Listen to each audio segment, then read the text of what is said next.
now. 801-850-9100. Advanced Windows at advancedwindows.com. 801-850-9100. Broadcasting from the Mountain Home Services Studio, this is 97.5 KZNS FM Colville, 1280 KZNS AM Salt Lake City, and 102.7 KSL FM HD2 Salt Lake City Midvale. This is 97.5, the KSL Sports Zone. It's time to get your morning started with the news you need to know. News update. This is what's trending with DJ and PK. Hashtag NFL. Williams rolling to his left, running now. 15, 10, 5, end zone! Tiptoes in! Touchdown in the blue paint! Caleb Williams, 17 yards, took care of business himself. Davis looking, Davis stepping to his left, Davis on the run, 10, Davis 5, Davis to the corner, Davis! Touchdown, Houston! The Texans take the lead on the Mills scramble. Under center, Daniel Jones, straight give to Jonathan Taylor. He's well over 100 yards. He adds to his total there, and he gets out. He's going sideline. He's got a chance. Look at Pierce. He's at the 20, 10, 5, touchdown! There's the record breaker for Jonathan Taylor. May under center, second down. And 9+ from the 31. High formation, toss left. Henderson has it. Travion gets outside. Goodbye to the 50, to the 40, to the 30, to the 20, to the 10, to the house. Touchdown, Patriots. Matthew away from center. Play fakes. Rolls to his right. Stafford into daylight. Hits the sideline. Flicks to the back. It's caught for a touchdown. Davis Allen open late. And that's career touchdown pass number 400 for Matthew Stafford. Vidal in the backfield. The rush 4. Herbert throws. Caught. Touchdown. Chargers. Ladd McConkey, 16 yards on what, DJ? You called it, the in-cut. Highlights from around the NFL. The big upset to the Dolphins. They beat the Bills 30-13. Good grief. Took them apart. Shut them out until the fourth quarter. Had to start the game with a timeout. That looked pretty disorganized, but pulled it together and won big there. Couple of squeakers there, PK. The Falcons back in the win column. They are 8-2, tied for the best record in the NFL. Needed OT to beat Atlanta, but they got her done. Way to go. Way to go. You heard Matthew Stafford in there. He is on fire. 42-26, the Rams take down the Niners, and Stafford just keeps lighting people up. 3-4 touchdowns. It seems like pretty much every game for that guy. Making a case to be MVP at the age of 37. That was 4 touchdowns or more for the third game in a row. I don't think he's thrown a pick since September. Way to go. He appreciates your support, I'm sure. The Bears. Man, the new coaching staff has come in. They are beating the bad teams. They're beating mediocre teams. They are 6-3. That was another day, another W. They can't beat the best in the league, but hey, first year for the staff. Give them time. The arrow pointed up in Chicago, seemingly. You know what I say? Way to go. I don't know that they have signature wins or super impressive, but 6-3, 6-3. It's a big step forward. Signature wins? Yeah, that announces you're here. Like New England has one. They went into Buffalo and won. I mean, they're 8-2. They're not just beating bad teams. It's a signature win. Okay. I think they all count the same. They do. They do. The Ravens, are they going to be the first team to start 1-5 and come back to win a division? Because they are now 4-5, 3 straight wins. Lamar Jackson's healthy. They're rolling, and the Steelers are sputtering, playing 500-ish ball. They got hammered by the Chargers. The Charger defense had the Steelers locked up. 25-10 Chargers win, and the Ravens with another W taking down the Vikings. They went on the road. 27-19. Way to go. Almost ran out of air. Way to go. Way to go. Ready for a little Monday Night Football? No.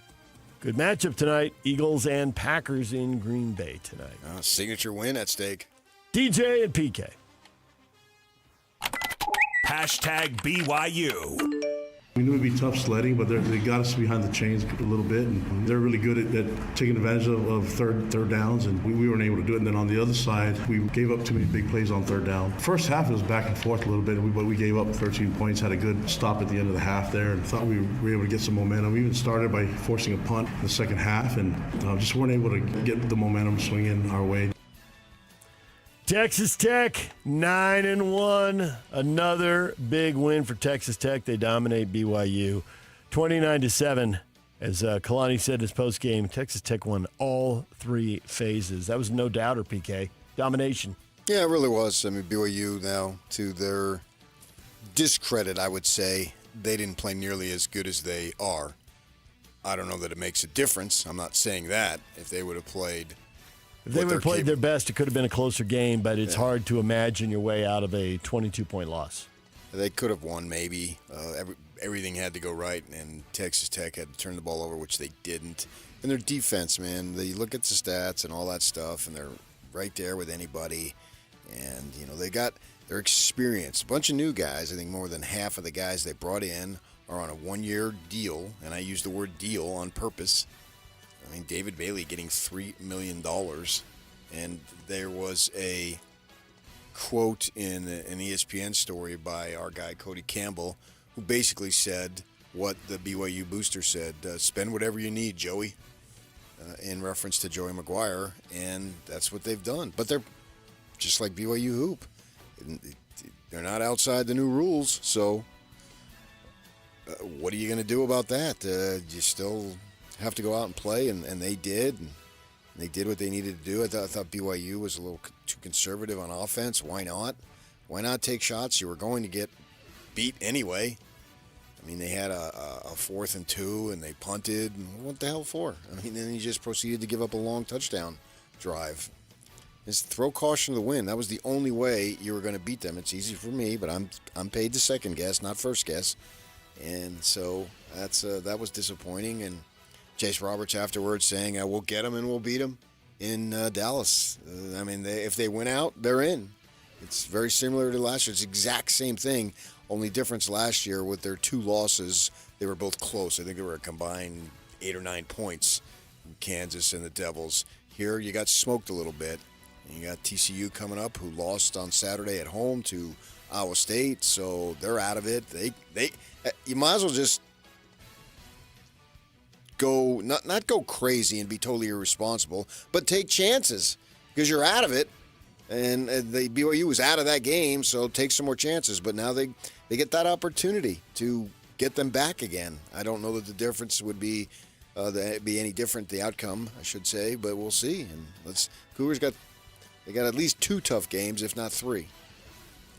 All right, we'll have more on this one coming up. Tons of reaction to this on social media. We'll get to that as BYU gets beat soundly at Texas Tech. DJ and PK. Hashtag Utah State.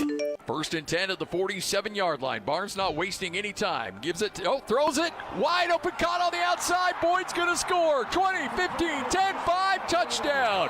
Everybody bought the inside handoff, and Boyd was wide open on the far sideline, and the Aggies strike first. Touchdown, Utah State. Fake the handoff, now throwing middle of the field, tapped up at the line, then intercepted, and this is going to be a score. 15, 10, 5, touchdown, Utah State. How about that? Brevin Hamlin has himself a sack, and now he's got himself a defensive score, the first of the year for the Aggies. Utah State hammering last place Nevada. It was 41-0 at halftime. They win 51-14. That looked like a September money game, PK. Nevada had a defensive back fall down on that first drive, and Utah State never let them off the hook. They made a mistake. Nevada made a mistake. Utah State punished it again and again and again. Yeah, there's a reason why I went down to the Marriott Center to see BYU basketball, and it was Nevada. Figured you're not going to miss anything here. No. I saw enough. Yeah. Bronco Mendenhall coming up at 8:30 this morning. We'll talk with him about the win. DJ and PK. Hashtag college football. DJ and Omar both far side. Becker near side. Mendoza in the backfield. Back to throw. Pressure comes again. Throws it to the end zone. And the catch is made. Is it a touchdown? Touchdown!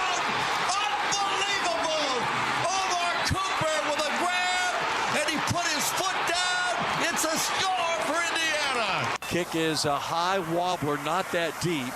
Hernandez will let it hit, takes it off the bounce from the 10, now 15-20, breaks a tackle there, 25-30, steps outside the numbers 40, 45-50, gets a block down the boundary, he goes, he might go the distance, he is going to go! Touchdown, Wake Forest, Carlos Hernandez! Ty, taking a lot of time, but gets the snap off, looks, fires, catch, touchdown Alabama! Ryan Williams making the grab. Hooray for Hollywood. Here's the snap. The game on the line. Drops to throw. Looks to the end zone. Making the catch. DeJesus at the goal line. Touchdown, California. Scores from around college football there. Indiana giving up 17 straight, almost blowing that game against Penn State, but they go down and two outstanding catches, one in the red zone and the other at the back of the end zone, and Indiana escapes 27-24. Yeah, Cooper did not get his foot down. He got his toe down. You heard Alabama there. They handled LSU 20-9.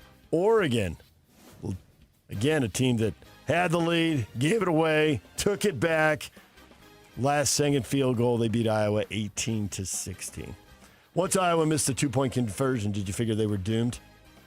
Taunted the football gods, left Oregon the path to victory right in front of them? I did not know. I mean, the miserable conditions that they were playing in. That was bad. I mean, Oregon hadn't done much all day offensively. Neither team did, obviously, with a large part due to the weather, I suppose. I wasn't sure. They were playing in that same kind of weather in Wisconsin, and that was a 13 game, just as this game in Iowa was 18-16. It looked miserable. Notre Dame was playing in it, but they ran past Navy pretty easily. And then you heard the ACC upsets. Wake Forest beats number 14 Virginia, and Cal upsets number 15 Louisville. Who will win in that league? The thing about that's what I like to see, Cal. We were in the press box there at the Marriott Center, Yak and I watching it, and go for it, man. It's in overtime. You had 2 yards. Like, I'm watching, Kansas and Arizona. You got a 4th and 2. And they don't go for it. Kansas doesn't. And they could have put the game away. And then they missed the field goal. And then allow Arizona to march right down the field for the winning score. If you got 2 yards, take a chance. I mean, what are you playing for? You're playing for conservative. You're just going to go, as you said, what are you playing for, the Sun Bowl? And you're not winning anything that really, really matters. So give it a shot. And Cal did and won the game. It comes, especially in November, maybe earlier in the season if you think you got false hopes. But at this point, you know where you stand, most of the teams here, and try it. And Cal did. I was glad to see it, and they got it, and they won the game. So go to overtime and then be conservative. You got 2 yards. Try it. Cal improves to 6-4. They are bowl eligible, and they got a bye week to get ready for Stanford in the big game, the battle for the Axe. DJ and PK. Hashtag Utah Jazz. I think it's an honor to play in the NBA. It's an honor to wear an NBA jersey. It's an honor to step on an NBA court, no matter how ugly that court is. I don't think that any of the minutes should be taken for granted. It's one of those things as a coach where it's hard to imagine having to motivate someone to play in an NBA game. There are a lot of players in the United States, there are a lot of players around the world who would do anything to play in an NBA game. We're not using those minutes for anything. They should be treated with the same respect as any NBA minutes are. Will Hardy, after the Utah Jazz get annihilated in Minnesota, they were down 10, down 15, down 20 so quick, took about 5.5 minutes. They weren't ready from the opening tip. Actually won the opening tip, and Keontae kind of paused with the ball and looked around, and in that moment got taken away, and they went down and dunked, and in 10 seconds, less than 10 seconds, Minnesota had shown how the rest of the game is going to go. The Jazz lose by 40. How do you get ready? Say, that's a cliche. They weren't ready. How are you ready? Grab the ball, make an assertive or aggressive move as opposed to grab the ball and stand and look around and get your pocket picked. So one play determined they weren't ready? Absolutely not. Okay. They were down 20 points in 5.5 minutes. I would say nobody was ready. Unfortunately for Conti, I brought him up because he made the first mistake, but there were plenty of mistakes to go around. They're not a good team. They are not a good team. That is a fact. So they won't be ready probably 50 times. You don't have to be down 20 in 5 minutes. Jazz are back in action against the Timberwolves tonight at the Delta Center. Tip-off at 7. Jake Scott and Tim Lacombe are on the air at 6. DJ and PK. Hashtag NBA. Oklahoma City improved to 10-1 with a 114-100 rout of Memphis. SGA, 35 points. Thunder keep rolling. Detroit's rolling. They're 8-2 after beating the Sixers 111-108. Jalen Durantel at 21 points, 16 rebounds. Warriors won. They're pretty much winning at home, losing on the road. Jimmy Butler had 21 in the victory over the Pacers, 114-83. I think the Pacers, PK, we can lump them in the group with the Jazz, the Wizards, and now I'm forgetting. Oh, Brooklyn. Yes. The teams that are terrible, that are at the bottom in the race for the best lottery odds. The Pacers are 1-9. They're taking this seriously right out of the gate, as are the Nets and Wizards. Jazz actually sitting on 3 wins right now. Oh, yeah, obviously Halliburton's hurt, and Turner left to go to Milwaukee, so, yeah, they don't have their guys that they had last year. Keep your eye on the Pacers there at the bottom of the league. Okay, got it. Lenny Wilkens, NBA legend, Hall of Famer as a player and a Hall of Famer again as a coach, passed away at the age of 88. The champion with the Sonics in 79. He had an awesome career, PK. For a while there, he's the all-time leader in victories among NBA coaches. I don't remember him as a player, although I certainly knew of him, and you can look him up, yeah. And that's no big deal. But in all my time, when I was writing for newspapers for 23 years, covering him as a coach was always a pleasure. He always had time when you went up to him before the game and say, are you available? Yes. Yep. And he'd give you good quotes about the NBA. Yeah. Sold the league. There are people today making money or cashing checks that Lenny Wilkens and other people his generation wrote, to be sure. I went into Cheryl Miller's office when she was coaching the Phoenix Mercury because we'd cover the games for the Watchdog. And, it was a later start because in the summer they're an hour behind. So you got to write a notebook and a game story. So I wanted some stuff. So I go in there in her office and I start asking her questions. I don't talk pregame. I said, why not? Lenny Wilkens does. I know. And I literally used that example. So, I didn't know him personally, but when he came to town, I always looked forward to talking to him because he was always accommodating. He was a professional coach in the manner of a Rick Alderman and a Rick Carlisle and a Flip Saunders, guys who understood your job, and they're just sitting there. They're not home. They're not with their family, and they had time available. You get 45 minutes before the game. And they gave you great quotes and great sound bites. Whatever story you were doing, they were there. So I always rooted for Lenny Wilkens on the teams he coaches. Lenny Wilkens was 88 years old. DJ and PK. Hashtag college basketball. 8th-ranked BYU, no problem. They crush Holy Cross 98-53. Richie Saunders leading the way with 20 points. See any flaws? Anything that makes you worry there, PK? Well, yeah, I asked Coach Young, whom I love as a coach, the offensive rebounding. I've covered both of their games, and I think they've given up too many offensive rebounds. And they got Keita in there. And then the other guys the other 4 are offensive guys, essentially. Certainly they're big 3. And DeBonsa's got the size. He's on the slim side. Got the Durant build.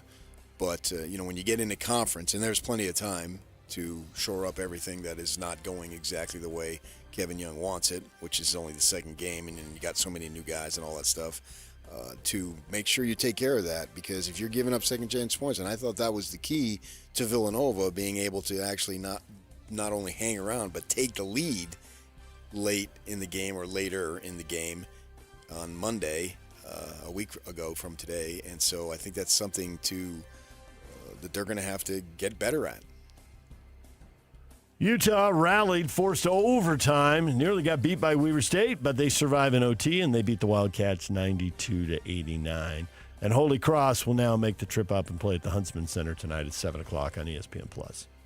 Utes are obviously in building mode, and they need to just find and taste success and try to progressively get better or incrementally get better. DJ and PK. Hashtag Major League Baseball. Munetaka Murakami was posted by the Yakult Swallows Friday, which essentially means he's a free agent and he's on his way to the United States or possibly Canada, I suppose, if Toronto gets him. Bidding war time, PK. Third baseman, star in Japan, 56 home runs, single season home run record. He's 25 years old.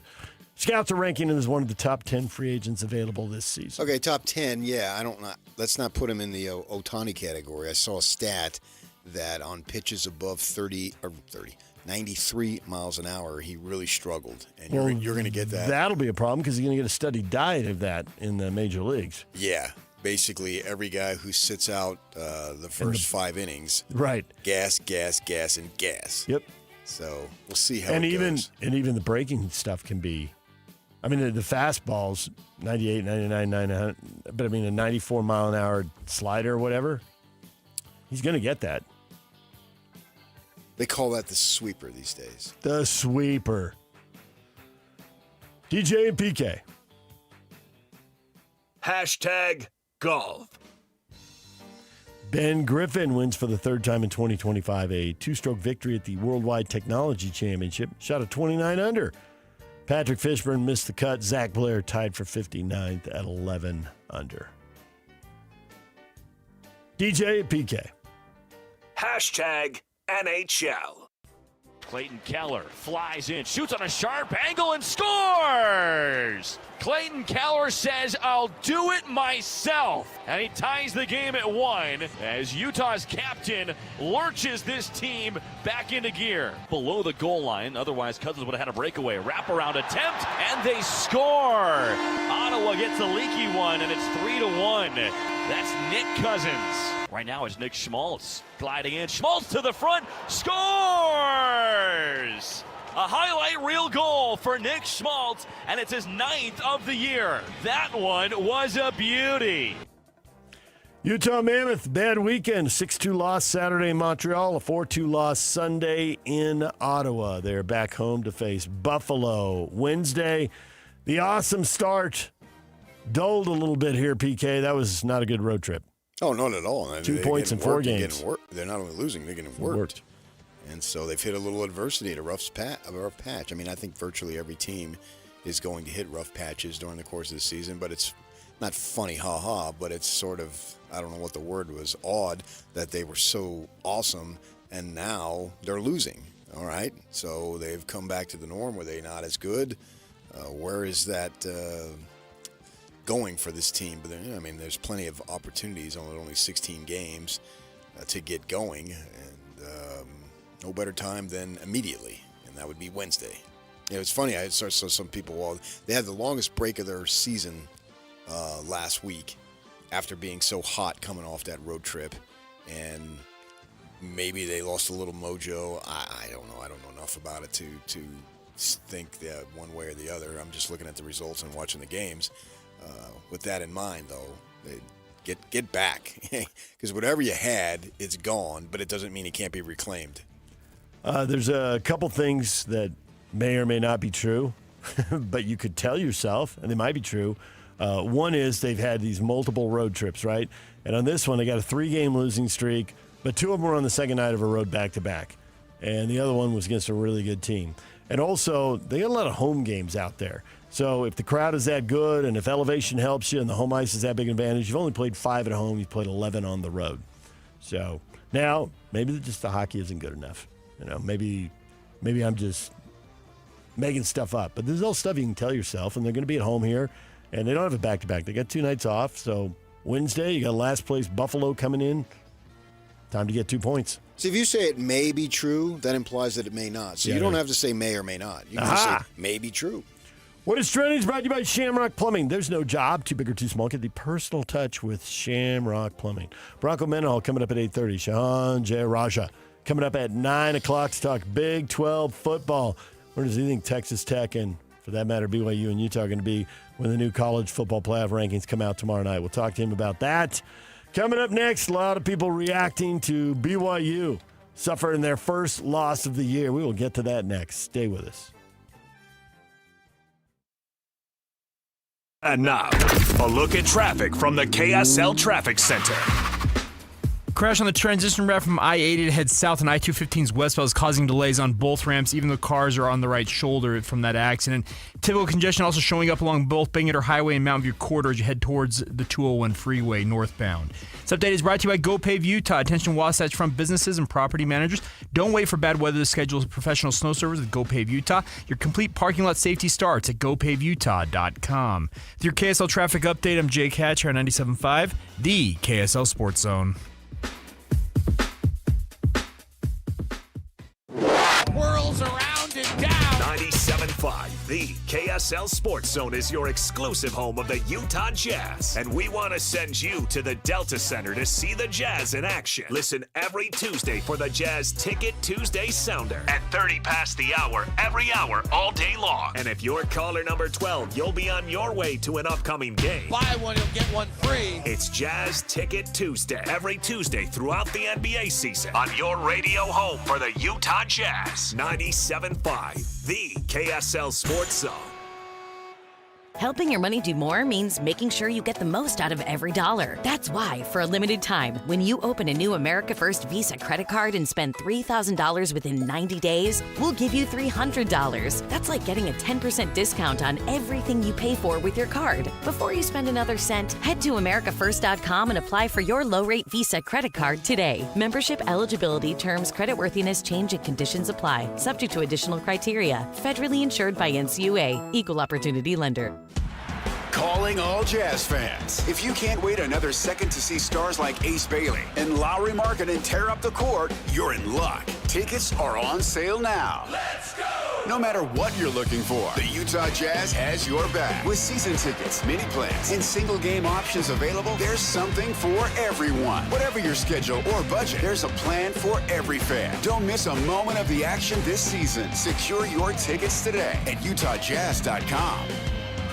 These days, many companies have turned to influencers to tout their products or services.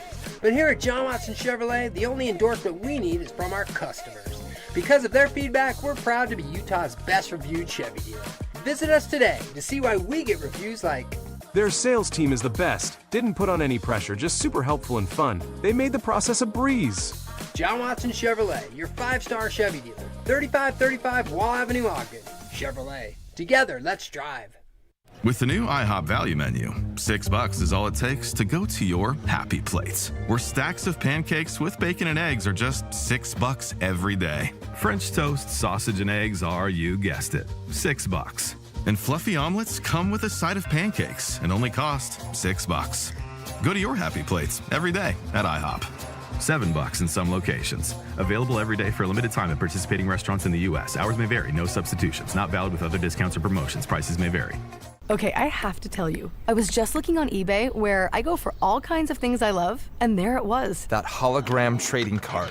One of the rarest, the last one I needed for my set. Shiny like the designer handbag of my dreams. One of a kind. eBay had it, and now everyone's asking, ooh, where'd you get your windshield wipers? eBay has all the parts that fit my car. No more annoying, just beautiful. Millions of finds, each with a story. eBay. Things people love. Hey, Utah County golfers, the Back 9 Indoor Golf Lounge in Orem is now open right across from Costco. Mark your calendars. The Zone will be broadcasting live from the Orem Back 9 on Wednesday, November 12th, from noon till 3 for the BYU Preview Show. Become a founding member today for just $25 down and lock in the biggest discounts for life. And Back 9 will donate $50 to a high school golf team of your choice. Experience 4 full swing simulator bays with comfy seating, 75-inch TVs, and 4D massage chairs, perfect for date nights, parties, and corporate events. Plus 2 putting greens, an Xbox gaming lounge, free drinks, and Wi-Fi. Train like the pros with secure 24/7 access so you can play in leagues and tournaments on your schedule. With locations in Pleasant View, Murray, Lehigh, American Fork, Spanish Fork, Cedar City, and St. George. There's a Back Nine near you. A Back Nine membership makes the perfect gift for the golfer in your life. Chevy trucks have you covered when the road takes you from smooth sailing to Chevy Colorado will eat up some of the toughest terrains with 5 available drive modes. And Silverado and Silverado HD have the muscle to take you out for some serious. With multiple engine options and impressive towing, while Silverado EV is the perfect combo of performance and capability. Nice. Making it a snap to hitch up this electric truck and hit the road. Wherever the road leads, Chevy trucks are right there with you. See your Rocky Mountain Chevy dealers. So many commercials you encounter these days include generic people engaged in generic activities, frolicking in generic locations, accompanied by generic music and a generic voiceover. Pharmaceutical commercials are on the cutting edge of this phenomenon. In fact, I find myself less worried about the risk of lockjaw, intermittent loss of smell, or explosive diarrhea, and more concerned that the drug might turn me into a mannequin at Kmart. So what does this have to do with Shamrock Plumbing? Nothing, really. But if you find our commercials over the top, just remember it could be worse. They could be generic. This is your Cougars at 30 update.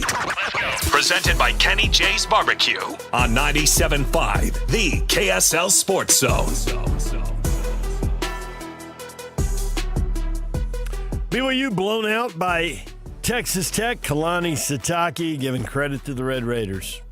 Disappointed about the loss, but congratulations to Texas Tech. I thought Coach McGuire had his guys ready to play, and they did a good job holding us off and we're trying to make a run and trying to get the momentum switch. We weren't able to do that, but I'm proud of the guys. The guys played hard. We just didn't do enough against a really good team.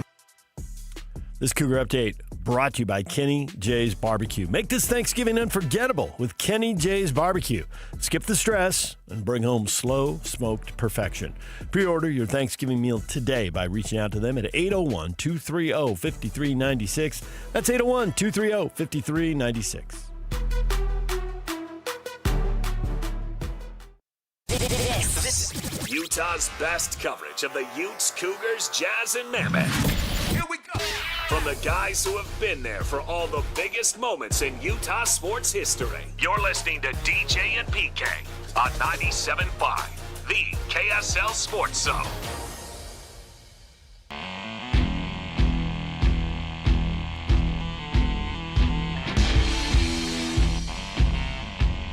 don't know a lot of teams that are out there playing full strength and being fast, starting fast and finish strong for 60 minutes. We might have played one of those teams that did that, so we got to keep working. I mean, it's not like we can just, we're going against really good teams, guys, and this is a difficult place to play. It was a really cool experience being in Lubbock and being in front of these fans, and so it's a really good home advantage for them, but we didn't do enough for the little things to put ourselves in position to have a victory here. Don't miss your chance to win big every week on the KSL Sports Zone. This week, win tickets to step into the magic at Holiday Lights at the ballpark at America First Square, a brand new immersive holiday tradition opening on November 14th. Reserve your tickets at the ballpark at afs.com and listen to the KSL Sports Zone all day Wednesday for your chance to win. All right, time for hot takes or toast. Texas Tech stuffs BYU. What do you think about the Cougars going forward? Brick, Texas Tech is the best team in the Big 12, and BYU was not deserving of a number 7 ranked team in the nation. They're not that good. If I click on that, am I going to find out that Brick's a big Ute fan? Don't worry, they're not going to have the number 7 ranking here when the new rankings come out. That'll certainly change. Think he was worried about that? Yeah, I think he was. Probably obsessed about it. Tim, this is going to come down now to beating Cincinnati on the road, with the winner going to the conference championship game. Cincinnati will be inspired at home. Neither BYU or Cincinnati will beat Tech in Texas. This is what $30 million will do in the NIL era. Yeah, I wouldn't overlook TCU either. So let's worry about TCU. First things first. But yeah, that's if they go and lose any of these games, then they're right back to where they were last year, and sitting on 2 losses, hoping for a tiebreaker. Yeah, you're going to have to see how you'd hope that it would just be a singular tiebreaker, not a multi-team tiebreaker. particularly with Utah, as far as that goes. But, once you start getting 3 teams in there, which is possible. Indeed, it is. Yes. What are you, a commercial? I am. Indeed. Always looking to make a buck. You're shrewd that way. Well, why not? What the heck? So they've got this opportunity. If they get in a 3-team tiebreaker with Houston or ASU and you haven't played them and then they go to something else and who knows what. I mean, if they're in a tiebreaker with Utah, they've got it. And it's head-to-head. Maybe Cincinnati. We'll see. If they lose to TCU and beat Cincinnati, they could have an advantage over Cincinnati and Utah. That 3-team tiebreaker go their way. But sure, Houston or ASU is in there, then who knows? Right. You got to do a lot of math, and we're not doing it. We will be notified when the math is done. Right. And, yeah.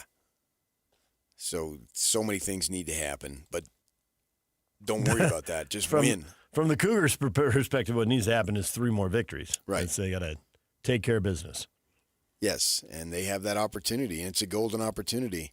Their goals, although the undefeated, the high ranking, maybe a home game in the playoff, has been shattered.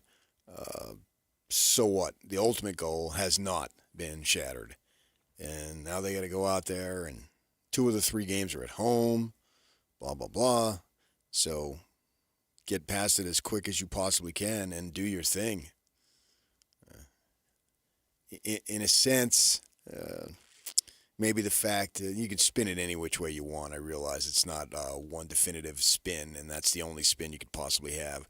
But the fact that they got their butts kicked ought to just make it taste just awful, to where you have to buckle down and all that cliche crap and trite statements to get going back. And this needs to be a long week, meaning that, gosh, that sucked. But at the same time, you have to get away from it and look forward to what you need to do, because TCU can come in here and beat you. And you got to, like Kansas did last year, and I realize Kansas administered the first loss, but you got to go ahead and do what you need to do, and you got to do it immediately. And that sets up a huge showdown next week. That's the goal. Andrew, I think we played bad. We didn't have momentum. Texas Tech is a better team, but I believe we could beat them. Well, we'll see on a neutral field and all that if it comes to pass on that. I mean, it's the same thing the Utes said after they lost to Texas Tech. We'll see them, blah, blah, blah. Could happen. I mean, I think Texas Tech is a virtual shoo-in. I think they got West Virginia and UCF. They got a bye sandwiched between the 2 games. They got a bye late in the season. So seems hard to believe they'll blow it now. Right. That would be shocking. I always felt that they were going to get in. I mean, I picked them to get in. My other team was Iowa State, and that fell apart. Could happen. Yeah, right on. Yeah, you're going to make PK talk to himself? I do that often in my mind, especially late at night. They, in a sense, they had a little bit of momentum, because that first defensive stop, they were all in Morton's face. Jack Kelly and those guys were just jumping on him, sacking him, sending the message, okay, you better get rid of the ball quick because you're not going to have time, blah, blah, blah. And then they turn it over on the punt. And it's like, oh, my gosh. Then they got a little mo, and then they drop a pass. Yeah. It's hard for me to criticize the defense, because it is very similar to the Utah game in that the defense knew, oh, my gosh, unless we get 4 pick sixes here or return fumbles, we're not going to win this game. I thought, the flaw with the defense when they watch the film is they gave up some big plays at bad times. But I think that you look at the 29 points, and there were 3 short fields where they stopped them and didn't give up the touchdown and held them to a field goal, but there wasn't much they could do about that. So I think there's really 20 points are on the defense. And honestly, if you give up 20 points, you've given yourself a chance to win the game. So while there were problems on defense, I think those were the least of the problems. I'm sure Jay Hill will have something critical to say when he looks at the film, but in my mind, the problems were on offense and special teams primarily. Defense was special teams were awful. Third. And it was so unusual because they've been so sterling on that. But it was a shanked punt and a missed field goal, and obviously the muffed punt you talk about, that gave Texas Tech 3 points in the lead right out of the gate. So, yeah, there were plenty of mistakes. Right. special teams is, I mean, I don't know, a 51-yard field goal. I'm going to criticize a kid for missing a field goal from that distance in a windy environment. So I don't really put that on there. But it was the other stuff that they just couldn't get going in that way. And by far, they played their worst game. I mean, it's inarguable. And sure, maybe they aren't as good as 8-0, but I mean, you got to go through everything and dissect it. And are they that? Somebody in Oshkosh decides you're the 7th-ranked team, so you are. No, I don't really worry about that stuff. It's that you were on the big stage, the biggest stage you've been on in a good long while, and you just spilled it all over yourself. That was what was disappointing. They played by far their worst game, and now they've got to regroup. And I don't even know that the coaches need to kick them in the pants. I think these guys can do it to themselves. They understand everything we're saying, that they really just weren't up to it. They looked overmatched and like they didn't belong on the same field, and that's very, very surprising. And Texas Tech, yeah, they spent all the money, blah, blah, blah. Okay, I've accepted it. They have. They brought in guys this year to compete immediately. And here they are. Yeah, more than half their defense are one-and-done guys. They were specifically brought in this year to do their thing, and they're doing it, led by Bailey. But I'm not going to blame David Bailey. He won another 3-9 at Stanford. He'd had enough of those, and they're going to give him $3 million. What the heck, man? It's if a you no-brainer, didn't take man. it, what's wrong with you, son? Yeah. You already got your degree from Stanford. That's already in the bank, literally. So every single one of us would do the same thing. So what was the decision exactly? Well, which school to go to? You got your degree. Yeah. They're giving you $3 million, and if you stay put, you don't get $3 million, and you go 3-9. There's no decision. Oh, the decision was which school to go to. Yeah. Texas was in on him. He was talking about UC Los Angeles. If you read the story that they posted at ESPN, I think Thursday or Friday. So yeah, and the funny thing is that Cody Campbell comes on Friday. Was it Friday? And he's talking about how I gain respect for him listening to him talk about. I'm concerned about the state of college sports. I'm concerned about the state of some athletic departments that may drop their athletic department altogether. Now, that's extreme, obviously, but because of the money situation going so crazy, maybe they drop sports. They drop women's sports, and women need more sports. I could argue that women need the sports more than the men do, the young men. And he has a lot of concern about that, and the system is not sustainable. But the ironic part is you're part of the reason why it's not sustainable. Yeah. But he wants to fix it. I give him credit. Right, he seems sincere in wanting to fix it. Yeah, well, it's two different things. The system is set up now to where it could get out of whack and put a lot of pressure on some schools. It is out of whack. Right. And so it's like, well, do you want to be on the winning end or the losing end while it's out of whack? I mean, they're not the only team spending money. They're certainly a high-profile team spending a lot of money, but they're not alone.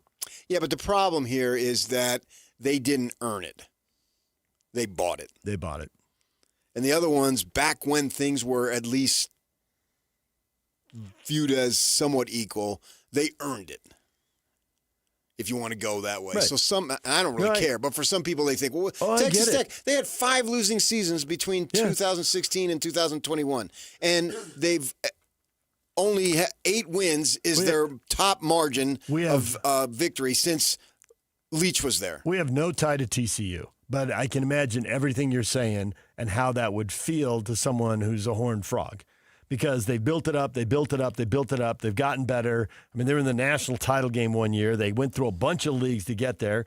And Texas Tech, since Leach, it's been a mess. You think anybody is an actual horned frog? Yes.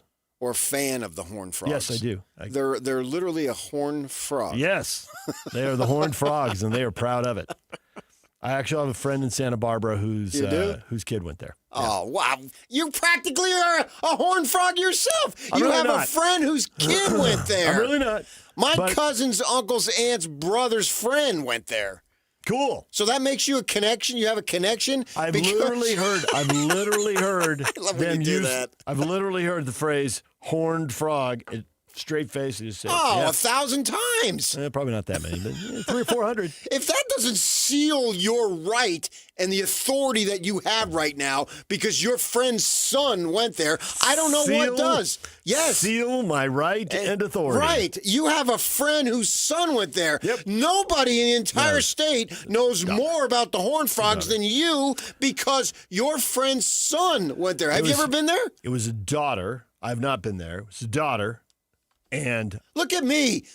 I'm Miss Jonemis or whatever. And all I know. What's that word? And all I know.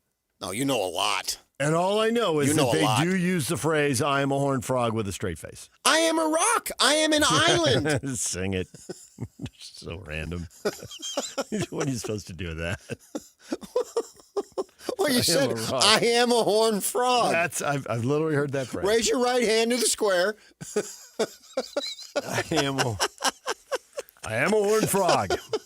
It's a real expression. I am a child of the Horned Frogs. Nice. Sealed with right and authority, followed by I am a child of the Horned Frogs. So that daughter, when she has a child, that child will be able to say, I am a child of a horned frog. That could happen. DJ PK, it's 97.5, the KSL Sports Zone. And now, a look at traffic from the KSL Traffic Center. A crash northbound Bangor Highway at 114 South and South Jordan's blocking the two left lanes, backing traffic to 126 South in Riverton. Also a load spill on eastbound US 189 by Deer Creek Reservoir is the right lane blocked there. And then northbound I-15 is at a crawl between US 6 and Spanish Fork and 1400 North in Springville due to a crash in that area. So be aware of that if you're out and about this morning. This update is brought to you by UTA. Take UTA instead of driving and actually enjoy your ride. Try UTA and see the difference. Plan your trip today at rideuta.com or on the Transit app. With your KSL traffic update, I'm Jake Hatch here on 97.5, the KSL Sports Zone. This is Hans Olsen and Scotty G. Don't touch that button. Check this out. Bill Armstrong, general manager of the Utah Mammoth, to be able to sign somebody that wants to be in Utah, that's a budding superstar in this league and is committed long-term to the franchise. I can't tell you how fired up it makes this fan base here in Salt Lake. I can't tell you the number of people went by me in the last week just so enthused about the fact that we were able to get him signed and he committed to Utah. It's a big thing for the franchise, and I think Dylan Gunther, you got to give him a lot of credit. He was the first one to kind of commit and make that long-term commitment to our club. And, he's a heck of a player, too. And J.J. Paterk also has a long-term deal with us, too. So we've got a lot of the talent locked in for a while, and that's exciting for this organization because now we have a chance to get into some windows here to push to be a championship organization. It's Hans and Scotty, weekdays from noon to 3. Presented by Mountain Land Supply on 97.5, the KSL Sports Zone. You don't show up to Lavelle Edwards Stadium halfway. Neither should your energy drink. Bucked Up Energy gives you smooth, long-lasting power. No jitters, no crash. Just focus, flavor, and pure Cougar drive. Grab a can of Sour Bucks or Rocket Pop on your way to the game and taste why athletes and fans everywhere get bucked up. Visit your local Bucked Up retail store today or go to buckedup.com and use code ZONE to claim 20%. Bucked Up Energy, built for game day, made for every day. The Utah Mammoth and Smiths are teaming up to get you to the game. With qualifying Smiths purchases, you can score single gold view tickets, hot dog and a bottle of water included for just $15. The catch? These tickets go fast. Download the Utah Mammoth app, enable push notifications, and be the first to know when new tickets are released. Shop at Smiths and snag your seat for $15. Simple. Grab the Utah Mammoth app today and watch for the next release. Tusks up. This holiday season, give your home the gift of smart upgrades with Mountain Home Services. Electric vehicle? Meet your new best friend. A professional EV charger installed from Mountain Home Services. Fast, reliable, and done right the first time. Want to save energy to brighten your space? Ask about LED lighting upgrades, smart switches, and modern lighting controls. Perfect for cozy nights and year-round savings. Serving Utah since 1954, Mountain Home Services was the first to offer upfront pricing with no hidden fees, and every job comes with a 100% satisfaction guarantee. Protect your home and power up your lifestyle with expert electrical services you can trust. Plus, KSL listeners enjoy a discounted price on a fireplace tune-up for just $99. Visit mountainhomeutah.com or call 801-543-2222 to schedule your upgrade today. That's mountainhomeutah.com or 801-543-2222. Mountain Home Services, powering Utah homes since 1954. Hey, Benjamin, we've got a surprise for you. What? You have a brother.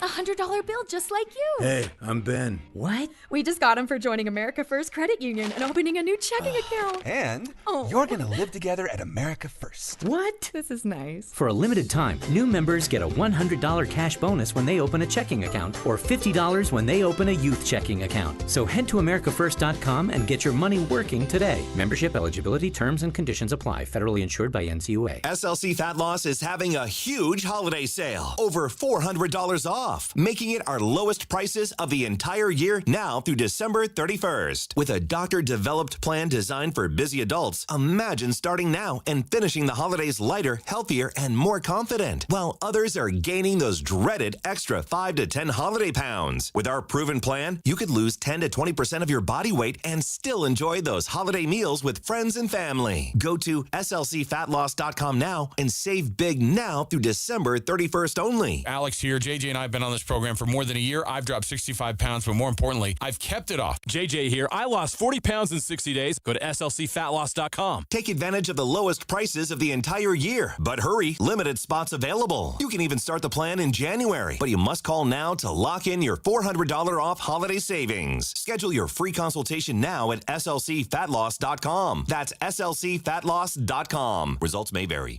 Five guys walk into a JCW's and order burgers. A pastrami, a mushroom Swiss, a guacamole bacon, a hickory barbecue, a ribeye steak, 2 onion rings, 3 French fries, a strawberry, mint, peanut butter, chocolate, and marshmallow shake, and not one left to tip. Because at JCW's, we don't ask for it. We think the price you see should be the price you pay. And all that, would you like to leave a tip stuff, is for the birds. JCW's. Quality and a lot of it. Open in American Fork, Lehigh, Provo, South Jordan, and Harriman. In today's digital world, outdated technology can slow you down. Les Olson IT is your business partner with top-tier office technology. From copiers, advanced IT, hardware, and security services. More than products, they're your partner. Les Olson IT. 3, 2, 1. This is your Utes at 50 update. 58! Presented by Kenny J's Barbecue on 97.5, the KSL Sports Zone.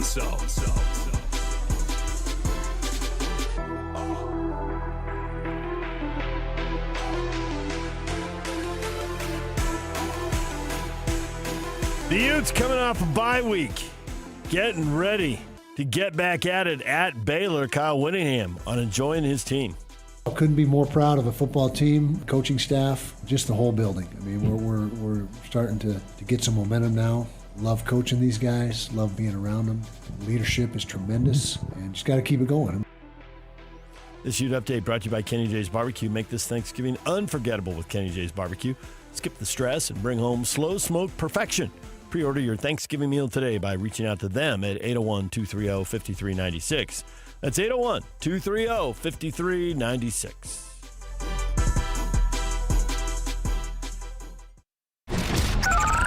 Over 2 decades of sports radio dominance in Utah. My favorite. This is DJ and PK on 97.5, the KSL Sports Zone.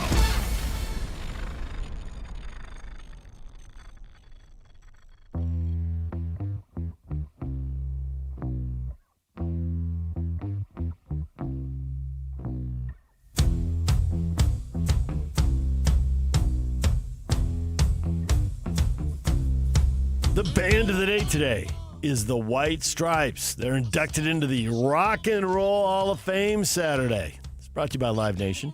For all the live concerts and events in 2025, check out livenation.com.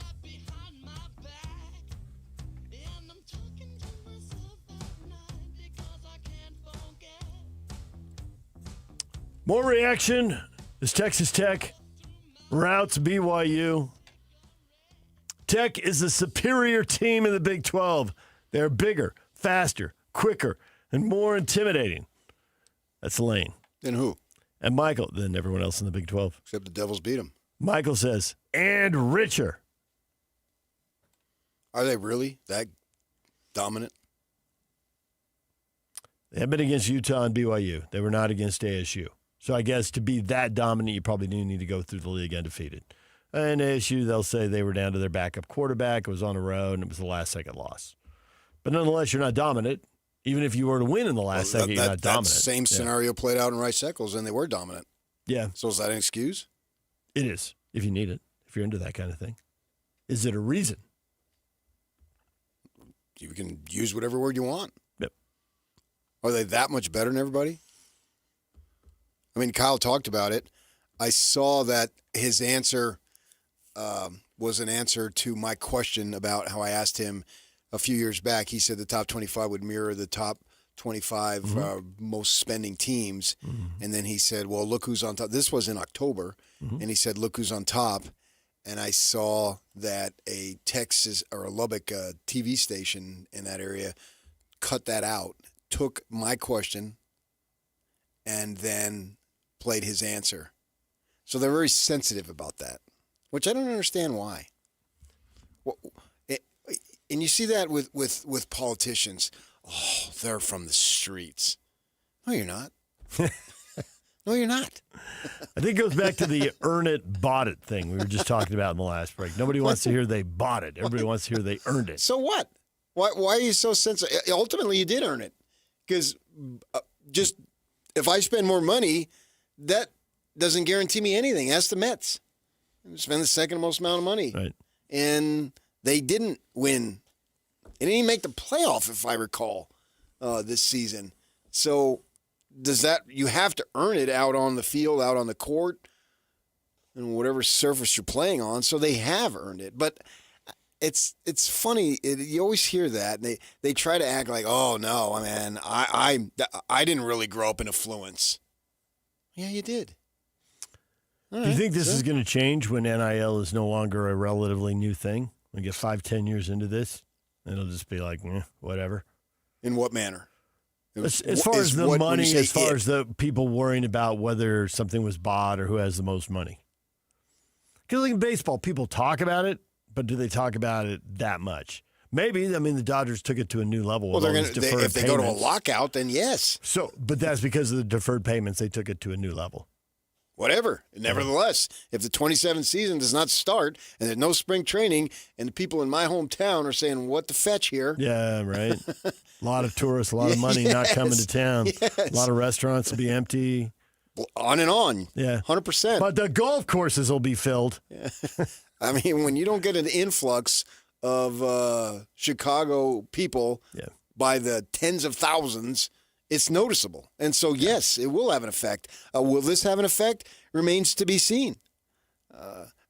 Because the problem that, if you view it as a problem, is that Texas Tech is new to all this.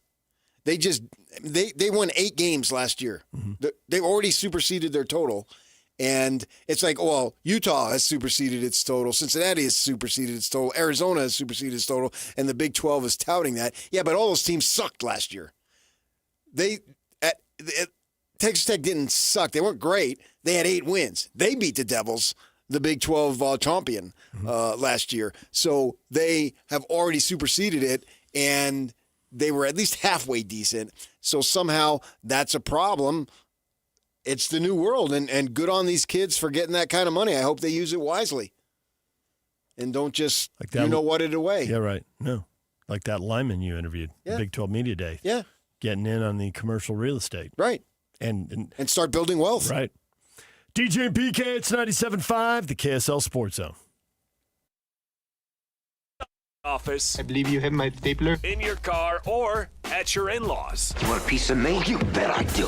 The Zone is with you every step of the way. Download the KSL Sports app to get live streaming of your favorite shows and access to all the latest updates on your favorite teams. Your home for the best coverage of the Utes, Cougars, Jazz, and Mammoth is on air, online, and on the KSL Sports app. This is 97.5, the KSL Sports Zone. Wouldn't you know it? This fits in exactly what we've been talking about so far. Texas Tech bought themselves a really good team, and here they are in first place, bearing down on a playoff bid, which looks like it's going to happen. They spent their money wisely. In fact, there was a quote saying, yeah, we got our money's worth. That's exactly what you want. You want your money's worth, right? You want your money to work for you. That's why I'm talking about the folks at Trajan Wealth, because they are veteran, they are experienced, they know what they're talking about, and when you meet with them, you'll feel the same way. How do I know that? Because I met with them, and I felt that way. I felt like, hey, all right, I can trust these folks because they know what they're talking about. And what they'll do, as they did with me, is say, well, what are your goals? What do you have available? What have you been able to save to this point? And then they'll create a plan that will allow you to have that peace of mind as the years go by. It doesn't matter where you are. If you're older now, well, go get a second opinion. Do what I did. Yeah, do that and see what they can do for you. They are your local trusted financial fiduciary. And as fiduciaries, they have one charge, and that is to take care of you. That is the only goal that they're looking to accomplish when you meet with them. So give them a try. Give them a call, actually. That local phone number for your local trusted financial fiduciary is 801-210-6800. 801-210-6800. I met with them at their offices in Draper, right off the freeway. But if you live up north, no problem. They'll come up there. They'll meet with you at their offices in Farmington. Got you covered north and south. The website also has you covered. TrajanWealth.com is the website. TrajanWealth.com. Advisory services through Trajan Wealth, LLC, SEC registered investment advisor. Client paid advertisement. Additional disclosures at TrajanWealth.com. DJ PK and John from J. Brooks Jewelers. John, whenever someone loses a parent or a grandparent, it's difficult. Things get passed down inside the family. But if someone doesn't want a watch or a piece of jewelry, what's the next best step? At J. Brooks Jewelers, we're happy to help you sort through such a collection of things to help you know what is real and what has value. Of course, repurposing the items for the family is always the best solution, but if no one loves or wants the piece, the estate experts at J. Brooks Jewelers can help guide you on the best way to handle the liquidation and, of course, in complete confidentiality. We have buyers all over the country that we've established to get the largest return possible for your jewelry, coins, or watches to retain as much money as possible for the family. So whether you want to repurpose and create a new heirloom or liquidate part or all of the estate, let me and my team help you decide the best way to proceed. Call and make an appointment today at J. Brooks Jewelers in Murray and Lehigh or online at jbrooksjewelers.com. Your trusted custom and estate jeweler. High school football is back for another exciting season. And Trucordia, the group name for a nationwide insurance brokerage based here in Utah, is proud to be a Game Night Live sponsor. The Trucordia companies deliver insurance solutions to help you protect what matters most. Home plus auto, employee benefits, construction, cyber. Trucordia blocks risks to help ensure your goals. Learn more at Trucordia, spelled TRUCORDIA.com. Hans Olsen, Scott Gerard. Hans, you feel it outside. It's football weather, but that also means it's colder outside, and that means your furnace, if you haven't fired it up already, you will be soon. So you want to keep that warm air in your house? Well, it's all about having the right windows, and Advanced Windows can make sure you have the best windows in the state of Utah. Remember, they've got the lifetime warranty. It's transferable to the next owner. It covers all labor, glass, and parts. And these are original windows built right here in the state of Utah. They eliminate the middleman, so they make it more affordable for you. And they've got great financing plans, including 60 months, no interest, no payment, or no interest for 24 months. They'll set it up so it's affordable for you. Go to advancedwindows.com. That's advancedwindows.com and find out how they can save you money. In fact, $2,500 off when you swap out 10 windows or more. That's Advanced Windows. Call them now, 801-850-9100. It's Advanced Windows at advancedwindows.com, 801-850-9100. This is Devin Dampier. As a new quarterback for the Utes, preparation is everything. Every practice, every play, every decision. And that preparation starts long before I step on the field. It starts with what I put in my body. That's why I choose Culligan Water, Salt Lake City. Their healthy, clean water isn't about quenching thirst. It's about optimal hydration, faster recovery, peak performance. It's the foundation of staying sharp on and off the field. For me and for my game, it's got to be Culligan of Salt Lake City. Drink what I drink. Visit CulliganSLC.com or call 801-509-9602. A confession without consequences. In 30 years of law enforcement, I've never heard of this happening. from a convicted child sex offender. I got a plea deal, and it kind of makes me sick. Convince me that you are okay to be paroled. Honestly, I can't do that. Why are there no new charges? Do you think this case should have been filed? Yes. KSL investigates Confessions Without Consequences. Tonight at 10 on KSL and the KSL Plus app. The Salt Lake Family Christmas Gift Show, November 13th through 15th at the Mountain America Expo Center. 3 days only to shop more than 400 booths. Tickets available at FamilyChristmasGiftShow.com. Broadcasting from the Mountain Home Services Studio, this is 97.5 KZNS FM Colville, 1280 KZNS AM Salt Lake City, and 102.7 KSL FM HD2 Salt Lake City Midvale. This is 97.5, the KSL Sports Zone. Nobody brings you better coverage of the teams you're passionate about than these guys. Try some more. This is DJ and PK on 97.5, the KSL Sports Zone.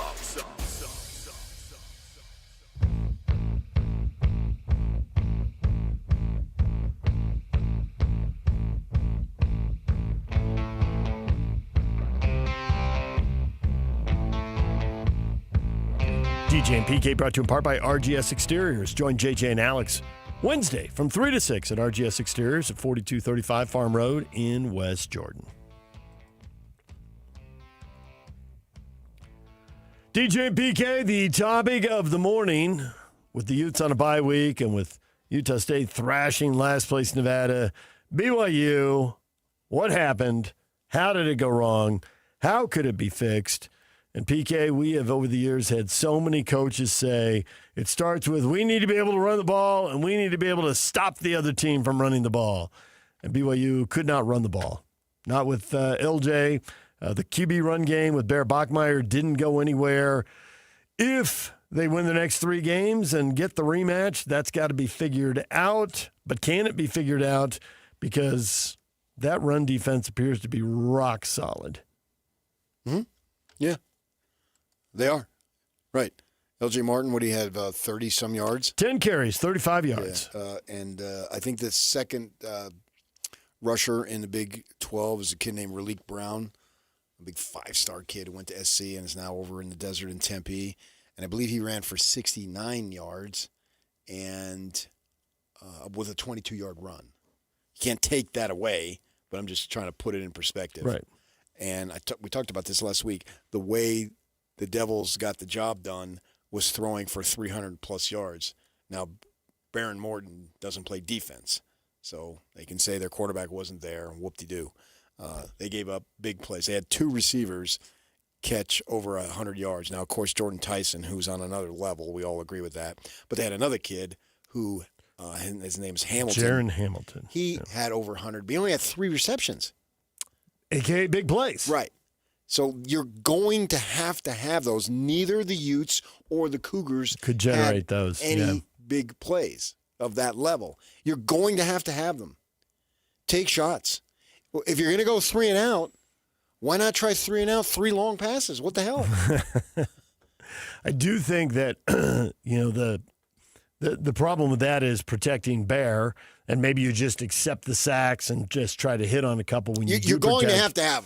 Yeah, because right from the start of the game, there was a play. It might have actually been the first snap. It was probably the first or second snap. I think it was the first one. He takes the snap, he rolls out, and the pressure was on him right away. They were trying to roll him away from the pressure, and the defensive end on that side just chased him all the way across the field, ended up throwing the ball up in the stands. You're not going to beat them sideline to sideline. Can you block them at all?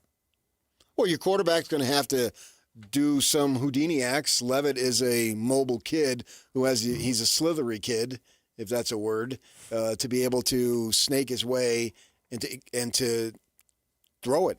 I mean, that's what it's going to have. I mean, if they get this opportunity to have this rematch, which is in line to happen, still plenty of work to be done. But you can see the path. The path is clear. The path for the Utes and other teams is muddled. The path for the Cougars is clear, right? So that's what we're going on now for the sake of discussion. That go ahead and see what you can do. You cannot have the same type of game plan because nobody has been able to succeed in this conference. We'll see how great Texas Tech is when they get to the playoff. and start playing these so-called bigger name teams who we assume have better talent. I think they'll be fine, but we'll see at that point. But for the competition within the Big 12, their defense cannot be denied. It cannot be stifled. You have to have big plays. You have to try to have, whether it's an interference. They had a 4th and 2 against the Sun Devils when they were up by 3 with just about a minute and a half to go or so. And Levitt rolls to his right, and it looks like he is going to have enough acreage for him to get the first down, right? And then continue the drive. Well, the DB comes up a little bit because he's thinking that Levitt's going to run, and then he flicks a little pass to Tyson, who then takes it and runs another 20 yards. And then that puts him in about the 40 or so, maybe the 30. And then they throw it in the end zone, and they get a pass interference on him, either the next play or that very next set of downs. And then they get the ball on a 2. And then Brown, they get it in there and they win the game. I think they showed the world the format to beat these guys. I think that's the only way to do unless you get a bunch of turnovers and your special teams is on top of it. But for whatever reason, and that might have been the most surprising aspect, is BYU special teams. Dropping a punt right out of the gate, shanking a punt right out of the gate. Yeah, they just didn't come through. And they've been so good for 2 years. But in the first quarter, there were 2 big plays. I was also deciding to return a kick when it bounces twice in the end. Yeah, and you get out to like the 10 or the 15. Bad decisions, Yeah. I don't want to call out kids by their names. They're still college kids. But they made some bad decisions and some bad plays. And you can't do that. You don't have to have the level of perfection because I don't know that's ever been achieved. But you can't be doing dumb things that really thwart your opportunities. And right off the bat, after BYU had gained a little momentum by stifling the Texas Tech offense, getting in Morton's face, and he was somewhat limited in terms of his mobility, and then you turn the ball right back over. The pass rush was probably the bright spot in the game. And they had 3 first-half sacks, and they felt like big momentum-changing, fire-up-the-team kind of plays. Right. But there was no cashing in on them. But I still think that was the bright spot.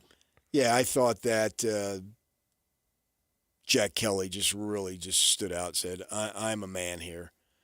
I'm not a horned frog. I'm a man. There you go. And so in the darkest hour of the season, he played so well, and it was fun to see him. And, with eyes on him, when I say eyes, I'm talking about NFL people.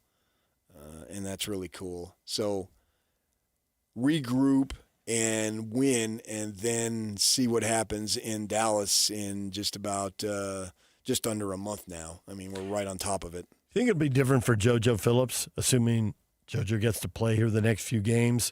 You've been out a long time. Your first game back, big game, not ideal. The old scrape the rust off cliche. Well, he had a big drop. I'm not going to say that drop cost him the game. 29-7, one, yeah. But it was a first down.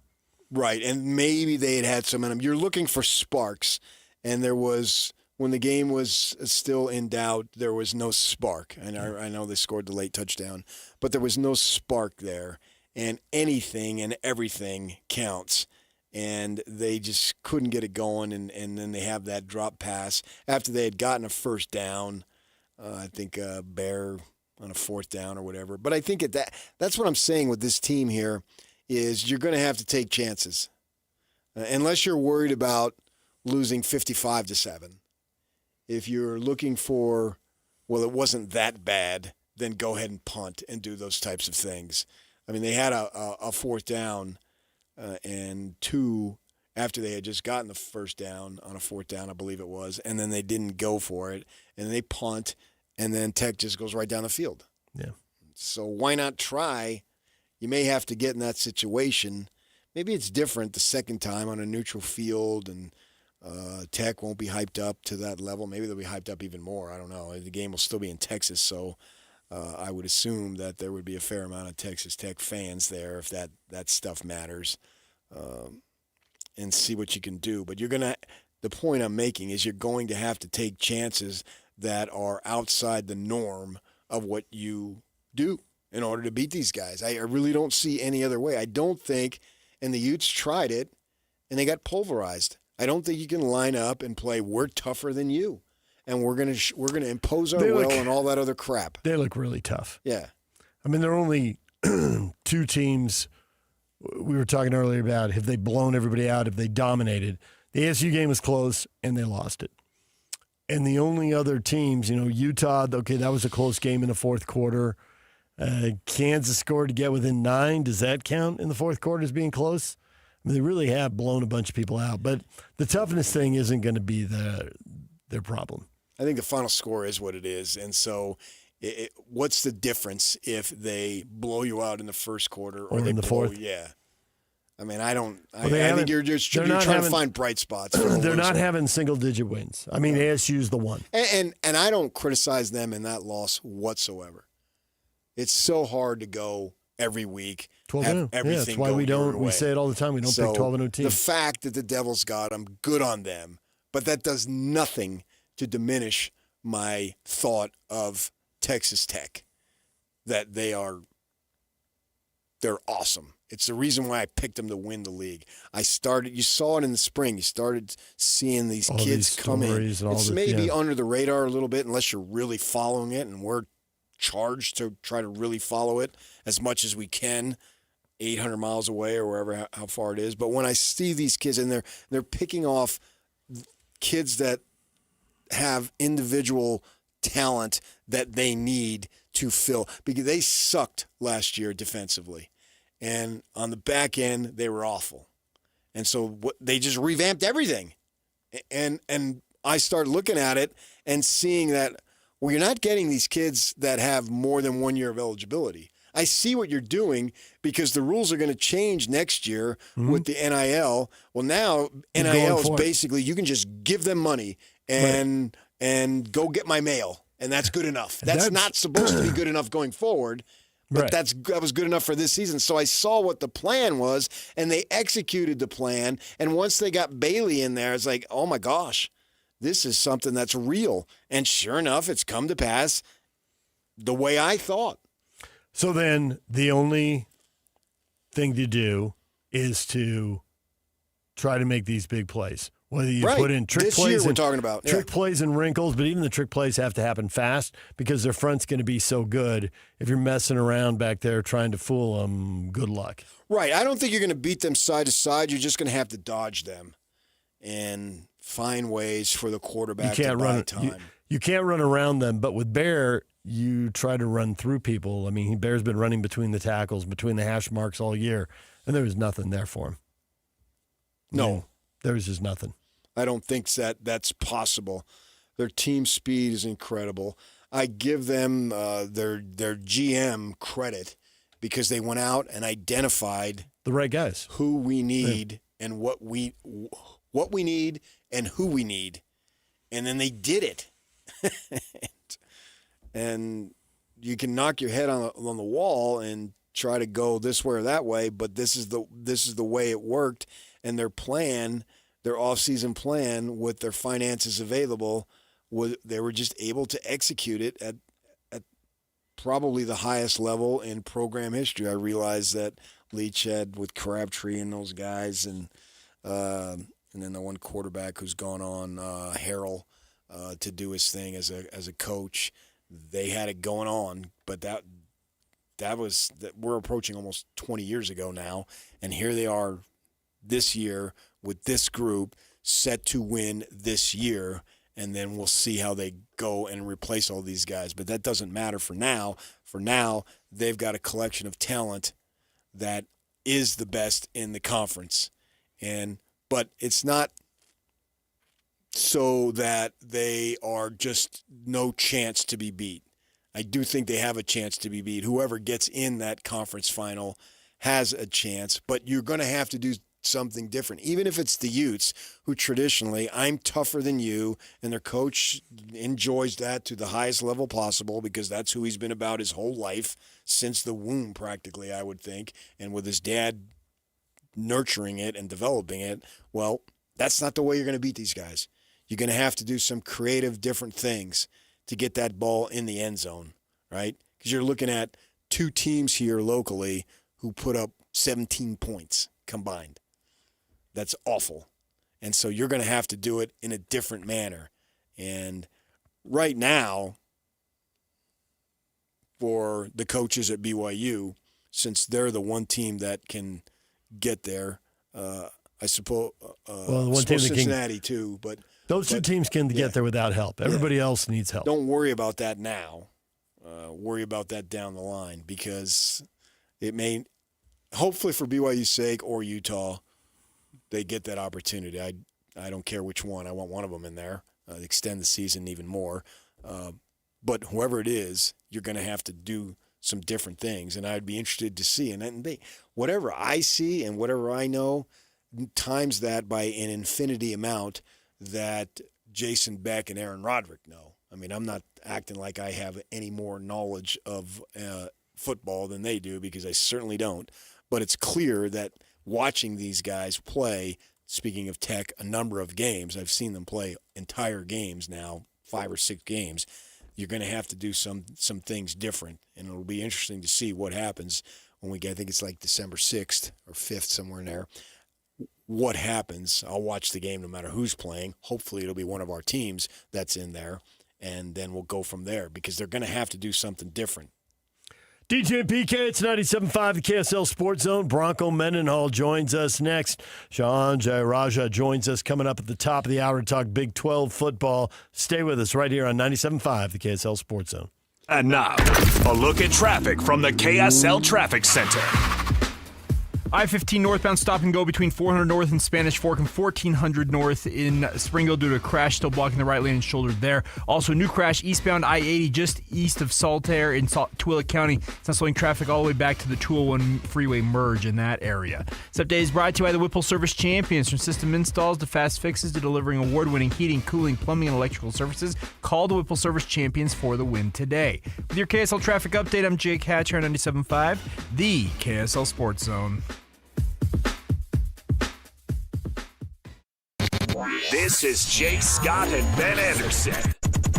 I felt so strongly after this game that Kyle Whittingham is coming back next year. I think Whit wants to go to a championship game. I think Whit wants to beat BYU one last time, and I think he can convince himself now, looking at a team that has an offensive coordinator that knows how to put up 40 points, a defense that has improved throughout the year, that he can come back one more season. You can't keep Morgan on ice forever. Like, he would not be the first coach, Frank Beamer, Joe Paterno, who all the rumors swirl and they can't give it up. That might be Whit. But I think some of those guys were legit washed. This was a big win. One of the things Whit has not done recently is won a big game. They lose to BYU now. They lost to Texas Tech. Like, these big games, Whit had not been winning. The Utes had not been winning. And that was my question mark of, like, does he still have his fastball? And you come out and you crush Cincinnati on national TV, and he says, yeah, I still got another season. That's what I saw. Catch Jake and Ben weekdays from 10 to noon on 97.5, the KSL Sports Zone. Hans Olsen, Scott Gerard. Hans, you feel it outside. It's football weather, but that also means it's colder outside, and that means your furnace, if you haven't fired it up already, you will be soon. So you want to keep that warm air in your house? Well, it's all about having the right windows, and Advanced Windows can make sure you have the best windows in the state of Utah. Remember, they've got the lifetime warranty. It's transferable to the next owner. It covers all labor, glass, and parts. And these are original windows built right here in the state of Utah. They eliminate the middleman, so they make it more affordable for you. And they've got great financing plans, including 60 months, no interest, no payment, or no interest for 24 months. They'll set it up so it's affordable for you. Go to advancedwindows.com. That's advancedwindows.com and find out how they can save you money. In fact, $2,500 off when you swap out 10 windows or more. That's Advanced Windows. Call them now, 801-850-9100. It's Advanced Windows at advancedwindows.com, 801-850-9100. Save now with UCCU Black Friday money deals. $150 cash for signing up for direct deposit. A free Shark robot vacuum when closing your mortgage. Low-rate credit cards with 0% interest for 6 months. Auto and RV loans, no payments for 90 days. Home equity loans with an extra 0.25% off the interest rate. Lock the deals in now with just your name, phone number, and email at uccu.com. Visit uccu.com/Black Friday and lock in your deals. Plus more deals weekly at uccu.com. UCCU. Love where you bank. Oh, hey, welcome to gift wrapping. Whoa, Zoe Saldana. Hey, can you wrap these, please? Wow, iPhone 17s. You splurged. At T-Mobile, you can get 4 iPhone 17s on them. It's the perfect gift for everyone. I'm the worst. I only got my mom a robe. Well, it's better than socks. So I have to trade in my old phone, right? No, at T-Mobile, there's no trade-ins needed when you switch. Keep your old phone or give it as a gift. Incredible. In fact, wrap up my old phone, too. For my Aunt Rosa. Forget that. Aunt Liz will be jealous. Sounds like my family. Drama. Oh, I got it. I'll give it to my abuela. I'll take reindeer paper with, hey, where are you going? To T-Mobile. Thanks, Zoe. The holidays are better at T-Mobile. Get 4 iPhone 17s on us. No trade-in needed when you switch. Plus 4 lines for just $25 a line. With 24 monthly bill credits and 4 eligible board-ins on essentials for well-qualified customers. Auto-pay plus taxes, fees, and $35 device connection charge. Credits end in balance due if you pay off early or cancel. Contact us. Finance agreement 256 gigabytes, $830 required. Visit T-Mobile.com. Is your financial advisor offering you up to a 30% upfront bonus? Or are they promising you up to 10% growth per year, all for your retirement income? If not, then you need to come to Trajan Wealth. I'm Jeff Jr., founder of Trajan Wealth. If you have a plan to retire within the next 10 years, don't wait only to find out it's too late. I've seen hardworking folks like you retire only to be required to go back to work, all because their advisor told them guarantees like these were too good to be true. They're not. That's up to $30,000 upfront or up to $10,000 per year on $100,000, all guaranteed for retirement income. Don't keep working when you're supposed to be retired, and don't let any financial advisor tell you it's too good to be true. Call Trajan today, 801-210-6800. That's 801-210-6800. Annuities, non-advisory products. DBA Trajan Wealth Insurance Solutions. Additional disclosures at TrajanWealth.com. After 30 years of plumbing experience in Utah, we've compiled a list of items we plumbers commonly find in sewer systems. First off, hair. Lots of hair. Like, so much hair. Oh. Roots, dental floss, marbles, and every other toy imaginable. Dentures, watches, coins, live animals. Also dead ones. Photographs, we assume from active and very healthy relationships. Wigs, kitty litter. Look, the point is, don't use the toilet as a landfill. This has been a public service announcement from your buddies down at Shamrock Plumbing. Celebrate the season of giving by giving yourself the best meal you've ever had. Experience Ruth's Chris award-winning service, sizzling steaks, signature wraps, salad, sides, and dessert. Book your holiday parties today. Ruth's Chris in Salt Lake or Park City. This is your Cougars at 30 update. Presented by Kenny J's Barbecue on 97.5, the KSL Sports Zone.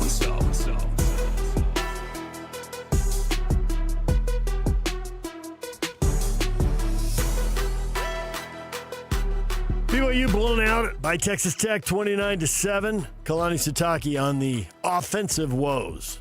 We were going to get some yardage at the beginning. We just got to keep plugging away. You have to give them credit. They were committed to stopping the run. And in the past game, we weren't able to make things happen enough. And turnovers were an issue. I mean, we had the muff punt and the interception and the fumble was a lateral play. So that doesn't help you either. Just really couldn't get things generated. Couldn't get any momentum, any positive things going on the offensive side. This Cougar Update brought to you by Kenny J's Barbecue. Make this Thanksgiving unforgettable with Kenny J's Barbecue. Skip the stress and bring home slow smoke perfection. Pre-order your Thanksgiving meal today by reaching out to them at 801-230-5396. That's 801-230-5396. This is Utah's best coverage of the Utes, Cougars, Jazz, and Mammoth. Here we go. From the guys who have been there for all the biggest moments in Utah sports history. You're listening to DJ and PK on 97.5, the KSL Sports Zone.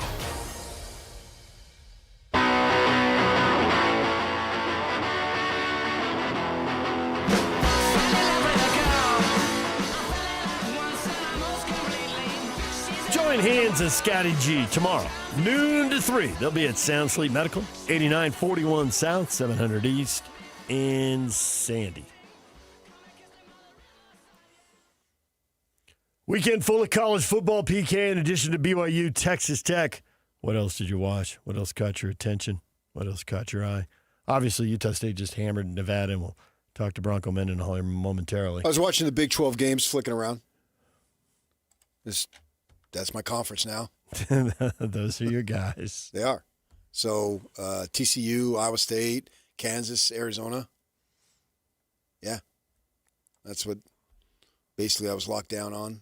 And then the Indiana Penn State, I saw that that whole drive. Saw that miraculous comeback unfold. Yeah, Mendoza looking really good there. A kid who only had 2 scholarship offers coming out of college, and now could be considered certainly is considered a Heisman contender. So those types of things. Watched that game. Watched Oregon and Iowa in the rain and the slush and all that miserable weather there. So watched those games, and then of course Utah State. I watched the first part of it. Saw they're going to kill these guys. Yeah. Got in the car and drove down and watched BYU basketball. Did you Arizona? Are they coming? Should we be watching out for them in the Big 12? I mean, they're 6-3 right now, which sounds pretty good. I don't know if they'll finish, 9-3 or 6-6. I suppose there's still a big swing here. Got a rivalry game. Well, they better have one more loss. The rivalry game. I know they're going to Cincinnati. I think Cincinnati has Arizona and BYU back-to-back at home, I think. I think they're dangerous. Yeah. Yeah, they're dangerous. Maybe they're a team on the rise in the conference. DJ PK, and we're joined now by Bronco Mendenhall, head coach of the Utah State Aggies. Bronco, good morning. Hey, good morning. Do you just sleep like a baby after that, Bronco? I mean, not just 41-0. Plus, you're wearing what looks like oven. I mean, it looks like it must have been really cold. It looked like that's something you'd take a casserole out of the oven with. And you catch the ball, Bronco. I mean, you had a night from start to finish. Yeah, the oven mitts and the ball catch, that's the degree of difficulty is pretty high. Just a great night for our team. They prepared really well, played well from start to finish, executed in all 3 phases, generating momentum really at the most critical time of the year. So really fun. We often hear that plays are scripted offensively, the first 10, 15, or whatever it might be. And so with that in mind, did you guys know that you'd be able to have success against Nevada immediately through the air? We didn't. That was the plan. That was the intent. Again, Nevada was a team, and quite frankly, we were preparing for a game like the rest of their games that had gone right down to the very end and been, a 1, 2, or 3-point game. Our ability to convert third downs in between moving the ball in explosive plays and our ability to get off the field and create turnovers, those 2 things really just kind of made the difference in the game. So, yes, our intent was to throw the ball. We had a good plan for their coverage plan and their coverage schemes, executing it, but especially third downs. I thought that was the difference. You got big plays, and Hamblin had the pick 6. Is he a Utah Tech transfer? He is, and just been a really consistent player for us from the beginning, tall and long, 6'5", and maybe 200 pounds, maybe 205, but has been very consistent from the beginning of the year. So he led the team in tackles on Saturday night. He had an interception for a touchdown. He also recovered a fumble down on the 1-yard line, had a sack. So, one of the positive things, again, most of the time when you hear transfer portal, it's provided in a negative context. But there are also times where a player develops late. He continues to grow and he has an opportunity for a different level or more experience. And sometimes a place just hasn't worked out for a given individual. And so the flexibility they have now to find the right fit, I can't say it's all negative. It feels that way if you lose a player. But there are plenty that I think are benefiting and having a positive experience from a new place. Given that this is your first year, there's still a learning curve going involved with you, with them with you, as far as your team goes.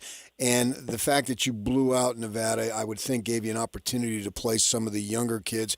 How important is it for you and your coaches to get a look at these guys in game situations versus practice? Yeah, essential, especially as the evaluation and recruiting and retention part of the season is coming up. And for that many players to play from about the 8-minute mark on in the third quarter gave us a really nice sampling of what we thought some players were and where they are in the program, and then actually where they were. There were a few surprises, kids that played beyond maybe where we thought they were. And then some that we thought would actually perform better. And a quarter and a half is a significant number of snaps, basically with all of your backups playing. And so great. Well, the first part is just how exciting it is for them to play and for us to watch them play and enjoy playing the game and getting some reward for all the practice work. So I think that's first. And then the evaluation part, I think, is the supplementary part. We're getting pretty late in the season here, but after Hawaii absolutely smoked San Diego State, it looks like there's 7 teams who can tell themselves, hey, we're 3 weeks away. We do well these next 3 weeks. We're in the conference championship game. How surprised were you when you saw that score, and is that something you mentioned to your team, or win a road game and get bowl eligible first things first? More of the second. Everyone follows anyway. And as I've been sharing maybe on this with you guys as well as the rest, this league is just, it's even, and they're the initial perceptions, the initial records. But as I've just sensed the league and been watching the film, going to Hawaii to play, that's a tough thing. And San Diego State was really good on defense. They've been scoring a lot, and they go and get beat 38-6. It's a significant challenge. You watch Hawaii leave the island, come to San Jose, and it didn't even look like the same team. And so there are still significant challenges, but it's fun because every game we have remaining, there's a ton riding on it, which is an awesome thing that the kids and the programs around this league are going to be battling all the way through Thanksgiving.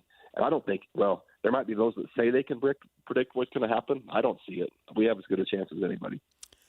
And that first up, as far as the stretch run here, is Saturday, 5 o'clock in Vegas against UNLV, which, had got off to the great start, 6-0, and then lost a couple of ball games. Then they come back and they handle Colorado State easily. As I look at this team and have seen them play a few times, they're very explosive offensively. Even in their losses, they're still scoring a lot of points. So it looks like I don't know if it's the most stern or sternest test for your defense, but certainly they present a big challenge from the offensive perspective against your defense. Yeah, they do, and great that we played Texas A&M and Vanderbilt on the road. So yes, they're explosive. Yes, they're dynamic. They're leading our league in scoring.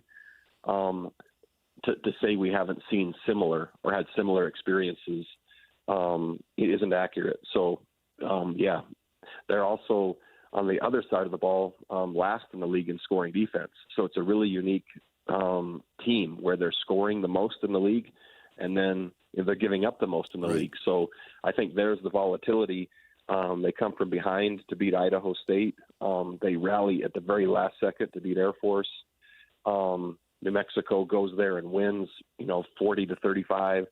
So it's 4 quarters of football, and where it goes from there, I don't know. But it's going to be, you play the play and reset, you play the next play and reset, and you do it as hard as you can all the way to the end, and someone's going to win. And so we're looking forward to it. They have given up just a ton of points. Is it more tackling? Is it are they especially vulnerable to the run of the pass? What is the major problem? Because there's problems. That there is, and most of the time when points are yielded to that level, it always has to go through the secondary, right? It's the last layer of defense, run or pass. And so there's just been some inconsistencies there and some concentration plays and a number of big plays every game that seem to lead to points. So that certainly capable, just have lacked consistency. And the next part, I think, that's probably worth framing is when you have an offense that's scoring that many points, the opposite sides are more wide open against you because they know they're going to have to match scores to win. And so they're also probably defending more explosive type of plays at a higher level than maybe some other teams. I think you faced a Dan Mullen team, at least when he was a coordinator, haven't you? Yeah, so my last coaching experience against Dan Mullen was in the Orange Bowl. I was at Virginia and he was at Florida. And we were a score short. We tried an onside kick at the end to try to get to a final drive. But then certainly when he was at Utah and I was at BYU. Right. But last experiences was in the Orange Bowl. So when a guy like him has a long track record, as you do, when you study his current position, have you been able to develop a pattern of what guys like to do when they have a number of years in this business? Sure. There's a starting point, and there's a base philosophy, and there's trends and tendencies. When there's other coordinators and coaches that now are working for him, you can see offshoots here and there, but there's still a similar, approach and identity. And again, he's had success offensively throughout most of his career. My side has been the opposite. But I would say, yeah, there's a signature that permeates the program that he's running. Do you challenge the kids about the 0-4 road record and throw it out there as kind of this is a question of toughness and mental toughness, or is that just getting too in the weeds and it's more about each individual play and lining up the right way, blah, blah, blah? Yeah, much more of that. You have to just acknowledge the brutal fact of we're 0-4 on the road, and then if you just divide 0-4 into like 4 chapters of a book, traveling to Texas A&M, well, they're pretty good. Yeah, right. Traveling to Vanderbilt, they're not bad. Get on the plane and go to Hawaii. Well, it appears they got a pretty good team, and that's a tough place to go. And then I don't even know how to describe returning to New Mexico and what that was like. So there's been unique challenges of the 4. By the way, nobody cares, right? I mean, that's still, we haven't won on the road, and none of those are excuses. But we're framing it in context, as we will with this one. They're each their own chapter. We haven't cracked the code yet. I haven't helped this team crack the code yet of just being fiercely execution sound and resilient and confident and playing great football on the road. And conversely, Utah State hasn't been 5-0 at home since 2018. Those are things I don't look up, right? In the press conference, they say stuff like that. And I remember, okay. So we're doing a really nice job there. But that's part of the discovery process that I'm learning and trying to help this team and program with. And I'm really looking forward for this next chance to do something about it. You made a comment a few minutes earlier about this is the time of season where you're looking at roster retention and also recruiting, and the rules have changed so dramatically since when you first got into coaching to where it is now. What are your thoughts on having to do all that at a time when the most important thing is charged to win the next game? Yeah, it's a really unique landscape. I never imagined some of the conversations that I'm having and some of the circumstances surrounding retaining our own roster are really interesting. And maybe in a past life, at a different stage in my career, I would have treated it differently. But it is part of now what it is. So our second bye was prior to this last game, and I met with, I think there's 18 players that I met with in terms of their role moving forward and what that might look like, and just gauging and connecting and predicting, and quite frankly, recruiting to retain members of our own team. Never imagined that would be part of the process, but really that's the landscape now, and they need to know what I truly think and vice versa. And there was a brief window during the bye week to do that before we just settled down back into game week to play, and I framed it like that to them. I just said, hey, now listen, there's a window here, so let's have this conversation, and then for everyone in the organization, we need to flip the switch starting, Monday and back into game week and go. So I did that. It's a very unique experience because really the ideal is the players are pushing back so hard to stay in and be part of team first and the culture and the purpose and all the things you're doing. But there's an individual component now and a profit and a financial component now that is just part of the game. So do you think these conversations you're having, Bronco, are like a starting point, or do you assume at this point that some third-party agent, whoever, high school coach, has reached out and you're addressing something that was already on the table and that the player was already thinking about? Yeah, it's varied. It's varied by player, but there's absolutely a ton of the second. So there's tampering, no question. It's against the rules, but the rules aren't enforced. Every organization has basically the roster of the next tier down of players that they want, that they've contacted while we're still playing. And we've got 3 more games left, but players have been reached out to. There's some phantom hotline that you're supposed to be able to call where something happens, which that's just, it's just nonsense. Phantom hotline? Telling it like it is, as usual. Phantom hotline. I should be able to call the reality is programs with as much money as they have will take who they want. in the manner that's supposed to be illegal, but not.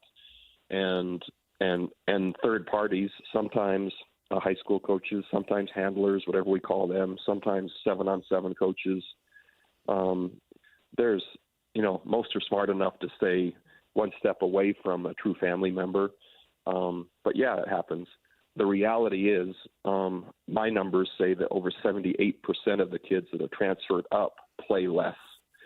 When that happens and they have NFL aspirations, their chances to make it actually go down, not up. And sometimes they transfer back to the same level. But the reality is less snaps means less film, means less productivity, and less of a chance. For the other, whatever that is, 12%, man, that could work really well. However, they're being compensated really well to play less. And therein lies the choice that families make. They all think they are the exception, and we're the 12%. And I don't know what the numbers are this year. So put that in context of my last data, which was a year ago. But the reality, I won't judge. It's not fair for me to do that. Some families with that kind of money put in front of them, and maybe they haven't had much, that's life-changing money. Yep. And so I'm not judging, and I don't want our listeners to think that I am. Right. There's just the facts they have to sort through. Yeah, exactly. I mean, well said. I mean, that's their situations.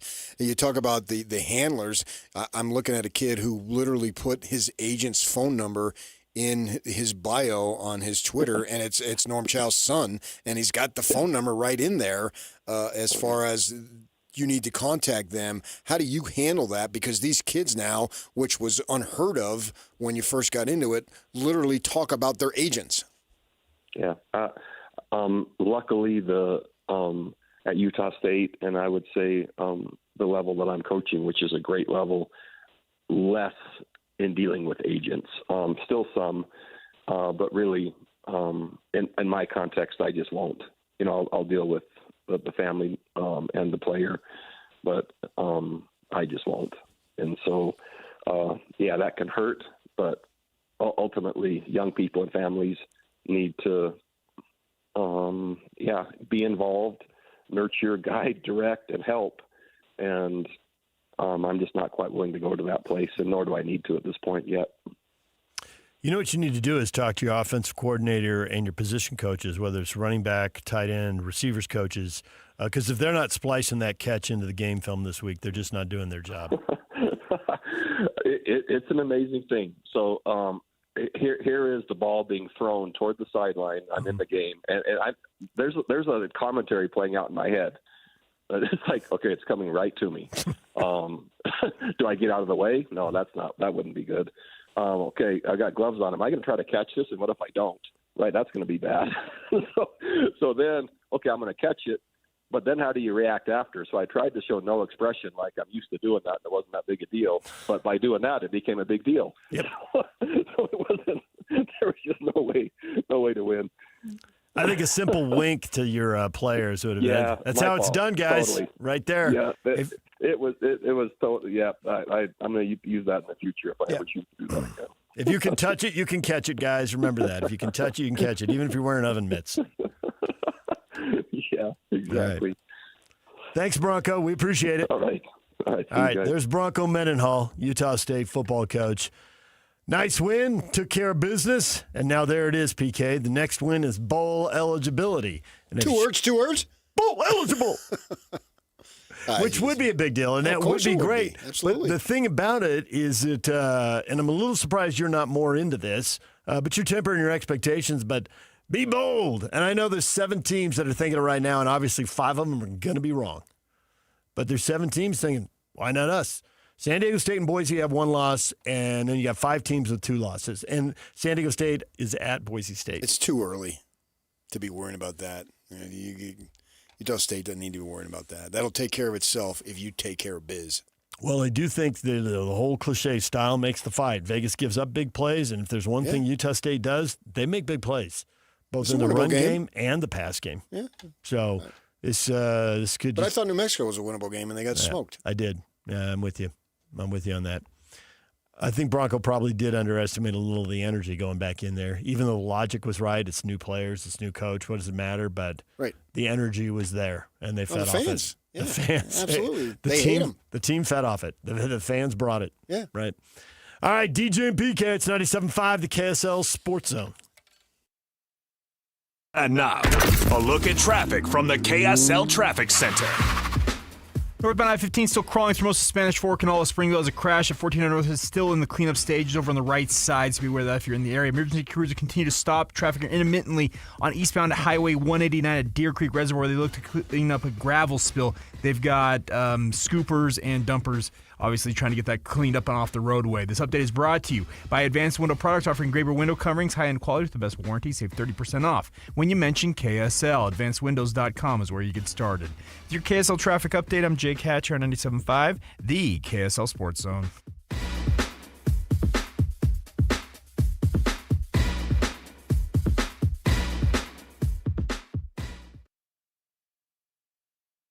You've been listening to The Zone for decades. Yes! But now you can watch the guys break down your favorite teams. Some viewers may find the following video disturbing. Viewer discretion is advised. Catch the video stream of DJ and PK, Jake and Ben, Hanson, Scotty, and JJ and Alex right now at KSLSports.com or by searching KSL Sports on YouTube. Utah's best sports radio is on air, online, and on the KSL Sports app. This is 97.5, the KSL Sports Zone. At Fisher Investments, we may seem like other money managers, but we're different. Are you really that different than the rest of us? We are. As a fiduciary, we always focus on what's best for our clients. What services do you offer besides investing? We have a team of specialists in financial planning, estate planning, and more. Your clients rely on you for all that? Yes, we ensure clients receive unparalleled service at every step of the relationship. Okay, but you still sell commission-based products, right? No, because we believe that's a conflict of interest. We prioritize service over sales goals. So, then how do your fees work? We have a simple and transparent fee that's a percentage of our clients' portfolios. So we do better when our clients do better. Wow, we're more different than I thought. At Fisher Investments, we're clearly different. Learn more at FisherInvestments.com. Investing in securities involves the risk of loss. Exhausted with applying for jobs online and never hearing back? You're in luck. With Express Employment Professionals, experts in your community are dedicated to helping you find a job. With more than 870 locations, there's always an office in your area. The best part, once Express Employment Professionals has your information, you'll be the first to hear about new opportunities that match your skills. Start by finding a location at expresspros.com and contact your local office today. That's www.expresspros.com, expresspros.com. Makita knows that pros never settle, and neither do we. With Makita, you get tools that perform at the highest level on every job without compromise. Makita is for the most detailed pros, expertly engineered to deliver precision, job after job. When your work calls for the best, call on Makita. Makita, built to be the best. Available at the Home Depot. Get ready, Utah. Mountainland Supply is bringing Milwaukee Counter Days to a branch near you. Join us for a one-day only savings. 10% off all Milwaukee power tools, hand tools, and accessories. Plus, free sale day only items. Start your morning with a light breakfast, stick around for a delicious barbecue lunch, and connect with the Milwaukee team. We'll be in Nephi on November 11th, St. George on November 13th, and Orem on November 20th. Don't miss it. Mountainland Milwaukee Counter Days. Food, freebies, and fantastic savings. We all hear the radio ads about the IRS. They tell you to be afraid, to be scared, and they try to frighten you into calling. I'm not here to do that. Tax Relief Advocates is different. TRA is here to tell you that if you owe money to the IRS, whether it's $5,000, $50,000, or $500,000, we have a solution. It doesn't matter if you're sitting in your car, at work, or with your kids. No matter where you are, call now. 800-575-9871. Don't lose hope. TRA can eliminate or reduce what you owe to the IRS. Generous programs are now available that can give you a fresh start. Our passion is taxes and helping individuals fix their IRS problems. We have over 1,000 5-star reviews on Google and an A+ with the Better Business Bureau. You don't need to be afraid of the IRS any longer. End your tax nightmare today by visiting us online at TRA.com or call 800-575-9871. That's 800-575-9871. Tax Relief Advocates. Real solutions for real people.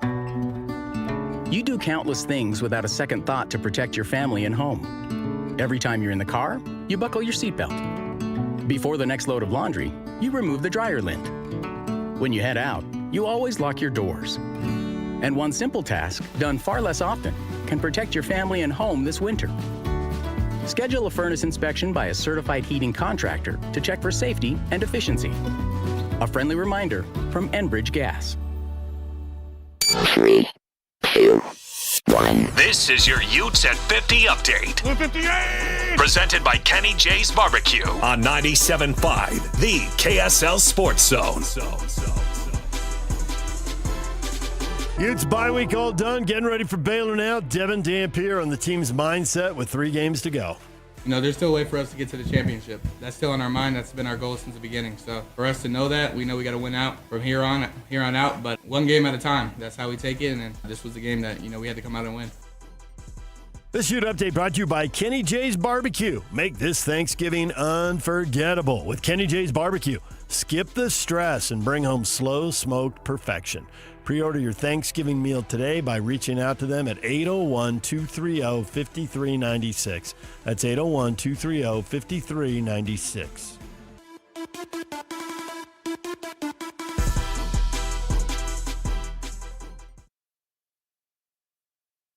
Three, two, one. And now, your Rocky Mountain Chevy dealer strong play of the weekend. Under center, Daniel Jones, straight give to Jonathan Taylor. He's well over 100 yards. He adds to his total there. He gets out. He's going sideline. He's got a chance. Look at Pierce. He's at the 20, 10, 5, touchdown. There's the record breaker for Jonathan Taylor. There's the Chevy Strong play of the game. Know it today after 3 o'clock. JJ and Alex will call for it, and you can win fabulous prizes. Of course, man. He was born in New Jersey, man. There you go. Yes. Set Jersey state records for rushing yards. Went to Wisconsin. He was great in Wisconsin, and he's great in the NFL.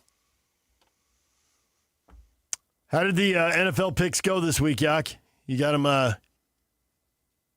written down? Picking your locks of the week. I went with the Thursday night game, so I didn't have any drama to follow this weekend. Did you get yours right, PK? Did I get mine right? Who'd I pick? I was hoping. All right, so I have to have egg on my face. Egg on your face. I trusted the Carolina You're a big Panthers. Disgrace.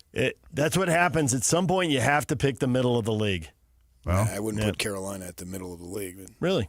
Well, they were 5-4 going into this game playing the Saints, and somehow they only managed 7 points and lose to Tyler Shuck. I wouldn't put them at the middle of the league, no. So, yeah, I finally suffered my first loss. I wouldn't trust them. My run is over. PK had the Detroit Lions. And I had the Lions, yeah. Yeah, so Dan Campbell saved you with his offensive play calling duties. Oh, he took over offensive play calling. Took over 44-22. Get out of the way, Mr. Morton. I'm taking over this. Get out of my face, and man. And then DJ, obviously, Thursday night took the Denver Broncos. So there you go. All right. So in the pool, you made it to the 10th week, and now you're 9-1. So he's just like the Cougars. They went down. He went down. 9-0, 9-1. Yeah. 9-0, 9-1 now. There you go. It's the 2024 BYU. Cougar grad. It makes sense. Yeah. 8-0 this year before they get beat, but 9-0 last year. Yeah. All right, PK. This is our chance now. Now he's back without shouting distance. Maybe we can reel him in over the final. Well, he already won that one. He's already got the first leg of the Double Crown. Right. Trying to get the Double Crown now. Yeah. You've got the Supporter Shield. Now you need the cup. Can we stop until next spring? No. And we're the only show that talks about that sport, guys. Do we want to keep our job? Yeah. Okay, when it's appropriate, talk about it. But it's not appropriate right now. Two titles in the same year. The analogy was there. There's no two titles. It's a bogus freaking title. We're gonna need a list, Jock, of who we've got left because we're gonna start running out of options here. We're 10 teams deep. It goes to PK's point. We have to go to the middle of the league, a.k.a. teams we don't really trust. You have your list. I sent it to you. Yep. Well, check it twice. Starts getting trickier. All right, DJ and PK, it's 97.5, the KSL Sports Zone. Coming up next, Shehan Jayaraja joins us. The Big 12 One team, very clear who's going to the Big 12 title game. Who's the other? We'll talk with Sean about that. And what are the odds of getting two teams in the 12-team playoff? We'll talk to him about that as well. Stay with us right here on The Zone. Whether you're stuck in the office, I believe you have my stapler, in your car, or at your in-laws. You want a piece of me? You bet I do.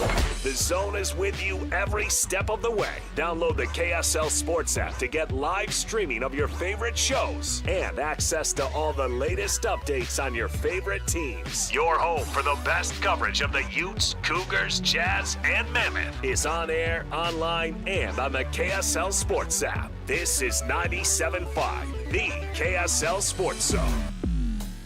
The holidays are here, full of joy, family, friends, and yes, a little hustle and bustle. That's why you need Aleve. Between cooking, shopping, and all those extra errands, aches and pains can sneak in. Aleve is here to help with long-lasting body pain relief. Don't let body pain slow you down. With up to 12 hours of body pain relief per dose, you can keep up with the season's magic and all that awaits. Pick up Aleve and get back to what really matters, making memories. Use as directed. We know exactly what you're not thinking about right now. Wiper blades. But now that you are, take a moment to think about how Rain-X is the #1 brand of wiper blades in America. Why? Because Rain-X thinks about wiper blades all the time. We obsess, so you don't have to. Simply install our blades and then think about literally anything else. So choose Rain-X, America's #1 wiper blades, and then go back to not thinking about wiper blades. Rain-X. Outsmart the elements. The holidays are coming. Is your home ready? Whether you're hosting a holiday party or reading a book, a brighter home makes your home more comfortable. Mountain Home Services can save you energy and brighten your space. Mountain Home Services can improve your home with LED lighting upgrades, smart switches, and modern lighting controls, perfect for cozy holiday nights and year-round savings. And KSL listeners can save with exclusive offers to brighten your holidays. Serving Utah since 1954, Mountain Home Services was the first to offer upfront pricing with no hidden fees and 100% satisfaction guarantee. Protect your home with an electrical inspection, surge protection, and keep your family warm this winter with a generator. And KSL listeners enjoy a discounted price on a fireplace tune-up for just $99. Visit mountainhomeutah.com or call 801-543-2222. That's mountainhomeutah.com or 801-543-2222. Mountain Home Services, keeping Utah homes safe and warm since 1954. While most jewelry stores outsource their custom work to international manufacturers, Belliston Jewelry is your custom, in-house, full-service jeweler. Besides the obvious tariff issue, what's wrong with outsourcing? You know, like a game of telephone, all of the important details, the essence of your dream ring, are quite literally lost in translation as it's designed in other countries like India and China. Belliston's in-store designers can customize and modify your design right in front of you, cutting any confusion to bring your true design to life. Yeah, absolutely. I plan to wear my ring every day for the rest of my life. I want it right. Let me ask you this. If you choose one of those other guys, but you hate the finished ring, do you think they would remake it to get it just right? Not a chance. At Belliston Jewelry, we work with you in-house every step of the way to ensure it's right the first time. BellistonJewelry.com, across from Weber State in Ogden. Locally made, just for you. And cherished for generations. For nearly 70 years, Les Olson IT has been the trusted name for businesses. From state-of-the-art printers and copiers to managed IT services, we have the solutions you need to stay ahead in today's world. And now Les Olson IT is trusted and licensed in Utah for security systems, for technology that helps you work smarter. Les Olson IT, providing solutions that empower your business. Les Olson IT. Bar Dub Grill is where roadside classics meet ranch-raised flavor. Sink your teeth into juicy, handcrafted burgers made with premium Bar W beef straight from the local Utah farm. From the bold cowboy barbecue burger to the sweet and savory Aloha burger, paired with crispy cowboy fries, hand-spun shakes, or signature spud nuts. Soft, airy, and unforgettable. Bar Dub Grill delivers honest eats with cowboy swagger. Bar Dub Grill in Nephi with easy access right off exit 222 in Nephi. From sunrise tailgates to the final whistle, keep your edge with bucked up energy, zero sugar, legendary flavors, clean performance. Stop by 7-Eleven, Maverick, or Holiday Oil. Pick up your favorite Bucked Up can and stay dialed in through every Cougar touchdown. Visit your local Bucked Up retail store today or go to buckedup.com and use code ZONE to claim 20%. Bucked Up Energy. Utah born, Cougar strong. Ready when you are. Hey, this is Chris with JCW's. Not feeling a burger? We've got you covered. Try one of our hot ribeye, turkey, or BLT sandwiches, and you'll understand why we say JCW's, quality and a lot of it.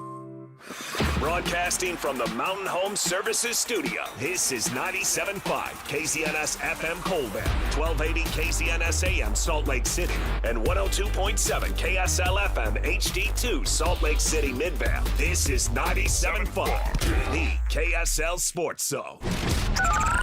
Over 2 decades of sports radio dominance in Utah. My favorite. This is DJ and PK on 97.5, the KSL Sports Zone.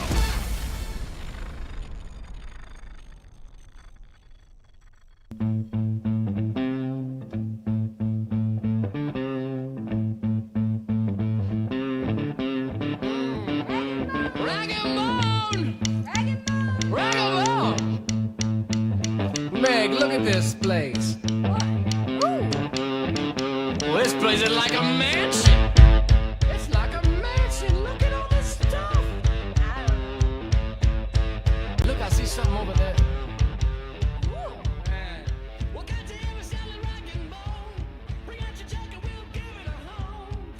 DJ PK, it's 97.5, the KSL Sports Zone. It is time to welcome in Shehan Jayaraja from CBS Sports. Shehan, welcome back to the show. Thank you so much for having me. You got any deep insider analysis into what Texas Tech did to BYU? Because that looked pretty clear. That was lopsided. That was domination. Yeah, it was a pretty crazy victory. And, I mean, I think it really comes down to what that Texas Tech defensive line was able to do. That was the big matchup heading into this one, and I actually felt like BYU fought in a lot of spots. I thought that they did a great job in the red zone limiting Texas Tech's offense. I thought that, honestly, I felt like they had a pretty good plan on offense. They just, they had some drops. They weren't able to execute. But a lot of this you just have to credit to Texas Tech. This is one of the most dominant defenses in the country. This is one of the most talented rosters in the country, and they just have so many different ways that they're able to beat you. And on this day, on a day that BYU really did not play a very good game overall, this is what happens. Which was louder, the sport coat you wore or the Texas Tech Stadium fans? Man, you know what? I knew that I had to bring out something special for BYU being in town and Texas Tech being in town. I did get a lot of comments on that one, but no, man, it was a lot of fun. And the one funny thing was I showed up to the stadium and I'm like, wait, this doesn't look too much like BYU blue, does it? Am I going to get yelled at by people? But thankfully, people saw the vision. It was a dark blue and gold. It was different. Good for you. You're known for those. I've seen you, and they're fun. You have a style that's unique to yourself, and only you could pull it off, and you do. So we saw last week when the poll came out that there were 3 teams in the top 13, obviously with Tech and BYU, and then the Utes at 13. Now we expect certainly BYU to fall. How far do you think they'll fall when that poll comes out? Yeah, it's a great question, and here's what I'm most interested in, right, is that I think that Utah getting as much respect as they did is a really big deal, not just for Utah, but also for BYU. Utah is the 3rd team out, but I think that also with a head-to-head win that BYU has, that was, a pretty solid win, that should give them a floor. They shouldn't be able to fall below that number 13 spot, especially on a day, by the way, where Oregon didn't exactly cover itself in glory with a close come-from-behind win against Iowa. I mean, when you talk about Notre Dame, that's still a 2-loss team, one that rates very highly still. Same with Oklahoma and Texas. They've had their bad spots as well. And the other thing, too, just to look ahead also, is that Texas still has to play number 3 and number 5. Oklahoma still has to go on the road to number 4. So, I think that there are also teams that in the next couple of weeks are poised to potentially lose some games too. So I think that, for me, I'm probably thinking 11 or 12, which frankly to me is a little disrespectful, but that's just kind of what I expect to happen. I think this is the week where everything really shakes up. I'm with you. I think BYU is going to fall to 12, and I don't think they'll go lower because I think the Utes will hold at 13. Oklahoma is at Alabama this week. So it's not just a big game, but it's a road game for Oklahoma. And number 11, Texas, is at Georgia. They're not only on the road, it's a big game, but they are on the road also. And Notre Dame, this is their last test with Pitt. I think they've had 2 3-win teams after this in Syracuse and Stanford. That blow those 2 teams out. So for the Irish, this is, I think, a win and you're in the playoff moment, isn't it? Yeah, I think so. I mean, again, when you look at their situation, I mean, it's kind of a unique one, right? Because they do have 2 losses, but they played both those teams really close. And Miami obviously has fallen off a little bit, but Texas A&M is the number 3 team in the country. So I think the committee's giving sort of their down-to-down, play-to-play success a lot of credit, which I don't necessarily think is wrong. So I think that this is the moment where Notre Dame has a chance to punch their playoff ticket. And you mentioned those 2 other games. And I kind of mentioned them off the top too. Like, this is kind of the moment where you figure out, is the SEC going to start causing you trouble? Because if Georgia and Alabama loses those games, like, they're still in at this point. Now, Georgia has to play Georgia Tech. Alabama has to play, a feisty Auburn team. Like, so, if they lose those games, that changes the conversation. But even if they lose to Texas and Oklahoma, that actually hurts you more than it helps you. You want favorites to take care of business this weekend and hand Texas and Oklahoma those 3rd losses. Because while I think, I think that Texas, if they split Texas A&M and Georgia, even as a 9-3, is still in decent shape to make it in as that last team. For Oklahoma, if they lose that 3rd game, it's over for them. So this is a big weekend, I think, for just seeing what the path is going to look like. Percentage of confidence that the Big 12 would get 2 teams in? Yeah, I think that, it's interesting. I think that I would still put it in decent shape. I'd maybe give it a 60% confidence. If BYU had kind of hung a little bit better in that match, which, again, I don't think was about BYU. I think that was more about Texas Tech. I think that people would be talking about them a little differently, but they still have some opportunities left as well down the stretch against not necessarily top 25 teams, but maybe top 40 teams to build a little bit more of a resume. So I think that they'll be in decent shape. I expect Texas and Oklahoma to lose this weekend, which would be significant for the Big 12. And so as long as they're able to take care of business, again, we're talking about a BYU team that would be heading into the Big 12 title game at 11-1. I think that a team that heads into that kind of matchup at that mark, like, that team should be in my opinion. You said Oregon didn't cover themselves in glory. It was funny. I thought, and I guess we'll see how it plays out. I thought they were going to get a lot of points for winning that game. On the road, there's a team with a good record, acknowledged, really good defense, tough place to play, miserable weather, and they go down the field and win the game. I thought I wouldn't be surprised if Oregon jumped over Texas Tech. I don't know that they will or that they should, but I wouldn't rule it out. I definitely don't see that happening, just personally. I mean, look, we'll see what BYU and how they're considered by the committee when it all comes out. But, like, at minimum, this is a 22-point win over a top 15 opponent. Like, I know that obviously, again, Oregon, like you said, I mean, they actually, heading into this game against Iowa, didn't have a ranked victory because of the way that Penn State fell off. But I do think that for Texas Tech, 1, they were dominated up on their own, and 2, I mean, you're talking about a team that most likely has 2 top 13 victories, both by 20-plus points. Like, that is serious business. And also, we'll see how much the committee takes it into account. But, like, their loss was with their backup quarterback. And we did see the committee take that into account with Arizona State last year when they lost against Cincinnati 24-14. So I don't think that there's a whole lot of issue for that. I frankly think that Texas Tech, after this win, should be in a pretty decent position to jump Ole Miss. We'll see if it happens. But Ole Miss, I mean, again, they have a decent win against Oklahoma that compares favorably to the Utah win, but their second best win is probably Tulane. And, I mean, look, the reality is that a 20-point win over BYU is better than a win over Tulane. For the next 5 years, use that as a time frame to basically the rest of the decade, and we'll see what happens with configuration and all that. But for the next 5 years, you see Texas Tech annually being in this position to be a big-time threat as we get deep into November? Because I do. So I think that they're going to be a threat every single year. I think they're going to be a November team every single year. But, when you talk about them being this, we've talked about it all year. This was a once-in-a-lifetime year in terms of getting the level of guy that they were able to get through the portal for this season. Now, what they're going to be heading forward, I think, is more sustainable. They're going to have more high-level recruits coming in.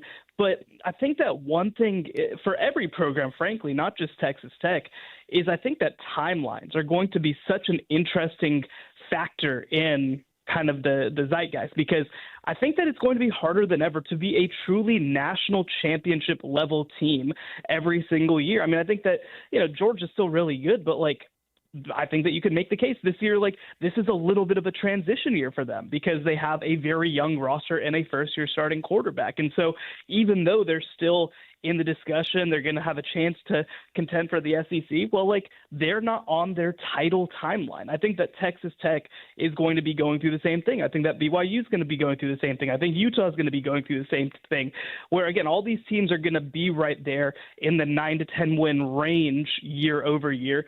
But when you talk about actually getting to the top, when you talk about actually getting to the playoffs, I think that it's really going to be specific years where they manage to be as dominant as they are this year. I don't think that this is necessarily going to be a normal team for almost anybody at this point.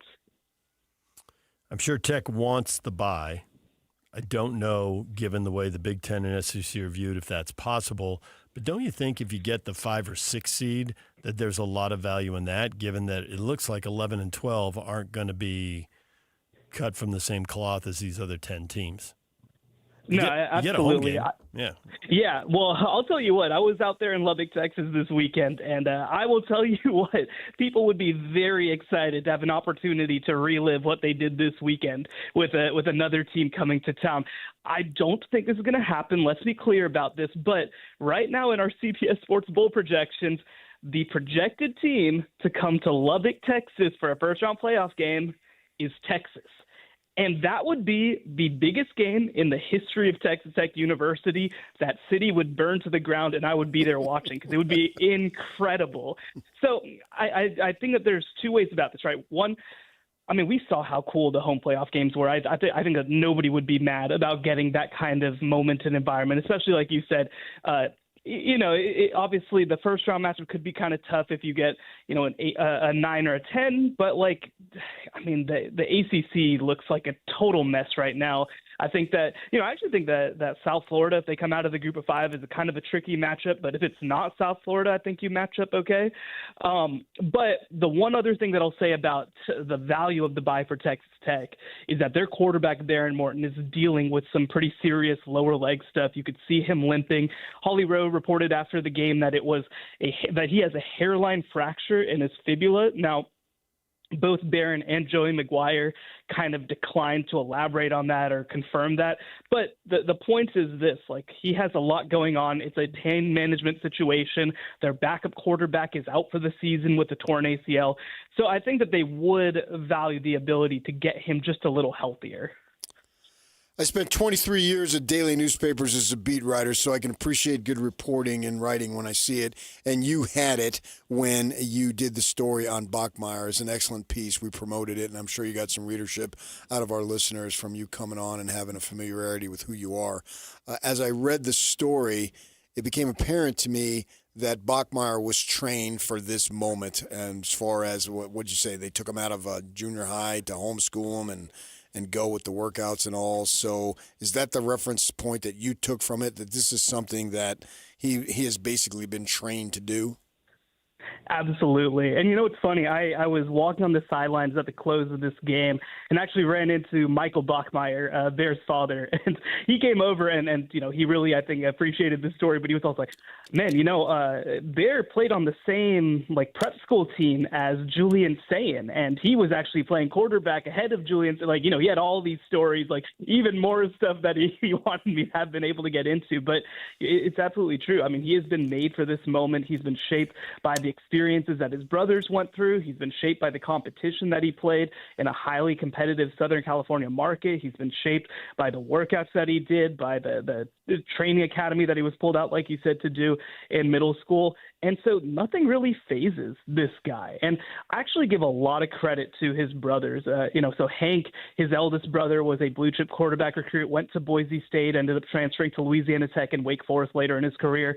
Tiger started his career at Stanford, graduated in 2.5 years with a degree in computer science. Like, these are very serious people. And I think that he learned so much from them, from their experiences in college football. So when you talk about a freshman coming in, this is not a normal freshman. This is somebody who has a lot of perspective on life and competition. And I honestly felt like, look, I'm not going to say that he played an incredible game by any means against Texas Tech, but I thought that he did enough to keep them competitive. And honestly, I mean, in some cases, I think that his receivers and his teammates need to step up and support him too. So I'm going to be very excited to see him as the season goes along. And by the way, still think there's a pretty good chance that Bear will get his second chance at Texas Tech in Arlington. PK was floating earlier in the show. The only way to beat Tech is to throw it, because that's what Arizona State did. And not only the only game Texas Tech lost, but the only game that was really even competitive in the last 5 minutes. They haven't been winning close. They've been blowing people out. Do you think, whether it's a Big 12 team or somebody in the playoff, who's got the passing game? Because running the ball on them seems impossible. Who's got the passing game to beat them? Yeah. So when you talk about in the Big 12, like you said, I mean, Sam Leavitt had one of those moments that, we haven't seen with a whole lot of consistency from him this year. And that's how they were able to be competitive at all. And by the way, when we talk about that, they still only got to 26 points, but that was the key in that one. So when you start talking about the Ohio States, and by the way, Ohio State might just be worlds better than everybody else right now. They are playing at an incredibly high level. But Ohio State is obviously a team that you think about from that perspective. I think that Alabama, with the way that Ty Simpson has grown, is interesting. But the thing that you give a lot of credit to Texas Tech for as well is that, like you said, they're more susceptible on the back end than the front end, but that's more a statement about what they are on the front end. But this pass rush makes it very difficult. I think you also need to be able to buy time, create opportunities on the run to some extent. And again, that's probably a place where I like Sayin, for example, more than I like Simpson.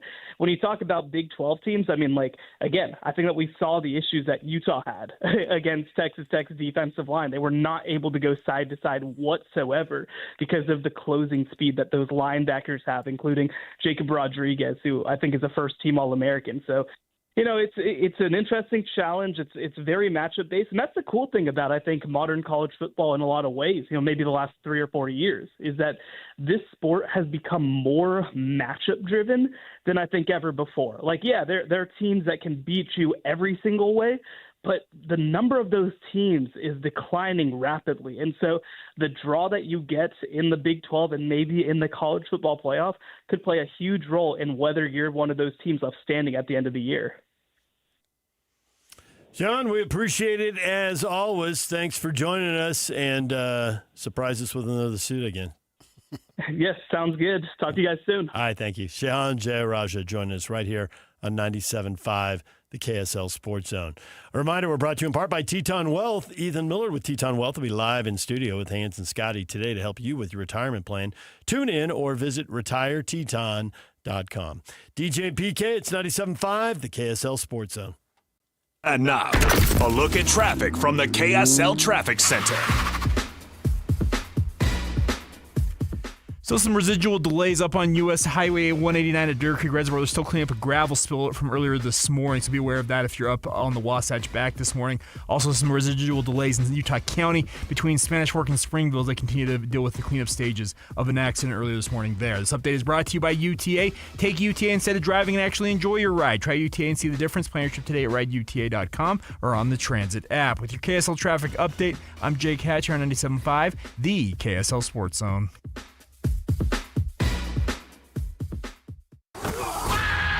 It's game week for the Utes, and the KSL Sports Zone is getting you ready for kickoff.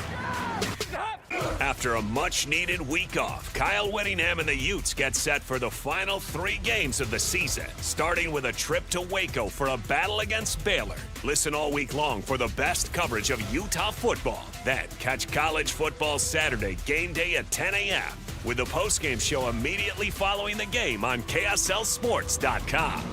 Let's go then. Let's go, baby. Your home for the best coverage of Utah football is live on air, online, and on the KSL Sports app. This is 97.5, the KSL Sports Zone. High school football is back for another exciting season, and Trucordia, the group name for a nationwide insurance brokerage based here in Utah, is proud to be a Game Night Live sponsor. The Trucordia companies deliver insurance solutions to help you protect what matters most. Home plus auto, employee benefits, construction, cyber. Trucordia blocks risks to help ensure your goals. Learn more at Trucordia, spelled TRUCORDIA.com. Do you snore at night? You could be suffering from sleep apnea, a serious medical condition. Be one of the first 25 people to call Sound Sleep Medical and receive a free sleep consultation, normally a $200 value. Sound Sleep Medical uses a custom-fitted oral appliance instead of a cumbersome CPAP machine to treat sleep apnea. Most insurance companies and Medicare cover oral appliance therapy. To learn more, call 801-285-9731 or visit soundsleepmedical.com. We just want to have enough money for retirement. And travel to visit our grandchildren. I understand. That's why at Fisher Investments, we start by getting to know each other, so I can learn about your family, lifestyle, goals and needs, allowing us to tailor your portfolio. What about commission-based products? We don't sell those. We're a fiduciary, obligated to act in your best interest. So how do your management fees work? We have a simple management fee based on the value of your portfolio. So we do better when you do better. We appreciate that kind of transparency. We also check in with you regularly to keep you up to date on the markets and your portfolio. Well, what other services do you offer? As a client, you have access to resources on investing, financial planning, estate planning, Social Security, Medicare, and more. Wow, sounds like Fisher Investments has everything we need. At Fisher Investments, we're clearly different. Learn more at FisherInvestments.com. Investing in securities involves the risk of loss. Utah Mammoth Hockey is back at Delta Center. Don't miss your chance to be part of the excitement as the Mammoth hit the ice all season long. Grab your friends, rally the family, and lock in your seats for the fast-paced, hard-hitting action.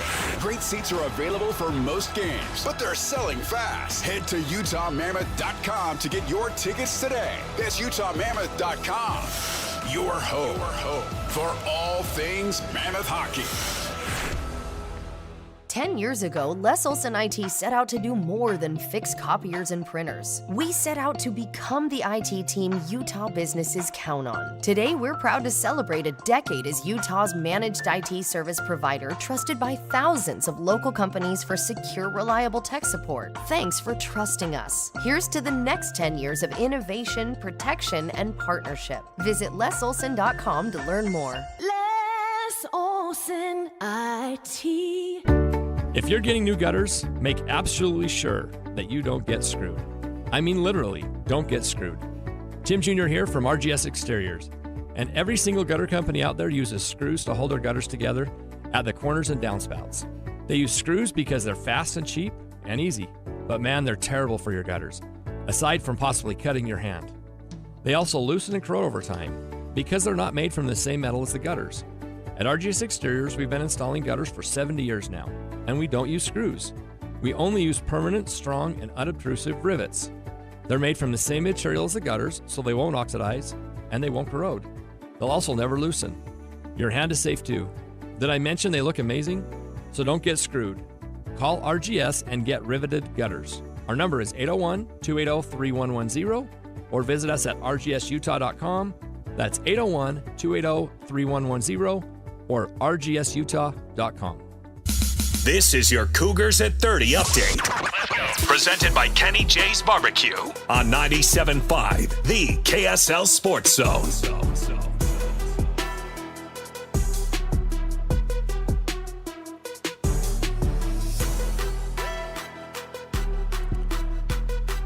BYU gets blown out 29-7, Texas Tech rolls to victory. Kalani Sitake says Texas Tech is one of the best teams in the nation.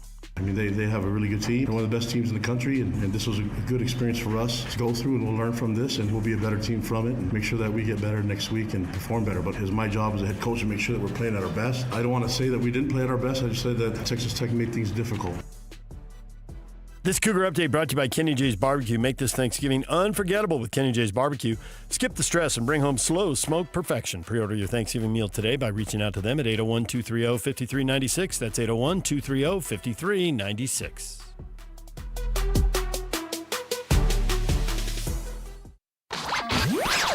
For all of you, less motivated listeners, it's time for your 9 o'clock. Where the heck have you been headlines? Where you at? With DJ and PK on 97.5, the KSL Sports Zone.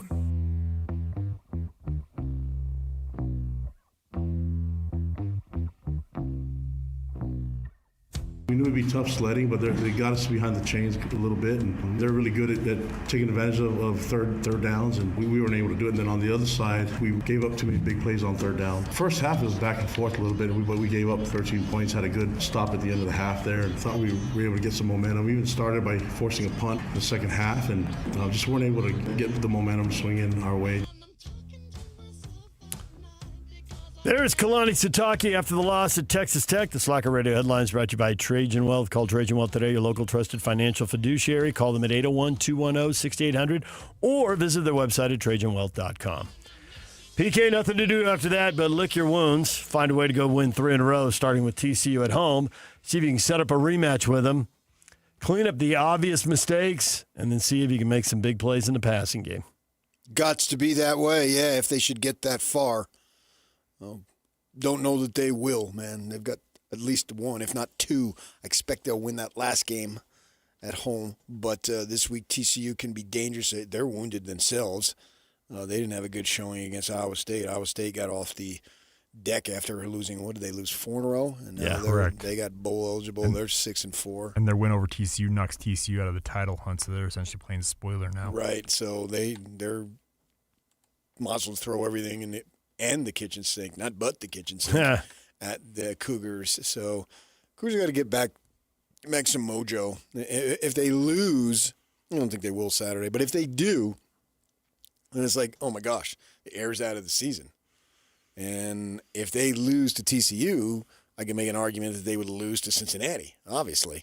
So get back and do what you do, get better, correct the mistakes. You had too many on special teams. You had opportunities to at least put some doubt in Texas Tech's minds, but they didn't.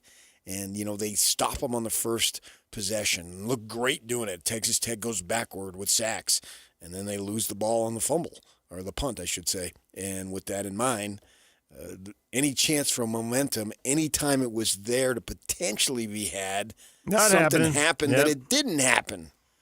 And you could never get anything. It was a downer. I mean, it was the worst time for them to play their worst game. And certainly a lot of it had to do with Texas Tech. But I think BYU's better than that. Not saying they would have won the game, but I'm just talking about BYU being better than they displayed on Saturday. It was by far, without question, the worst game that they've played in a good long while. Worse than the games that they lost last year, I think. And so now there has to be a form of regrouping. It happens, man. It happens in sports. This is not even close to the first time. And so what are they going to do about it? How do they respond this coming week? This is big. And I suspect that the fans will be out in number of the late game and be screaming and yelling and all that stuff. And go out there and play solid football because you need to regain some momentum going into a tough game at Cincinnati. All of that is true. And I think the number one thing is to restart the running game because A-Rod got asked about it early on when all the conversations about a quarterback. He said, we will be able to run the ball.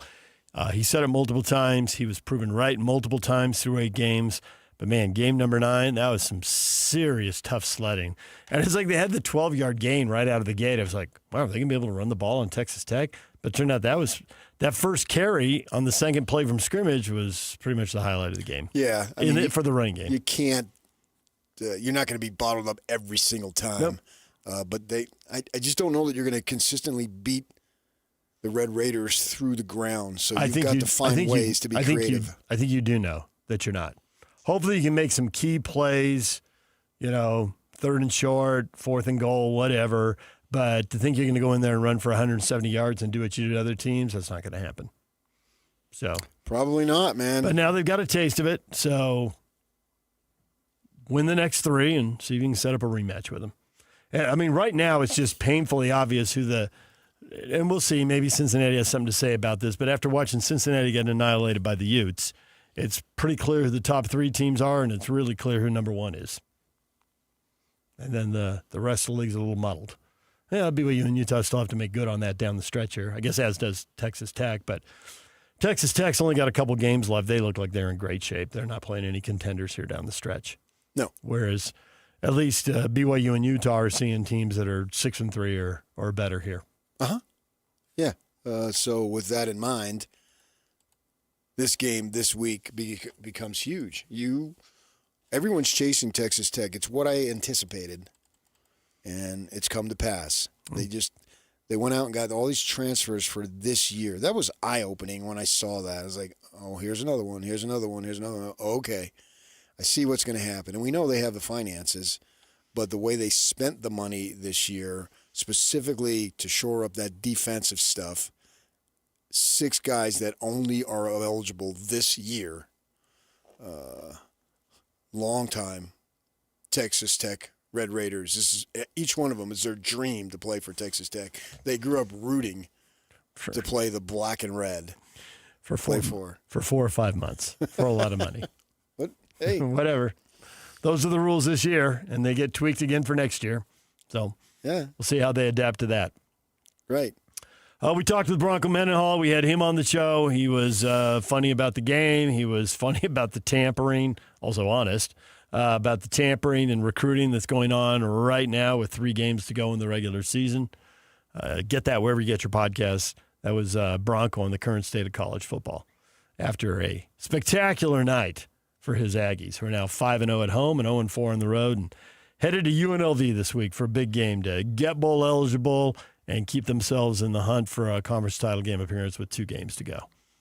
If they can pull it off. This ought to be an entertaining game. This screams first 1 to 40. Yeah. Vegas scores a lot of points. Utah State scores a lot of points. Vegas gives up a lot of plays. It just they ought to be going up and down the field. There ought to be a lot of touchdowns. Vegas' offense is explosive. Dan Mullen was the quarterback. Even in losses. Yeah, was the quarterback coach when Alex Smith was here and was really well thought of. He was really young at that point, but he was really well thought of, and he's gone on to be the offensive guru in the SEC, and he has brought his magic to the desert. And they are scoring points. Uh-huh. Yeah. It'll be interesting to see a little bit of arena-ish type football. Yeah. What's going down with these guys. It's a huge game for Utah State and what they're trying to accomplish. You did not see all of that Aggie game, nor did all of that Aggie game need to be seen. It was 41-0 at halftime. You headed down to Provo and saw BYU basketball. Now they are completely outmatching Holy Cross. We all knew that going in. But you're looking for 1 or 2 specific things. I got to see them, and I asked Kevin Young about this to get better on the rebounding. Villanova really crashed the boards, and I forget the number of second chance points they had, but it was fairly substantial. And so they've got to clean that up because obviously they play some real difficult games. Next week, UConn, Boston Garden. A week from Saturday. Yep. So that'll be. That's this week. What's today's date? That's this week, not next week. At the end of this week, right? Saturday's the 15th. Yep. So that's a gigantic game right there for what they're trying to accomplish. I mean, it's said with as many teams that get in, as many teams will get in from the Big 12. It's not like, oh my gosh, it's crucial. But for what they're trying to accomplish, and they are to an extent the Texas Tech version of new kid on the block here. Look out, we're now with the big boys. I think Texas Tech this year is with the big boys. I don't think there's any question about that. And BYU is trying. Kevin Young talks about that. And so they've got to rebound better. When you look at their lineup, they've got basically one in Kaba, that's his job, Davis, and the other guys are offensive players, and they're looking to they're scoring. But they got to figure out a way to be better on the boards and not give up as many second chance opportunities, at least. Maybe they cash in or not is another story. And that could be a weakness all season. I'm not ready to say it after 2 games. But since I covered both games and I've seen it with my own eyes, that's what I'm thinking. We talked a little NFL this morning. The big 3 in the AFC are not anybody that anybody would have picked. It looks like a transition of power. We'll see if some of the people who've been big dogs the last 5 years or so can pull it together. Because for 5 years, we've pretty much been able to Chiefs, Bills, Ravens, year after year after year. And now we got teams at 8-2, and it's not the Chiefs, it's not the Bills, it's not the Ravens, it's the Broncos, it's the Colts, it's the Patriots. Looks weird. Now these, 7 teams in the playoffs, pretty forgiving. The Bills are 6-3, so maybe they'll pull it together. But that was eye-opening, them getting thrashed by the Miami Dolphins. It's time to give the Patriots their due as a legitimate playoff contender. We'll see what happens when they get there, and Vrabel's probably going to be coach of the year and all that stuff. And so it's cool to see, man. Just, you had a phenomenal run there, and then you sucked, and you made 2 coaching changes, not just 1. And if they're able to do it, good on them. That's a great thing about the pros, man, in the NFL. If you do it, good. you got 17 games to prove how good you are. And soon you'll have 18. And then you got a month of playoffs to figure it out. And I think everybody has an opportunity. It's just what do you do with that opportunity? You have all those guys available in the draft, and, you can spend your money wisely and all that stuff, and then you got what you got. The NFL, and I suppose injuries can dent it to an extent, but it really is the no-excuse league. It's not market size. It's not. They've overcome that. Yeah. Other leagues struggle with that, but not the NFL. Yeah, I think basically it is the NBA the most, and maybe baseball a little bit, but certainly the NFL has been able to, as you say, overcome that. And it's just, what do you do with the resources that you have? Because everybody basically has the same. You never hear, oh, man, Carmelo Anthony, I'm going to wind my way out of Denver so I can go to New York. It just doesn't seem like you see or hear that in the NFL. Well, I think there's so many players that, and maybe there's a handful of players who didn't want to be somewhere and got themselves sent somewhere other. But the league is so big, it's not that celebrity dependent. In the NBA, it means everything. And if one football player changes teams, maybe they go to a good team, maybe they go to a bad team. They can't swing the balance of power all by themselves. Like literally the league holds its breath when LeBron does the decision because he's the guy, and that's going to cripple Cleveland, and it's going to send Miami to the finals 4 times in a row. And there's no NFL player who has that impact, even if a quarterback moved, and they don't tend to. The quarterbacks, the high-profile quarterbacks don't really do that. No. Stafford, that Lions-Rams trade would be the closest thing, but that was more the teams than the players, I think. Well, the team has to be in the position to take advantage of a good quarterback. Yeah. And the Rams were. Yep. In that situation, and they got the job done. And Stanford flipped the whole storyline on his career, on who he is. Big time. He's just been on fire now. I mean, the 4 touchdowns, no picks. I think it's 13 touchdowns, no picks in the last 3 games. He's just carving people up. See, but that's why I think he was to an extent with Detroit. It's just they weren't good. He didn't have as good of players around him. He's clearly paired with the right head coach now. I think he played for multiple guys in Detroit. They were really struggling as an organization. There were some stats I saw earlier this morning. I have to look them up about 3 people who got blamed for teams that sucked, and they're all somewhere else and winning big because it's the ultimate team game. And the coach has to have the quarterback has to have the coach, and the coach and the quarterback have to have the O-line and on down the line. And you got to put it all together. Right. I believe it is the ultimate team game. Yeah. It was Vrabel was getting blamed because I think Tennessee at this point was like 1-8 or 1-9 a year ago. And now the Patriots are 8-2. Well, not a year ago, but his last year there. And now they're 8-2. So maybe the Titans shouldn't have blamed Vrabel. And they went to the 2 New York quarterbacks as well. Sam Darnold and Daniel Jones were bums, and those were 2-win teams. And now they're sitting their quarterback in an 8-2 team. Awesome. Oh, yeah. It's a redemption story, especially for Jones. And so it's a case of, here it is. Daniel Jones is 8-2. The Giants are 2-8. Sam Darnold is 7-2. The Jets are 2-7. Mike Vrabel is 8-2. The Titans are 1-8. Maybe the wrong guys got blamed. I think Darnold is far enough removed that the Jets thing, it's whatever. It's no big deal. He's Daniel Jones is fresher. Yeah. He's the wound today. is fresher. Right. Yeah. I mean, it's literally right now. Darnold has moved around. He's got experience. Blah, blah, blah, to where the Jets are the Jets. I don't look at, that Darnold was a problem in New York. No, he's did it multiple teams now. But Jones is a startler. That is a very good word. Like, how did that happen? From 2-8. Yeah. It's like if the Colts were 5-5, you'd be thinking, okay, he's got a better organization, he's improving. You could see that. But there's nobody thought the Colts would be 8-2 and he'd be the guy in there. Super high power. Now he does have an awesome running back. I think we talked enough about so did the guys before him. Taylor rushing for 244 yards. That part's true. Jones hasn't had the running back, but the other Colts quarterbacks have had him because he's been there for a while, and he's been really good, and he had a fantastic game yesterday. And Richardson is never going to be a starting NFL quarterback on a good team. I don't know why they wasted the pick on that. He's Taysom Hill. Move him in another position. He'll probably play it. If he can stay healthy. He's got to be healthy. I understand that. Which is something we used to say about Taysom all the time because he was hurt a lot.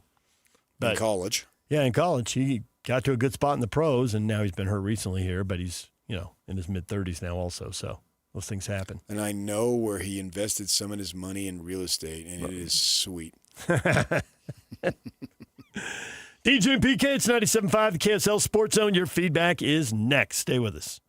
And it's all over almost here. Don't go nowhere.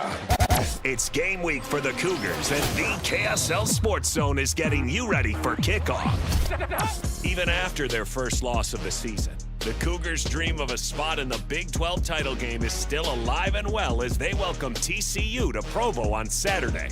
Listen all week long for the best coverage of Cougar football. Then catch College Football Saturday game day at 10 a.m. with a postgame show immediately following the game on KSLSports.com. Your home for the best coverage of BYU football is live on air, online, and on the KSL Sports app. This is 97.5, the KSL Sports Zone. Workdays can be unpredictable, but your workwear shouldn't be. With the Cintas Apparel Plus program, you'll have freshly laundered garments for everyone on your team delivered every week. Cintas has workwear for just about any job imaginable, with high-performance fabrics and an uncompromising fit that stretches and moves with you. Don't leave looking and feeling good to chance. Visit Cintas.com. Oh, I'm ready! And get ready for the workday. At Bank of America, we're proud that more than 20,000 veterans and people with military backgrounds have joined our ranks since 2015. Now we're committed to adding 10,000 more over the next 5 years. By helping veterans achieve their career goals, we're moving from appreciation to action. And together, helping expand economic opportunity across America. Visit bankofamerica.com/great place to work. What would you like the power to do? Bank of America. Proud to be an equal opportunity employer. It's that time again. The Reams Boots and Jeans semi-annual work boot and outdoor clothing sale. Right now is the perfect time to save money and get the boots and clothing you need for cooler weather ahead. With the change of seasons, it's time to gear up. And Reams has the absolute best prices on the brands you know and trust. Save big on Ariat, Justin, Tony Lama, Georgia, and Timberland Pro Boots, built tough for the work you do every day. And that's not all.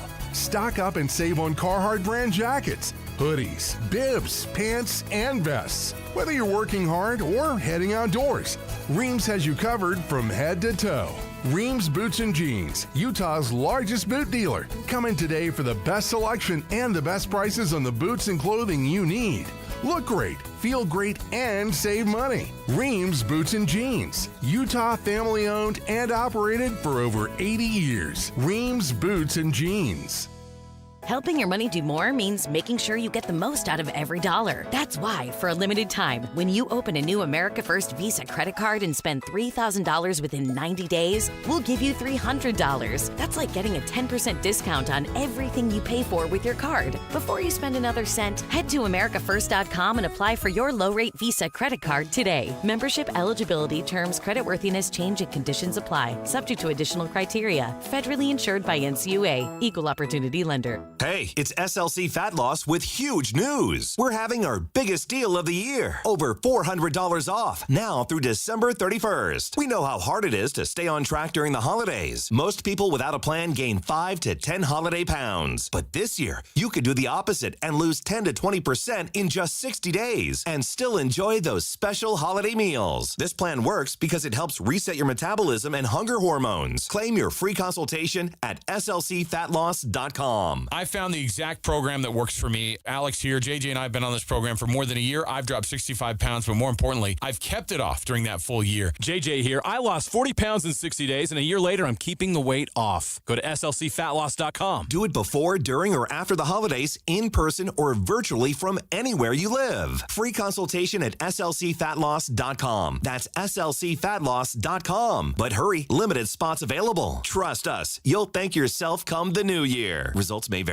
Bar Dub Grill is where roadside classics meet ranch-raised flavor. Sink your teeth into juicy, handcrafted burgers made with premium Bar W beef straight from the local Utah farm. From the bold cowboy barbecue burger to the sweet and savory Aloha burger, paired with crispy cowboy fries, hand-spun shakes, or signature spud nuts. Soft, airy, and unforgettable. Bar Dub Grill delivers honest eats with cowboy swagger. Bar Dub Grill in Nephi with easy access right off exit 222 in Nephi.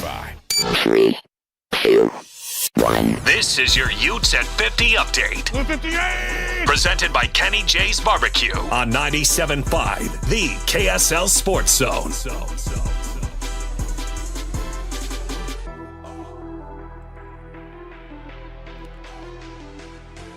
The Utes coming off a bye. Utah getting ready for a trip to Baylor.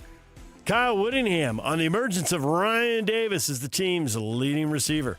He has been so valuable to us this year. He catches everything. You throw it in his general direction, he's going to come down with it. He's also a good run after catch. He gets tough yards after the catch. And such a savvy, crafty receiver. He's as smart of receivers I've ever been around, and he's fearless. He focuses on the ball. He's not going to short arm anything. He's going to go up and get every ball you throw to him. And he's just a guy that is so valuable to Devin and our offense right now.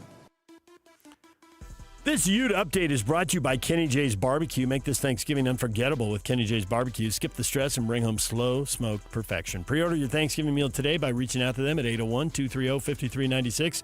That's 801-230-5396.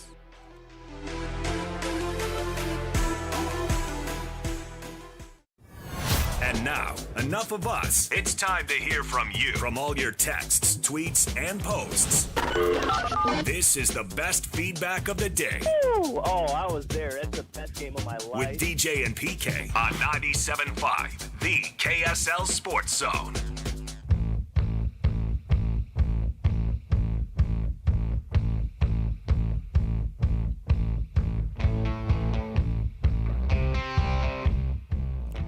DJ PK, time for your feedback. All the reaction to BYU getting thumped by Texas Tech. Sam is staying positive. BYU's going to win out. And it's going to be a rematch in the Big 12 championship game. Okay. Jake, I'm not worried. We need to win out. Jake seems a little concerned. Not worried. And when you think about it, when you step back, okay, they can win these games. But then you step back and think, man, 11-1? That's awesome. People tend to focus on what they don't have rather than what they do have. Yeah. And what they do have is awesome, 11-1. Yeah, wow. Because everybody would have taken this on the 4th of July. On the 5th of July. Would have taken it in August. Yeah. August 14th. Marv, they're going to get beat by TCU in Cincinnati.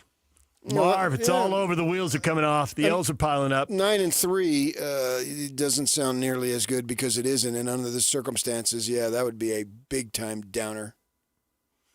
Dwayne, did you people believe they'd go undefeated? We did not, Dwayne, but I know who you're talking to. Okay, but it's not about being undefeated. It's about being outclassed by Texas Tech. And I think everybody picks a moment where they think, okay, this game is over. Certainly the touchdown at 26, you had to think that. The field goals at 16-19, I think you could think that. I wonder how many people thought it in the first quarter at 10-0, like, this is going to go really poorly. There's nothing. They're not. This is bad. Well, it's a much better team than they faced in those other deficits that they had. Yeah. And so with that in mind, and they couldn't generate anything offensively. It was stalling constantly, and if not going backwards. Nick has watched a lot of sports because Nick goes to a scenario that we've all seen a lot of times, and coaches talk about it. They're still a good team, but they cannot let this lead to emotional hangover next week against TCU. Well, I think the thing about it is because of the fact that it's just the one loss, and they do have an excellent chance if they win to get, well, if they do win it all, they will win them all. They will get there, and that's the driving force. It doesn't get in the way of preparation for TCU, but it is the driving force. Bruce, how far will BYU drop in the playoff standings, and will Utah overtake them? Hey, Bruce, that's tomorrow's show. Back off, will you? All right, well, Sean did bring it up. I assume they fall to 12 and Utah's 13. Oregon won. Texas Tech beat them, so those two teams are going to move past them. Notre Dame, I assume, moves past them. Notre Dame's a two-loss team, as are Texas and Oklahoma, but I assume those three are going to move past them. Yeah, but it doesn't matter. So much football still to play out. Well, if you win, you'll get into the conference title game and then go from there. And if you play competitively and you're sitting there at 11-2 at that point, and you've played Tech tough in Dallas, I think you're in. A lot of people critical of the offense and Aaron Roderick. Shane, they're exactly what we've been seeing the last 2 years. Decent defense and mediocre offense. Roderick's a terrible OC. So if they win, all the credit goes to Bachmeier and to Kalani, and if they lose, all the blame goes to A-Rod. Sure. I mean, they know that. That's why they got into coaching. Yeah. Well, not why, but, I mean, they knew getting into it that blowback was there. Yeah. And actually now, as soon as they go down, there is blowback for other people. Caleb, Kalani needs to go. We need a freaking coach who knows how to play as a top 10 team. They're 0-4 as a top 10 team. Caleb's got his stat. He's ready for a coaching change that would blow the minds of all of college football if it happened. Well, it's not going to, so okay. Not anything to worry about. Easy, Caleb. Aaron, the bye week didn't help one bit. Very flat. No offense, no energy. I think bye weeks in terms of, I've got 2 weeks to prepare, I think that's so overrated because they win so many games with just 1 week. Do you need 2 weeks to prepare? I think you can argue allowing the body to heal a little bit can be a big deal for individuals. That is the major advantage right there. Dillingham, they're coming off a bye. He gave the team the entire week off. Nothing. Nothing. Let them heal so up. They were so beat up. So many injuries. I think that's a bigger deal as seasons have gotten longer because you're playing 12, but you could be easily playing 13 or 14 or more. And the other thing is, I think bye weeks and preparation thing, that was a bigger deal when staffs were small and there were only so many hours in the day, and it really helped. But now the staffs are so big, I don't think teams are that unprepared. They've got analysts working ahead, and the coaches and the players don't have to. So I think they're more prepped. So I think that's one of those deals where everything's changed a lot in the last few years, and that's one thing I think has definitely changed. I push back on the cliches. You do. And we'll hear it. Utah, the Jazz, they're in their first game after a road trip. If they don't win, it'll have nothing to do with that. They will not be good enough to win. Jake and Ben are coming up next right here on 97.5, the KSL Sports Zone. Looks like it's that time again. Can't help but think, where did the time go? So much fun. So little time. We'll be back soon, I promise. Goodbye.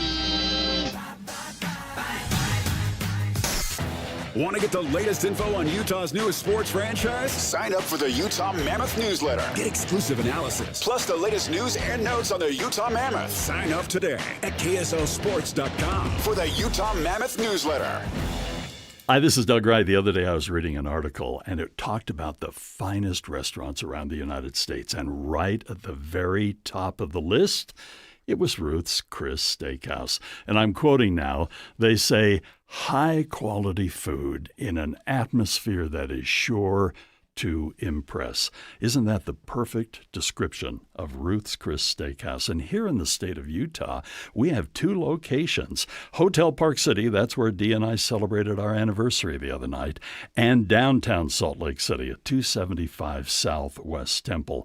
And at this time of year, it's not too early to call and make your reservations for a special holiday event or a corporate party, whatever it might be. And remember, too, everybody loves a gift card from Ruth's Chris Steakhouse. It is the best meal you will ever have. You're going to love your dining experience at Ruth's Chris Steakhouse. Tim Jr. here from RGS Exteriors. Did you know that we offer 3 distinct styles of gutter protection? Each one meant to handle a specific leaf problem. You might not even know there are different styles of gutter protection, but there are. And if you pick the wrong one, it could be a huge waste of money. Now, the big gutter guard companies won't tell you this. They try to sell you a one-size-fits-all gutter guard. And it could be completely wrong for the amount and types of trees and leaves you have. Not RGS Exteriors. We understand which kind of leaf problem needs which kind of gutter guard. We'll do an in-depth evaluation to assess the types, locations, and numbers of trees in your yard. Based on that data, we match your home to the right gutter guard. So don't risk wasting money on the wrong gutter protection. For a free evaluation and estimate, call RGS Exteriors at 801-280-3110 or visit rgsexteriors.com. That's 801-280-3110 or rgsexteriors.com. Stay up to date with everything Utah Jazz related with the new Jazz Notes newsletter. Get draft updates, analysis, and be the first to know about every off-season move. Visit KSLSports.com to sign up for the Jazz Notes newsletter.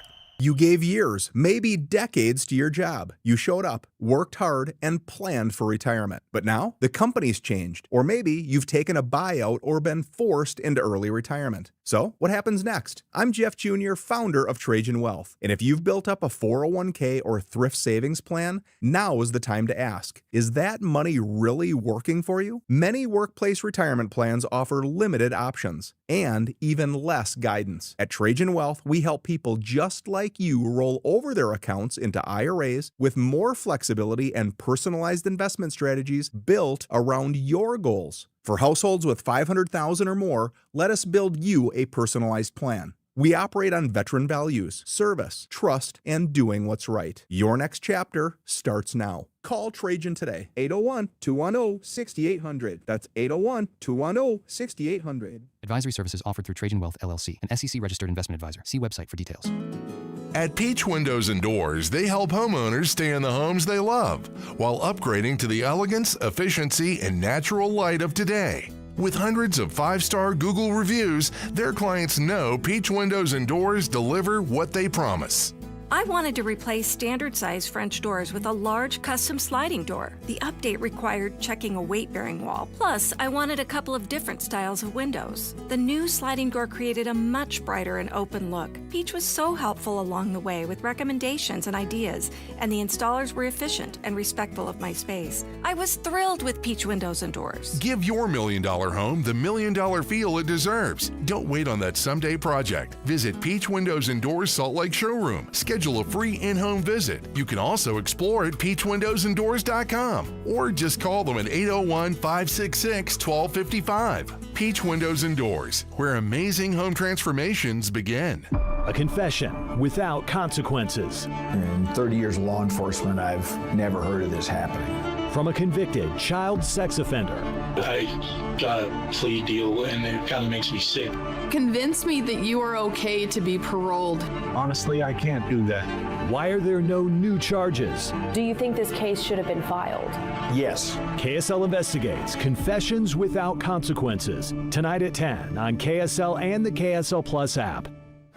Broadcasting from the Mountain Home Services Studio, this is 97.5 KZNS FM Colville, 1280 KZNS AM Salt Lake City, and 102.7 KSL FM HD2 Salt Lake City Midvale. This is 97.5, the KSL Sports Zone. And now, it's 10 a.m. Let's just get down to it. And it's time for your sports fix. Strap yourselves in, folks. From two guys who have covered the teams you're passionate about for years. We are professionals. This is Jake Scott and Ben Anderson on 97.5, the KSL Sports Zone.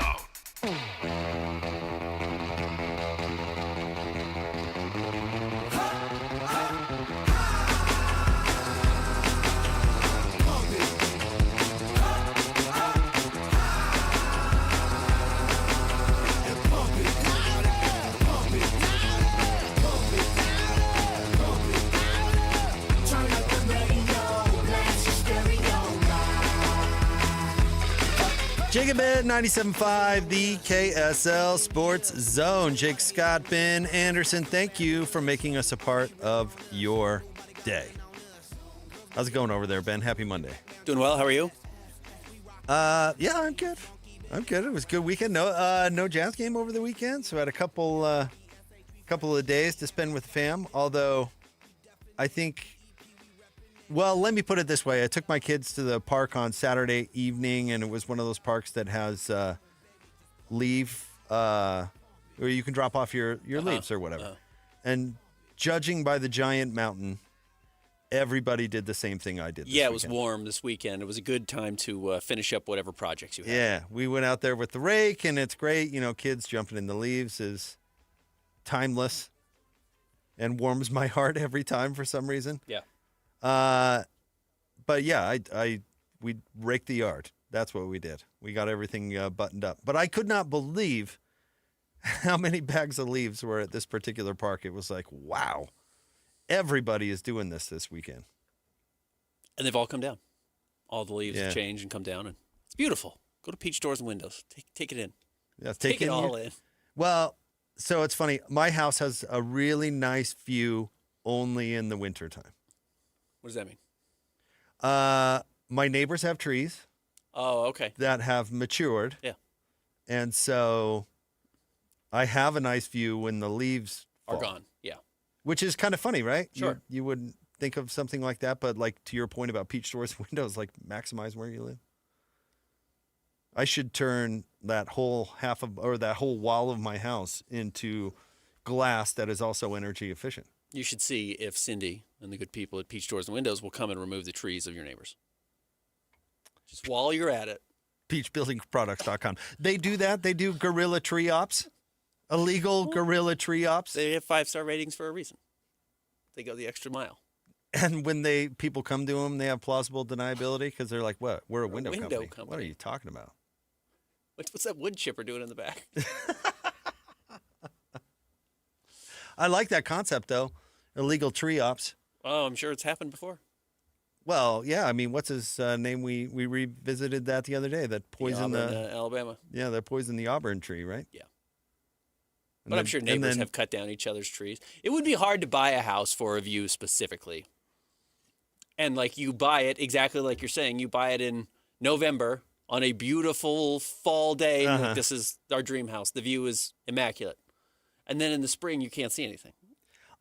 I'm sure that has led to people illegally cutting down neighbors' trees. For a variety of reasons, I actually don't hate it. Let me tell you this, because if those trees weren't there, I'd be right up in my neighbor's business 365. You know what I mean? Yeah, sure. In the wintertime, I know exactly what my neighbor's habits are. Okay. In the summertime, I have no idea. Right. No, I'm kidding. But yeah, I can see their lights on or whatever. And if they're going into the backyard in the summer, I have no idea. Yeah. All right. So I don't hate it that. Sure. And no, that doesn't matter. We have stuff to get to. Christian, you doing all right? Doing excellent. How are your neighbors' trees? Good? They got a big one with some leaves. Okay. But I just mow over them. Nice. Have you noticed that Christian looks a little more fresh today than he does most Mondays? Oh, what happened? He had a normal it's true. hour post-game show. He had one game and early post-game show. Yeah, I got a chance to tune in. I thought he sounded pretty good. Now I'm I've been threatened, so I can't say if I felt differently. But I thought you did a nice job, Christian. Thanks for listening. You're welcome. I tuned in.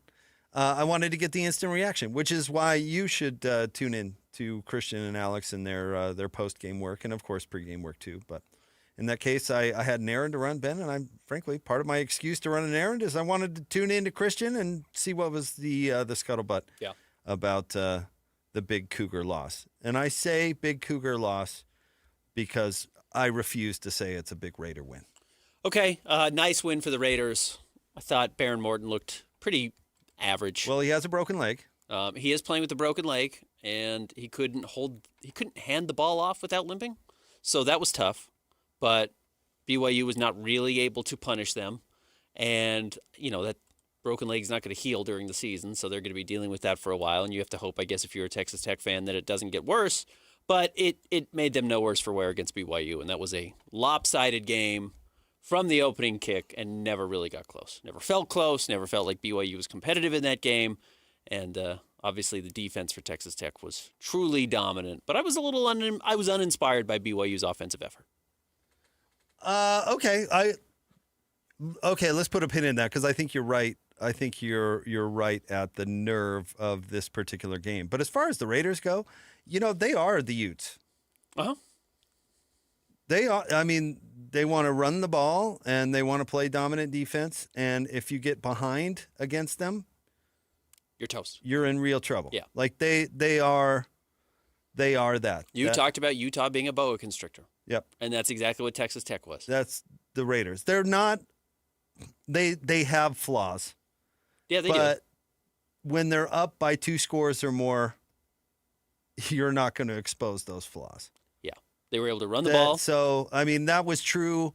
That was true against Utah. That was true against BYU. And I did think that it's remarkable how similar those two games were because they were really similar. Yes, they were. Yeah. But I think they were similar for different reasons. What does that mean? I don't think Devin Dampier was capable of being aggressive and throwing it downfield. Okay.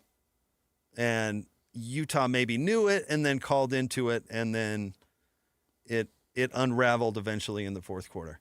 I thought with the Cougs,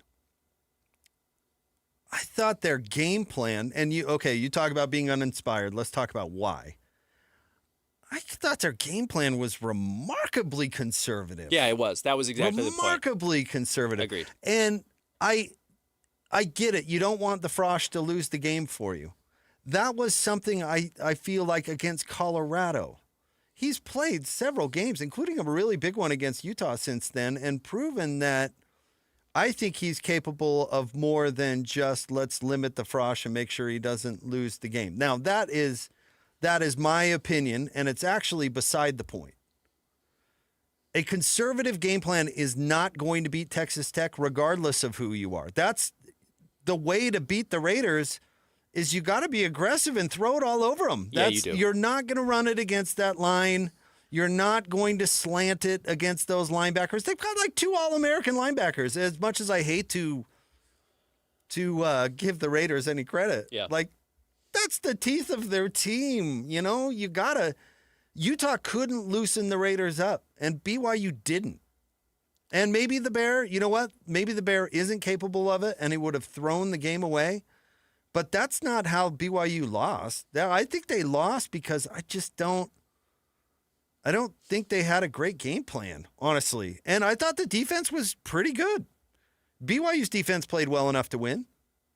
Yeah, you held them to 29 points. I said last week I thought it would be higher scoring. It obviously was not. I did say I thought BYU was going to need to score 30 points to win this game, and that proved to be accurate. But I thought BYU's offense was going to perform better than that, and I actually thought Texas Tech might score a little bit more than 29 points. But yes, to your point, I don't think BYU's defense was necessarily the flaw in this game. No, because, BYU again, gave it away 3 times. Yeah. I mean, holding the Raiders to 29 when you lose the turnover battle 3-0.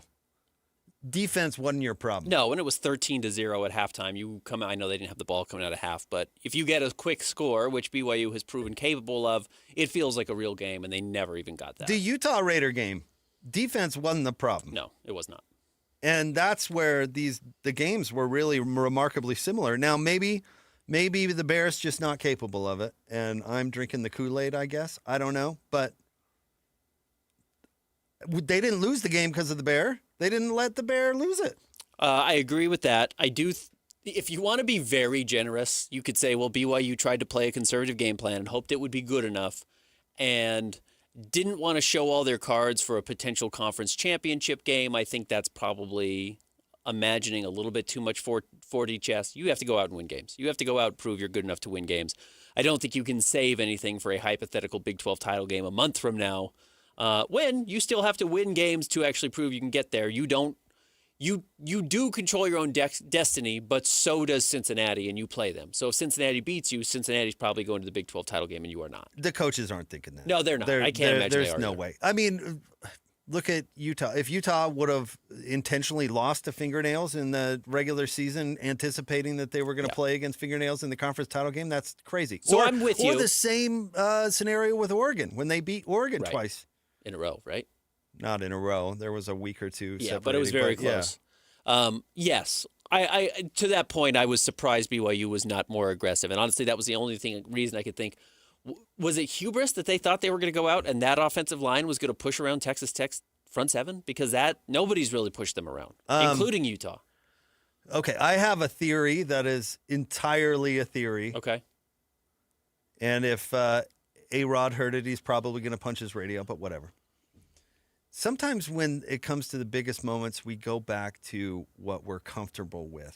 And that's part of like our training, our upbringing or whatever. That's Ben, survival instinct. If you and I have a big show, we'll go back to the roots of what really works for us, and that go back. A-Rod coached under Kyle Whittingham for so long. So long, not just as a coordinator, but also as a position coach. I mean, he reverted to Utah A-Rod in a big game. That's my theory. Because the great part about his story at BYU, Ben, is the kind of the behind-the-scenes scuttlebutt that you heard in his transition from Utah to BYU was he wasn't allowed to coach the way he wanted to coach at Utah. There was the reins were on, which honestly I think is a fair thing to say considering how we've seen Kyle Whittingham interact with offensive coordinators for basically his entire career. Agreed. And then he goes to BYU and he coaches Zach Wilson and all these quarterbacks he sent into the NFL and really doing some creative things. And I think coming into his own as a play caller and an offensive coordinator because the reins, quote unquote, were off. But you go in a road game, first top 10 matchup in BYU history, and you're drawing up a game plan. I think he kind of reverted to. Agreed. I think he reverted to how he was trained and how he came up. And he won a lot of dang games at Utah. A lot of games at Utah. That was one of your guy, Kyle Gunther's biggest complaints, right? I remember him saying, like, you're going to criticize a guy who's won whatever games as the offensive coordinator at Utah. And Kyle was a little biased because he liked the guy. Because everybody likes the guy, right? So that's my theory. I don't know. What do you think? I think they went to, like, let's draw this thing up conservatively because this is how we beat tough teams. And I just don't think that was the way you were going to beat the Raiders. I can buy that. I also just think there was just some thought that, hey, we're big and tough, and we can match up with you big and tough. And it was just the wrong idea. Well, nobody thought that. If they thought that, they were the only ones. But they ran out injured. L.J. Martin was their number one option in the first quarter. Not fair because they don't have anybody else. So if L.J. Well, yeah, they do. They have Chase Roberts, and they have JoJo Phillips back, apparently, and they have Parker Kingston. I'm talking about specifically running. Oh, I see. I was misinterpreting your point. I apologize. No, the idea was, let's run the ball. And I know almost the worst thing, it's the Russell Westbrook 3 that we've talked about. If Russell Westbrook hits a 3 in the first quarter, it's the worst thing that can happen to your team because he thinks he's hot the rest of the game. It flipped where L.J. Martin's first run, I think he had 8 yards. Yeah, pretty good. Right up the gut. And you thought, we'll go to that all day. Yeah. We'll take 8 yards all day when he finished with 35 yards. Well, that was wrong. And I could have told you that was wrong. And that's why I think it was honestly a game plan issue. And if people want to, argue otherwise, I'm certainly no football savant. But going into that game, Ben, you were saying that they have to score 30 points against Texas Tech to win, and that turned out to be true. And way to pat yourself on the back earlier. I'm proud of you. Thanks. Sitting on that all weekend. How are you going to score 30 points against Texas Tech? Yeah. No, well, that's the thing. How was that even going to be possible against the best line in college football? And honestly, what's his name? Why am I forgetting? Jacob Rodriguez. That guy is a baller. Yeah. Well, so is was it Bailey? That kid is also a heck of a player. Well, he's the outside linebacker, right? The pass rusher. Right. Yeah. Who's terrific. Yeah. So you know where those guys aren't? Chasing JoJo Phillips down the field or Parker Kingston or whatever. And those guys didn't have particularly good games. So, I'm not saying the Cougs played well, but I don't think they really gave themselves a chance. Well, Parker Kingston had, how many catches did he have? He had 5 catches for 43 yards. So that's a decent amount of targets. LJ Martin got a lot out of the backfield, but those are dump-off passes. Those are, where do I go? No, they were slanting it. Yeah. They were slanting it all night. It's Or out of the back, we're screening it or all that sort of stuff. It was the dink and dunk type of, and what they needed was to let the bear eat. Yeah, there was no vertical passing game really as a threat. No. So I was surprised. That's where their advantage is. Their advantage was in the receivers. What I did say last week that I did not see at all was, I thought maybe they're going to go deep to JoJo Phillips really early, to try and loosen up this Texas Tech defense, because if you don't, the result is going to be 29-7, or what was the 34-10 against Utah. It was the exact same game, like you said, the exact same result. If you can't loosen up that front seven at all, you don't stand a chance. And BYU didn't do it, and I didn't feel like BYU tried to do it. Well, it's the lesson that General Pickett learned that day there in Pennsylvania.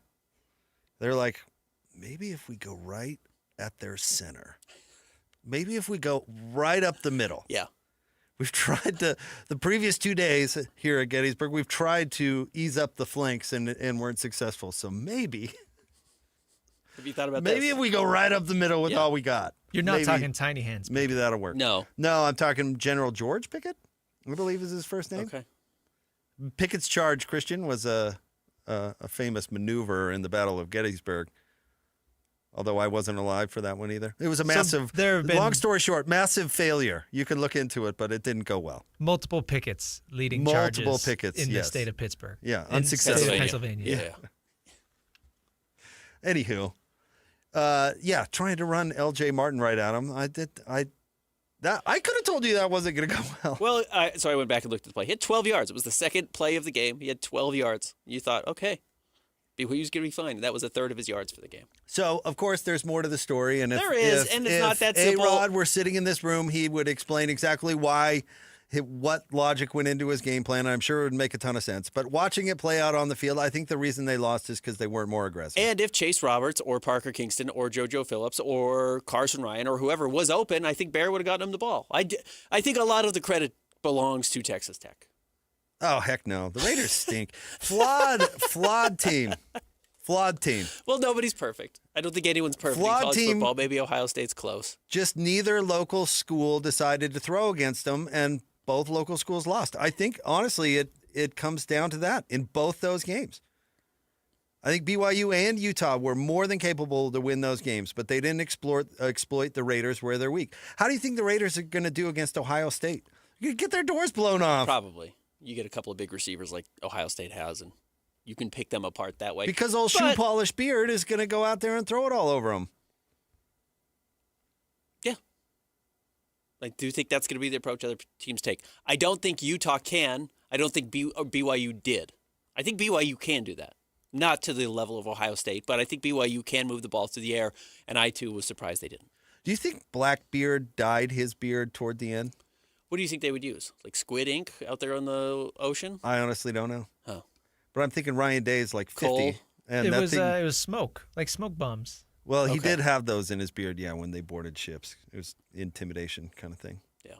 Tie him in there.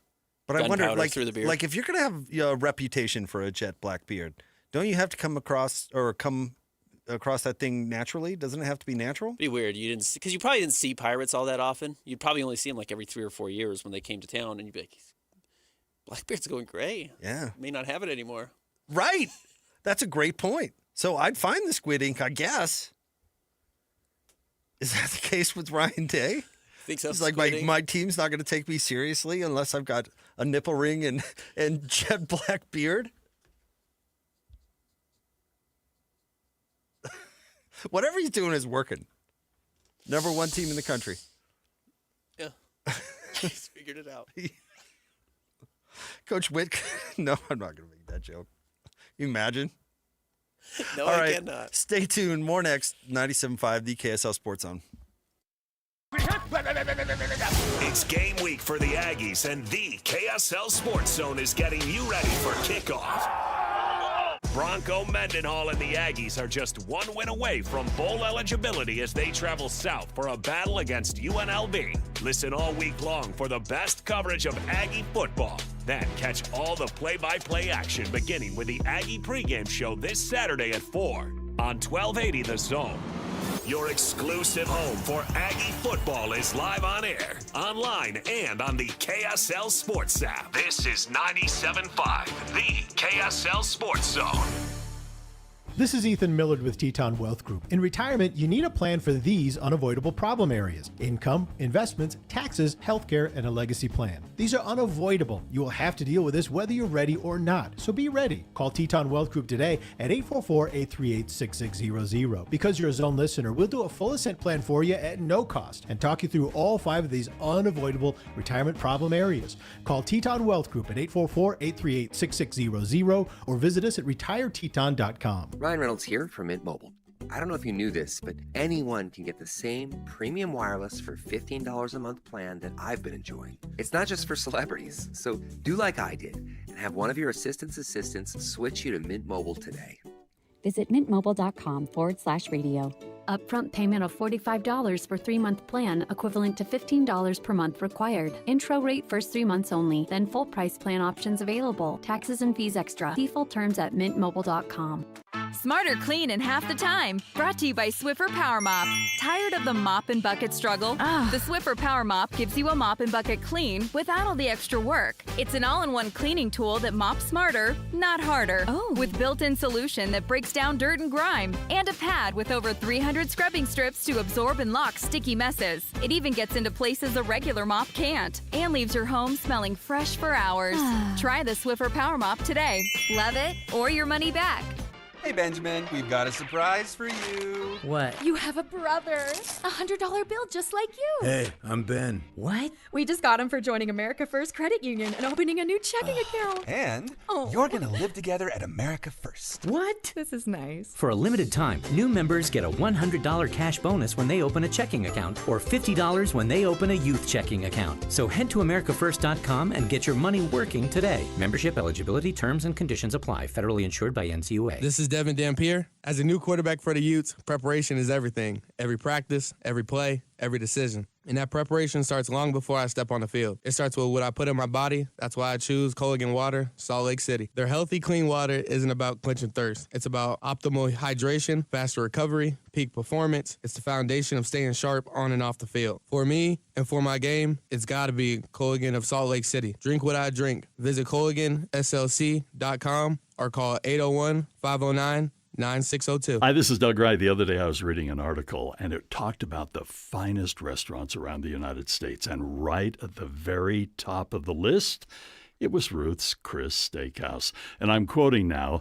They say, high-quality food in an atmosphere that is sure to impress.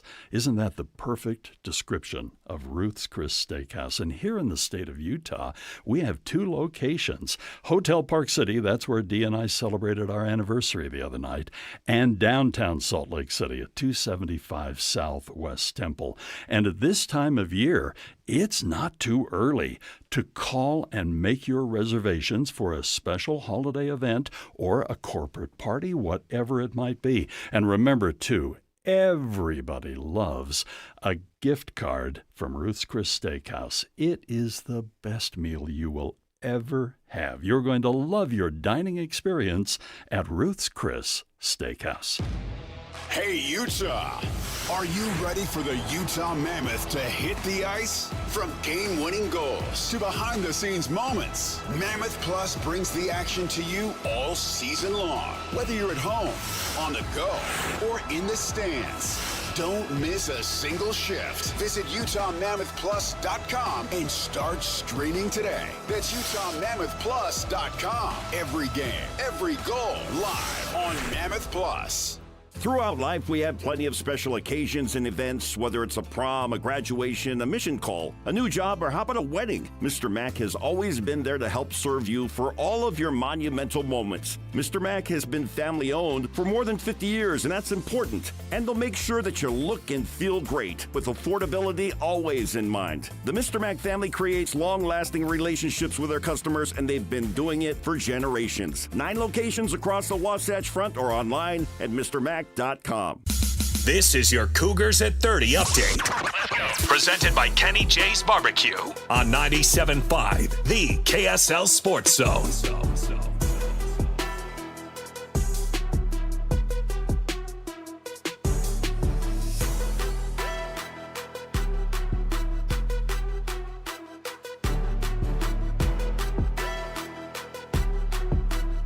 Cougs at 30 update here on Jake and Ben. Here's Coach Satake on his team's struggle to move the ball versus Texas Tech.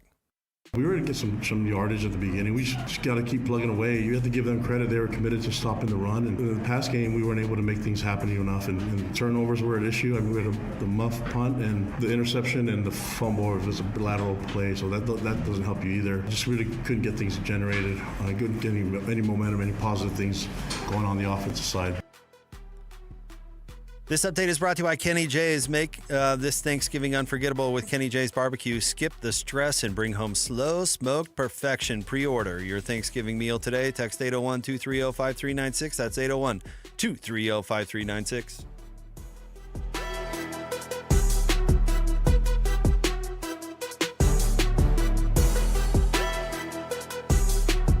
It's time to break down the biggest stories of the day. This is the top 3 stories of the day on KSLSports.com. 97.5, the KSL Sports Zone.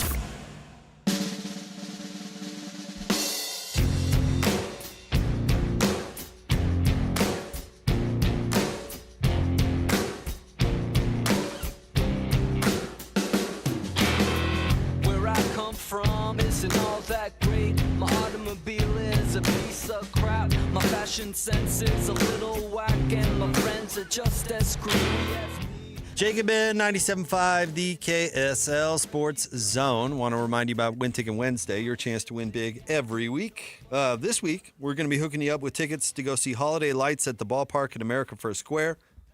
A brand new, immersive holiday tradition opening November 14th. Reserve your tickets at the ballpark at the ballpark at afs.com.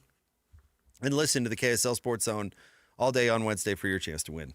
Time for the top 3 stories of the day. KSLSports.com, brought to you by J. Brooks Jewelers. Cherish your love with J. Brooks Jewelers. Explore their expertly crafted engagement rings made from the finest materials. J. Brooks Jewelers. All right, Christian, where are we starting today? Number 1, Jazz lost to the Timberwolves by 40 on Friday night. Looking for revenge tonight at home. Same Timberwolves team tonight here. It just looked. This was what I was trying to parse out. Was that game 5 of a 5-game road trip where teams just want to go home? It's a young team specifically who's not playing particularly well, so they just shut it down. Or was that a team that pulled back the curtain of what they really are, and that's what the rest of the season is going to look like? Not down 28 at the end of the first quarter. Were they down 29-9? I think to open the game. Whatever it was a 20-point game immediately. But that's what I was trying to figure out. Is this the rest of the season, or was that game 5 of a 5-game roadie? Do you remember, and I don't expect you to remember everything I say, but do you remember my takeaway from the Pistons game? What was it? They should have lost by 30. Yes. And they did not. And what was the reason for that? The reason they should have lost by 30 ain't going away. So tired road trip, sure. I mean, they lost by 40. Do I think this team's going to lose by 40 every night? No, I do not. No team's ever done that. So, in fact, this is the first game in franchise history they've ever lost by 40. Oh, really? They've lost by more. Oh, okay. but it's the first time they've hit 40 on the nose. On the dot. Okay. I didn't know. Which I don't know if that's particularly relevant. But anyway, first time they've ever lost by exactly 40. But they're super flawed now because of Walker Kessler's injury. Mm-hmm. On both sides, offensively and defensively. And I thought on Friday, if people want to go review what Ben said on Friday's show, I would encourage you to podcast it. But you painted a picture of why they miss him on both sides, particularly offensively. And I think you were right on the money because Nurk, Kevin Love, and Phil aren't doing anything for you. No, they're not. They're not doing any, and that's not going to change. It's just not. I mean, I know people are high on Phil, but if he gets there, he ain't there yet. I still don't know what position he plays, and now all of a sudden you have to play him at big for stretches during the game. Yeah. And how's that going to go? Not well is the answer. So I don't know. Ben, Mo Bamba is not the answer. Probably not. Oscar Shibwe is not the answer. And honestly, if the idea is to try hard and lose, then they don't do anything.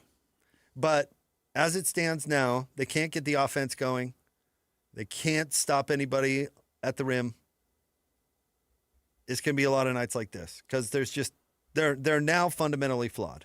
Yeah. They have a fatal flaw. Yep. That is why Walker Kessler's probably been the most irreplaceable player on their roster for a couple of years now. He's pretty unique. He's not the best center in the NBA, but what he does is really valuable to NBA teams. He was like the only positive storyline last year, the fact that he turned into a monster. And it looked like he was going to take another step this year, and that's really a shame that this shoulder injury brought that journey to a halt. But what it does do is make the Jazz significantly worse. Last 5 games, which is not exactly when Walker went out. Let me see. No, it was but against the Suns. That's when he got hurt. Yeah. So it's been 5 games since you've had a fully healthy Walker.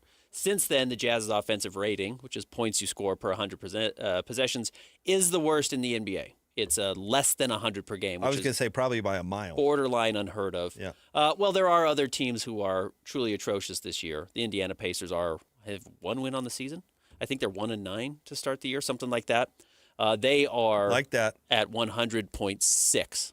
Like that? So they're even a full point better, which a full point is not nothing when you're talking about these types of rankings. So Jazz are truly horrendous.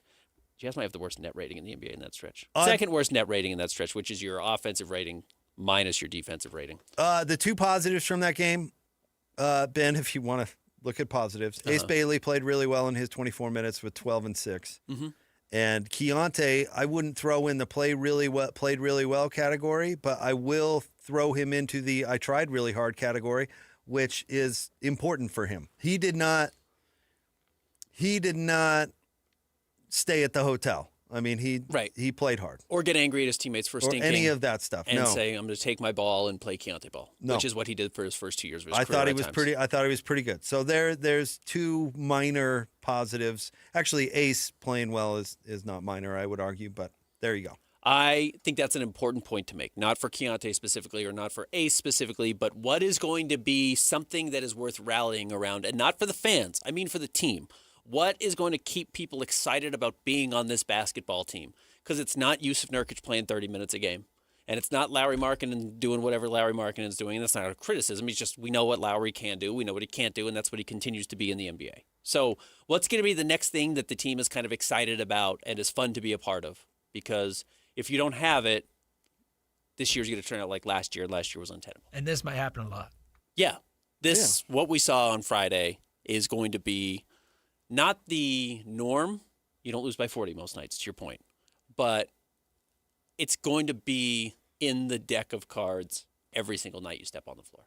No, possible you draw this. They're going to play against a lazy Clipper team every once in a while, and it's not really going to hurt them. But to the point, I mean, and I always like pointing to the brilliance of this show. I mean, the number one storyline was always going to be, and currently is, can Ace Bailey become a star?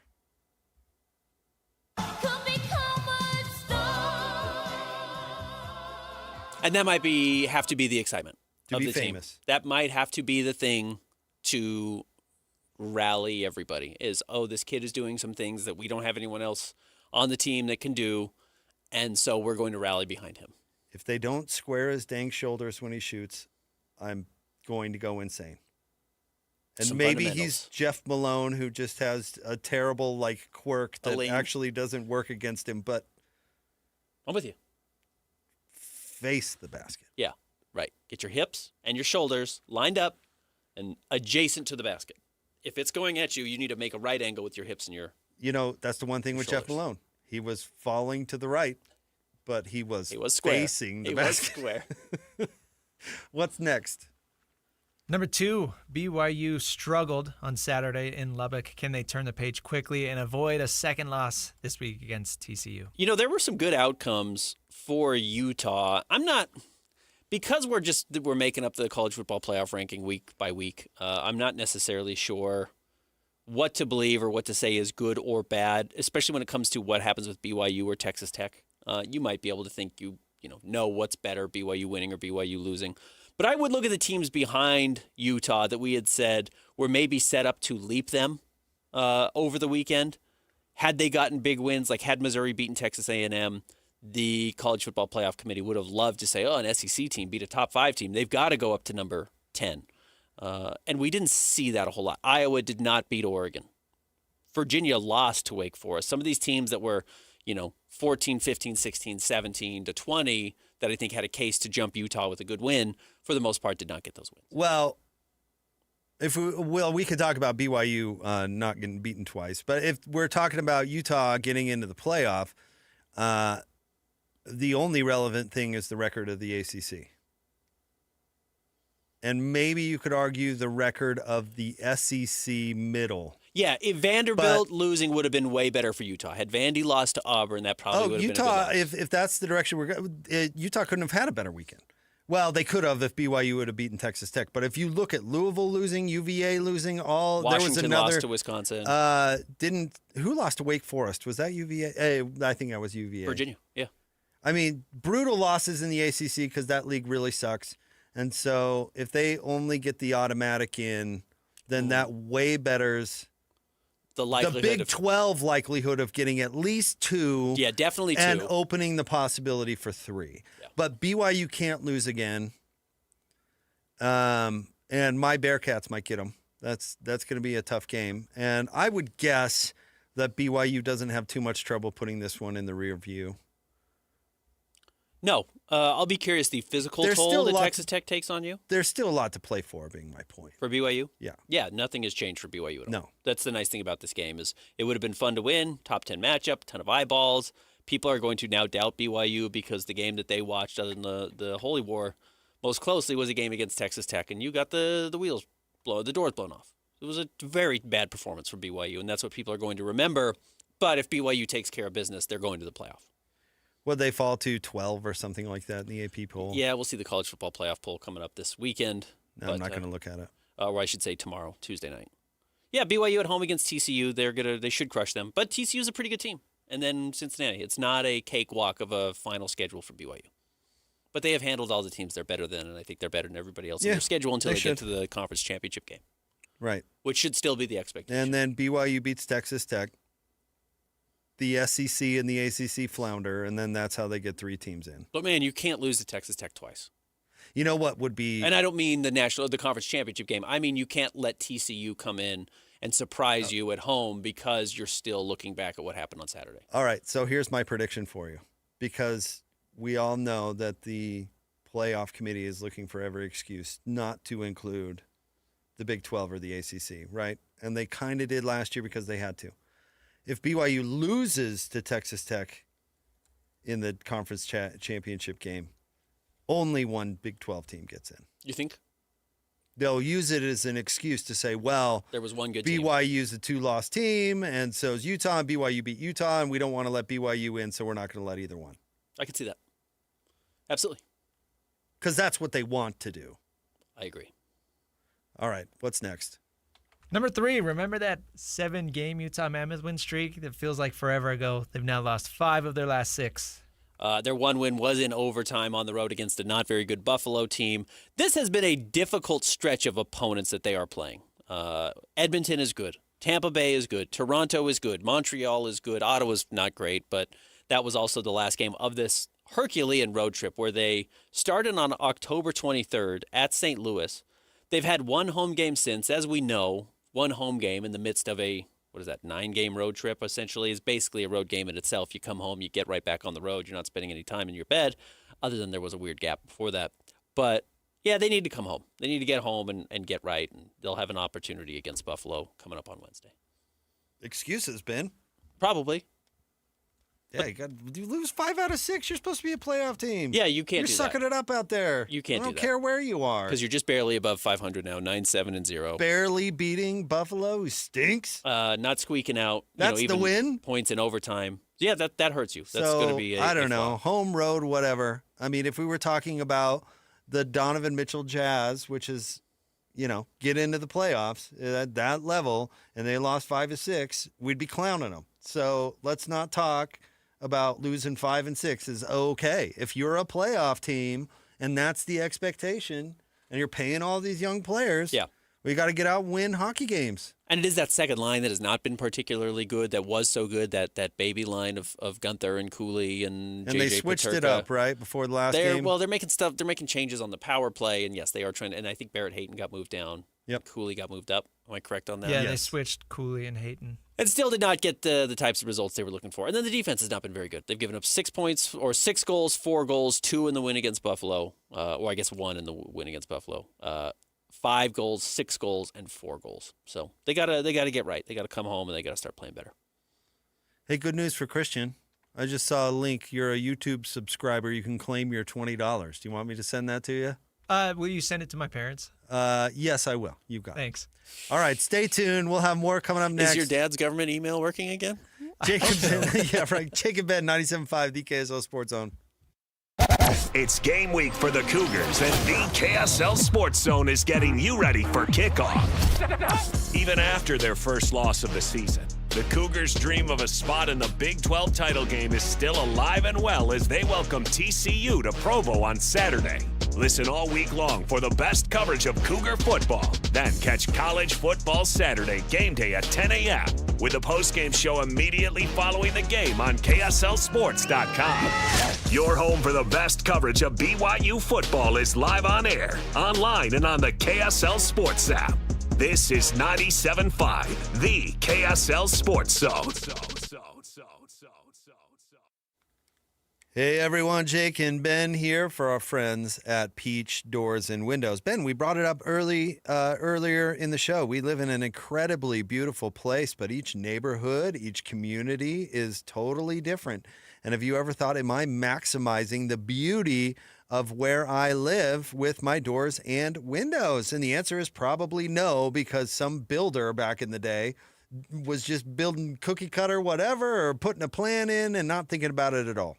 Well, they buy their windows en masse. They buy their doors en masse. They recognize what they do well, which is make houses quickly and cheaply. But that doesn't necessarily mean that's the house you want to live in. You know, it may have not been a new house that you bought. You bought it from the last owners who built it. And now you want to improve your doors, your windows, customize it to fit your needs. And that can serve a lot of different purposes. Maybe you want to have better access to your backyard. Maybe you want better views. Maybe you just want better efficiency in your home because you're sensing that the heater's been on 24/7 now for the last 3 weeks. Go to Peach Doors and Windows. They can help you customize your home to maximize the beauty and the efficiency that you're looking for. Heaven forbid you bought a home from somebody who flipped it. I think they put saran wrap up there. I was like, ooh, this will work for a window. Bend. Yeah. 801-566-1255. That's the number to call. Set up a free in-home estimate, and they're happy to help with ideas as well. 801-566-1255. You can go to peachbuildingproducts.com or simply drop by the showroom, 2940 South, 300 West in Salt Lake. It's Peach Doors and Windows. Attention Jazz Nation. The long wait is finally over. Mountain basketball is back and better than ever. Let's go! All tickets are on sale now, and you won't want to miss the action. Jump on the opportunity to watch your favorite players live and in person. Whether you're after season tickets, mini plans, or single game matchups, the Utah Jazz has got your back. There's a plan for every fan. Don't miss out. Secure your seats today and be part of the excitement all season long. Let's go! Visit UtahJazz.com today. Save now with UCCU Black Friday money deals. $150 cash for signing up for direct deposit. A free Shark robot vacuum when closing your mortgage. Low rate credit cards with 0% interest for 6 months. Auto and RV loans, no payments for 90 days. Home equity loans with an extra 0.25% off the interest rate. Lock the deals in now with just your name, phone number, and email at uccu.com. Visit uccu.com/Black Friday and lock in your deals. Plus more deals weekly at uccu.com. UCCU. Love where you bank. Hey, Utah County golfers, the Back Nine Indoor Golf Lounge in Orem is now open right across from Costco. Mark your calendars. The Zone will be broadcasting live from the Orem Back Nine on Wednesday, November 12th from noon till 3 for the BYU preview show. Become a founding member today for just $25 down and lock in the biggest discounts for life. And Back Nine will donate $50 to a high school golf team of your choice. Experience 4 full swing simulator bays with comfy seating, 75-inch TVs, and 4D massage chairs. Perfect for date nights, parties, and corporate events. Plus 2 putting greens, an Xbox gaming lounge, free drinks, and Wi-Fi. Train like the pros with secure 24/7 access so you can play in leagues and tournaments on your schedule.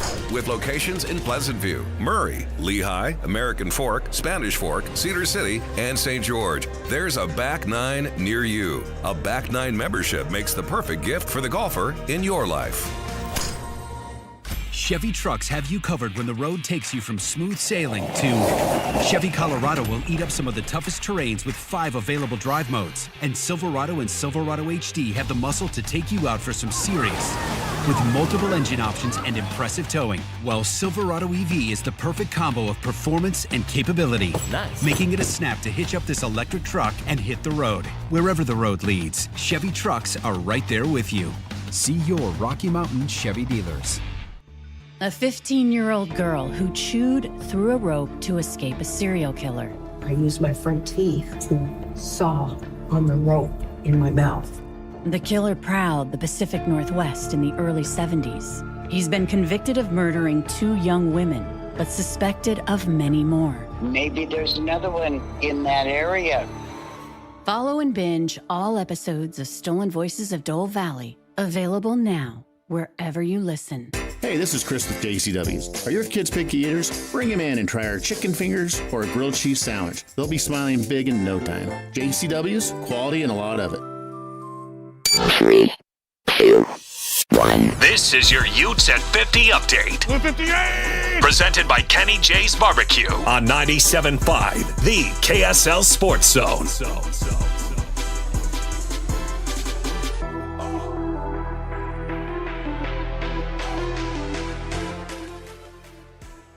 Utes at 50 update here on Jake and Ben. Here's Coach Witt talking about Wayshawn Parker picking up steam. He's practicing very well. Not that he was a bad practicer, but he's starting to separate himself. And concerted effort on our part to get him more touches, because when you look at his production, he deserves more. And so I think we're getting him now to the place he was over 100 yards tonight. We're getting about the right dose of what he can contribute each week. And so it was just a matter of him. Knock had some good games early on and still is a good back. But again, Wayshawn just seems to be the back with a hot hand. How about that? He's got the hot hand for us. This update is brought to you by Kenny J's Barbecue. Make this Thanksgiving unforgettable with Kenny J's Barbecue. Skip the stress and bring home slow smoked perfection. Pre-order your Thanksgiving meal today. 801-230-5396. That's 801-230-5396. It's Kenny J's.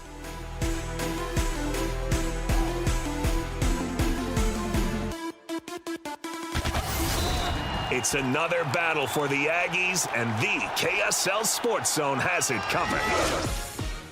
The Aggies head south to Las Vegas for a Saturday afternoon showdown against UNLV. Your home for all the play-by-play coverage of Aggie football is right here on 97.5, the KSL Sports Zone. You're listening to Jake Scott and Ben Anderson. Let's lock in. On 97.5, the KSL Sports Zone.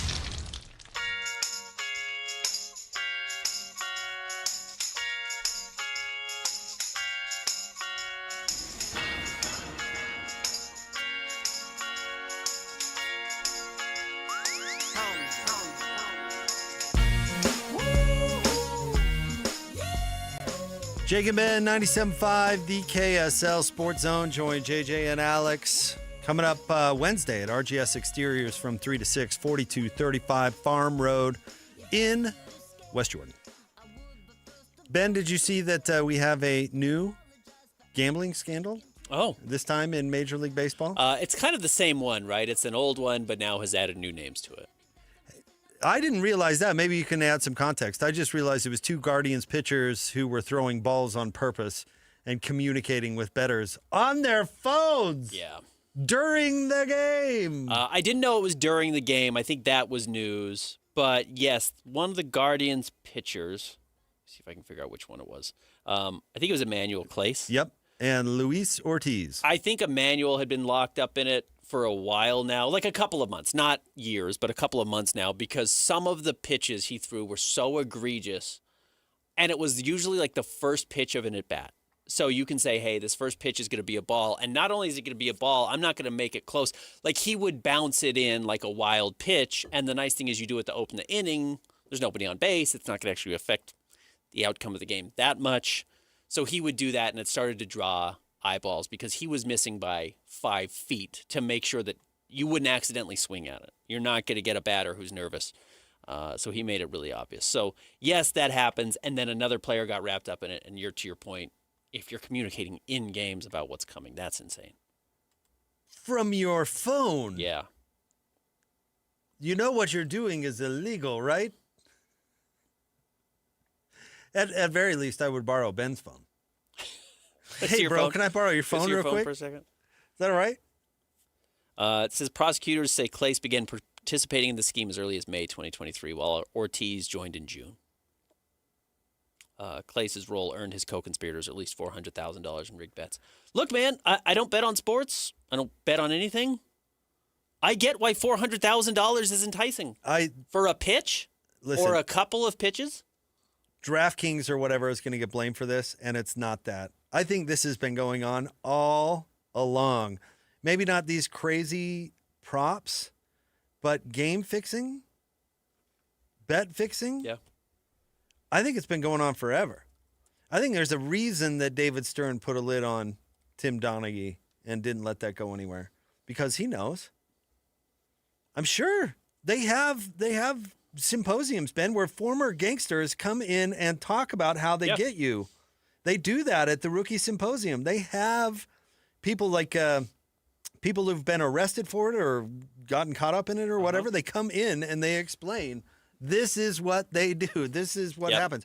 If they weren't concerned about that, they wouldn't do it. If they didn't know what was going on, they wouldn't do it. So I don't know.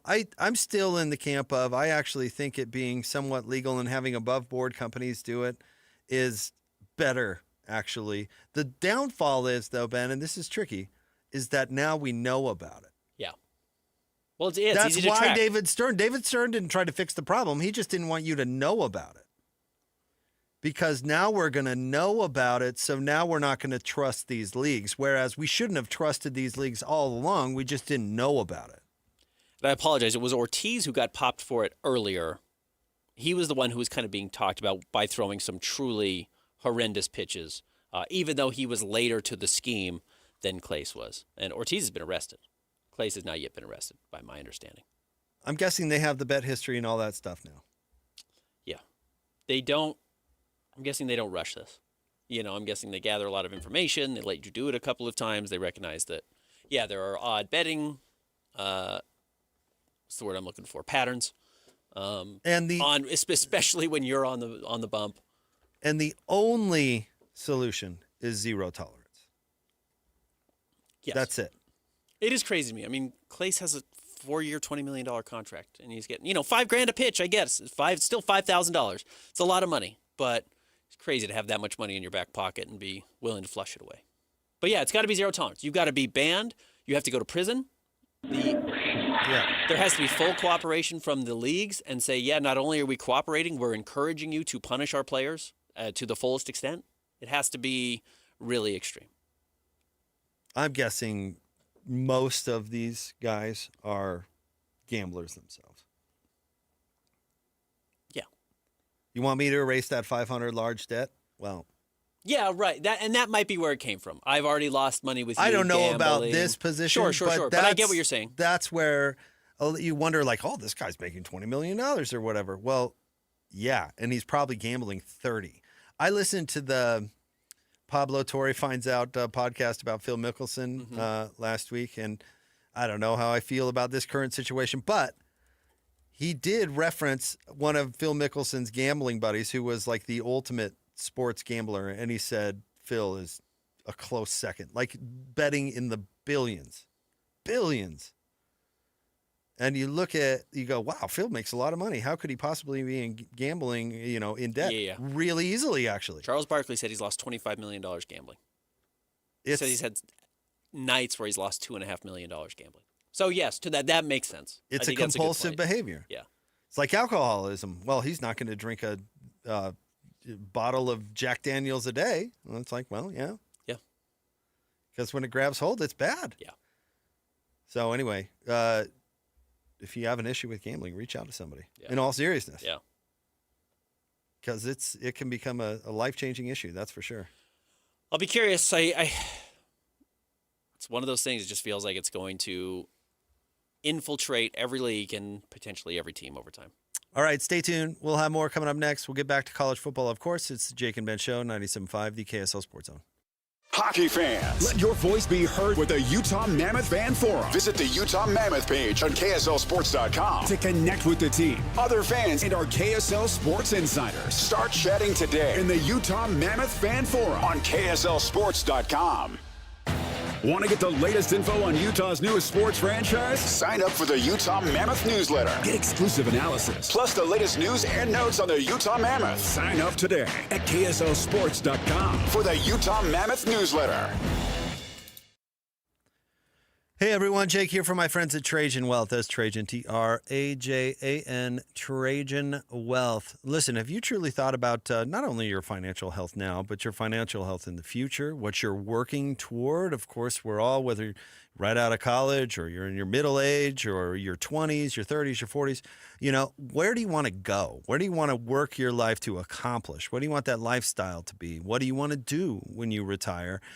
You need to establish that plan. You need to figure out those goals and then have a nice team of good folks on your side. And I say team, and I mean it. It's a team of people helping you to accomplish your goals. Sit down with them. I've done it. They'll explain it to you very simply. They will help you understand what risk is and what risk you're comfortable taking and how you can accomplish those goals. So call them, 801-899-7600. Sit down with them for free, 801-899-7600. You can also go online to TrajanWealth.com. Advisory services offered through Trajan Wealth, LLC, an SEC-registered investment advisor. Client paid advertisement, more at TrajanWealth.com. That's TrajanWealth.com. We just want to have enough money for retirement. And travel to visit our grandchildren. I understand. That's why at Fisher Investments, we start by getting to know each other, so I can learn about your family, lifestyle, goals and needs, allowing us to tailor your portfolio. What about commission-based products? We don't sell those. We're a fiduciary, obligated to act in your best interest. So how do your management fees work? We have a simple management fee based on the value of your portfolio. So we do better when you do better. We appreciate that kind of transparency. We also check in with you regularly to keep you up to date on the markets and your portfolio. Well, what other services do you offer? As a client, you have access to resources on investing, financial planning, estate planning, Social Security, Medicare, and more. Wow, sounds like Fisher Investments has everything we need. At Fisher Investments, we're clearly different. Learn more at FisherInvestments.com. Investing in securities involves the risk of loss. If you're getting new gutters, make absolutely sure that you don't get screwed. I mean literally, don't get screwed. Tim Jr. here from RGS Exteriors. And every single gutter company out there uses screws to hold their gutters together at the corners and downspouts. They use screws because they're fast and cheap and easy. But man, they're terrible for your gutters, aside from possibly cutting your hand. They also loosen and corrode over time because they're not made from the same metal as the gutters. At RGS Exteriors, we've been installing gutters for 70 years now, and we don't use screws. We only use permanent, strong, and unobtrusive rivets. They're made from the same material as the gutters, so they won't oxidize, and they won't corrode. They'll also never loosen. Your hand is safe too. Did I mention they look amazing? So don't get screwed. Call RGS and get riveted gutters. Our number is 801-280-3110 or visit us at rgsutah.com. That's 801-280-3110 or rgsutah.com. Helping your money do more means making sure you get the most out of every dollar. That's why, for a limited time, when you open a new America First Visa credit card and spend $3,000 within 90 days, we'll give you $300. That's like getting a 10% discount on everything you pay for with your card. Before you spend another cent, head to americafirst.com and apply for your low-rate Visa credit card today. Membership eligibility, terms, creditworthiness, change, and conditions apply, subject to additional criteria. Federally insured by NCUA. Equal Opportunity Lender. These days, many companies have turned to influencers to tout their products or services. But here at John Watson Chevrolet, the only endorsement we need is from our customers. Because of their feedback, we're proud to be Utah's best reviewed Chevy dealer. Visit us today to see why we get reviews like, "Buying a car should be a fun experience, like a kid getting a new toy.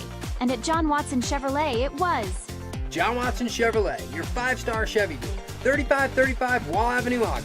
Chevrolet. Together, let's drive. A confession without consequences. In 30 years of law enforcement, I've never heard of this happening. From a convicted child sex offender. I got a plea deal and it kind of makes me sick. Convince me that you are okay to be paroled. Honestly, I can't do that. Why are there no new charges? Do you think this case should have been filed? Yes. KSL investigates Confessions Without Consequences. Tonight at 10 on KSL and the KSL Plus app.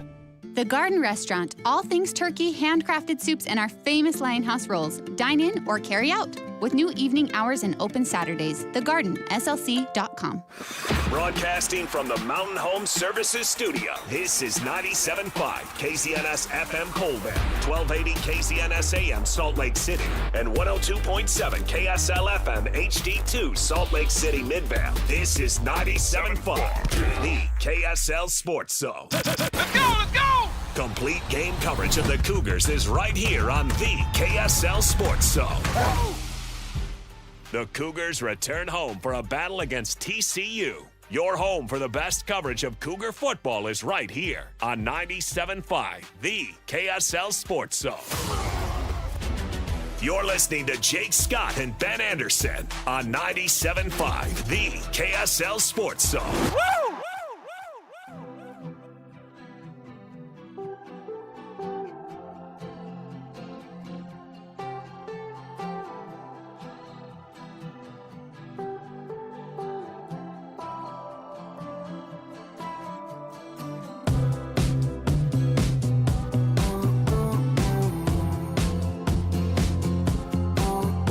Jacob in 97.5, the KSL Sports Zone.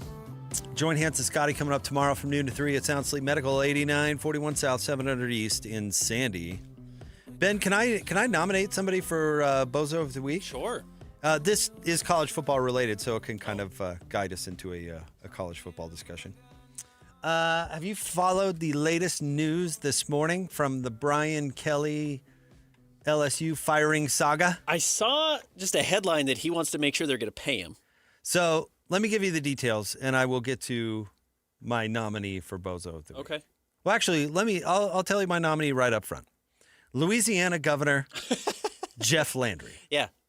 Whose idea of was getting, I'm going to get out in front of this. He was playing hardball. He was like, the athletic director is not going to hire the next head coach. He didn't say he was going to, but he said the athletic director was not. So he saw LSU fire their coach and said, hey, that's not about me. I need to make this about this guy. Yeah. This is not anything he needed to step into, by the way. And all right? he painted it as, well, I don't want the taxpayers on the hook for a government employee making buyout. Yeah, $54 million in this And buyout. the person who signed this ludicrous contract needs to be held accountable, and that will be today. And then they fired, what's his name, Woodward? What's his first name? Scott. So they canned him. Now, back to Kelly's buyout, and here's where the bozo behavior comes in, Ben. So Brian Kelly's buyout works like this. He's got $95 million less left over 10 years, but it's in his contract, it says he is to be paid 90% of his remaining salary for the life of his contract, which would put LSU on the hook for close to $54 million in the form of monthly payments to Kelly through 2031. Okay.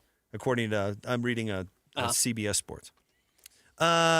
So basically what happened, Ben, is that now LSU wants to negotiate with Brian Kelly to pay him a sum up front, but then he forgoes, take a lesser sum up front. Now. Yeah. Less now. Like winning the lottery. Right. So Kelly had actually agreed with Scott Woodward, for a $25 million buyout. According to reports, they had agreed on $25 million. The governor steps in, makes it about him, fires the athletic director. Brian Kelly has now rejected settlements of 25 and 30 and says he wants the full 54. That's how he said it. You're quoting how Brian Kelly talks now that he went to LSU. Southern accent. I will 54. So that's Brian Kelly. Faking Is this Ed Ogeron? No, this is Brian Kelly. So this moron, foghorn, leghorn. So this moron actually may cost his state close to $20 million. So by stepping in and making a situation about him that did not need to be about him, he actually not only did not accomplish his goal of saving the taxpayer money, he actually cost the taxpayer $20 million. According to documents obtained by the Baton Rouge Advocate, this is ripped straight from ESPN, former LSU athletic director Scott Woodward offered Kelly a lump sum payment of $25 million on the day he was fired. Woodward also offered to remove the mitigation language in Kelly's contract, which would have reduced the buyout amount if he coached again. So basically, the advantage for Kelly taking a $25 million sum, which you'd say why you would do that. Well, if he gets the full buyout, if he goes and works for another team, he's essentially working for free. It's the same amount LSU would have owed him taken out. So that makes sense why he would agree to a smaller lump sum. And then, yes, the deputy athletic director, Julie Cromer, later increased that settlement to $30 million over 2 payments. But now that's off the table. That's tough. Way to go, Jeff. Brian Kelly's lawyers told LSU officials that the coach was still open to additional offers if the university provided written confirmation that it intends to pay him the full $54 million he's owed. It's very tough. Good for Brian. Listen, I've never thought I'd say that. Don't make things about you that don't need to be about you. Yeah, you don't need to put yourself in the middle of it. You don't need to do it. You know what? I'm guessing your constituents would have moved on with their lives if you would have just stayed in your office. Making enemies when you don't need to is weird. It doesn't make any sense. Yeah, and weighing in on college football doesn't make any sense. Stay in your lane, Jeff. Just because you can doesn't mean you should. Brian Kelly's attorney said in a letter that LSU officials previously confirmed that he was fired without cause, which means he's owed 90% of his compensation. It's crazy. Man, I said this. Can you imagine if Spencer Cox went to the podium and said that Mark Harlan needs to be fired? It'd be ludicrous. Yep. We'd be like, what are you doing, Spencer? Stay in your office. Yeah. With all due respect, Governor, what are you doing? So anyway, this guy deserves what he gets. That's my opinion. It was a good bozo of the week. This coaching carousel. Is that a clown horn? That's funny. I like that. Yeah. We need a slide whistle, but yeah, we're this coaching carousel is going to be wild, and I wonder how close it hits to home for BYU, Utah, or Utah State for that matter. I don't think Bronco's looking to go anywhere, but you never know. He did leave New Mexico after 1 year, and I don't know if LSU calls Bronco, he's probably going. Yeah, LSU would be a good choice for Bronco. So I wonder how close that comes. I mean, I've seen Joey McGuire's name out there. I mean, if Texas Tech rolls through this league, I was thinking that too. I mean, does he get one of these big-time jobs that are open, or the other big-time job that comes open when that big-time job happens? I saw a rumor that Kalen DeBoer is going to replace Stinkin' Riley at USC. Kalen DeBoer at USC, okay. Because the AD at Washington that hired DeBoer is now at USC. And they're going to pay him a fortune to leave Alabama. And maybe Kalen DeBoer's like, these people are crazy down here. Not my people. Even though he's winning and he's doing a very good job. Maybe I go replace Stinkin' at Troy. Washington's going to open up. Jed Fish is doing a truly atrocious job. They just lost to Wisconsin, so there's a chance he's out, which is maybe the only job I would – or, I mean, USC if Stinkin' were out. But the only jobs that I think could reasonably call Kalani and make a real pitch. I don't know if I mean, look, if LSU calls and offers you $75 million, you have to listen. I don't really care. Florida offers you that much money, you have to listen. Penn State offers you, $70 million. You have to listen if you're Kalani regardless. But there's a real chance BYU still wins the Big 12. And if that happens, I'm not speculating about Kalani leaving, but teams will have to call him. Kalani's a great coach. What about Morgan? Morgan would be interesting. See, that gets to, I know we've had a promo running about this, but that gets to what we're talking about. I mean, how long are you going to stay and be coaching waiting? Yeah. And so, I mean, even if you want to look at it this way, if it came down to Morgan or Witt, who would Utah choose? That'd be interesting. I think they would go with Witt. Even though the expiration date is shorter. Well, much shorter, unless he wants to hang on to his 70s, which I guess he could do. He could do. No, you're absolutely right. And because if I'm Morgan and I call UCLA, I don't think I'd take that phone call because that's such a disaster. But if Washington opened up and they called Morgan, I'm picking up the phone. If Coach Witt decides that he's going to stay. Yeah, what job? Colorado could open. I don't know what the plan is for Coach Prime, but I don't think he's going anywhere, strangely. I don't know. Yeah, I honestly have no idea. Well, Colorado's not going to fire him. They're not going to fire him, but what I've recognized is I have done a bad job making predictions of what he's going to do. So me too. I can say I truly don't know what his offseason would look like, but Washington could certainly open up.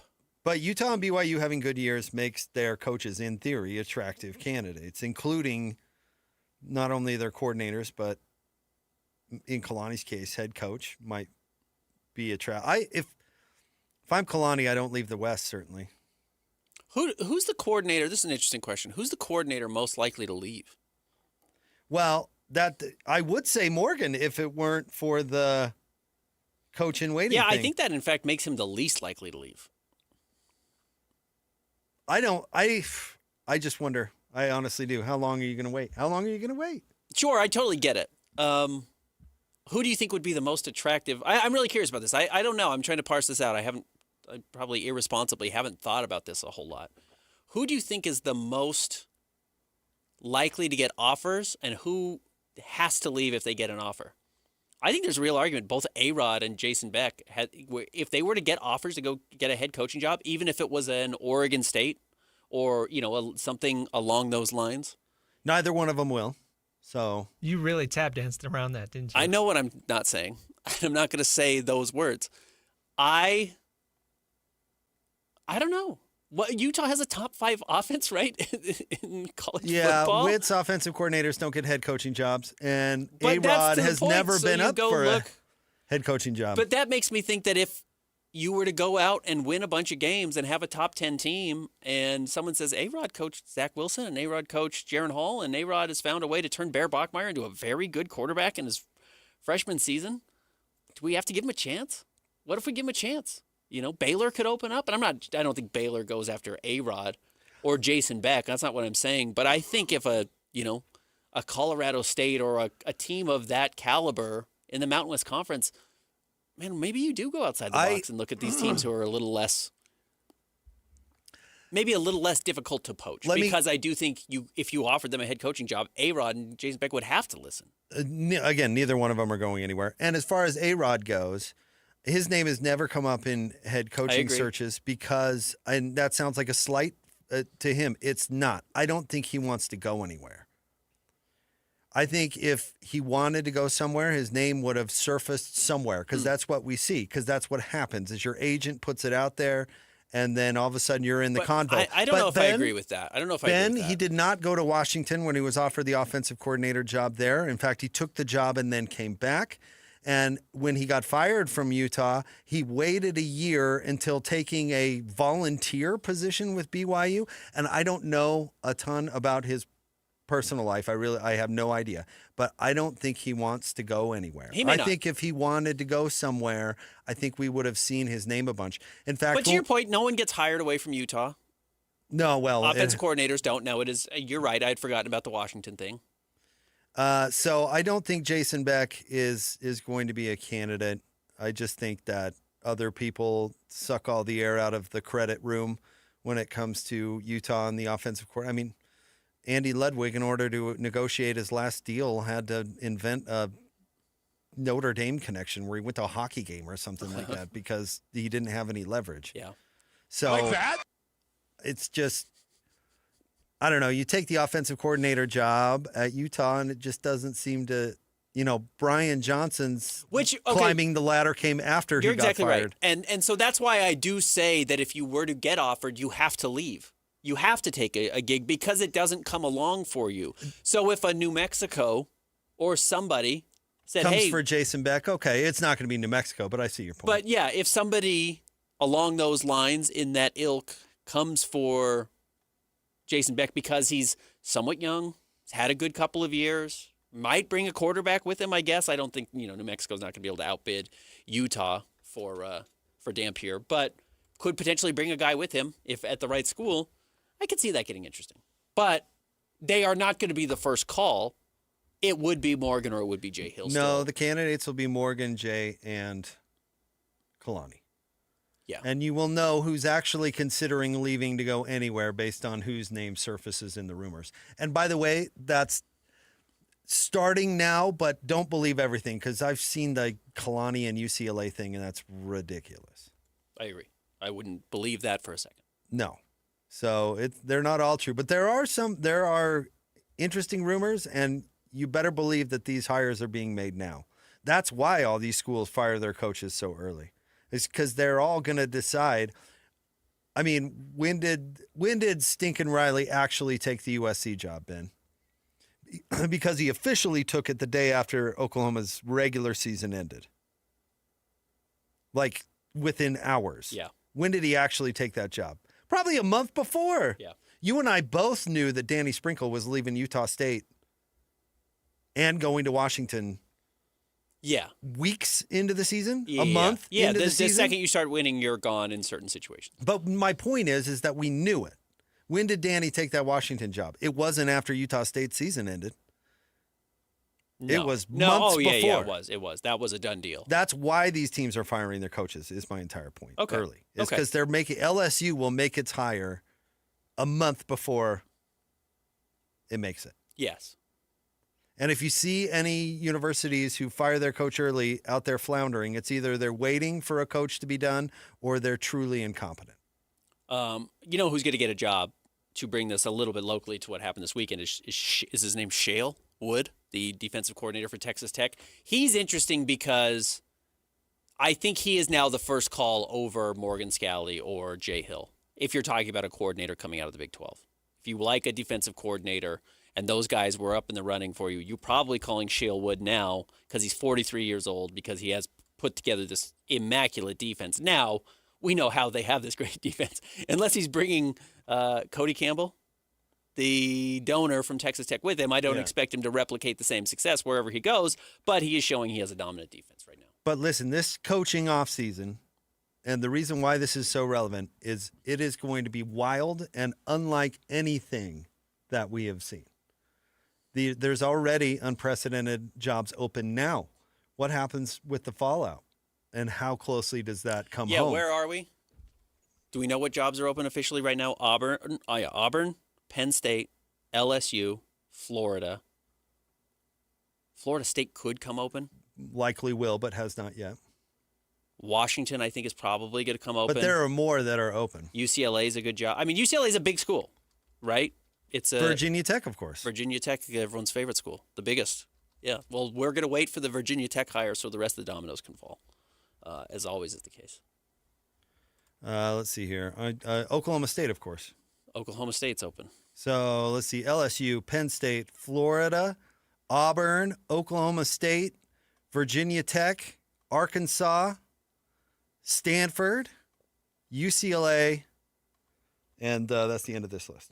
Of jobs that are already open. P4 jobs already open. And, yeah, we haven't seen other jobs that could potentially open up. We mentioned Colorado.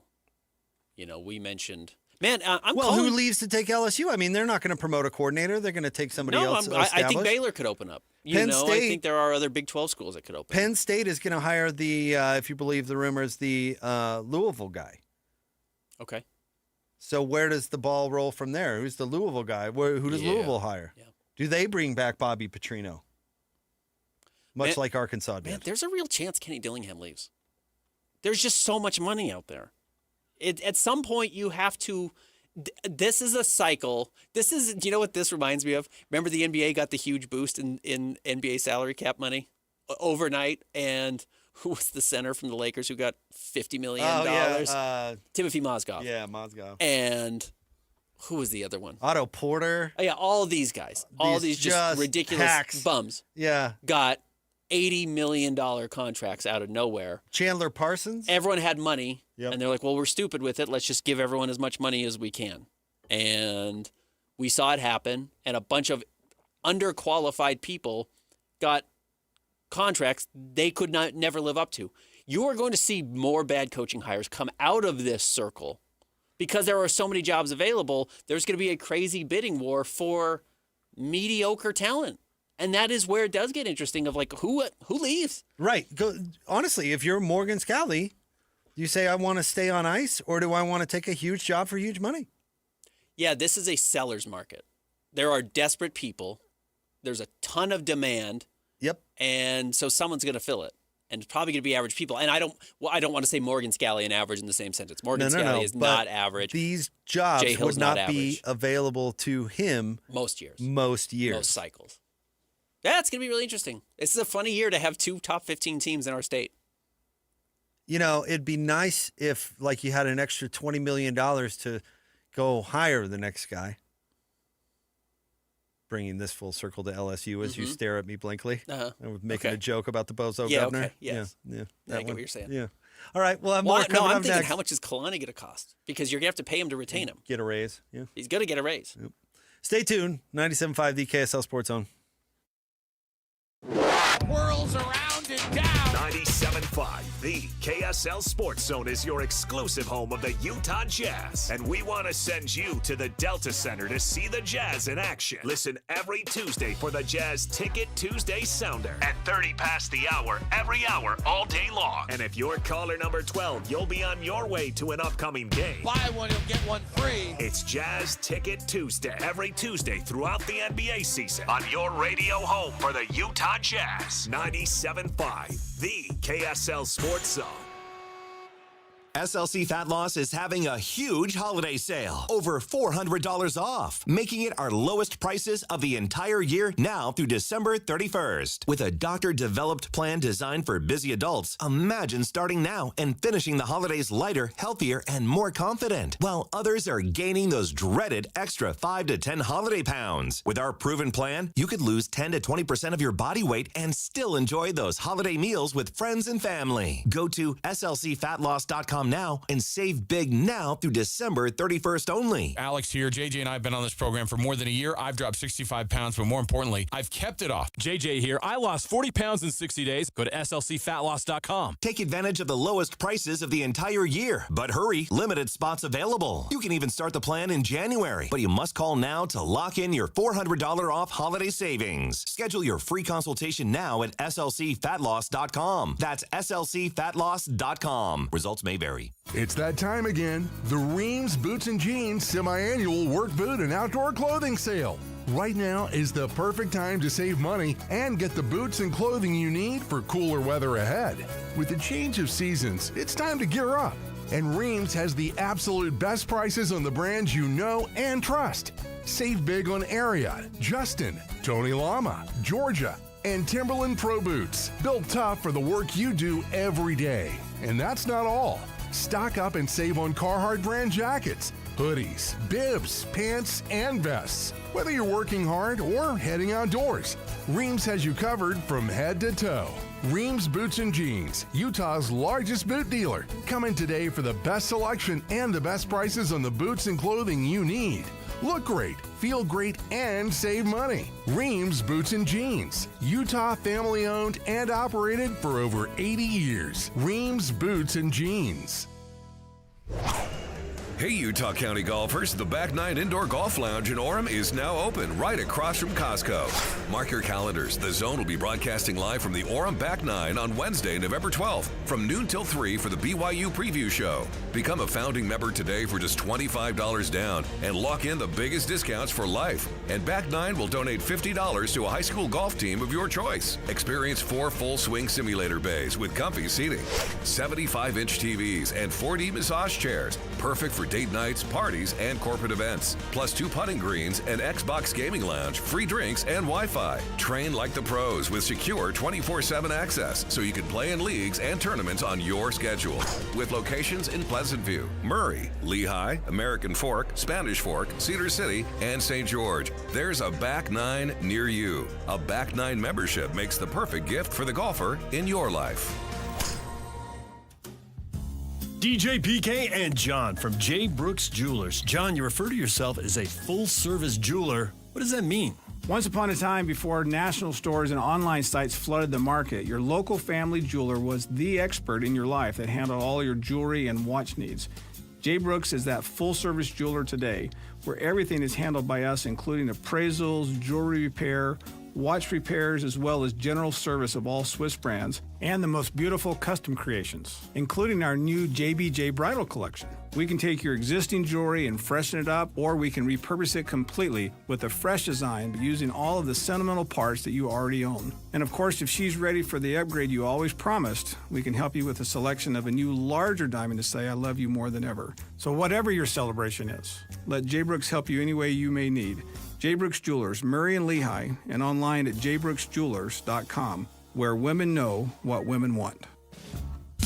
This is your Cougars at 30 update. Presented by Kenny J's Barbecue on 97.5, the KSL Sports Zone.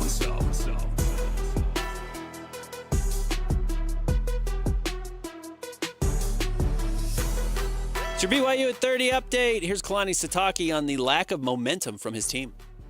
We knew it'd be tough sledding, but they got us behind the chains a little bit, and they're really good at taking advantage of third downs, and we weren't able to do it. And then on the other side, we gave up too many big plays on third down. First half, it was back and forth a little bit, but we gave up 13 points, had a good stop at the end of the half there, and thought we were able to get some momentum. We even started by forcing a punt in the second half, and just weren't able to get the momentum swinging our way. BYU at 30 brought to you by Kenny J's Barbecue. Make this Thanksgiving unforgettable with Kenny J's. Skip the stress and bring home slow-smoked perfection. Pre-order your Thanksgiving meal today. Text 801-230-5396. That's 801-230-5396.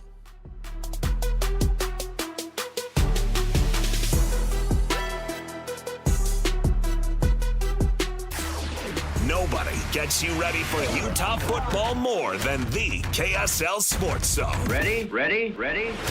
Kyle Whittingham and the Utes hit the road to Waco for a showdown against Baylor. Your home for the best coverage of Utah football is right here on 97.5, the KSL Sports Zone.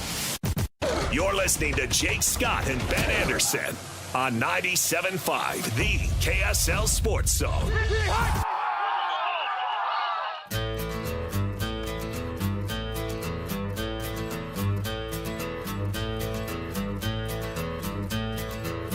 You wired me awake and hit me with the hand of broken nails. Jacob Ben, want to remind you, Ethan Millard with Teton Wealth will be live in studio today with Hans and Scotty to help you with your retirement plan. Tune in or visit retireteton.com. There has been some breaking news in the NFL world. Ben, the Giants, your Giants, have thrown Brian Daboll out on his ear. The football Giants. He is fired. Well, they're 2-8. Am I right on that? And he put Jackson Dart back into the game with a concussion. Good move. Yeah. To your point, some coaches really love playing injured guys. They love it. I can't get enough of it. Are you breathing? Get in there. You do recognize a little bit of, I guess, why he was panicked. He knew he was on the hot seat. He said, well, if we win this game, you can't fire me after a win, so I'm going to do everything I can to go out and win this game. And if Rusty's out there, our chances of beating the suddenly red-hot fingernails-led Bears are slim. But if I have Jackson Dart out there, maybe we have a chance. But his own coaching decision, not going for it on 4th and a half yard over the field goal, ended up costing them because they needed to go up. What would that have been? 17 points. Instead, they're only up 10. I guess they would have gone up 14 points. They're only up 10, and they lose 24-20. This is why bad franchises are the way that they are. It's funny because I don't consider the Giants a bad franchise. They tried not to win that Super Bowl with Tom Coughlin because they kicked the tires on firing him, and then he went on a run and won the Super Bowl. And then they stunk forever, and then Eli kind of did it again, and then they stunk after that. I would argue with you, but that's neither here nor there. This is a great example, though, of I've always said if you're going to fire your coach midseason, now maybe it's different in college football these days, but then why didn't you fire him before the year? I mean, you, Ben, you, Christian, and I are not the world's greatest NFL experts. Based on the last 3 years, all three of us could have told you what a bozo Brian Daboll was going into this year. And then he comes back and he stinks, and they end up firing him mid-year, and it's like, okay, I could have told you that. Yeah. Yeah, I think they're 2-8 for the third straight season. And they started over with a new quarterback, which is an excellent opportunity. Excuse to move on to a different coach. It hadn't been working with the previous young quarterback. Why would you think it would work now? I think that's the worst thing you can do for a rookie quarterback is fire his coach in his rookie Mid-season. year and then give him a new head coach in his second year. Well, ask That's Alex terrible. Smith how well that works. With that all never those works offensive out. coordinators. Yeah, no, it doesn't. But bad franchises are going to bad franchise. Well, I hope they hire Bill Belichick. The adult novelty era. That would be a curious move. But bad franchises make bad decisions, and he obviously has very strong ties to the area and to the team, and is probably still regarded by old school people. And it is funny because you kind of brought this up at the beginning of the show, which is when you are in panic mode, you revert to the most conservative option sometimes. Which is funny to think of Bill Belichick right now as a conservative option, but he's the winningest NFL coach. Is he the winningest of all time? Regardless, he's the most successful when it comes to Super Bowls, etc. So you just fall back and you're like, man, if you had told me I could hire Bill Belichick 5 years ago, I would have jumped at the opportunity, and he'll do it for a sack of potatoes. He'll coach the team for nothing. I find it, I love it that you brought this up because any chance we get to talk about the adult novelty eras, I'm fully on board. But there's a non-0% chance they hire Bill Belichick. There's a 0%. There's a non-0%. He has beclowned himself so much over the last year. This is the Giants who brought back Brian Daboll for 3 straight seasons. Okay, maybe I guess not 0. Fine. But if I'm the adult novelty heiress, I do this calculation. What's closer to Nantucket? Right. New York City or Chapel Hill, North Carolina? Yeah. Because that's where she wants to be. Yeah. But the East Coast is small. You can get there from anywhere. Yeah, it's easy. And the FAA is open again. You can fly around. Life's There's good. no way the Giants would hire Bill Belichick. I'm not gonna say no. He's not gonna be the front runner, but he's gonna show up on the betting boards. Okay, listen, let me give you an example. Don Nelson is what? The second winningest coach of all time? Or is he third now? He's up there. Third. Behind Pop, Lenny Wilkens, and then Don Nelson, I think. Isn't that right? R.I.P. Lenny Wilkens, yeah. When Don Nelson moved to Hawaii and decided to grow his own pot and do mushrooms all the time, nobody's hiring him. Correct, but he's not coaching anymore. No. But you get what I'm saying. And by the way, I'm happy for Don. Go live Don's your the life. happiest man on the planet. But once you make a pivot and become a less serious person, you're not going to get hired as a coach again. Which again, good for Don. Enjoy your retirement. Bill Belichick has pivoted to clown and has ruined his prospects to be an NFL head coach ever again. Not to mention that he's 79 or whatever he is. No chance. I am a fan of the Chicago White Sox. They hired Tony La Russa, washed Tony La Russa to come back and lead one of the youngest rosters in Major League Baseball amidst a disaster of the franchise. And Tony La Russa got a DUI the day he got hired. Mm-hmm. Bill Belichick is legitimately a better option than Tony La Russa. And guess what the problem was? The owner of the team, of the White Sox, Reinsdorf, had previously employed Tony La Russa and said, well, I know that guy and things feel bad, so I'm going to go back to where I trust, even though everybody on the planet knew Tony La Russa was a moron. Everybody knew it, except for the guy making the decisions. Is it who owns the Giants? The Maras. They owned the team when Bill Belichick was there. I've seen this happen before. I wouldn't bet on it, but I would say there's a non-zero chance Bill Belichick is back in the NFL because he doesn't want to coach college. Oh, well, no. So he will go back begging to get this job and do whatever he has to get it. I'm not going to get into the business of defending either Jerry Reinsdorf or Tony La Russa. But I will say that Tony didn't donate his soul to a 24-year-old grifter. We were just talking about Casino, the movie Casino. We were talking about, no, a 24-year-old grifter has totally manipulated this guy into completely setting on fire his reputation. I think that's a different animal than Tony La Russa's flawless. Well, I am rooting for it. I'm absolutely rooting for it. I would love to see Bill Belichick back in the NFL coaching the Giants and doing an okay job. Well, the heiress wants to be Taylor Swift in the box. That's like her. Right. Especially in that stadium, in that city. I mean, it'd be such a disaster. Does he at least get an interview? Absolutely. Yes, 100%. No. Bill Belichick is going to interview for the Giants head coaching. Absolutely. No doubt about it. Absolutely. And what he's going to do, he's going to do the same thing he did with North Carolina. He's going to hire the hotshot young assistant who's not ready and his son? Well, no, it's not going to be his son, but he'll hire some. Oh, his son's following him to his next job. He's guaranteed the North Carolina job. If Bill retires. So Bill retires and steps away and then goes to the NFL. He steps away from college football. He will hire some 25-year-old savant who's going to be the next great coach. And Bill says, I'm just going to show him the ropes. I'm going to teach him how to do it. I don't think Bill could, it's in great. his ego, could let him do that. Why? He and my girlfriend went to high school together. No, he's not ready yet, but he's going to be a great head coach one day. Bill has notoriously been such a psycho that he hires idiots because they're not going to usurp him or take the credit or whatever. Who's your donks guy that keeps going back to the Patriots? Josh McDaniels. He can barely get his pants on in the morning. He's so unintelligent. Bill brought it back. Who was the bozo with the pencil? Yeah, who ended up being the Giants head coach? Matt Patricia. Who was the overweight? Bill O'Brien. Who was the overweight gentleman that ruined Notre Dame and then ruined Kansas? Yeah. Charlie Weiss. Yeah. Bill O'Brien, one of the biggest bozos in the history of coaching. No, Bill's not hiring some wonderkid because that person gets the credit. First of all, there's no wonderkid that exists. No, you hire some kid. You say this is how I sell myself. The same way his son's an idiot. Yeah, his son's not going to be a good He's coach. not going to surround himself with smart people. No, but he promises that, and then North Carolina says we just hired 2 head coaches.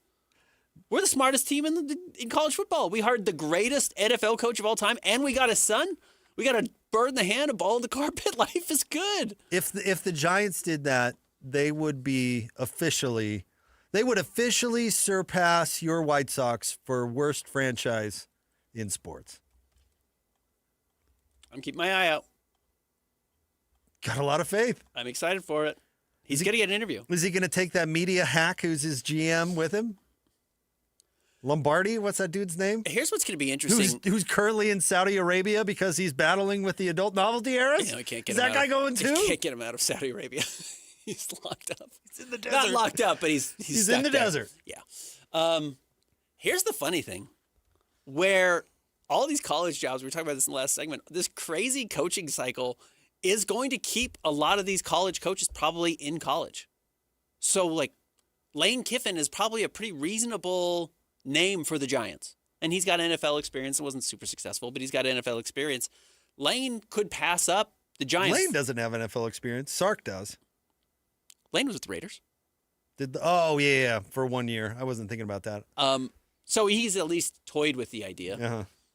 But Lane maybe chooses to go to Penn State or chooses to go to LSU or chooses to take whatever job wants to pay him $75 million and he doesn't go to the NFL. I honestly think the Giants could end up with a weak coaching hire or a name because of how many good college jobs there are. And now I would leave college to go to the NFL, and I think everyone should, because I don't think being a college head coach is very fun. But it'll be interesting to see who gets linked to this job. Yeah, but then you fail. I wouldn't automatically take an NFL job if I were a college coach. No way. No. If I was done with coaching and I wanted to cash out, pretty good. But then again, maybe Brian Kelly's the target to say, oh, no, stay in college. They got to pay you a buyout forever. Your life's good. One of the smartest things Lavelle Edwards ever did was say no to the Detroit Lions. Yeah. If he would have taken that job, would he be the legend that he is? No, of course not. I bet you if you asked Nick Saban, hey, Nick, would you take the Dolphins job again? He'd probably say, absolutely not. Yeah, it doesn't work out for most guys. It's worked out for some. Urban Meyer proved what a clown he is with the Jacksonville Jaguars. Because the problem is, I've said this forever, not to get sidetracked, but what makes you a good college coach is not what makes you a good pro coach and vice versa. So the crossover, the Jim Harbaughs of the world are rare. He might be the only one. Jimmy Johnson, right? Jimmy Johnson. Yeah. Can you think of another? No, there's not a ton. There really isn't. No. All right, stay tuned. We wrap up the show. Coming up next, Jake and Ben, 97.5, the KSL Sports Zone. It's game week for the Utes, and the KSL Sports Zone is getting you ready for kickoff. After a much-needed week off, Kyle Whittingham and the Utes get set for the final 3 games of the season, starting with a trip to Waco for a battle against Baylor. Listen all week long for the best coverage of Utah football. Then catch college football Saturday game day at 10 a.m. with the postgame show immediately following the game on KSLSports.com. Let's go then. Let's go, baby. Your home for the best coverage of Utah football is live on air, online, and on the KSL Sports app. This is 97.5, the KSL Sports Zone.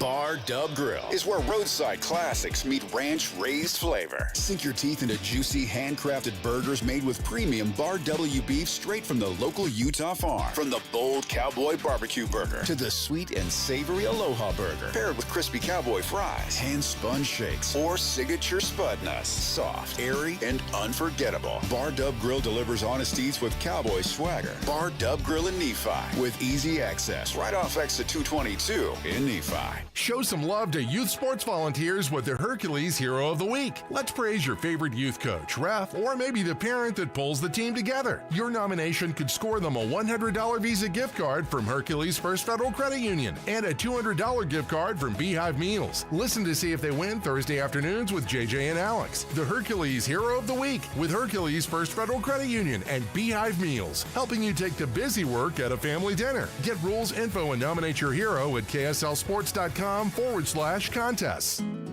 At Peach Windows and Doors, they help homeowners stay in the homes they love while upgrading to the elegance, efficiency, and natural light of today. With hundreds of 5-star Google reviews, their clients know Peach Windows and Doors deliver what they promise.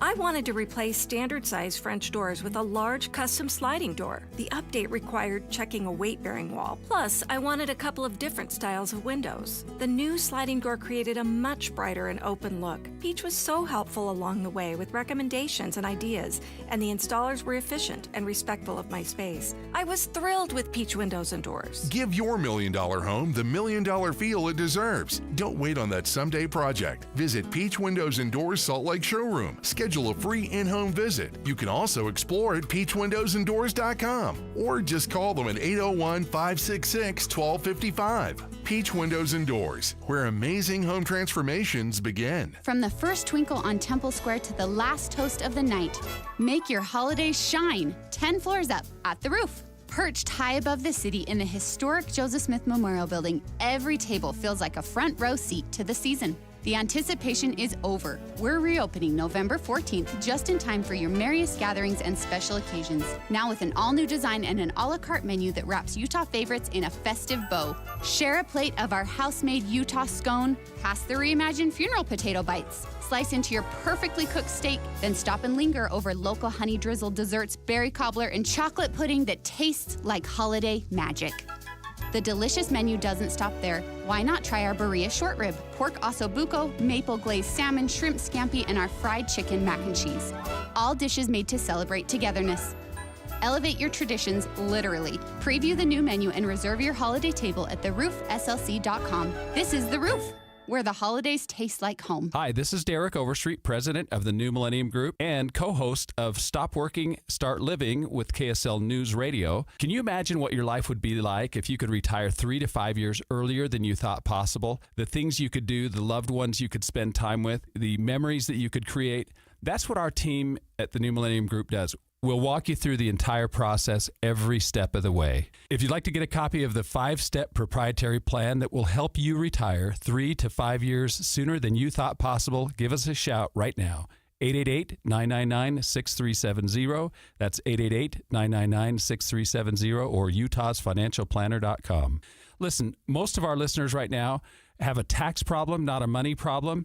There's not enough money in Social Security Medicare as it is.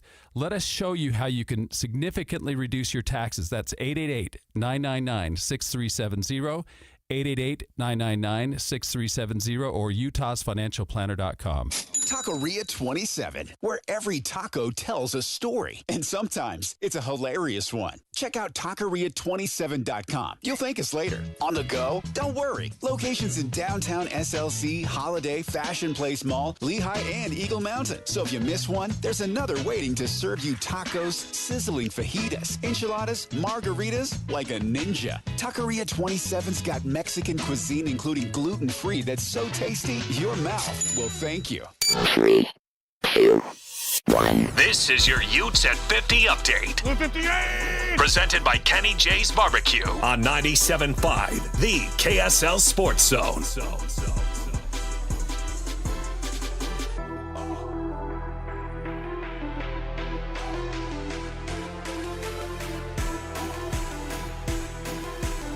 It's your Utes at 50 update. Here's Devin Dampier on the strong run game, opening up the rest of the offense.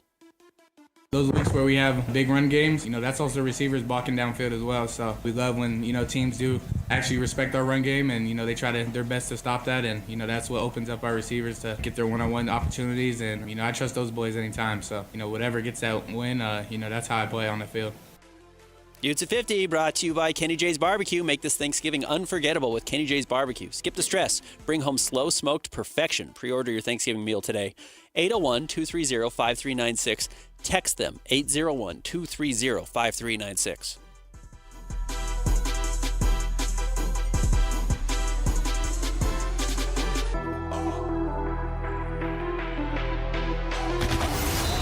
It's another battle for the Aggies, and the KSL Sports Zone has it covered. The Aggies head south to Las Vegas for a Saturday afternoon showdown against UNLV. Your home for all the play-by-play coverage of Aggie football is right here on 97.5, the KSL Sports Zone. You're listening to Jake Scott and Ben Anderson. Let's lock in on 97.5, the KSL Sports Zone. Two amigos on the airways, talking sports. They got him Matrix and also loves his tie-dye. Ben's got style with his scarf. Oh my.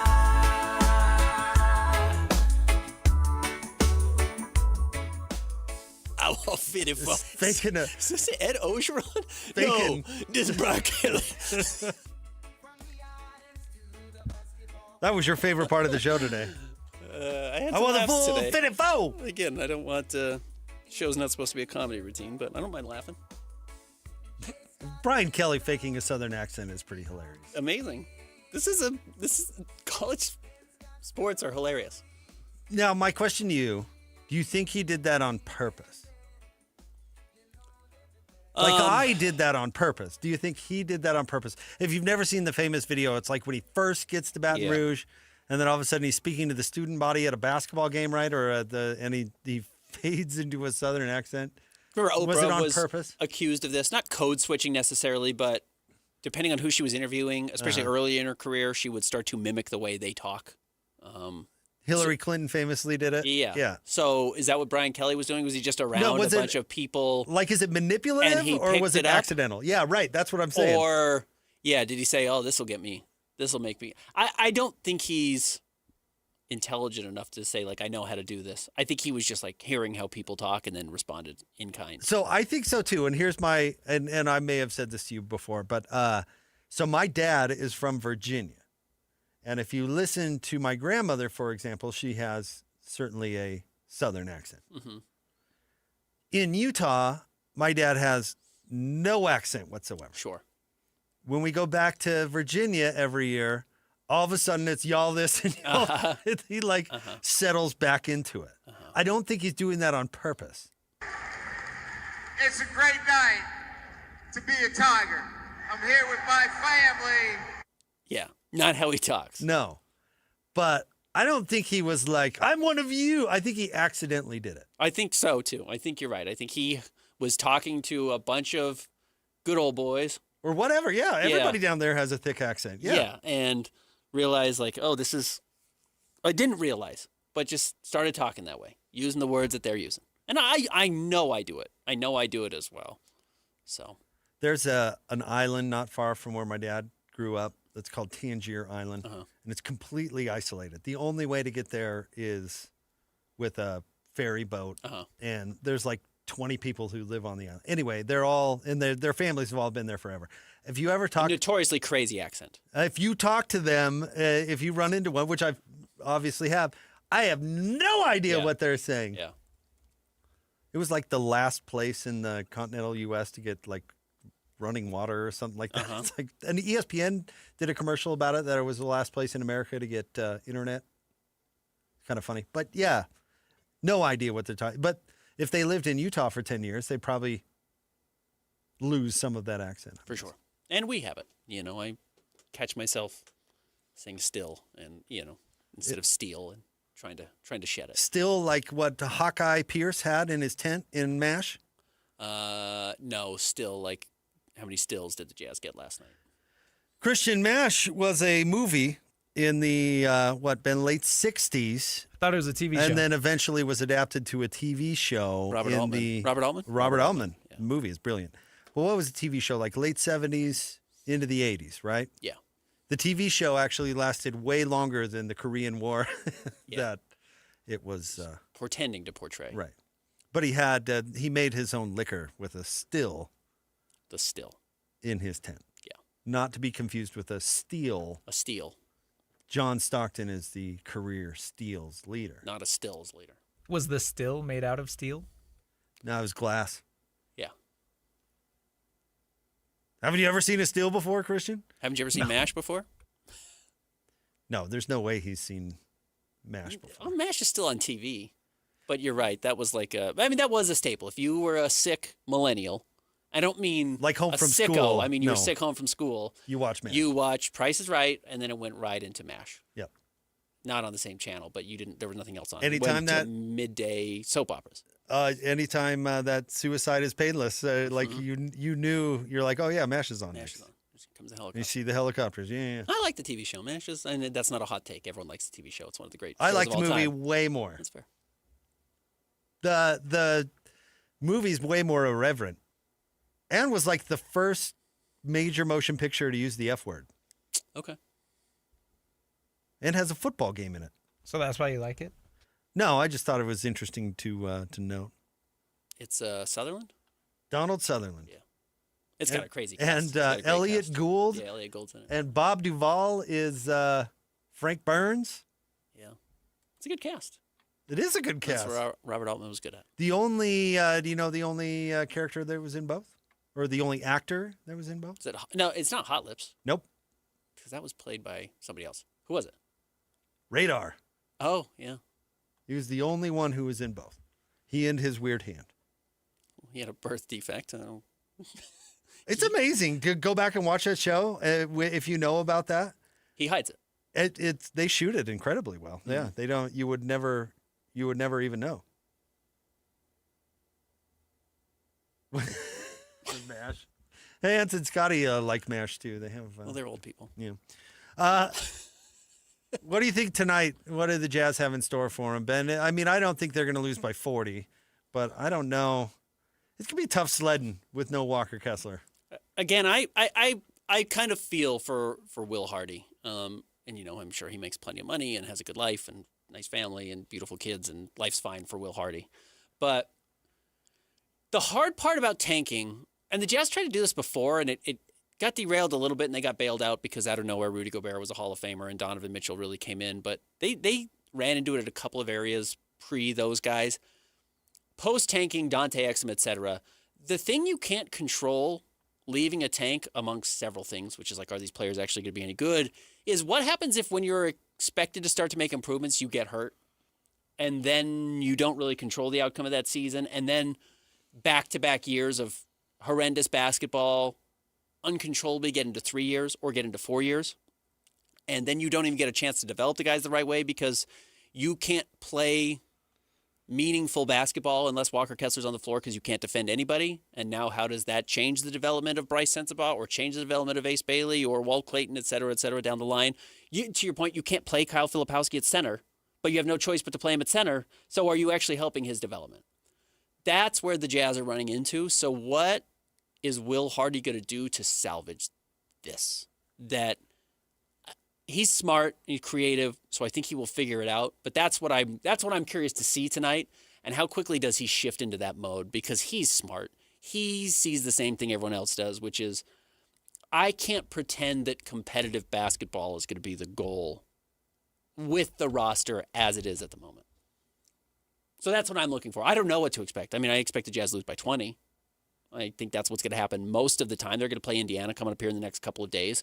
They should beat Indiana, or at least be competitive with Indiana. But if you're playing a real team right now, you should smoke the Jazz, because the best way to win games is get a lot of points at the rim, and the Jazz can't stop you from doing it. And good teams have an ability to manufacture those. Pregame starts at 6. Tip-off at 7. They're back home. For a while.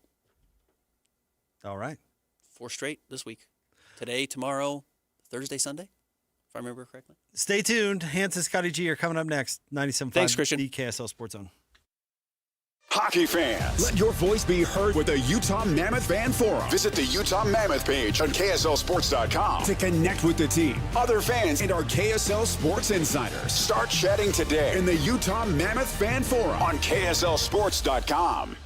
Get the latest Utah sports headlines delivered to your inbox with the KSL Sports Newsletter from the Jazz, Utah Hockey Club, BYU, Utah, Real Salt Lake, and more. Be in the know of all things sports in the state of Utah. Visit KSLSports.com to sign up for the KSL Sports Newsletter. Hans Olsen, Scott Gerard. Hans, you feel it outside. It's football weather, but that also means it's colder outside, and that means your furnace, if you haven't fired it up already, you will be soon. So you want to keep that warm air in your house? Well, it's all about having the right windows. And Advanced Windows can make sure you have the best windows in the state of Utah. Remember, they've got the lifetime warranty. It's transferable to the next owner. It covers all labor, glass, and parts. And these are original windows built right here in the state of Utah. They eliminate the middleman, so they make it more affordable for you. And they've got great financing plans, including 60 months, no interest, no payment, or no interest for 24 months. They'll set it up so it's affordable for you. Go to advancedwindows.com. That's advancedwindows.com, and find out how they can save you money. In fact, $2,500 off when you swap out 10 windows or more. That's Advanced Windows. Call them now, 801-850-9100. It's Advanced Windows at advancedwindows.com, 801-850-9100. Is your financial advisor offering you up to a 30% upfront bonus? Or are they promising you up to 10% growth per year, all for your retirement income? If not, then you need to come to Trajan Wealth. I'm Jeff Jr., founder of Trajan Wealth. If you have a plan to retire within the next 10 years, don't wait only to find out it's too late. I've seen hardworking folks like you retire only to be required to go back to work, all because their advisor told them guarantees like these were too good to be true. They're not. That's up to $30,000 upfront or up to $10,000 per year on $100,000, all guaranteed for retirement income. Don't keep working when you're supposed to be retired, and don't let any financial advisor tell you it's too good to be true. Call Trajan today, 801-210-6800. That's 801-210-6800. Annuities, not advisory products. DBA Trajan Wealth Insurance Solutions. Additional disclosures at TrajanWealth.com. Attention Jazz Nation. We know you've been waiting on the edge of your seat, and the time has finally arrived. All tickets are available now. Let's go! Your favorite players will be back on the court, bringing the energy all season long. Whether you're looking for season tickets, mini plans, or single-game matchups, there's a perfect option for every kind of fan. Show up loud and proud at Delta Center this season. Don't miss your chance to be part of the action. Buy your tickets today at utahjazz.com. This is DJ and PK. Here we go again.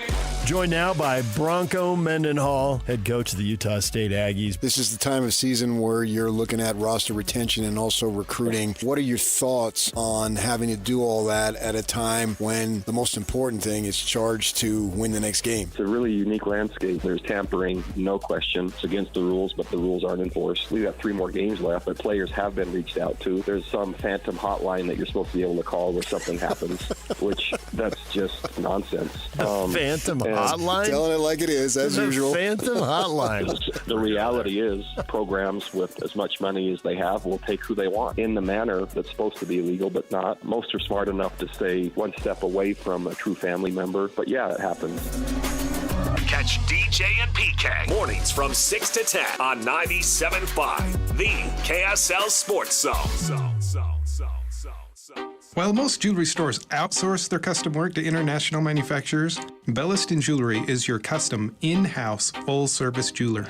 Besides the obvious tariff issue, what's wrong with outsourcing? You know, like a game of telephone, all of the important details, the essence of your dream ring, are quite literally lost in translation as it's designed in other countries like India and China. Belliston's in-store designers can customize and modify your design right in front of you, cutting any confusion to bring your true design to life. Yeah, absolutely. I plan to wear my ring every day for the rest of my life. I want it right. Let me ask you this. If you choose one of those other guys, but you hate the finished ring, do you think they would remake it to get it just right? Not a chance. At Belliston Jewelry, we work with you in-house every step of the way to ensure it's right the first time. BellistonJewelry.com, across from Weber State in Ogden. Locally made, just for you. And cherished for generations. Throughout life, we have plenty of special occasions and events, whether it's a prom, a graduation, a mission call, a new job, or how about a wedding? Mr. Mac has always been there to help serve you for all of your monumental moments. Mr. Mac has been family-owned for more than 50 years, and that's important. And they'll make sure that you look and feel great, with affordability always in mind. The Mr. Mac family creates long-lasting relationships with their customers, and they've been doing it for generations. 9 locations across the Wasatch Front or online at MrMac.com. Broadcasting from the Mountain Home Services Studio, this is 97.5 KZNS FM Colville, 1280 KZNS AM Salt Lake City, and 102.7 KSL FM HD2 Salt Lake City Midvale. This is 97.5, the KSL Sports Zone. The noon hour is here. Check it out. And you're locked on to Utah's highest rated, most listened to sports radio station. It's my station. It's my station. This is Hans Olsen and Scotty G on 97.5, the KSL Sports Zone.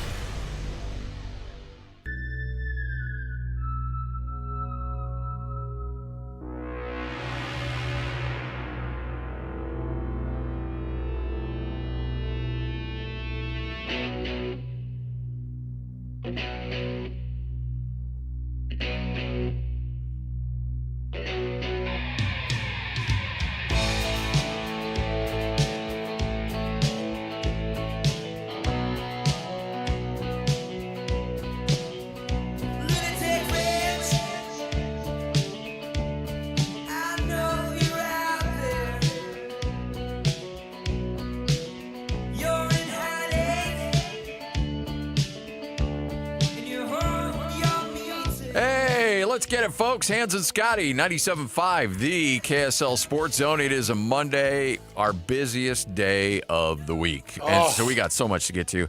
A ton. So I've made a lot of jokes about Lubbock, and I prepared you for Lubbock. Did I undersell how bad of a town Lubbock is? Outside of that that stadium and those fans, it's miserable. You really fly into a cotton field. Yeah, you do. It's a cotton field, and by the way, all the cotton was full bloom. Every pod was popped. Big old billy puffy parts of cotton all over the place. Yeah. And as far as the eye can see, and no lawns on houses, Nope. and subdivisions are different. A lot of brown. Yeah, a lot of dirt. Subdivisions are different. You're driving. We were just coming down one of the side roads by the stadium, and there were 3 or 4 different dogs that chased the car that you typically you would see like out in the country where we're from. You always got the car chasers, but there were dogs chasing the cars, and I was shocked. I'm like, this is kind of different. I'm just going to say different because I don't want to be offensive, but it was kind of a rough area. Well, I was watching the little bit of the ESPN game day and the McAfee field goal where the guy is able to try to make a field goal and make some money. Usually that's been, when I've watched these before, it's been on some of the most pristine parts of campus. Yeah. Like they want it to look good because, you've got, this is your chance to really show off the campus. And the kid was kicking off of dirt. Dirt. Yeah. It's, well, the parking structure we parked in, it was not good, man. Like the whole thing was tagged. All of the whole side was graffiti and tagged, and you're like, what in the heck? And garbage all over. And I saw more piles of vomit in this trip than I've ever seen in my life. 6 piles of vomit. Vomit. In Just different straight out, areas. Just straight out vomit. Yeah, in different areas. 6 piles of vomit. And you want me to tell you the worst part? I'm going to tell you the worst part. Wow. I wasn't gonna, Worse than the vomit. I'm going to tell you the worst part because, and I apologize to anybody out there that's eating or driving around. This is the worst part. So there's a ramp that goes up to that sky bridge that walks you over the freeway. Yeah. And, I'm sitting there talking to Greg, Mitch, and Jake, and we're kind of getting ready for the broadcast. And so I'm zoned in on them, not where I'm walking. I step right into a big pile of dog poop. There's a pile of dog poop on the freaking ramp. And I didn't realize it. I did kind of look back and I was like, oh, did I step in it? No, I don't think I stepped in that. Well, when you get in the booth. Oh, yeah. You sit down and you're close to your shoe and the booth is tight. Oh, man. So I'm sitting there and I look at Jake Murphy, who's sitting next to me, and I'm like, Jake. I'm looking at him like, geez, Jake. And then I'm looking at Greg like, is that Greg? And it's not Mitch. I'm like, no, Mitch is cleanly. And so I'm like looking around and I turn my shoe sideways and it's just kicked on the bottom. I'm like, not to start the day. It was 8:00 in the morning. A little foreshadowing. So, yeah, it was, man. So fortunately, you had a backup pair of shoes, I'm assuming. Did not have a backup pair of shoes, but what I did have is a restroom and a ton of paper towels. So I went in the restroom, pulled off the shoe, standing shoeless in there, wiping all this poo off the shoe, trying to spray it out of the sink. And it took me a good 5-6 minutes to where I could even sit with my shoe by me. But, yeah, it was a little foreshadowing of what was to come. But, I got to tell you, Scotty, how every trip has a story. Oh, yeah. Oh, yeah. Every trip has a story, man. And Mitch makes me laugh. Greg makes me laugh. Jake makes me laugh. Those guys they're just funny. It's a goofy crew. Dude, we had a waitress quit on us right in the middle of the meal. Was it because of something you guys did? At Uncle Julio's. Honestly, of all the times that we've been out together, I felt like it was the most benign. Yeah. But she was walking by and one of us asked for silverware with a napkin. And she was like, I just need you to bear with me. Can you just bear with me? And I was like, well, that was, we had chips and salsa and stuff. Yeah, we're and good. It was not a big ask. And then the table next to us that was all Texas Tech fans, they were like, corn tortillas. She's like, I've told you now 3 times the corn tortillas are cooking. And they're like, well, our fajitas are sitting here for the last 8 minutes.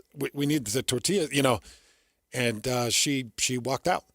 And then the next girl came over and threw on the apron and was like, okay, so where are we at with things? Wow. I've never had that before. Wow. Quit mid-shift. Quit right in mid-shift. And the other one came over.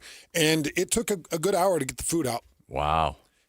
Yeah. And it was it's one of our favorite places to go. Did you break the thing and get it all over Greg again?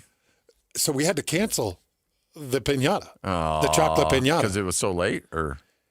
Yeah, because it took about an hour to get our food out, and we knew it would take another hour to get that chocolate piñata out. So, no, I didn't even get to club the piñata, which was even more of a downer. Come on. My guy only has so many things that he looks forward to. Clubbing the piñata, the chocolate piñata is a big one. Yeah. So, and it would have all been okay if BYU could have come out of Lubbock with the W. Yeah. And I did go back. I watched the full game this morning. A lot of it in slow motion. I've got a lot of thoughts. Well.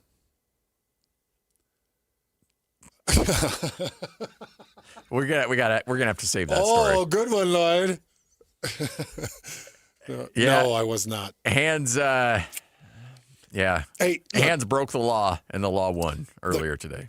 Shout out to Eagle Mountain's finest. And I think it was Officer Carrero. Oh, yeah? I think. Gina? Not Gina Carrero or Carrera. Yeah. Is it Gina Carrera? Yeah. Carano? Or is it Tia Carrera? Tia Carrera. Yeah. Wayne's World. Gina Carano is the fighter. Yeah. And the actress that got canceled, and now she's back. Yeah. Now she's back with a vengeance. To the Eagle Mountain's finest, and to you, Officer, I wish I could remember your name. I did look at your badge. Thank you for serving our city so well. And not giving our guy a ticket? No, and well, look, they didn't. They didn't. They thought I was drunk. But here's the thing. You're right. I should not be straddling the line. Yeah. Shouldn't. I'm just glad that they're pulling people over that they think are drunk, because I want them to get the drunk idiots off the road. Yeah. He apparently he thought you were Officer Quavo, apparently. Yeah. It was so funny because he hands me back the license and he goes, "Hey, you can understand like why I pulled you over, right?" And your excuse was? I said I was on the phone with my producer. Yeah. He's like, and I said, "If you know anything about my producer, you know Lloyd." And he's like, "Don't you put that on me." And he goes, and he said, "Yes." He said, "Go ahead. Drive safe." Drive safe. And he said, "I expect this from Lloyd, but not you." He was awesome. Man, I do love our men and women that serve. Oh, I do too. I love you guys. Yep. Anybody out there that's listening that serves our cities in law enforcement, protects and serves, I really do love you. And by the way, I do the whole thing. I pull over. I put my hands on the steering wheel. 10 and 2? Yeah, like I do the whole thing. I roll down the window, put the hands on the steering wheel, wait patiently. Like I don't mess around. Like they just want to get in, do their job, and get out. Get out, yeah. They want it to be over as fast as you want it to be over. Yep. Yeah. Make sure you get your windows rolled down. Make sure they can see you and what you're doing, and they'll get you out of there fast. They got me out of there fast. All right, 12-16, Hans and Scotty. So, what went down in Lubbock? Let's talk about it. Hans and Scotty, 97.5, the KSL Sports Zone. This is Hans and Scotty G. Let's go! The lineup is set, and it's time to kick off the show with the biggest topic of the day. This is the starting lineup on 97.5, the KSL Sports Zone. Punt by Jack Burgess, much better. It's a mouth down there, scrambled for the football, and an early turnover. Kingston retreated, lost the ball, and Hampton falls on it. So special teams miscues early for the Cougars. 6 offensive linemen, power, and walking in is Cameron Dickey. Texas Tech making a statement in front of the nation today. Bachmeyer flips to the end zone, and touchdown. Catch made by Chase Roberts. It was a crisp 75-yard drive. Just finally avoid the shutout. Well, it wasn't much of a game.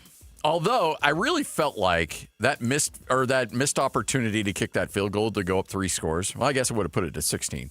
And instead, Texas Tech goes for it. When BYU got that stop and kept it 13-0 at halftime, I thought, okay, that was such a there's sweet some momentum. stop. There's some momentum. Yeah, it was a sweet stop, and I went back and diagnosed that play. That was man-to-man coverage with Siali Acera on a slant from the slot. And Falata Satawala sitting over the top of it, reads Morton's eyes, the quarterback's, and sees that he's pulling back to gun it, and steps up hard too, and goes for the ball. So he went at the ball, not at the defender, and was able to tap the ball and get it out of the receiver's hands. It was a great play. Fantastic play. Good read and reaction by Raider DeMooney, Yes. not Satawala. Yeah. Satawala on the third down to push it to fourth down, Satawala covered in the flats. Oh, okay. And had that tackle on the sideline. Yeah, that's right. That's to right. push it to fourth down, which is a really tough angle and tough tackle. When a running back can see the pylon and he's starting to turn the corner, that's a really tough tackle to make. So great job by Satawala to force the fourth down, and a great job by Raider DeMooney. But, you know,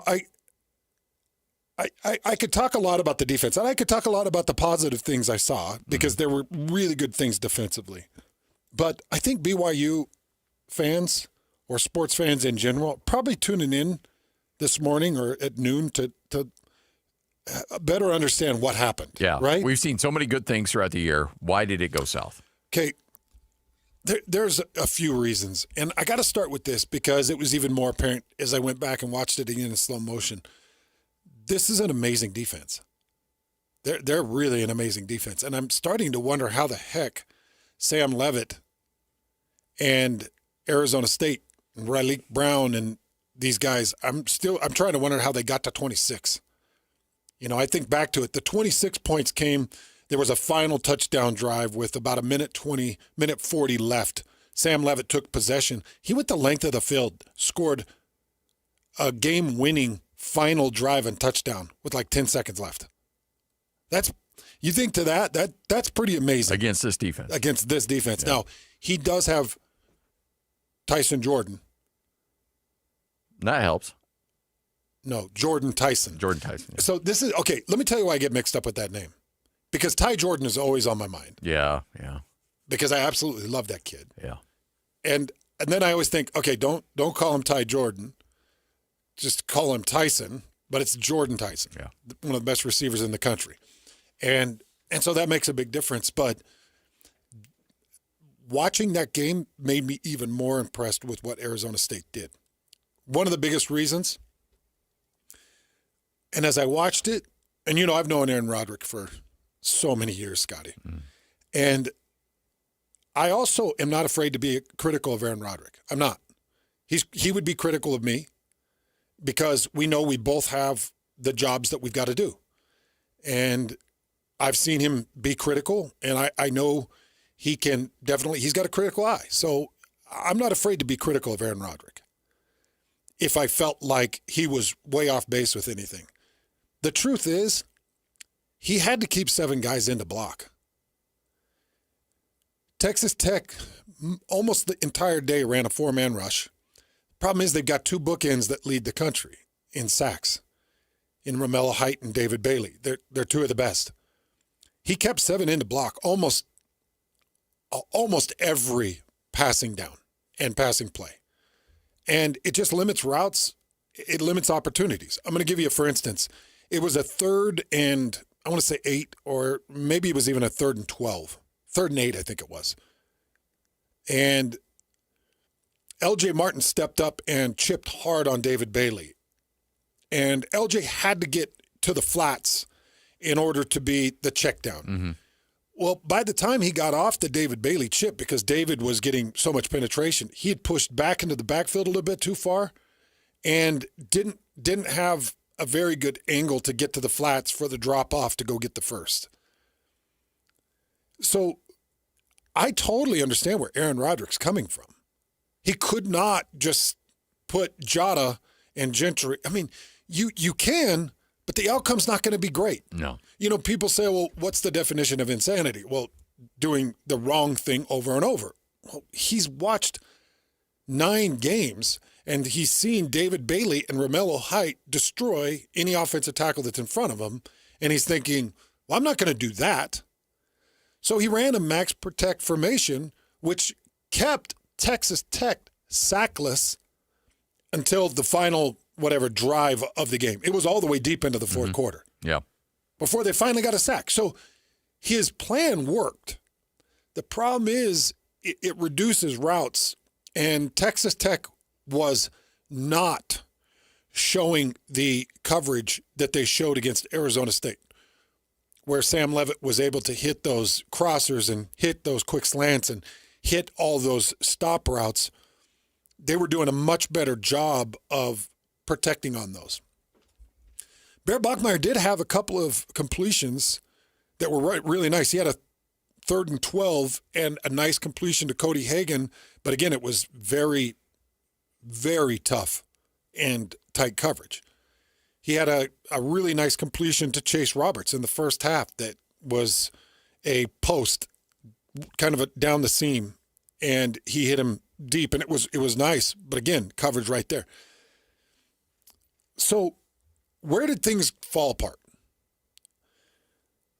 Pre-snap penalties were a problem in the first half. There were 2 false starts. Mm-hmm. Anytime you added yardage to your 1st and 10 or your 2nd and 5, anytime you added yardage, the margins are too tight, and it takes you out of the drive. Yeah, you're done. You've seen that before. Oh, yeah. Yep. It's like you can't, against this defense, you can't add 5 yards on a down and distance. You're dead. Drive's done. And that was the case in a couple of drives where you false start, you get yourself in a 1st and 15, or you get yourself in a 2nd, and that would have been a 2nd and 4. You get yourself back into a 2nd and 9, and it just doesn't work that way. So that was killing drives. Drop passes. Yeah. So they're tough catches, but I'll give you a perfect for instance. So you're 2nd and I think you're 2nd and 9. You run a 5-yard stop route with Chase Roberts. Bear Bachmeier didn't throw it real well. They were showing soft coverage, so they backed off Chase. Chase stopped and dug at the 5-yard mark. Bear didn't throw a great ball, but it hit Chase in his hands kind of down and low. It would have been a 5-yard gain. He dropped it. So now, instead of 3rd and 3 or 3rd and 4, now you're 3rd and 9, and the drive's dead. Yeah. Like every play, you had to have some progression every play. So people are going to wonder why they went away from the interior runs with L.J. Martin. Because they were working in the first quarter. Remember, I said they had 45 yards rushing in the first quarter. They had 22 yards rushing the remainder of the game. A few things.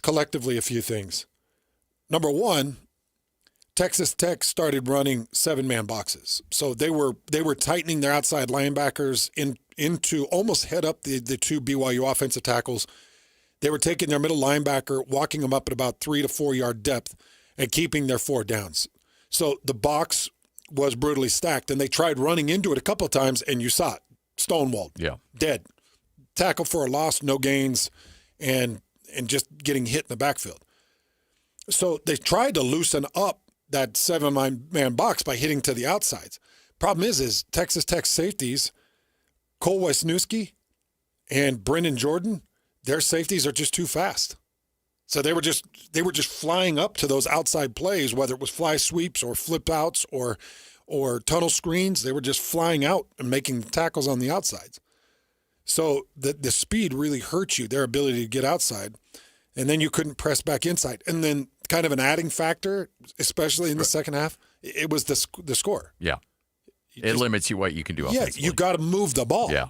Yep. And so you start going away from the methodical run because now you've got a quarter and 5 minutes to make up 19 points or, at whatever point it got to 26 before eventually 29. I said this on the podcast when you see the box score, if you didn't see the final score, but if you were just looking at the box score and you saw that Bear Bachmeier attempted 38 passes, you're like, yeah, that's not good. That means they're playing catch up, and you're not going to play catch up against Texas Tech. And they did. They about a quarter and a half, they were really trying to press and play catch up.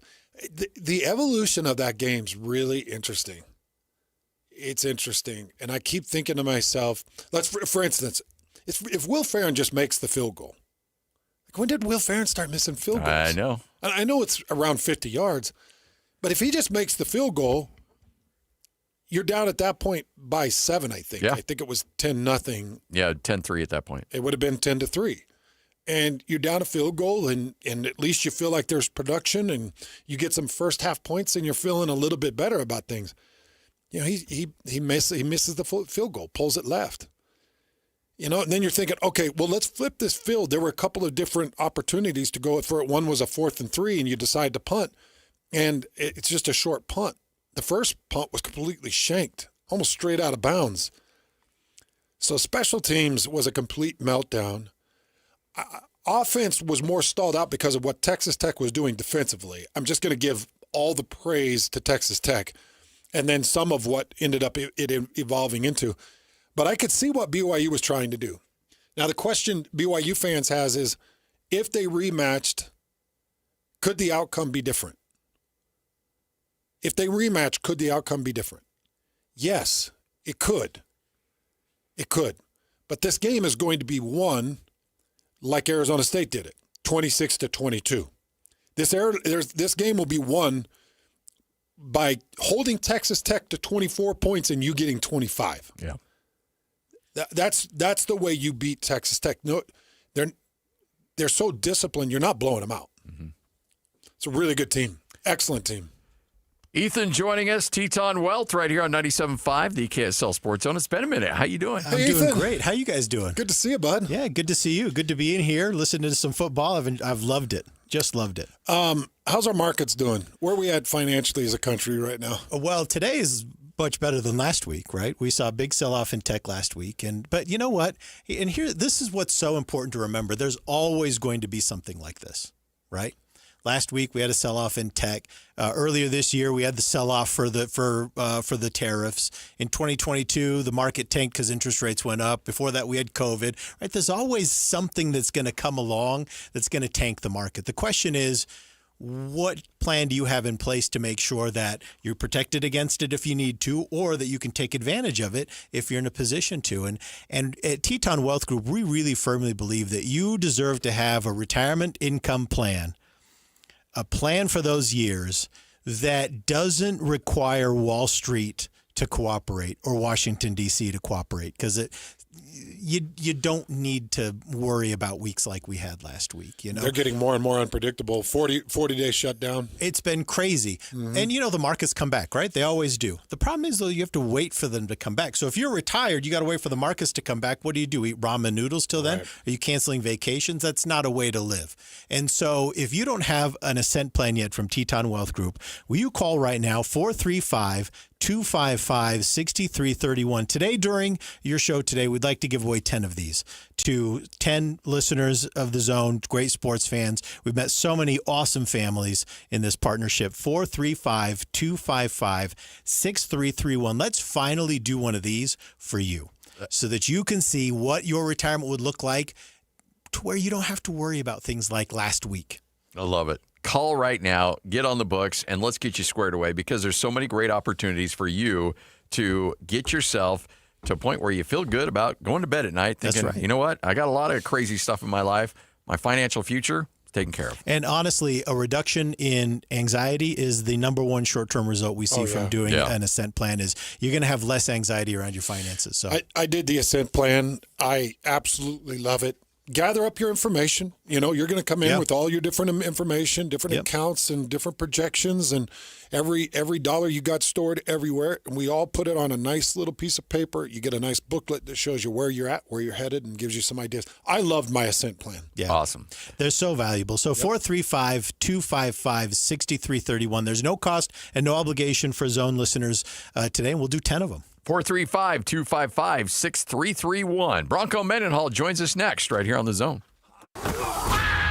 It's game week for the Utes, and the KSL Sports Zone is getting you ready for kickoff. After a much-needed week off, Kyle Whittingham and the Utes get set for the final 3 games of the season, starting with a trip to Waco for a battle against Baylor. Listen all week long for the best coverage of Utah football. Then catch college football Saturday game day at 10 a.m. with the postgame show immediately following the game on KSLSports.com. Let's go then. Let's go, baby. Your home for the best coverage of Utah football is live on air, online, and on the KSL Sports app. This is 97.5, the KSL Sports Zone. At Peach Windows and Doors, they help homeowners stay in the homes they love while upgrading to the elegance, efficiency, and natural light of today. With hundreds of 5-star Google reviews, their clients know Peach Windows and Doors deliver what they promise. I wanted to replace standard-size French doors with a large custom sliding door. The update required checking a weight-bearing wall. Plus, I wanted a couple of different styles of windows. The new sliding door created a much brighter and open look. Peach was so helpful along the way with recommendations and ideas, and the installers were efficient and respectful of my space. I was thrilled with Peach Windows and Doors. Give your $1 million home the $1 million feel it deserves. Don't wait on that someday project. Visit Peach Windows and Doors Salt Lake Showroom. Schedule a free in-home visit. You can also explore at peachwindowsanddoors.com or just call them at 801-566-1255. Peach Windows and Doors, where amazing home transformations begin. If you're one of the millions of Americans behind on your taxes, if you're afraid to open your mail because IRS collection letters could be coming, listen carefully. The IRS is cracking down, taking paychecks, freezing bank accounts, revoking passports. That's a fact. But here's what most people don't know. There are official tax relief programs designed to help struggling taxpayers. Programs that could save you thousands if you qualify. No one knows these programs better than the experts at Optima Tax Relief. Optima's award-winning team will fight to protect your paycheck, your passport, and your property. Their tax attorneys and licensed tax professionals will work tirelessly to get you the best deal possible with the IRS. Every day, penalties and interest keep piling up, so don't wait. Call Optima now for a free consultation. Call 800-783-8055. That's 800-783-8055. 800-783-8055. Optima Tax Relief. Some restrictions apply. For complete details, please visit OptimaTaxRelief.com. Cougar fans, game day isn't just for the players. It's for you. Power every tailgate, every high five, and every play with bucked up energy. Clean energy, bold flavors, zero crash. Whether you're charging the stadium steps or locking in for the post-game show, Bucked Up keeps you laser focused and ready to roar. Find it at 7-Eleven, Maverick, Harmon's, and Dick's Sporting Goods. Visit your local Bucked Up retail store today or go to buckedup.com and use code ZONE to claim 20%. Now go out and get bucked up. Taqueria 27, where every taco tells a story. And sometimes it's a hilarious one. Check out taqueria27.com. You'll thank us later. On the go? Don't worry. Locations in downtown SLC, Holiday, Fashion Place Mall, Lehigh, and Eagle Mountain. So if you miss one, there's another waiting to serve you tacos, sizzling fajitas, enchiladas, margaritas, like a ninja. Taqueria 27's got Mexican cuisine, including gluten-free, that's so tasty, your mouth will thank you. This is your Cougars at 30 update. Presented by Kenny J's Barbecue on 97.5, the KSL Sports Zone. It is your Cougars at 30 update right here on 97.5, the KSL Sports Zone, as BYU and Kalani Sitake ran into a buzzsaw on the road against the Texas Tech Red Raiders. Disappointed about the loss, but congratulations to Texas Tech. I thought Coach McGuire had his guys ready to play, and they did a good job holding us off and we're trying to make a run and trying to get the momentum switch. We weren't able to do that, but I'm proud of the guys. The guys played hard. We just didn't do enough against a really good team. That is your Cougars at 30 update, all brought to you by Kenny J's Barbecue. Make this Thanksgiving unforgettable. Kenny J, skip the stress and bring home slow smoked turkey perfection. Pre-order your Thanksgiving meal today. Text 801-230-5396. That's 801-230-5396. Let's go! Complete game coverage of the Cougars is right here on the KSL Sports Zone. The Cougars return home for a battle against TCU. Your home for the best coverage of Cougar football is right here on 97.5, the KSL Sports Zone. This is Hans Olsen and Scotty G, presented by Mountain Land Supply on 97.5, the KSL Sports Zone. Woo!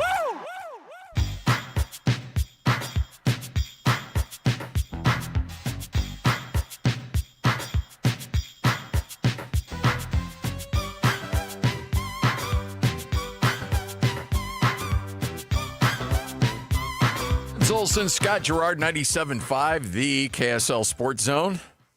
Sounds like we got that from an 80s movie. I was thinking about like a Nintendo game. Yeah, I was trying to think where that one came from. It sounded a little bit like a Contra game or something. Yes.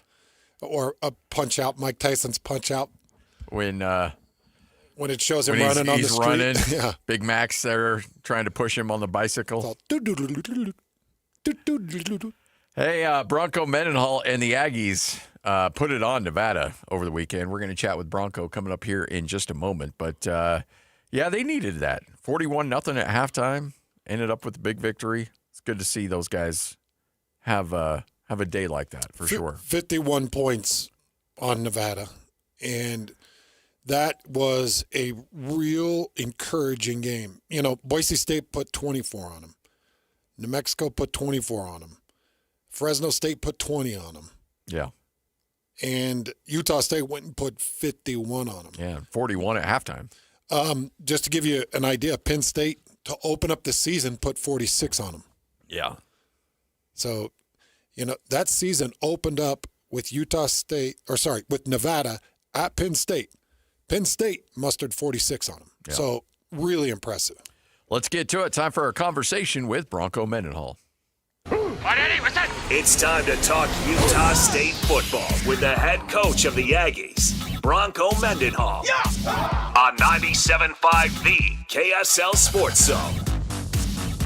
He is the head coach of the Utah State Aggies, Bronco Mendenhall, kind enough to join us as he does every Monday. And, Coach, I know that it's about the process, but and it's about the long-term development as these guys, as players and as human beings as well. But got to imagine the food tastes a little bit better. Everything is a little bit better after a big win like that.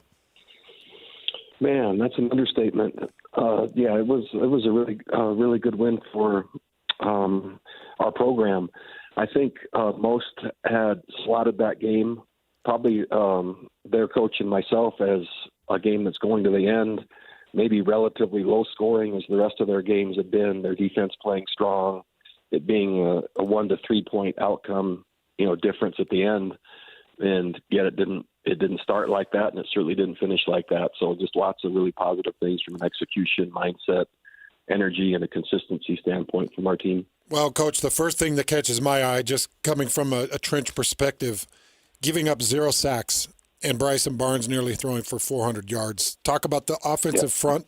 How much did that produce and help, and what did Bryson Barnes get out of that? Yeah, just exactly what you said. The bye week after 8 weeks came at a really good time, and lots of opportunities to see what we were doing, how we were doing it, possible ways to do it better. And then a week of just, I thought, our best week of practice, not only from an energy but an intent and a desire to play the game and play it really at a high level. And those things came together where, as you mentioned, no sacks, which Bryson throws the ball really well. And when he has time and can make those decisions necessary, then it leads to not only the yards, as you said, but also the points. And gosh, that's super effective. And especially we were much more effective on third down, which has kind of added to the consistency.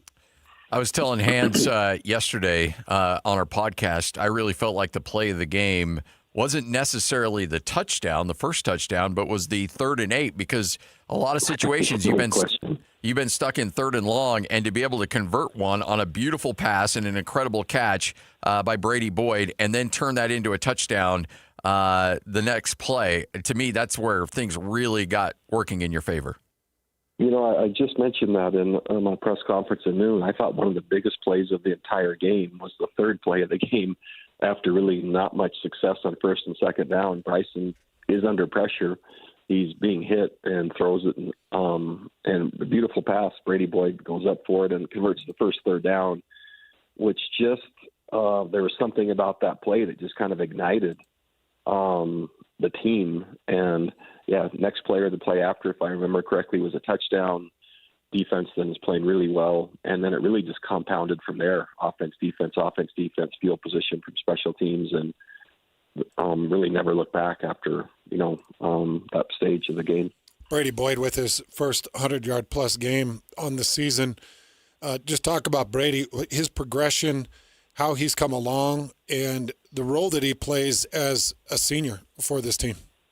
Yeah, it's really cool because, again, the transfer portal is a unique space, and there's plenty of things that are challenging about it, but there's also some great things that can happen with it. And so Brady University of Minnesota and Texas Tech. And neither of those two experiences ended up where he really had the experience that he wanted, needed, or the production and playing time, and comes here and as a senior, how he's contributing the team first mentality, the complete, buy-in and work ethic, his intent in that game, not only the production, but how he went about it it's just great for our team. And it's really good for him, it's an example of the portal working and working really well for not only a program such as ours, but also a young player. Defense really was flying around, making plays, getting stops, getting off the field in third down, forcing turnovers. What was it about the game plan and the execution that allowed you guys to be so successful there? Again, the best week of practice we've had as a program since I've arrived. My messaging, again, there's two parts. It's not only what you do, which are the tactics and the techniques, but it's how you do it, and that's the mindset. We talked about culture a little bit either last week or the week before, and ultimately the teams I coach and would like to be a calling card is that they just simply play harder, longer, and more violently and more physical, and that's just becomes their DNA. And the week of practice was the closest to that I'd seen in my time here in Logan. And then, but there's also kind of a sub-story. The defense held San Jose State really explosive team to 25 points. 24 scored on the defense in New Mexico, and now 14. There's an undercurrent of kind of just here comes our defensive unit, here comes our secondary, and here comes a group that's becoming more and more and more capable and reflective of what we all want them to be and who they're becoming, which I think is kind of a backstory. So, Coach, catch me up on Matira Brown a little bit. I saw that in the second quarter he picks up an interception. I don't know a lot about him, so help me know more about him and that interception that he had. Yeah, so Matira came to us from Snow College, and Matira has been playing inside linebacker for us, and with the players we have at that position and some lack of depth at what we call our SAM position, or kind of the apex player, the field space player. Matira has played there some as well, and he's also played our will linebacker, kind of our boundary edge rush position. And so he's super versatile. He's really smart, and he's just a journeyman right now in giving us where it might not be a full 22, meaning a full two deep defensively. And most of the best defenses that I've coached, there's been about 14 players you could really call on, maybe one additional D lineman, maybe one extra backer, maybe a safety, maybe a corner, but rarely has it been a full 22. Matira has kind of given us the equivalent of someone that can be a primary backup at all four linebacker spots. And so super smart, big, fast, athletic, and just, really fun to be around. Bronco Mendenhall right here on 97.5, the KSL Sports Zone. UNLV, defensively, they're giving up points, but that is as dynamic of an offense as you're going to face all year. What do you expect against the Rebels here in the early stages of your preparation? Yeah, really just what you've mentioned. I've kind of been addressing that all day. So they lead the league in scoring, and they also lead the league in points allowed. And that's a really unique combination. So their games are explosive, where there's big plays and there's drives and there's points offensively, and then they're very capable defensively, and they're taking the ball away at a high level. And then just some inconsistencies, where you'll see some big plays against them. And so it really, man, you got to battle and reset and battle and reset and battle and reset and be ready to play 4 quarters of football. And it usually is pretty arrhythmic when you're watching them. And the swings are pretty large, and the emotional swings and the momentum pretty significant, just by the nature of what we said statistically of what they've shown so far in the season. So, Bronco, to finish, at UNLV, at Fresno State, Boise State at home. I know this is a gauntlet. It's the who's who of Mountain West Conference, and it's going to be tough. But let's start with this coming Saturday against UNLV. Kind of your thoughts in that game. Oh, I really like the way it shapes up. I mean, it's Mountain West football, and you just mentioned the names and the brands of each school, but really I think everyone is so similar, including Utah State. And so different style of play versus UNLV, and we're on the road, right, when we haven't cracked that code yet. So we're all anxious, team, coaches, staff, players, everyone, anxious to be able to have what we just did translate and take it with us, and then do it again, and then finish at home. But what a cool opportunity for this program. And I think, we certainly haven't gotten ahead of ourselves, but I like the way it lines up for an amazing finish. And really, as a coach, you want to be playing or helping your players just have every game be meaningful all the way through November. And these kids have positioned themselves, and our staff has positioned ourselves for exactly that to happen. And so we're going to go after it. Coach, appreciate your time as always. Thanks for joining us. Love it. Go get them. Okay, thanks a lot. All right, Coach. Bye. There he is, Bronco Mendenhall, head coach of Utah State, right here on 97.5, the KSL Sports Zone. Big one. So you lose at New Mexico, at Hawaii, at Vanderbilt, at Texas A&M. Man, you're right. I wish they could have split Hawaii and New Mexico. Yep, that's it. Just split that one. But you got 3 opportunities. And this team, it felt like and looked like they all clicked. Oh, it was clicking. This was their best game of the season, no doubt. And I know, look, Nevada is 1-7. I get it. They're not good. But to be able to flex on them, they were coming off a bye week too. They're in the same situation. They had 2 weeks to prepare, and Utah State just jumped them quick, and it was over. UNLV sits 7-2 right now. They just got a good win against Colorado State. They lost back-to-back games, Boise State and New Mexico. They had won 6 in a row before that. They started out the season 6-0 with wins over UCLA, Miami, Ohio, Air Force, Sam Houston, Wyoming, and Idaho State. Yeah. Not necessarily the who's who there. Nope. Boise State got them bad, 56-31. New Mexico beat them 40-35. They were at home in that game. Look at their points allowed the last 3 games. Yeah, 42-40, 56-51. Yeah. The last 4 games. Yeah. And you could go further. You could go 42, 40, 56, 51, 31, 41. Sorry, 38. So 48-38. Yeah. Over under on this one, 69.5. Oh, yeah. Yeah, there can be some points scored. It's what? 69.5. Ooh, jeez. That's big. Yeah. All right, 12:50, Hans and Scotty. Remember, you'll hear Kalani Sitake coming up at 1:05. You'll hear Kyle Whittingham coming up at 2:05 as we continue to get you ready for another big weekend of college football right here on 97.5, the KSL Sports Zone.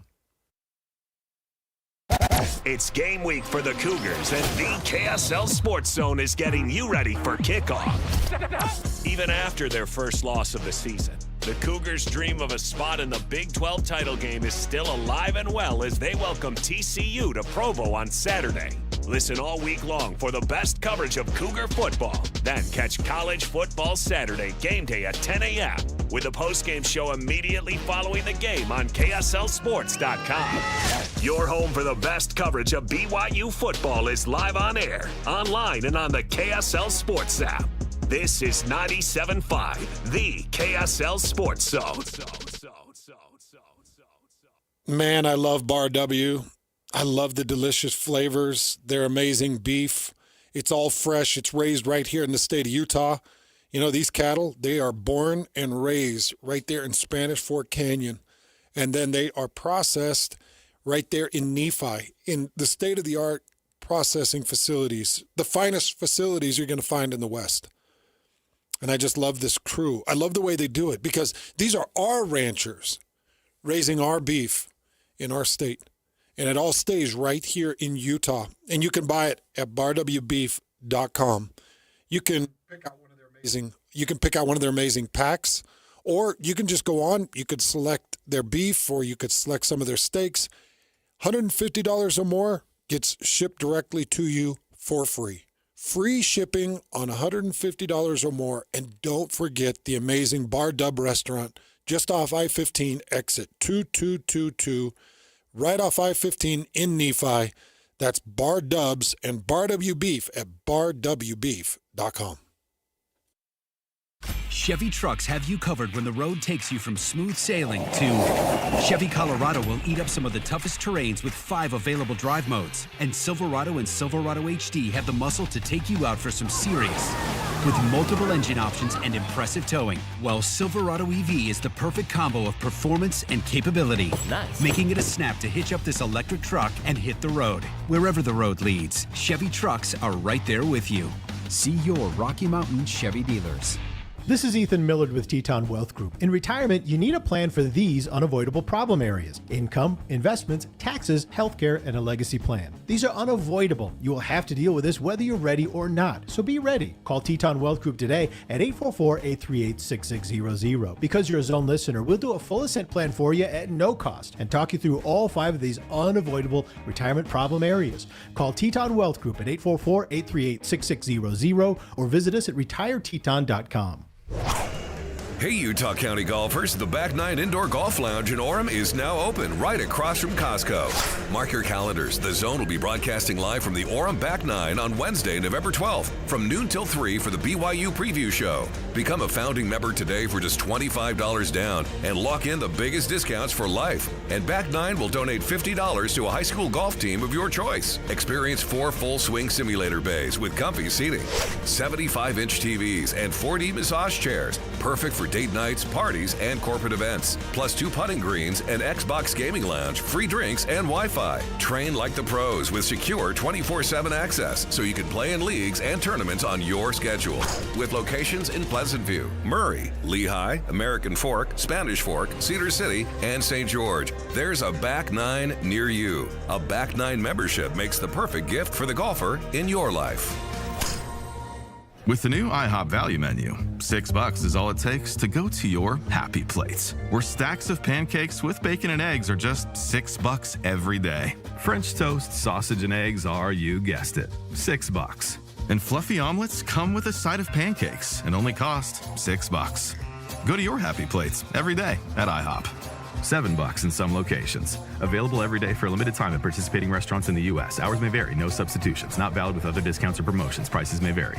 Okay, I have to tell you, I was just looking on eBay where I go for all kinds of things I love, and there it was. That hologram trading card. One of the rarest, the last one I needed for my set. Shiny like the designer handbag of my dreams. One of a kind. eBay had it, and now everyone's asking, ooh, where'd you get your windshield wipers? eBay has all the parts that fit my car. No more annoying, just beautiful. Millions of finds, each with a story. eBay. Things people love. 3, 2, 1. This is your Utes at 50 update. 158! Presented by Kenny J's Barbecue on 97.5, the KSL Sports Zone. Back to business for the Utes after a week off. They've got the final stretch of the season. Final 3 games of the year, starting with a showdown coming up this weekend. As Devin Dampier knows, hey, if the Utes want to get into a Big 12 title game, they got to win out. You know, there's still a way for us to get to the championship. That's still in our mind. That's been our goal since the beginning. So for us to know that, we know we got to win out from here on out. But one game at a time. That's how we take it. And then this was the game that, you know, we had to come out and win. Utes at 50 update brought to you by Kenny J's Barbecue. Get that barbecue right to your house. That's right. You can have catering opportunities for your big events. All you have to do is go to KennyJBBQ.com. That's KennyJBBQ.com. And catering orders get 10% off that first order.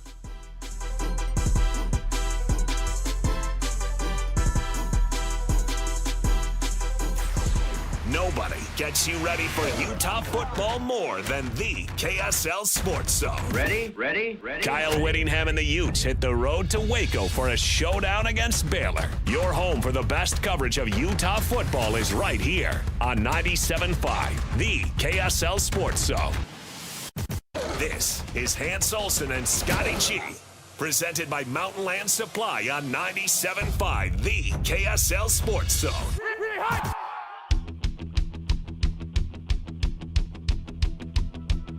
I feel tears welling up cold and deep inside like my heart sprung a big break. And a stab of loneliness sharp and painful. Hans and Scotty, 97.5, the KSL Sports Zone. You don't like this song? Yeah, I like this song. Oh, okay. It's old school. Yeah. A little Sawyer Brown. Let's go. Race is on. All right. By the way, what you may have missed right here on 97.5, the KSL Sports Zone, Weber State just moments ago announced that they are releasing their head football coach, Mickey Mental, is no longer the coach. Brent Myers will serve as the interim coach for the remainder of the 2025 season. That is a really tough deal. Tim Crompton, athletic director at Weber State. We want to thank Coach Mental for his efforts and his passion he put into our program. We wish nothing but the best for him and his family in the future. That's tough because they start 1-5 in conference play. They're 3-7 to this point, but they're on a 3-game losing streak. They've lost 5 of their last 6 games. Yeah. Losing to UC Davis, Sacramento State, Eastern Washington, Montana, and Montana State. So they're in a tough spot right now at 3-7. And then you go back and just look. Mickey Mental went 4-8 in 2024, 6-5 in 2023. And the really tough thing is he took over a team that was constantly winning the conference or in competition to win the conference and in the playoffs and pushing into the playoffs. Yeah. So if he was taking over an embattled program that has struggled, I could see them maybe letting him finish out the season and then see how the recruiting goes. But they've seen enough. Yeah. Weber State replacing their president too, because wasn't it? Yeah. Their president that is moved now, on to now Utah State. Yeah. How's he doing? Actually, his first day is today. He's been around the university for the last week or so, and he's laid some groundwork. But his official start date is today at Utah State. I'm pretty impressed by him. I met him at halftime. He came up and hung out with us during halftime. Talked to him a little bit. Had him on the air. By the way, Brad, thanks for listening. He's like, hey, listen to you and Hands all the time. Oh, really? Yeah, so we got to mind our P's and Q's. We got a university president listening to us. Oh, man. It's just another reason to tighten up. Yeah. You and I have tightened up. We're not nearly as loose as we used to be. We've really tightened up. Lloyd's over there like, I don't know about that. We don't get as crazy as we used to get. Because now we got presidents of universities that tune in from time to time. I told you the other heavy hitter that listens to us. Oh, yeah. Yeah. That one makes me clench up big time. Yeah. Yeah. Like he's in the 12-ish kind of thing? Yeah. There's some 12 guys. Yeah. Well, now I'm going to say you need to tighten it up for him a little bit. I don't have to see him every week. I don't know what you're talking about. All right. Ethan's hanging out with us from Teton Wealth. Ethan, always good chatting with you. You guys don't change. Don't change your program. Don't tighten things up. That's just be, Ethan, you've been around the radio for a lot of years. By the way, if people are listening to the Teton Spots and they hear Ethan's voice, and they're like, why is that voice so familiar? Yeah. You listened to that voice for many years on the Night Side Project. Yeah. Oh, those are the golden years. But I love listening to you guys. You've got you just got such a good thing going. So don't overthink it. Just come in here and do your thing. How often did the Bonneville Fun Police come after you guys back in the day? Come on, you guys used to get loose at 9 o'clock. Well, that's the benefit of being on at night. Is the chances of someone important tuning in right then were relatively low. Okay. You know what I loved about the Night Side? Like you could flip that program on and you could roll a dice of any of 50 topics. Yeah. Oh, yeah. It could be political. It could be financial. It could be sports. It could be, it could be like local government. Like everything was on the board. Yeah, that's right. You guys did even go after UDOT. Isn't that weird? Isn't that crazy? Life takes you in so many different ways. If you'd have told me 20 years ago that I'd be working in finance like this, I would have thought you were crazy. But it's great. You're not just working in finance. You're dominating with Teton. For people out there, my parents have moved all their retirement over to Teton. Yeah.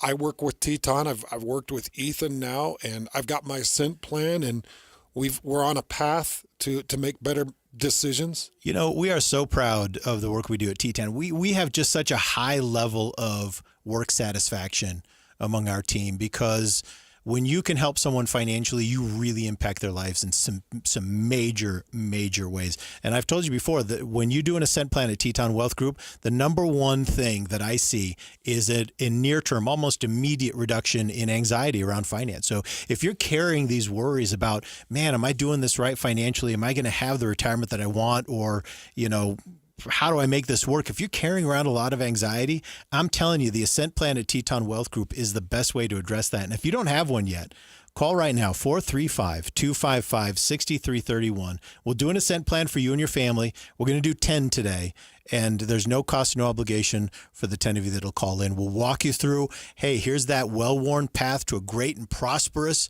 and joyful retirement that you've always wanted. Here's where you are. Here's how we get you on that path and move you forward. So 435-255-6331. This is really going to bless your life. I know you're going to love it.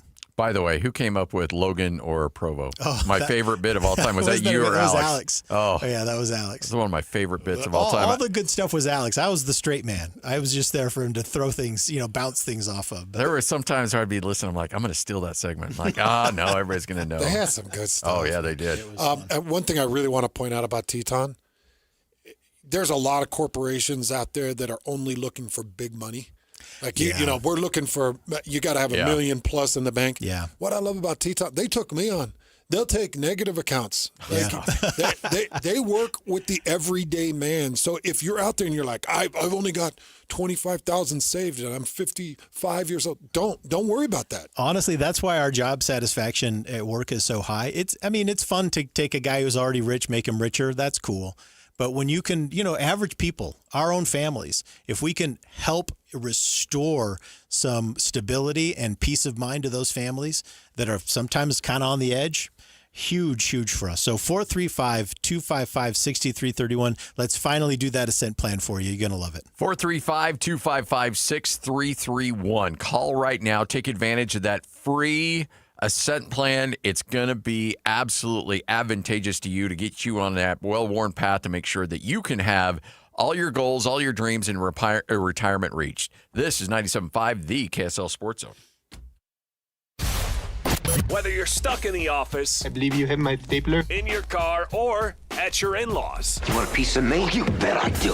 The Zone is with you every step of the way. Download the KSL Sports app to get live streaming of your favorite shows and access to all the latest updates on your favorite teams. Your home for the best coverage of the Utes, Cougars, Jazz, and Mammoth is on air, online, and on the KSL Sports app. This is 97.5, the KSL Sports Zone. Hey, it's SLC Fat Loss with huge news. We're having our biggest deal of the year. Over $400 off, now through December 31st. We know how hard it is to stay on track during the holidays. Most people without a plan gain 5 to 10 holiday pounds. But this year, you could do the opposite and lose 10 to 20% in just 60 days and still enjoy those special holiday meals. This plan works because it helps reset your metabolism and hunger hormones. Claim your free consultation at slcfatloss.com. I found the exact program that works for me. Alex here, JJ and I have been on this program for more than a year. I've dropped 65 pounds, but more importantly, I've kept it off during that full year. JJ here. I lost 40 pounds in 60 days, and a year later, I'm keeping the weight off. Go to slcfatloss.com. Do it before, during, or after the holidays, in person or virtually from anywhere you live. Free consultation at slcfatloss.com. That's slcfatloss.com. But hurry, limited spots available. Trust us, you'll thank yourself come the new year. Results may vary. Save now with UCCU Black Friday money deals. $150 cash for signing up for direct deposit. A free Shark robot vacuum when closing your mortgage. Low rate credit cards with 0% interest for 6 months. Auto and RV loans, no payments for 90 days. Home equity loans with an extra 0.25% off the interest rate. Lock the deals in now with just your name, phone number, and email at uccu.com. Visit uccu.com/Black Friday and lock in your deals. Plus more deals weekly at uccu.com. UCCU. Love where you bank. Do you currently use a CPAP machine to treat sleep apnea? Are you looking for a smaller, more comfortable solution? Consider a custom-fitted oral appliance from Sound Sleep Medical. In many cases, these appliances can be as effective as CPAP, and oral appliances are usually covered by insurance or Medicare. To make an appointment or to learn more, call Sound Sleep Medical at 801-285-9731. That's 801-285-9731 or visit soundsleepmedical.com. Make game day yours with the Utah Mammoth app. Get your tickets, order food and drinks without leaving your seat, track live stats, and stream every game with Mammoth Plus, all in one place. It's the ultimate game day essential, designed for Mammoth fans. Stay connected to your hometown team and never miss a moment. Download the Utah Mammoth app today on iPhone and Android. Turn on push notifications and make every day game day. Tusks up. Hey, this is Chris from JCW's. If anything rivals our burgers, it's our bacon. It makes the perfect combination with our guacamole, jalapeno, or our hickory barbecue burgers. JCW's, quality and a lot of it. Broadcasting from the Mountain Home Services Studio, this is 97.5 KZNS FM Colville, 1280 KZNS AM Salt Lake City, and 102.7 KSL FM HD2 Salt Lake City Midvale. This is 97.5, the KSL Sports Zone. It's another battle for the Aggies, and the KSL Sports Zone has it covered. The Aggies head south to Las Vegas for a Saturday afternoon showdown against UNLV. Your home for all the play-by-play coverage of Aggie football is right here on 97.5, the KSL Sports Zone. This is Hans Olsen and Scotty G, presented by Mountain Land Supply on 97.5, the KSL Sports Zone.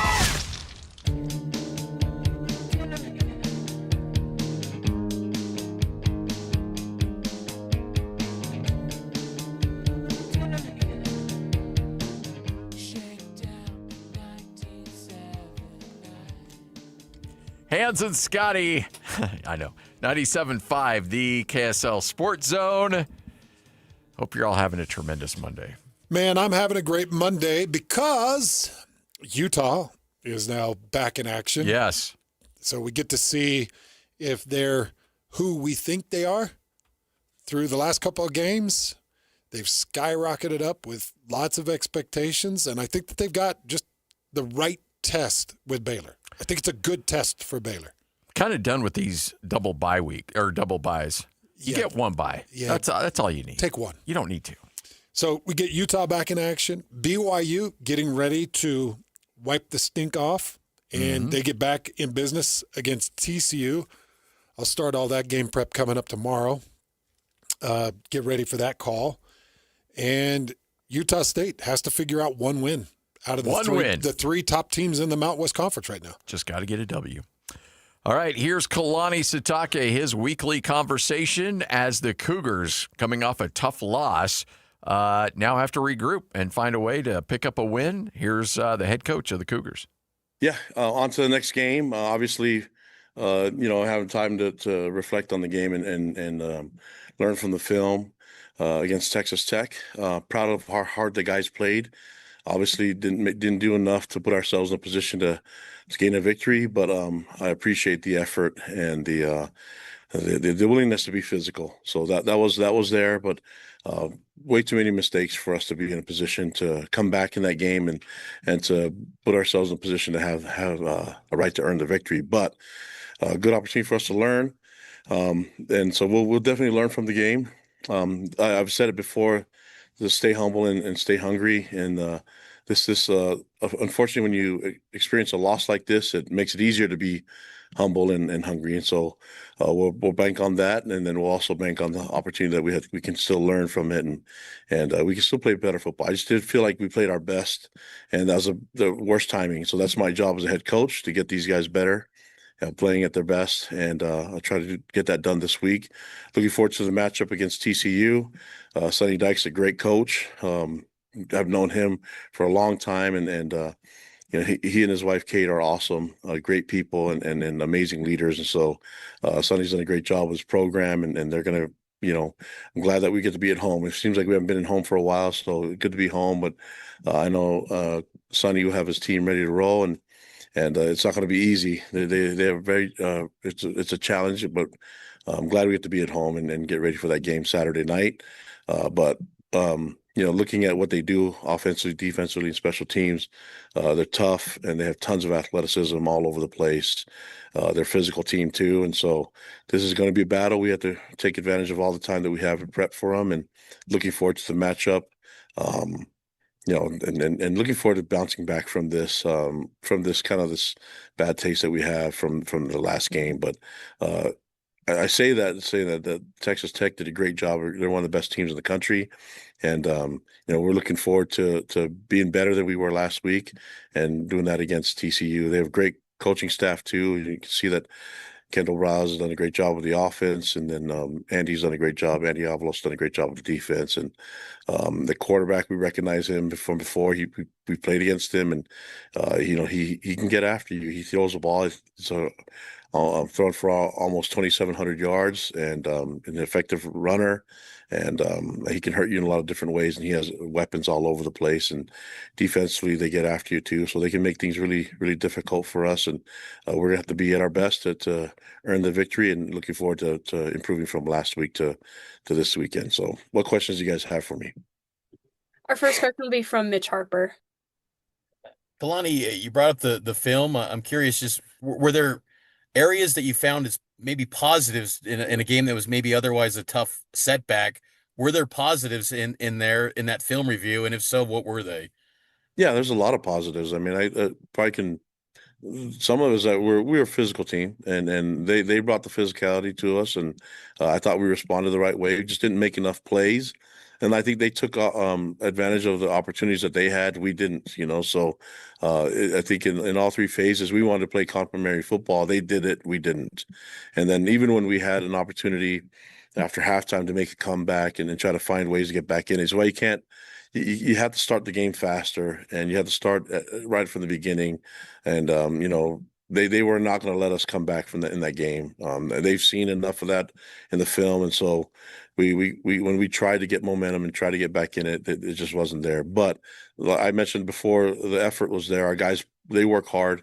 We just got to play smarter, and we got to play better in situation football. And they're a really good team, but there's things that we can do to help ourselves, and I don't think you can make up the difference in one play. But we got to find ways to put positive plays together. I thought we tackled well on defense, and for the most part made plays, got some stops, and we just if you're looking at the game, the average starting position did not go in our favor. We weren't able to flip the field ever, and it's a bad time to shank a punt. And we shanked a couple of them, and so that didn't help us in our field position. The turnovers didn't help us in a lot of different ways, and when it's all said and done, we normally do that to people. They don't usually do that to us, and we're 3-0 deficit of the turnover margin, and then they got after us. I thought at the beginning we had some really good things, stuff in the run, and then to muff punt, bad timing, all that stuff played into it, but.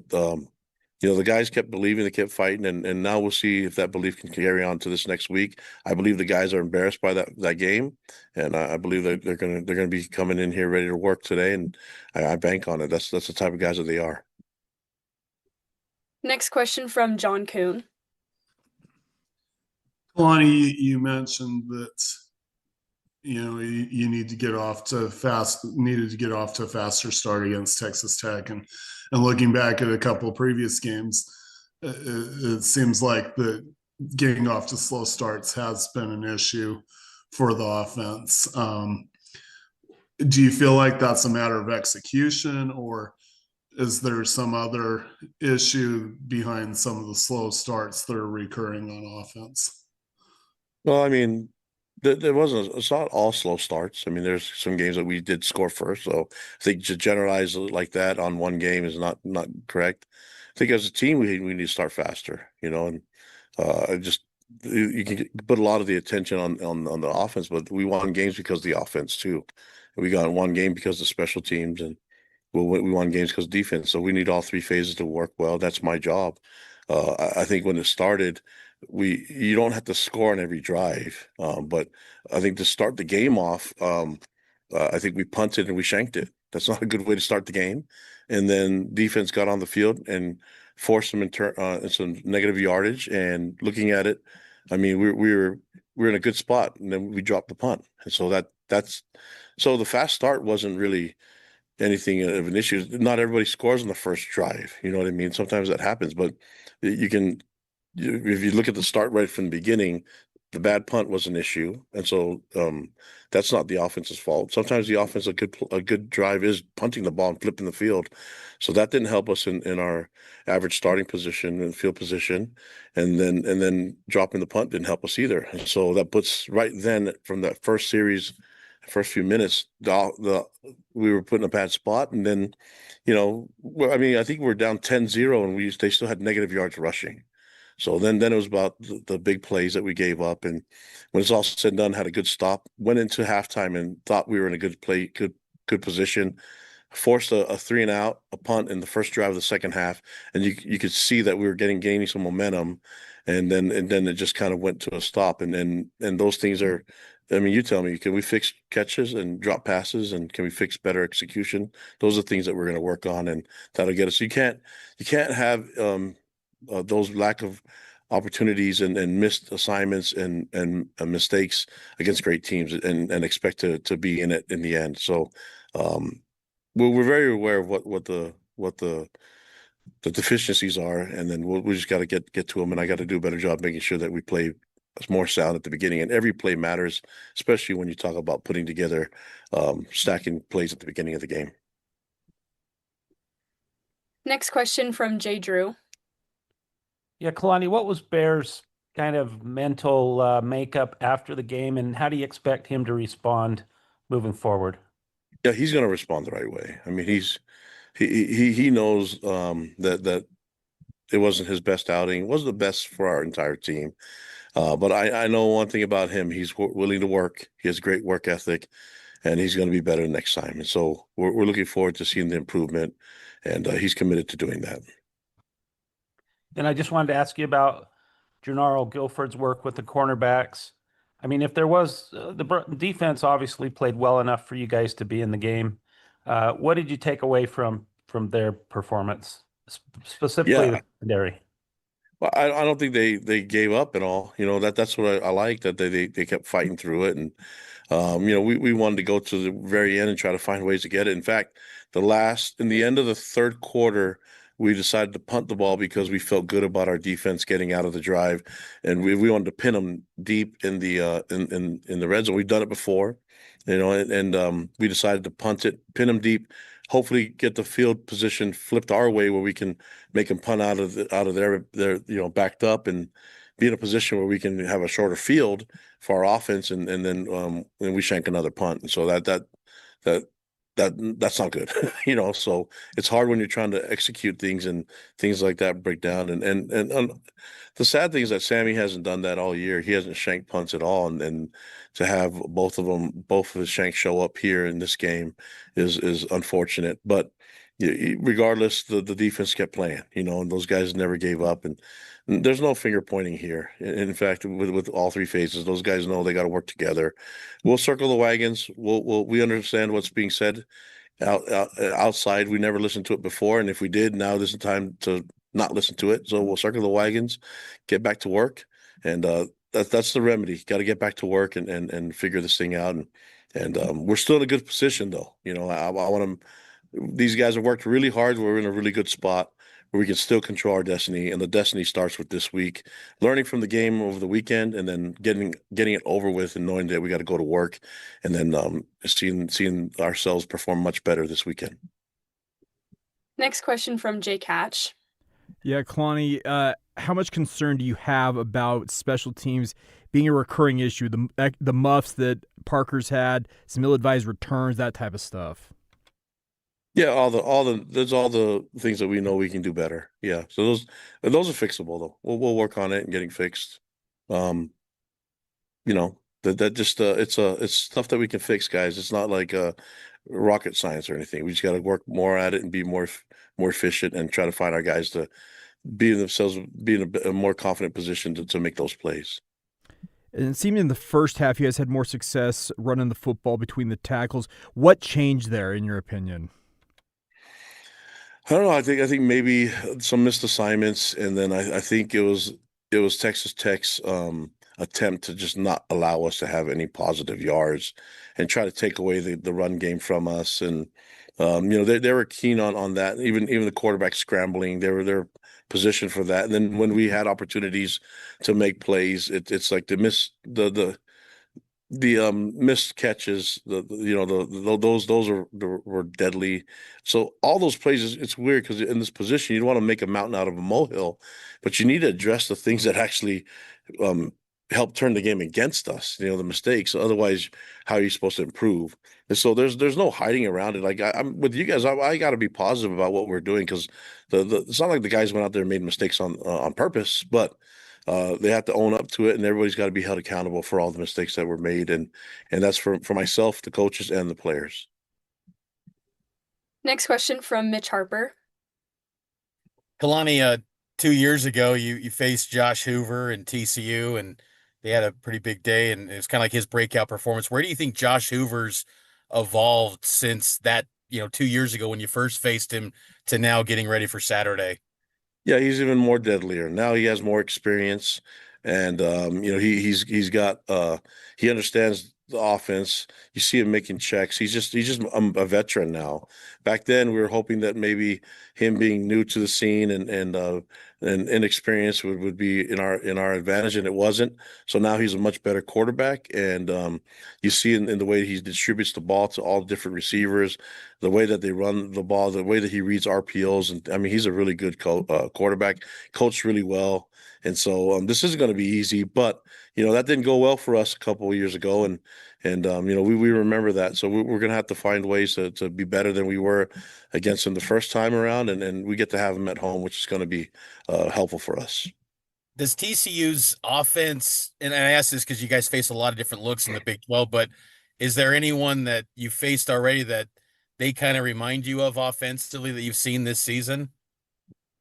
Well, the thing is they do things differently where they can run the ball if they want, and they can pass the ball every down if they want to. I think it's not like you're just going to go out there and impose your will on them. They have different ways to attack you, and they can throw the ball downfield. They can. He's an accurate thrower where he can thread the needle if he needs to. He doesn't need to make big time throws right away. He's an accurate arm. He can throw across the field, things like that. So. I think they're a complete offense where they can do a lot of different things. We have to be a complete defense and defend it all, and that's easier said than done. That's why teams that are coached by Sonny Dykes usually find ways to score a lot of points. And so, and when all the attention goes to the offense, you forget that their defense is effective too, and they can get after you too. And then, they're a well-coached team, man. The coaches, I've known them for years, and those guys have amazing reputations. And there's a reason why those guys played for a national championship a couple of years ago. There you go. The head coach of the Cougars, Kalani Sitake. He, let's just say the shank punts are very much on his mind. He was not happy about those. He referenced that many, many, many times. Special teams really let him down. Really let him down. Muff punt, missed field goal, shank punts, fielding kickoff. That was a head scratcher too. Well, I was talking with somebody trying to better understand it. He thought maybe there was some confusion because it hit at the 5. He was standing inside the goal. It hit at the 5. He ran out of the goal to pick it up off the bounce. And so maybe there was some confusion that if it went into the end zone, did he have to field? I don't know. I'm not sure why he picked that up and ran it out. Yeah. But cost him quite a few yards. It felt like it was one thing after the other. But like Kalani said, you got everything out in front of you. 3 games left. 2 of them are at home, which is nice, TCU and UCF. Oh, yeah. One of them is going to be a road challenge, Cincinnati. I do feel like Utah put the blueprint out there a little bit on how you beat Cincinnati. So I'm sure Jay Hill will go back and look at how Utah completely dismantled and destroyed Cincinnati on a game day, 45-14, and try to replicate that. I've got a lot of people going at me on social media, not in a bad way, just saying, BYU's falling apart. BYU doesn't have what it takes. Aaron Roderick was a misstep. Oh, jeez. There are people that are kind of coming apart at the seams, and I know BYU fans now are getting used to these big buildups and these big moments, and BYU not meeting the moment. Well, but they do. That's what in an 8-game streak or a 9-game win streak, they've answered the bell. Yeah. 3 or 4 times. When BYU was meeting up with the University of Utah and they found a way to beat Utah, they answered the bell. And when BYU headed to Ames, Iowa to take on Iowa State, everybody had Iowa State favored. Oh, yeah. And I thought this is going to be a really difficult game, especially when they lose L.J. Martin. They figured it out. They answered the bell. So, that was a really big moment on Saturday. And, their offense didn't show up. Their special teams didn't show up. But I've seen this team now too many times show up and answer it to say, they don't have the ability, or Aaron Roderick didn't know what to do in those moments. That's all BS. That's just negativity creeping in. That's all that self-doubt, and that's what fans are supposed to do. As an analyst, I got to sit back and look at it and say, okay, well, what did they do and what can they do? And as an analyst, I'm like, no, they've got all the tools. They just have to put it in place. You can't have 3 turnovers. No. Can't be shinking punts. If you have an 0-3 turnover margin against TCU, you'll lose that game too. Yeah. Oh, yeah. Yep. Let alone it being Texas Tech. It's an 0-3 turnover margin. And there was a 4th down stop there in the fourth quarter too, where Chase Ryan or Carson Ryan, it was dumped down to Carson Ryan. He just couldn't get there on the 4th down. So there were multiple problems that I think that they can get squared away. Plus, I saw 2 interceptions that BYU typically pulls out of the air, and they dropped. Yeah. Therian Alexander had it in his hands. And if Utica came down with it, there was quite a bit of green. I think he would have got to Texas Tech's probably 35 or 40.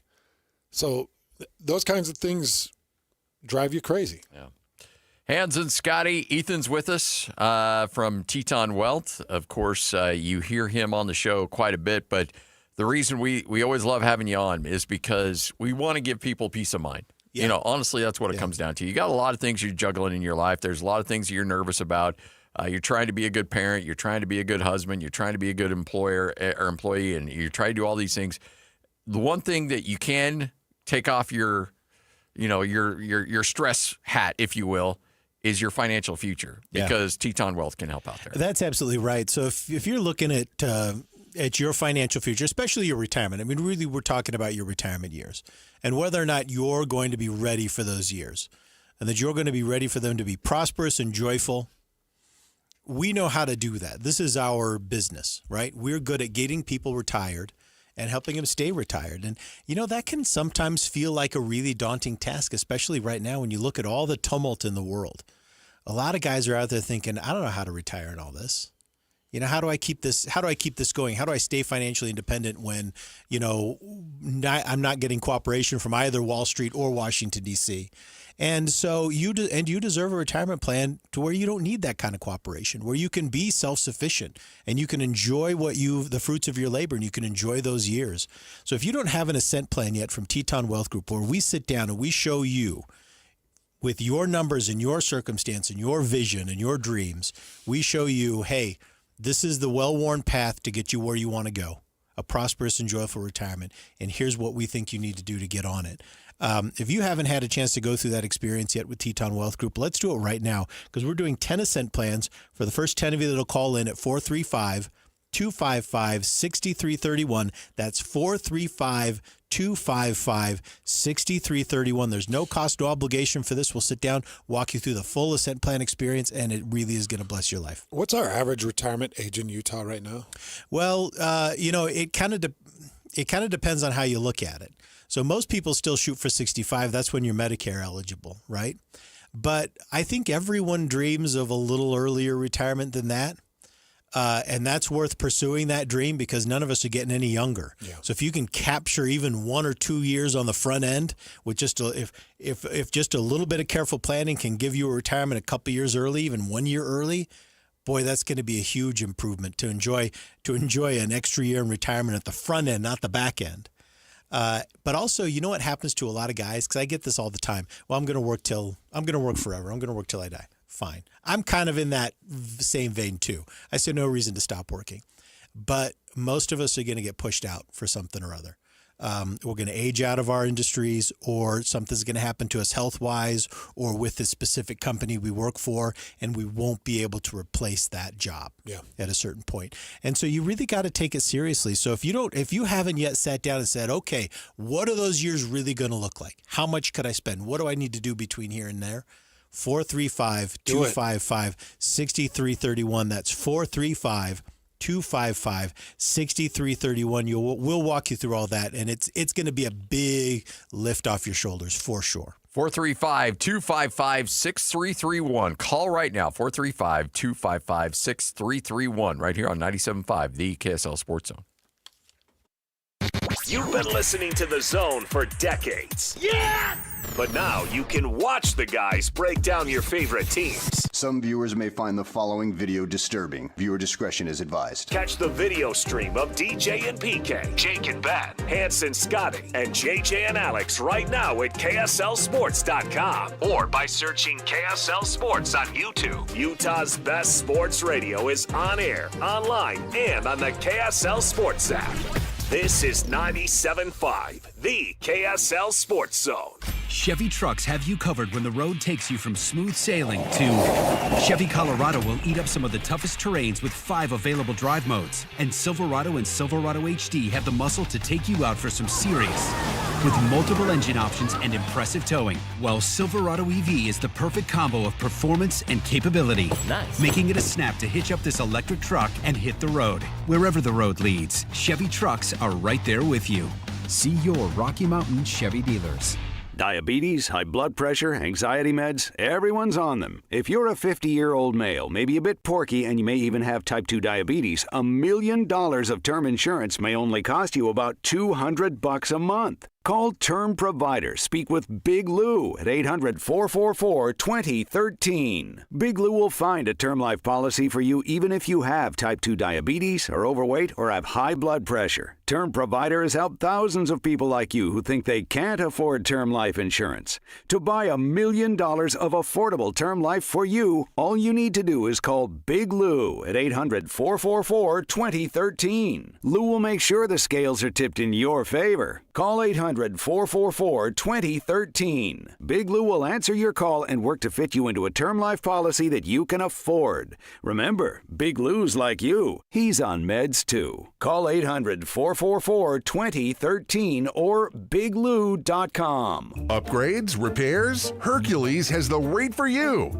Open a home equity line of credit with Hercules First Federal Credit Union now through November 30th and get an introductory 4.99% APR for the first 6 months. Use your home's equity for that kitchen refresh, roof repair, or new deck you've been dreaming about. But don't wait. This limited time offer ends November 30th. Visit HerculesCU.com to get started. Hercules First Federal Credit Union, growing stronger together. Bar Dub Grill is where roadside classics meet ranch-raised flavor. Sink your teeth into juicy, handcrafted burgers made with premium Bar W beef straight from the local Utah farm. From the bold cowboy barbecue burger to the sweet and savory Aloha burger, paired with crispy cowboy fries, hand-spun shakes, or signature spud nuts. Soft, airy, and unforgettable. Bar Dub Grill delivers honest eats with cowboy swagger. Bar Dub Grill in Nephi with easy access right off exit 222 in Nephi.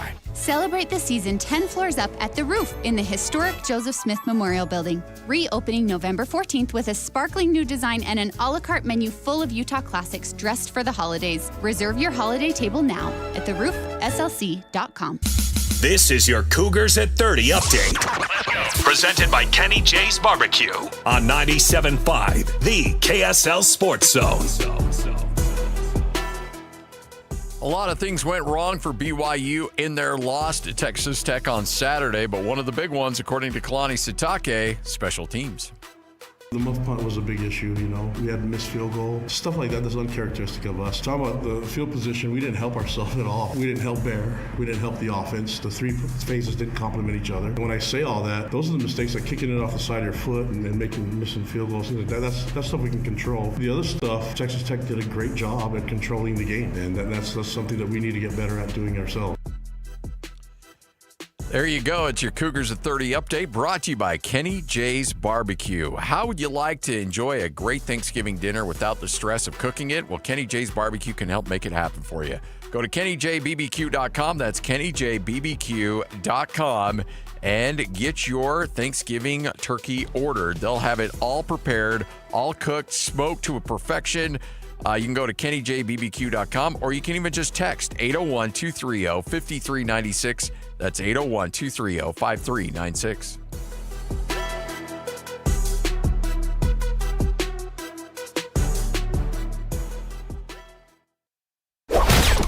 It's time to saddle up and talk about the winners and the losers. This is the good, the bad, and the ugly. Now, here's the good. It is your good, it is your bad, it is your ugly right here on 97.5, the KSL Sports Zone. The good, all right, Rob Gronkowski will sign a ceremonial one-day contract with the New England Patriots so that he can retire a Patriot for life. Okay, that's, fine, whatever.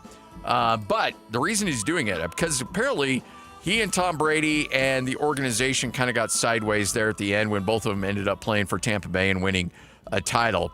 But he wanted to finish his career with the Patriots, not because of Robert Kraft, not because of his Patriot legacy, but because one of his close friends recently passed from cancer. Susan Hurley, who's a philanthropist there in Boston, she and Gronk apparently got very close in a lot of charity opportunities they had.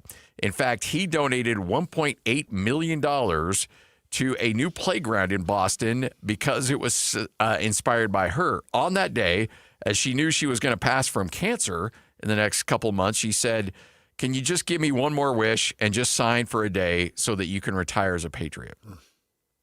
Diehard Patriot fan. So she passed a few weeks ago, and he decided, and he and Robert Kraft got together, mended some fences, and said, all right, fine, let's put bygones aside. This is what she wanted.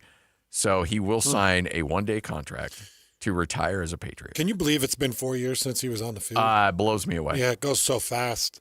21 was his final season. 20 was their Super Bowl season, right? I believe so, yeah. Yeah, I think it was 20 was their Super Bowl season, and 21 was his final season.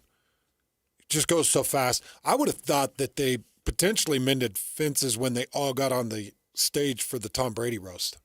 That was the first time I think that all of them had been together. Belichick, Kraft, Brady, Gronk, and a bunch of the other guys. Maybe at first, and then by the end of the night, they were like, okay, we don't like each other anymore. Well, it was as violent. Well, I think it was so violent that they had to come together. Maybe so, yeah. It was so hard on each of them that they had to come together. I am surprised that there weren't more Robert Kraft massage parlor stuff. Yeah. I think that was one of the no-nos because, Tom Brady's kids were supposed to be a no-no. His marriage was kind of supposed to be a no-no. Everybody blew right past that. Yeah. The best joke of the night was Tom Brady has 7 rings. Well, 8 now that his wife gave hers back. Like there were some shots. We've talked about this. What was your number? If you had all those comedians that are out for blood, and they said, we're going to do a Hans Olsen roast, and it's going to be televised everywhere. Your kids' friends will see it. Your kids will see it. And they will go after everything. It's just so filthy. I don't think I could do it. Like, if somebody gave you so filthy, like $2 million so you could retire tomorrow, you give it to Ethan, and Ethan will have it all well planned out, and you're good to go, and you can go to a compound in the middle of nowhere, Idaho, and or Millville, and not have to talk to anybody.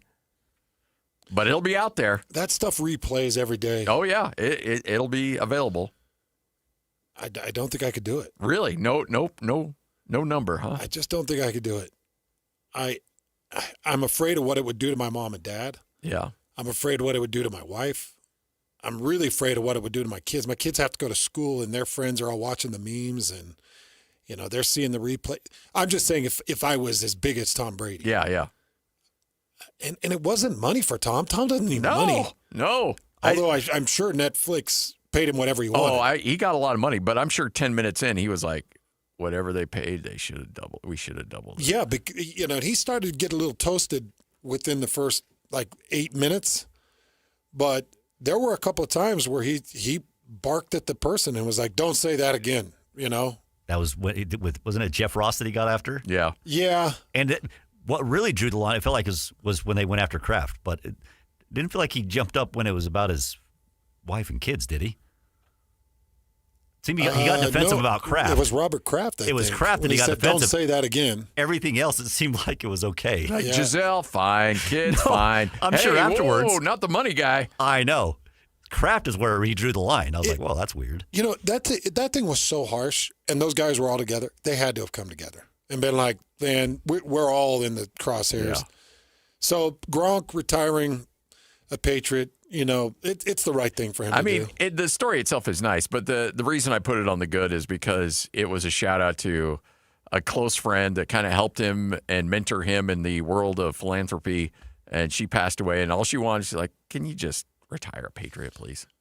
9 years a Patriot. Wow. 2 years a Buccaneer. All right. There's your good. Let's get to the bad. Now the bad. You're used to dealing with injuries and all kinds of issues throughout an NFL season, but you're never really expecting this. Denver Bronco linebacker Alex Singleton, who's been playing really well, underwent surgery on Friday for testicular cancer after being diagnosed last week during the before a game against the Raiders. Singleton said he shared the news with his teammates and coaches and then went public. Says, thankfully, we believe the cancer was caught early with a great prognosis for me and my family. While we are still awaiting some additional test results, I fully expect to return to the field in the coming weeks. But again, you worry about ACLs and MCLs and all this other stuff, but you get hit with a cancer scare in the middle of a season. That can really throw you for a loop. It's wild. A lot of tough stories coming out of the NFL. You saw the Dallas Cowboy that passed away. Yeah. You've got this testicular cancer issue. Did they fire Brian Daboll today? Yes. Just a couple hours ago. Yeah. The NFL is just in a bad news cycle. Just a lot of tough stories and a lot of early firings, and it's just a bad news cycle. And wasn't there, look, I'll admit, I'm an AFC West guy. I'm an AFC guy. I don't really pay much attention to a lot of the NFC, and I'm a little bit more honed in on my teams than I am the league. But it just kind of felt like there was some pretty good momentum there in New York. And I know they're not having a great season, but they're 2-8, but you got a good quarterback. You got some talent in play, and it seemed like there was some opportunities to really build on that. And they're like, nope. 10 games in, he's out. Well, for a minute, I think Daboll thought that Jackson Dart was going to be his saving grace, and they lose to the 49ers and the Bears. And now that puts Jackson Dart, I believe, 1-4 as a starter. Wasn't his first start the win against the Eagles? Yes, you are correct on that. Yeah. So and then he's 1-4. Won that game and then should have beaten Denver, but Denver had that crazy come from behind victory. And then you lose to Philly. And then after Philly, during Philly, you lose Cam Scottaboo. Yeah, that's true. So then you go 49ers and Bears, and Daboll is out. Jackson Dart has shown flashes of. Oh yeah, no, he's going to be great. Like that's why I'm with you. I'm surprised Daboll got axed. Well, especially mid-season, too. It's like, wait a minute. Okay, you hit on your quarterback. Your quarterback's playing well. He's supposed to be a guru on that. And, I would say let him finish the season. Am I wrong in saying that the Indianapolis Colts look like the best team right now? Oh, my gosh. You're not wrong. Not at all. And I keep waiting for that to come apart, and they still just keep churning out the victories. I do too. And I don't think it's going to pan out to anything because Daniel Jones is rough and tumble. Come on, did you see him yesterday? He's a gamer. A bloody mouth. He's a gamer in regular season, but it's like Has he ever won a postseason game? Well, he was with the Giants, so no. Has he even been to the postseason? Did he go to the postseason with the Giants? I don't think so. Feels like he always kind of just suffered down the stretch. But I feel like the Colts are a hot team right now. Who else is hot? Denver? Denver's a really hot team. Yeah, I'm not buying it, though. You don't you feel like it's a little hollow? Oh, it's very hollow. I've actually come over to his side on this. Yeah, it's very hollow. Where I thought they were probably Super Bowl bound. I mean, they got a Super Bowl defense. There's no doubt. Absolutely. They got the best defense in the league, but their offense is really. Let's look at their last 5 wins. Jets, losing record. Yes. Giants, losing record. Yep. Cowboys, losing record. Yep. Texans. I don't know if Cowboys or not, but close. I think the Cowboys are losing record. If you have that up. Yeah, I'm pulling it. Oh, I think the Cowboys are losing record. I'm pretty sure they are. After their loss. Cowboy. Gosh dang it. This website's driving me nuts here. There we go. All right. Dallas is 3-5 and 1. Texans. Texans are 4-5. Yeah, and Raiders. So well, they have not. Do they have a winning record, Lloyd? No, they do not. They haven't beat a team with a winning record in 5 games.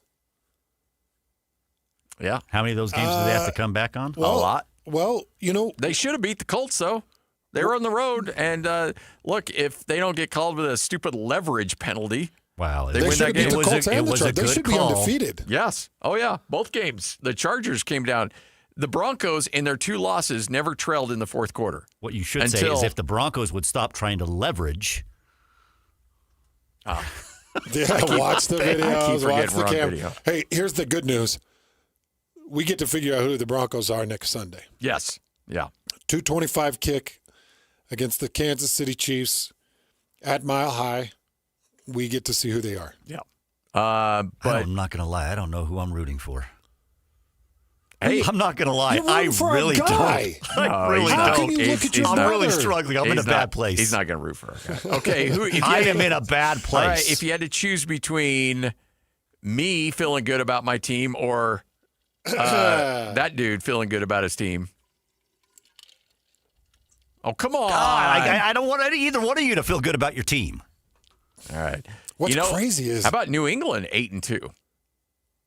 Yeah, New England's coming along.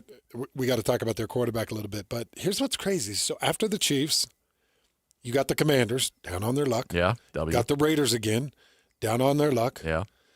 You got the Packers and Jags. You'll probably go 1 1, yeah. 2, 3, 4. In that 5-game stretch, you should be 4-1. Yeah. Even Christian's calling you pessimistic right now. This team is lining up. He's just putting reverse juju out to not there. just be in the postseason, but to be a divisional winner. Oh, yeah. It'll come down to what happens with Kansas City. And they still Denver have 2 games on against Sunday. Kansas City. They have to go to Arrowhead in December, which is never fun. That's right. But Kansas City sits 5-4. It's not that they're the standard. The Chargers are kind of more in the race, but the Kansas City Chiefs right now, it's like man, what would it be? It's kind of like, some of your top UFC champs calling up an old dog to see if they still got it. Kansas City still has it. Oh, yeah. And look, Kansas City will probably limp into the playoffs and then go on a heater like they always do. Yeah. And be right there. I mean, it's just I think that's a team that's starting to get where they get a little bored of the regular season. And they're like, can we just get to the playoffs and we'll be fine. All right, 151, Whole World News coming up next right here on 97.5, the KSL Sports Zone. It's game week for the Aggies, and the KSL Sports Zone is getting you ready for kickoff. Bronco Mendenhall and the Aggies are just 1 win away from bowl eligibility as they travel south for a battle against UNLV. Listen all week long for the best coverage of Aggie football. Then catch all the play-by-play action beginning with the Aggie pregame show this Saturday at 4 on 1280 The Zone. Your exclusive home for Aggie football is live on air, online, and on the KSL Sports app. This is 97.5, the KSL Sports Zone. Hans, we talk about going with advanced windows to help save you money on your heating and cooling bill, but you hit it, I think, with the windows that you got replaced in one of your rentals. And they talked about the sound. Like if you're dealing with a lot of sound issues, or you're by a road, or you've got just hearing things in the middle of the night that are bugging you, you get those windows replaced, it becomes a instant sound barrier. And when we were talking with Jake and Nate from Advanced, Jake said that there are other things that you can do with your frames and your panes of glass to even further soundproof the home. So just so everybody knows where the noise comes in and where you lose your energy, your heat and AC in the summer, it's through the holes in your house, which are your windows, because the walls, the drywall, the insulation in the drywall, the exterior product, whatever it is, that's enough insulation in the walls that you're going to be okay. You're just losing all the energy and letting noise come in through that window. So if you're struggling with noise, if you're struggling feeling like my heater is going to run all winter, and here we go again, gas price, I'm going to pay $400 a month, just know there's an option out there. Let them come out. They'll do a full diagnostics. They'll give you a full audit on those windows, and you'll have an estimate in front of you immediately to know what those windows will cost. And you'll have your financing options presented to you as well. There's great opportunities for you to save a ton of money, including $3,500 off when you swap out 10 windows or more. Call Advance right now, 801-850-9100. That's 801-850-9100. So my mother is thinking of switching from Verizon to Pure Talk, but she's worried the deal sounds too good to be true. Michael, she said, how can those Pure Talk people offer me the same basic service as Verizon for so much less money? I said, Ma, go ask Google how much Verizon spends on advertising and promotions. A few seconds later, my mother said, oh my goodness, $12 billion a year? That must be a typo. I'll tell you what I told my mom. It's not a typo. Verizon spends $12 billion a year on advertising and promotions, and their customers are paying for it. Well, Pure Talk doesn't spend that kind of money on commercials. Trust me, I would know. That's why they can offer you and my mother unlimited talk, text, and plenty of data on a crazy fast 5G network for just $25 a month. And if you're a business owner, you could really save a fortune. Dial pound 250, say the words Mike Rowe, and you'll get an additional 50% off your first month. That's pound 250 Mike Rowe. Pure Talk. Everything you need and nothing you don't. This is Ethan Millard with Teton Wealth Group. In retirement, you need a plan for these unavoidable problem areas: income, investments, taxes, healthcare, and a legacy plan. These are unavoidable. You will have to deal with this whether you're ready or not. So be ready. Call Teton Wealth Group today at 844-838-6600. Because you're a Zone listener, we'll do a full ascent plan for you at no cost and talk you through all 5 of these unavoidable retirement problem areas. Call Teton Wealth Group at 844-838-6600 or visit us at retireteton.com. Ready for unbeatable deals?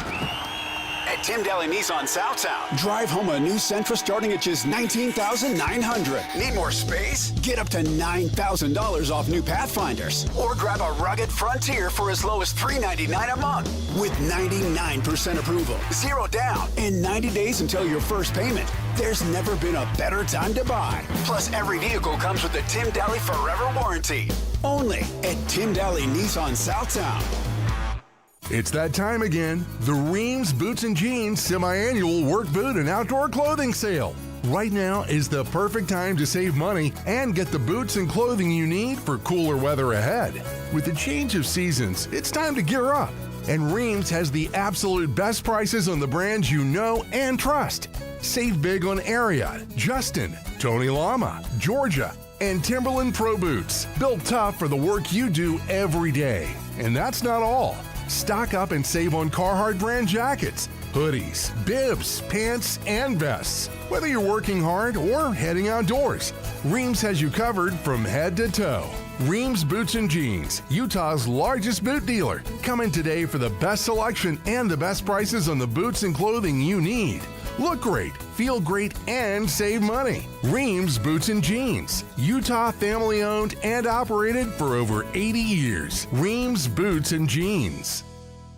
Hey, Benjamin, we've got a surprise for you. What? You have a brother. $100 bill just like you. Hey, I'm Ben. What? We just got him for joining America First Credit Union and opening a new checking account. And you're going to live together at America First. What? This is nice. For a limited time, new members get a $100 cash bonus when they open a checking account or $50 when they open a youth checking account. So head to americafirst.com and get your money working today. Membership eligibility, terms, and conditions apply. Federally insured by NCUA.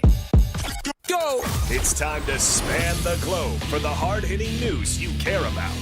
Well, not really. But hey, at least we found it interesting. This is Whole World News on 97.5, the KSL Sports Zone. We've got the whole world in our hands. You got the whole world in our hands. We've got the whole world. Hans and Scotty, 97.5, the KSL Sports Zone. It is another edition of Whole World News. So we got the news back on October 20th that Texas Tech is banning the throwing of tortillas by fans on kickoff. Did you see any tortillas? No, not a single tortilla. Tell me what I don't even know anything about. It's been going on. Tortillas. It's been going on forever. I don't know the origin of it, but it's been a tradition that they've done for a long, long time there.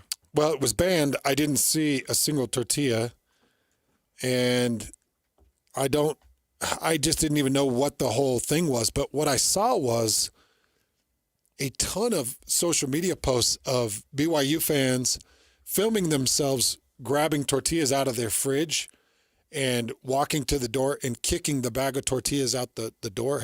Did you see all those videos? I did not. Yeah, BYU fans were posting it. They were just kicking their bags of tortillas out their doors. I don't know, some type of jointed effort to show disgust or disdain towards Texas Tech and their tortilla throwing. But, yep, it's done. It's gone. There were a couple of players that were asked about it on BYU side of the thing. And they were like, no, we're kind of bummed that it was gone because I guess it was big tradition. It's a long-standing student tradition. Originally, there's two theories. Nobody really knows for sure. This is according to Google, so take it with a grain of salt. One theory is that students originally tossed soda lids, but switched to tortillas after concessions stopped providing lids back in 1989. So they were throwing their lids off of their sodas, and they're like, okay, well, we're going to ban that. And then so they took away the lids, and then people did tortillas instead. Another theory suggested in 1992, an ESPN broadcaster joked that Lubbock had only two things going for it, football and tortillas, leading fans to embrace the tradition by bringing tortillas to games. I'm sure they weren't soda lids. I'm sure they were beer lids. Beer lids? Yeah. Beer caps? The Big 12 ended up fining Texas Tech $25,000. They threw tortillas on the field against the Jayhawks. And apparently Lance Leipold had a pretty heated exchange with McGuire because they continued throwing the tortillas past the opening kickoff. So it's like you get one time to throw the tortillas. Now you got to stop. Yeah, you're not supposed to throw it, I guess, past the kickoff. This is what Joey McGuire had to say. He said, I know the fan base will get behind this. I still believe the last game, it was loud as I've ever been a part of. The towels were really cool. They all did have the towels now.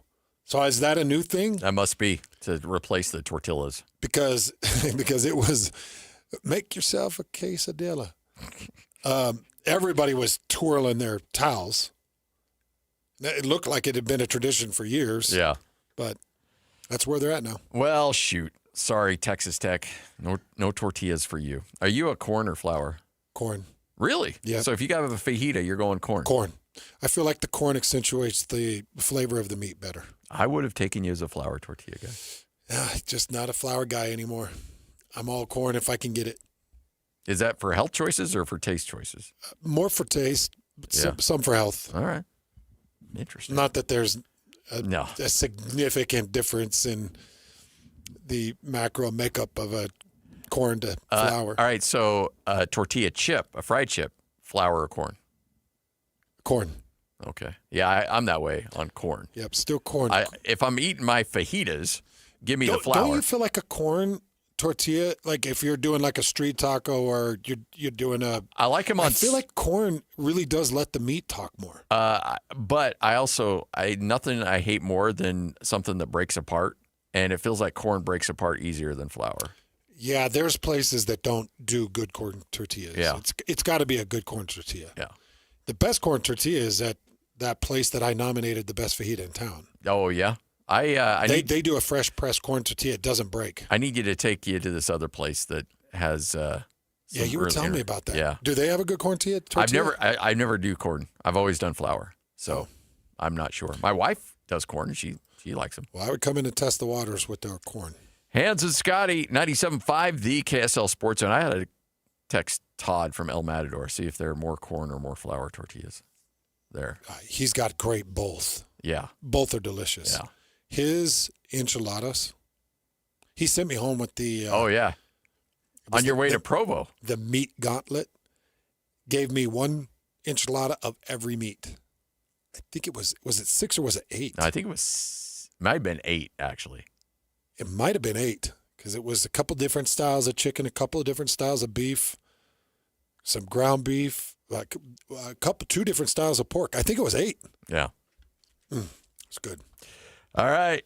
Hey, Ethan, are you corn or flour tortilla? I'm equal opportunity. Oh, really? Yeah. Yeah, you don't discriminate? No, I don't. I like Mexican food in general. Oh, so good. Yeah. Load me up. Best go-to. Best date night go-to. Yeah. All right. Well, if you want to keep going and having lots of date nights after retirement, well, guess what? Ethan's going to help you out. You know what? I'm so glad you put it like that because let me tell you what catches guys is they're getting ready to retire, and then they retire. There's a whole financial world that's got to be settled, and that brings around a lot of anxiety, and that's kind of where people mostly spend their time and attention on the financial stuff, and there's reason for that. But there's something that most guys kind of let slip and they're not ready for, and that's their purpose. Once you hit retirement, your family doesn't really need you like they did before. Your employer doesn't need you at all. Mm-hmm. That was your purpose. Kids don't for need decades. You as much. No, man. It's and now what? Now what are you going to do? Why are you getting up in the morning? And honestly, looking back at your relationship and seeing that in a new way, that's a great way to add purpose to those years and rebuild that love. Rebuild that love because you're in a new place but you got to be deliberate about it. And that's what nearly everyone leaves that out of their retirement plan is what's my purpose? Why am I even still alive here if I'm not working and I'm not raising a family? You got to ask yourself that question. Mm-hmm. And it's not to play more golf. That's going to be fun for a while, but you got to get serious. Hey, what percentage of Utahns or people that you work with in retirement, what percentage are leaving money for their children? And what percentage are just trying to match up their money being gone when they're gone? 90% don't want to leave anything to their kids, but nearly everyone does, even if it's a little bit of home equity. But most families, I know very few families that know how much they want to leave the family and have identified an amount they want to leave as a financial legacy. Most Utah families are just say, hey, you know what? My kids are living their own life. This is my money. I saved it. Darn I'm right. gonna, I'm not going to throttle my lifestyle now. Is that a bad way to think? No, it's the right way to think. Because think about this, all right? When you pass away and leave your estate to your family, your kids are going to be retirement age, right? Right. So they've either saved or not saved. Inheriting money from you is not going to be the thing that's going to make the chance for you to really impact their life financially is gone, right? You needed to do that. It would have been in their young. 20s. That's exactly right. So I love it when you take that bounce the check to the undertaker, mentality of, hey, let's enjoy this time. Let's create memories. Let's enjoy this time, man. I'm telling you, Ethan, I'm looking so forward to it. Just, getting out and going exploring different parts of Europe and taking my wife and, wherever we want to go. Like, those are the things we want to do. And if you want to enable, if you want to bless the lives of your children and grandchildren, then use that time to open doors for them, teach them, show them things, spend time with them, and don't leave them a check at the end of your life. Leave them memories, huh? Leave them memories. That's right. And if you haven't had a chance to sit down and look and see, hey, what does that look like for my family? That's why we do the Ascent Plan, 435-255-6331. We're doing 10 Ascent Plans for the 10 of you that'll call in at 435-255-6331. If you want a peek into what those years are going to look like for you, Can it be done? What do you need to do to make sure you get there and make sure you stay retired and that you can live that life of purpose that you've been looking forward to? 435-255-6331. We can't wait to hear from you, and we know you're going to enjoy this. 435-255-6331. Call that number right now, 435-255-6331, right here on 97.5, the KSL Sports Zone. Hockey fans, let your voice be heard with the Utah Mammoth Fan Forum. Visit the Utah Mammoth page on KSLSports.com to connect with the team, other fans, and our KSL Sports insiders. Start chatting today in the Utah Mammoth Fan Forum on KSLSports.com. Stay up to date with everything Utah Jazz related with the new Jazz Notes newsletter. Get draft updates, analysis, and be the first to know about every off-season move. Visit KSLSports.com to sign up for the Jazz Notes newsletter. Bar Dub Grill is where roadside classics meet ranch-raised flavor. Sink your teeth into juicy, handcrafted burgers made with premium Bar W beef straight from the local Utah farm. From the bold cowboy barbecue burger to the sweet and savory Aloha burger, paired with crispy cowboy fries, hand-spun shakes, or signature spud nuts. Soft, airy, and unforgettable. Bar Dub Grill delivers honest eats with cowboy swagger. Bar Dub Grill in Nephi with easy access right off exit 222 in Nephi. Hey, Utah. Tired of hard water problems, scale buildup on your appliances, dry, itchy skin, and bad taste? Culligan Water is the answer. With top-rated water softeners and filters that protect your appliances, pamper your skin, and make your water taste delicious. Hi, this is the Waterboy Colson Firmage, a third-generation Culligan man. Culligan has been locally owned and trusted for over 80 years, right here in Utah. Do you know if your current water system is even working? We're happy to come out and take a look at it, even if it's not ours. Get a free water test for any system. Call 801-509-9602 or visit CulliganSLC.com. Huge savings are happening for a limited time. Get $1,000 off a Culligan water filtration system, plus a full year of free salt delivery. Don't wait. Get cleaner, better water for you and your family. Call 801-509-9602 or go to CulliganSLC.com. Culligan, water you'll love. Ready for a home upgrade? Hercules has the rate for you. Open a home equity line of credit before November 30th and enjoy an introductory 4.99% APR for 6 months. Perfect for projects like a new deck, roof repair, or kitchen refresh. Don't wait. This limited time offer won't last. Apply today at HerculesCU.com. That's HerculesCU.com. Hercules First Federal Credit Union, growing stronger together. Calling all Jazz fans. If you can't wait another second to see stars like Ace Bailey and Lowry Markkanen tear up the court, you're in luck. Tickets are on sale now. Let's go! No matter what you're looking for, the Utah Jazz has your back. With season tickets, mini plans, and single game options available, there's something for everyone. Whatever your schedule or budget, there's a plan for every fan. Don't miss a moment of the action this season. Secure your tickets today at UtahJazz.com. A confession without consequences. In 30 years of law enforcement, I've never heard of this happening. From a convicted child sex offender. I got a plea deal, and it kind of makes me sick. Convince me that you are okay to be paroled. Honestly, I can't do that. Why are there no new charges? Do you think this case should have been filed? Yes. KSL investigates confessions without consequences. Tonight at 10 on KSL and the KSL Plus app.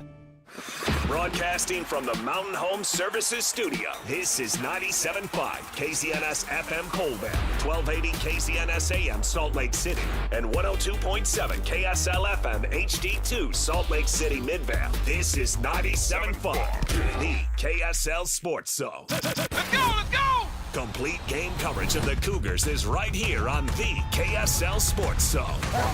The Cougars return home for a battle against TCU. Your home for the best coverage of Cougar football is right here on 97.5, the KSL Sports Zone. This is Hans Olsen and Scotty G, presented by Mountain Land Supply on 97.5, the KSL Sports Zone. Woo!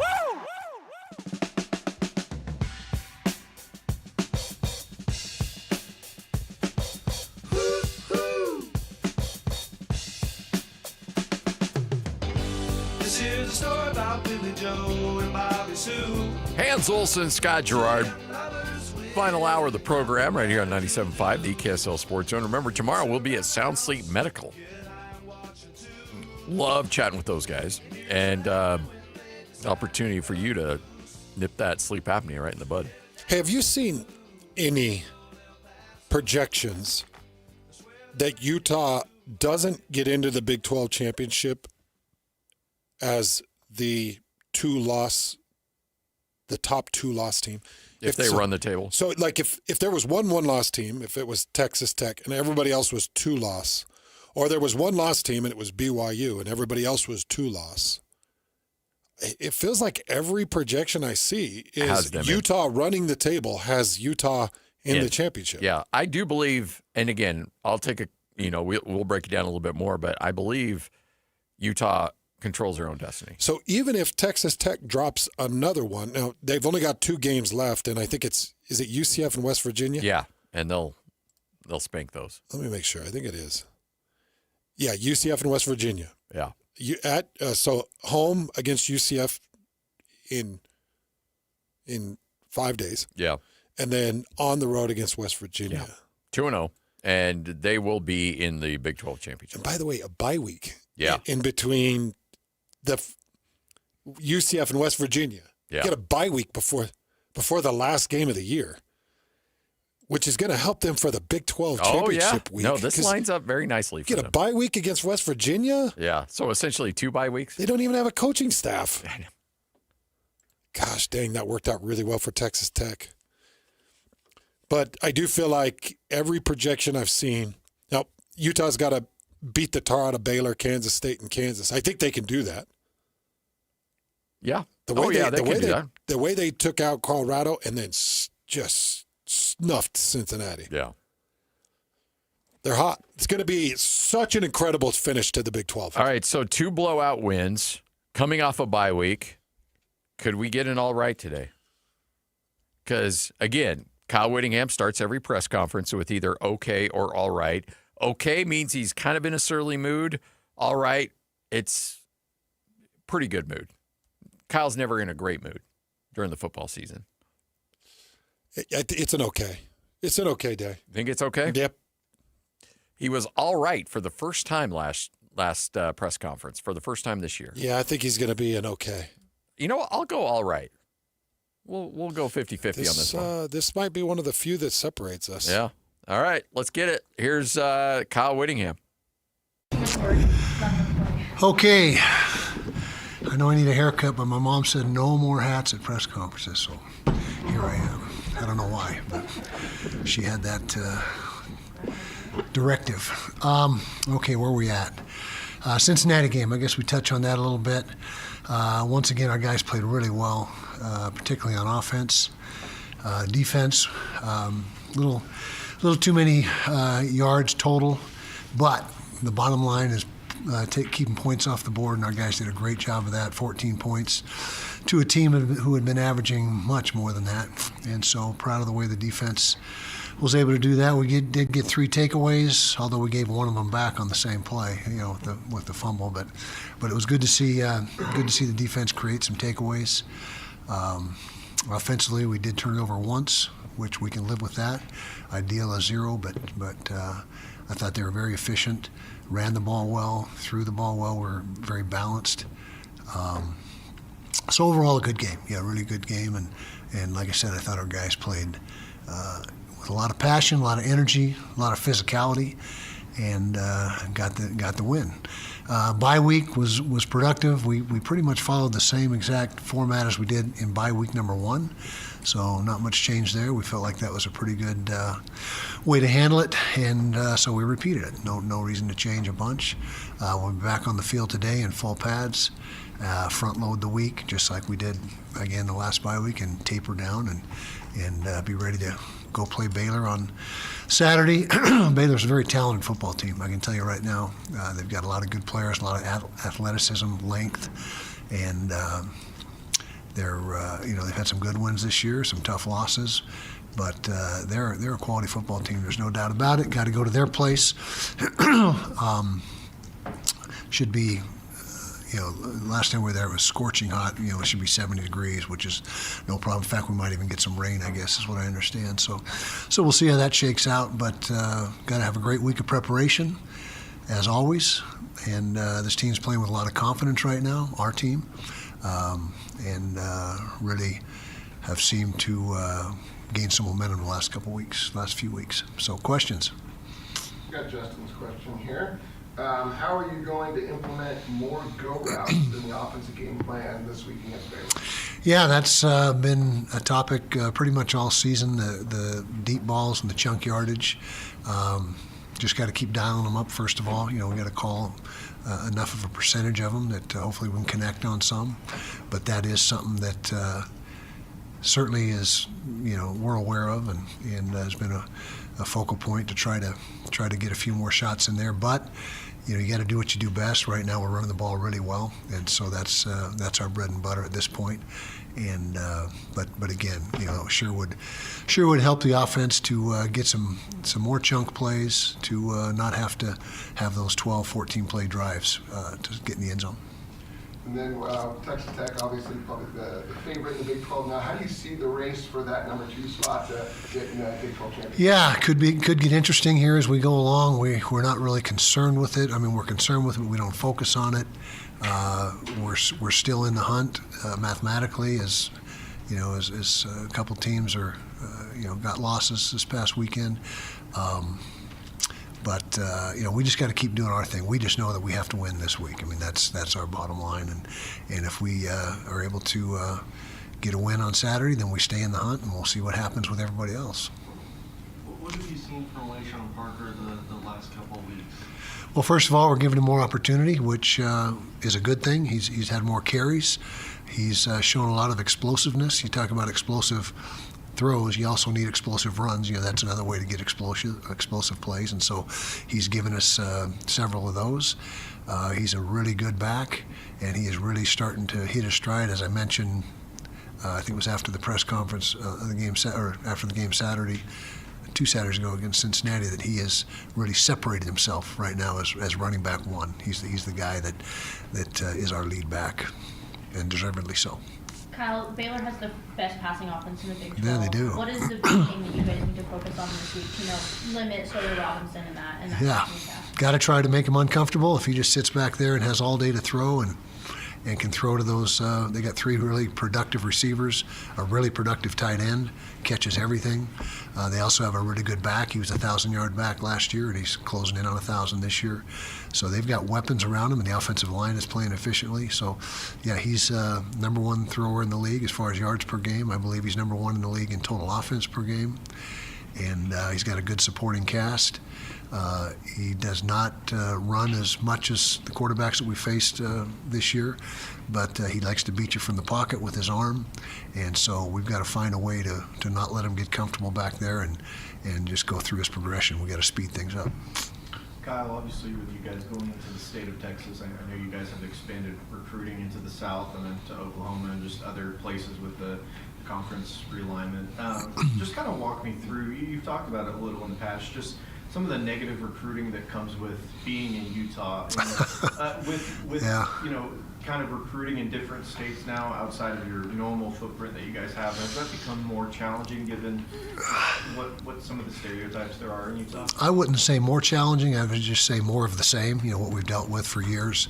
They say, oh, you're going to want a trip to Utah. You're going to, dirt roads and covered wagons, and each coach has 6 wives and all that stuff. And so yeah, we have come across this before, and it's something that is part of recruiting. You just got to, say, hey, come up here and take a visit and see what you think, decide for yourself.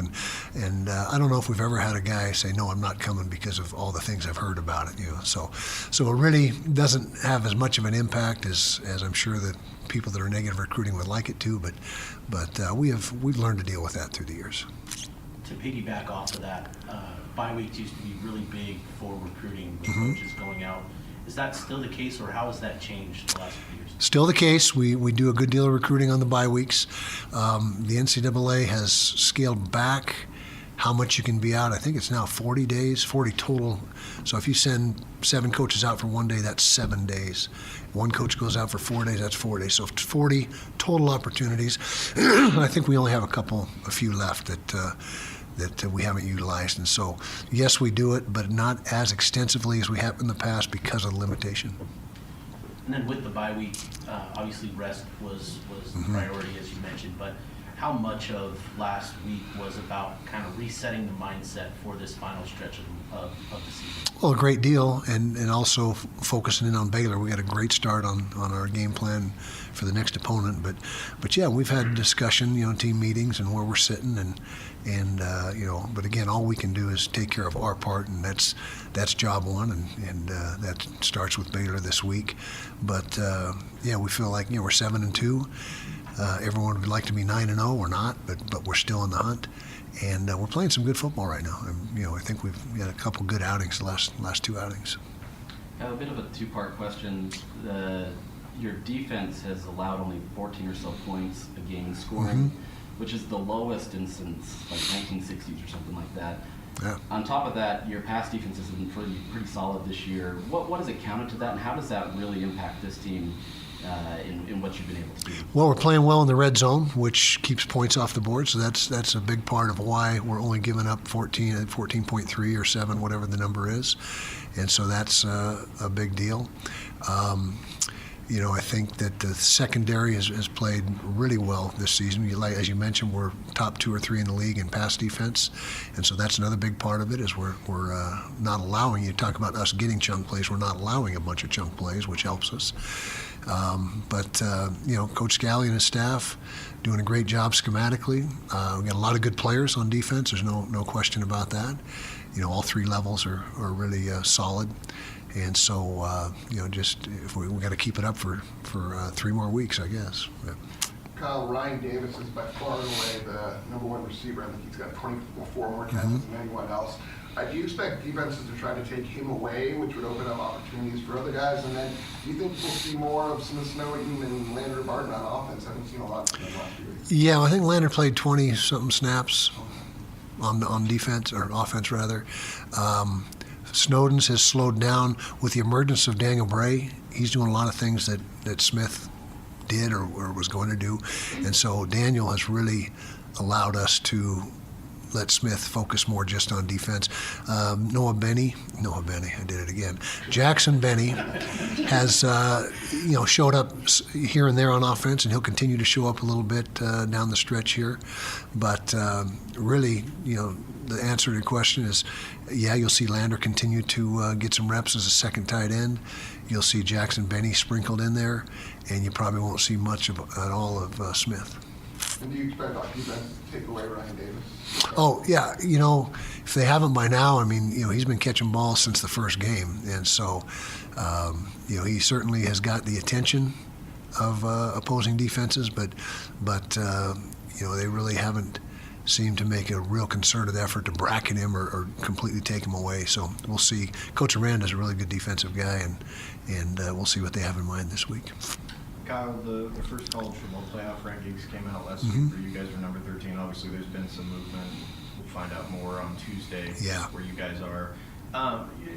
Given if you guys aren't able to make the Big 12 championship game, how confident are you at a potential at-large college football playoff bid? And I know you're obviously focused on Baylor, but just kind of walk me through where your thinking is on that.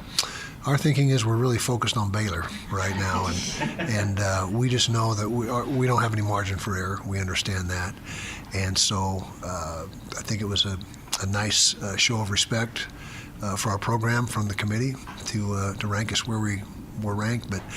But again, we got to take things 1 week at a time, and that's exactly what we're doing this week. And not to, not have a better answer for you, but that's just how we're handling it. What would you say is the kind of defining characteristic of this team so far? I would say great leadership. We have tremendous captains this year. Not that we haven't in the past, but fortunately they've all been able to stay healthy and intact. That's a big part of it. And then not just the captains, but the upperclassmen. Because we had a couple of really disappointing games that we had to bounce back from, and I credit the leaders for really making that happen. And practice is as good as it's ever been here as far as the energy and the focus and the juice. And so, again, that's probably the number one thing that has really driven this team and helped us get 7 wins. Kind of building off of that, the bye week last time, it was big for Devin to get healthy and a lot of the other guys. How is the health of Devin, Smith, and other guys that got kind of banged up during that Cincinnati game? Good. We feel good about them, and we'll find out more today because they've had 1, 2, 3 days off, and so hopefully they're in a pretty good place today. So we'll find out more today. We won't tell anybody what they're doing, but you get to read the report. Wasn't it come out on Wednesdays? Yes. Wednesday. Do you like that report, by the way? Is that something that's been a positive for you? Good. Yeah, okay. He's so condescending. What was that? What was that about? Talking about the injury report. Oh, jeez. He hates that report. Oh, he hates it so much. So that last question that was asked about the college football playoff rankings that come out tomorrow. Yes. I feel like it's going to be BYU and Utah back-to-back. BYU will be 11, Utah will be 12. BYU will be 12, Utah will be 13. I think that they're going to do it that way. Now, they could mess with the world and be like, no, we're going to slide Utah in front of them. We'll create some controversy and, it would heat this state up. It would throw BYU fans into a frenzy because we're a one-loss team and we beat them head-to-head. I can understand. That's gasoline right there. I can understand the argument, but Utah fans could be like, we just destroyed this team and we killed Cincinnati, and it's not about what you did for me then, it's what you did for me lately. So, you can already hear the freakouts of both sides. I do think the committee is going to look at it and be like, it's a one-loss team. It was on the road to a number 8 ranked team. Yeah, we got to drop them, got to punish them. But how far are they going to punish them? Yeah. I think the number is going to be BYU 11, Utah 12. I think Utah will move up 1 spot in the bye week. BYU will fall 4 spots. I wholly agree with you, but it also would not surprise me because every committee is different. Every committee thinks of things a little differently. I could see them being like, hey, but if they played right now, who would you take? And they call an odds maker like, all right, Utah, BYU right now, neutral site. Arlington, Texas, who wins? Well, we'd have Utah minus 3.5. They're like, all right. Then put Utah up. But yeah, I mean, it wouldn't. Look, I think the right thing to do would be what you say. That's what I would do if I was on that committee. However, I could see a committee. And let's be honest here. These people, they understand their job, but they're also understanding these aren't the final rankings. So, hey, let's have a little fun. Let's have a little fun with this. Like what they did with Texas Tech and BYU. They 100%. Put them 7-8, and they were like, all right, go play for it. Yeah. And I could see them doing that with BYU and Utah because the world got a pretty good look at BYU-Utah, the rivalry game. Yep. You bring Noon, Big Noon comes out, everybody highlights how nasty it is. I could see the country being like, let's play with this a little bit. Yeah. Put Utah in front of them. Let's have a total freak out in Provo, and let's see what's going on. I still think they're going to put BYU just 1 spot ahead of Utah. And Utah fans, you can be all upset that you possibly can be. That's fine. I totally understand where you're coming from because BYU or Utah is playing really well right now. I will say, Scotty and I have a predictor machine. And what we did, we just ran the numbers. And what we did is ran the numbers as one loss team, Texas Tech. Yes. They're not going to lose again. Nope. They got 2 games left, UCF and West Virginia. They're not going to lose again. So what we did is we did 5 2-loss teams. Utah, Arizona State, BYU, Houston, and Cincinnati. 5 2-loss teams. If you run it with 5 2-loss teams, the computers spit out Utah as the number 2 team in the conference based off of opponent win percentage, which sits at .5309 right now. Yeah. So they would edge out the other teams if it comes down to 5 or 4 or even 3 7-2 teams. Now, if there's 2 7-2 teams and there is a head-to-head predictor, then the head-to-head plays. Yes. So just for instance, I don't know if it's possible, but if there were only 2 two-loss teams, BYU and Utah, it would be BYU. BYU would be in. Yeah. Head-to-head's your first tiebreaker. Yep. Then you get down to opponent winning percentage and all that other stuff. All right. Ethan's hanging out with us right here on 97.5, the KSL Sports Zone. All right. So, Hans hit on this earlier, and I think it's really important to note. There's a lot of people that may not call Teton Wealth because they're like, okay, number one, I don't make enough money. They're not going to give me the time of day because I don't have that much to work with. Yeah. They only want to deal with people with $5 million, in the bank. And then there's other people like, well, I want to get my house in order, and then I'll go talk to them once I pay off this debt or do this or whatever I got. Hey, now's the time to call. Whatever situation you're in. Yeah, absolutely. You don't wait until your finances look perfect to call a firm like ours. That's backwards, right? You call us when you're trying to get organized, right? Because that's where we can do our best work. And to be honest, we want to work with families who need our help. And that we don't have minimums at Teton Wealth Group. A lot of the firms do. We don't. And it's because we want to work with families that need our help, that they're gonna take what we can do and use it, and it'll be important to them. And it's going to impact and improve their lives. That's what we're looking for. Because we want to do good work. We're professionals. We want to be proud of the work that we do. We want our work to have an impact on the community, and it does. And so if you're in that situation where you are looking forward to retirement and you're thinking, boy, I just don't know if I have this right. I don't know if I've got enough money. I don't know if I'm looking at it right. I don't have any idea when I can retire. Even questions like, when do I file for Social Security? If those really kind of seem beyond you right now, call 435-255-6331. We'll answer all of them. We'll walk you through the Ascent Plan process. The Ascent Plan is our process, our proprietary process that we created to serve our client families. So we'll do an Ascent Plan for you. It's the same Ascent Plan we do for our client families. And when we finish that, you will know what your options are. You will know, and you will know what you'll need to do or what you can do to move the needle. We'll also include a copy of our book, How to Retire Without a Financial Advisor. And I'm telling you, once you go through this Ascent Plan and you have this book, you will be able to make meaningful steps forward to give yourself the kind of retirement you've always wanted. And definitely in the near term, whatever you decide to do in the long term, in the near term, you're going to see a real alleviation of the major anxiety that comes around with financial insecurity. So if you're 55 and you're driving around or you're 52 or 55 or 58, 61 and you're driving around and you're just a little unsure. Yeah. Okay, you're not sure, but you've been working hard at it and you're projecting and you're wanting to retire. Call. This is free financial advice from the top financial advisors in the state. That's right. And they're going to sit down. I was sat down for a couple of hours with Ethan when we were putting my draft together. Yeah. And I want you to know this is free.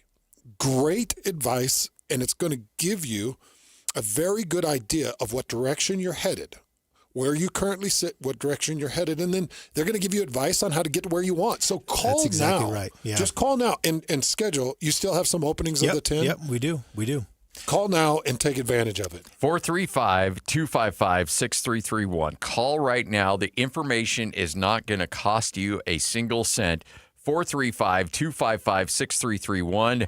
Again, that number, 435-255-6331. Teton Wealth, 97.5, the KSL Sports Zone. It's game week for the Utes, and the KSL Sports Zone is getting you ready for kickoff. After a much-needed week off, Kyle Whittingham and the Utes get set for the final 3 games of the season, starting with a trip to Waco for a battle against Baylor. Listen all week long for the best coverage of Utah football. Then catch college football Saturday game day at 10 a.m. with the postgame show immediately following the game on KSLSports.com. Let's go then. Let's go, baby. Your home for the best coverage of Utah football is live on air, online, and on the KSL Sports app. This is 97.5, the KSL Sports Zone. This holiday season, give your home the gift of smart upgrades with Mountain Home Services. Electric vehicle? Meet your new best friend. A professional EV charger installed from Mountain Home Services. Fast, reliable, and done right the first time. Want to save energy to brighten your space? Ask about LED lighting upgrades, smart switches, and modern lighting controls. Perfect for cozy nights and year-round savings. Serving Utah since 1954, Mountain Home Services was the first to offer upfront pricing with no hidden fees, and every job comes with a 100% satisfaction guarantee. Protect your home and power up your lifestyle with expert electrical services you can trust. Plus, KSL listeners enjoy a discounted price on a fireplace tune-up for just $99. Visit mountainhomeutah.com or call 801-543-2222 to schedule your upgrade today. That's mountainhomeutah.com or 801-543-2222. Mountain Home Services, powering Utah homes since 1954. Tim Jr. here from RGS Exteriors. Did you know that we offer 3 distinct styles of gutter protection? Each one meant to handle a specific leaf problem. You might not even know there are different styles of gutter protection, but there are. And if you pick the wrong one, it could be a huge waste of money. Now, the big gutter guard companies won't tell you this. They try to sell you a one-size-fits-all gutter guard. And it could be completely wrong for the amount and types of trees and leaves you have. Not RGS Exteriors. We understand which kind of leaf problem needs which kind of gutter guard. We'll do an in-depth evaluation to assess the types, locations, and numbers of trees in your yard. Based on that data, we match your home to the right gutter guard. So don't risk wasting money on the wrong gutter protection. For a free evaluation and estimate, call RGS Exteriors at 801-280-3110 or visit rgsexteriors.com. That's 801-280-3110 or rgsexteriors.com. The holidays are just around the corner, and Western Nut Company is here to make your gifting a breeze. From our beautiful gift baskets and nut boxes to our famous in-house fudge and brittle, we've got treats for every taste bud, crafted with the highest quality ingredients. Corporate gifting, that's our specialty. Just send us your list and we'll handle the rest. Beautifully packed, shipped with care, and guaranteed to impress. Calling all office managers or executive assistants. Call Western Nut now and let us make your holidays a little less nuts. But we actually do want you to eat more nuts. For 60 years, Western Nut has been a proud Utah tradition. Stop by our downtown shop for unique gifts, glittering ornaments, festive decor, and so much more. Western Nut Company, more than just the best gifts in Utah. We're a holiday tradition, in-store or online at westernut.com, where quality meets tradition, and every gift is packed with love. Hey, this is Chris with JCW's. Drop in for one of our delicious gourmet burgers made with 100% choice Grand Chuck. We're in Lehigh, American Fork, Provo, South Jordan, and Harriman. JCW's, quality and a lot of it. This is your Cougars at 30 update. Presented by Kenny J's Barbecue on 97.5, the KSL Sports Zone. So for the first time this year, BYU coming off a loss as the Cougars lose to Texas Tech. Kalani Sitake asked earlier today if he feels like his team can bounce back. Last year, lost 2 in a row. Well, it makes me feel confident that we're going back home. So that would be good, going back home for a matchup against a really good TCU team. And so I feel confident that we'll be able to get that done. That's my job as head coach, get these guys ready and get them playing at a higher level than what we did today. And again, Texas Tech did a great job at executing and the fundamentals, all of it. So we've got a lot of work to do and a lot of room to improve. Make this Thanksgiving unforgettable. Kenny J's Barbecue will help you skip the stress and allow you to bring home slow smoked turkey perfection. Order your Thanksgiving turkey today, 801-230-5396. That's 801-230-5396. The wheel is loaded, and it's time to talk some sports. This is Sports Roulette with Hans and Scotty on 97.5. The KSL Sports Zone.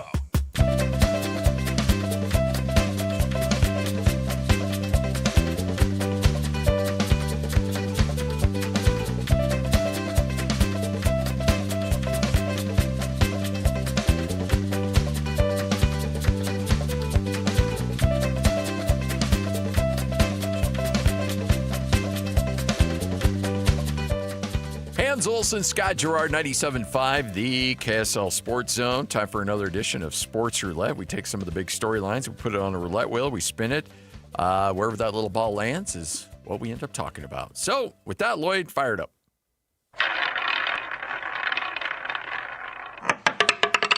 Mammoth, cool off. Well, I tell you what, the road swing for the Mammoth ended up with another loss yesterday, 4-2 to Ottawa. And we knew this was going to be a tough road swing. Yeah. And boy, I was looking at some of the broadcasters were taking some footage outside the arena. It was snowing like crazy in Ottawa. Mm. We're really blessed with good weather right now. Yeah, we are. Please keep it going. I know everybody's hammering like, up north. we need snow, but man. Yeah, that long break they had, that might have cooled them off a little bit. That long break they had before that road trip. Yeah. Feels like it, huh? It did. Yeah, because they were hot. So speaking of being hot, that moment that Lloyd's talking about, the last 4-game road trip that they went on, they came back with 3 wins in that 4-game road trip. And I think that did change people's kind of thoughts and projections of the Mammoth. They put 7 goals on St. Louis. They put 6 goals on the Wild. They put 3 goals on Winnipeg. Mm-hmm. And I think that changed people's thoughts of this team. And now they're 1-5 in the last 6. 1-5 in the last 6 games. And the one that you got was a double overtime win. Now, that was a road game against Buffalo, Paterka's old team. I mean, I'm not – this is not changing how I feel about the Mammoth. Where we started was this is a playoff team. We don't know where they're positioned. Right now, being 1-5 doesn't feel like a playoff team, but they'll get it back together. They got Monday off. They'll get Tuesday off, and then – they're back in Delta Center against that same Buffalo team that they beat on the road. That'll be a nice little indicator. A couple days rest. Yeah.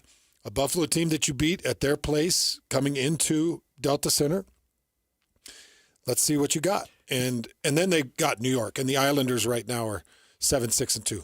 Good team. It just shows you the swings that can go on throughout the course of a season because, last week when we talked to Bill Armstrong, it was like, wow, how great is this team? And then now it's like, hey, you got to get it going again, And so it's just the emotional whiplash of what you're dealing with as a fan of the Mammoth. It's significant. Anybody that's been a Jazz fan or an NBA fan and you followed your NBA team and you're just getting a feel for this NHL thing, it's very similar. Yeah.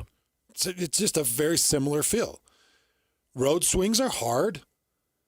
Downtimes are hard. Good times are great. You start to figure some things out. And then teams figure you out, and then you got to refigure yourself out. You got to have your superstars continue to surface and play well, and that's what you call on the Mammoth floor right now.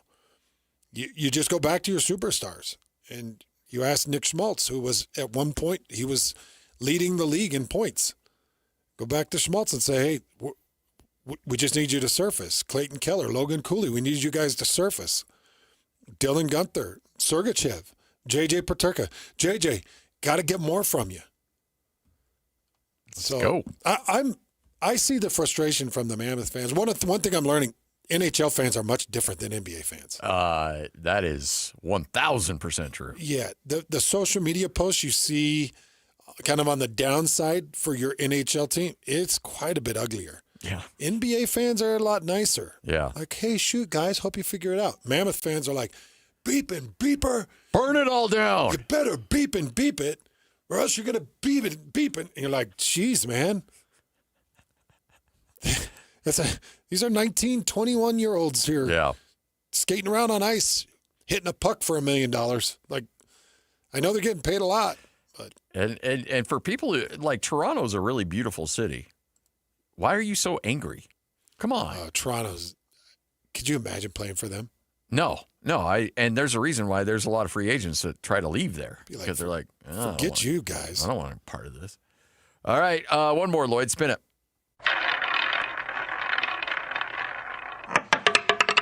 New coach needed in Ogden. We mentioned this a little earlier in the show, but Mickey Mental in the noon hour, Weber State released the announcement that they are relieving him of his duties as head football coach at Weber State. So now the Wildcats will be looking for a new head coach to take over that program.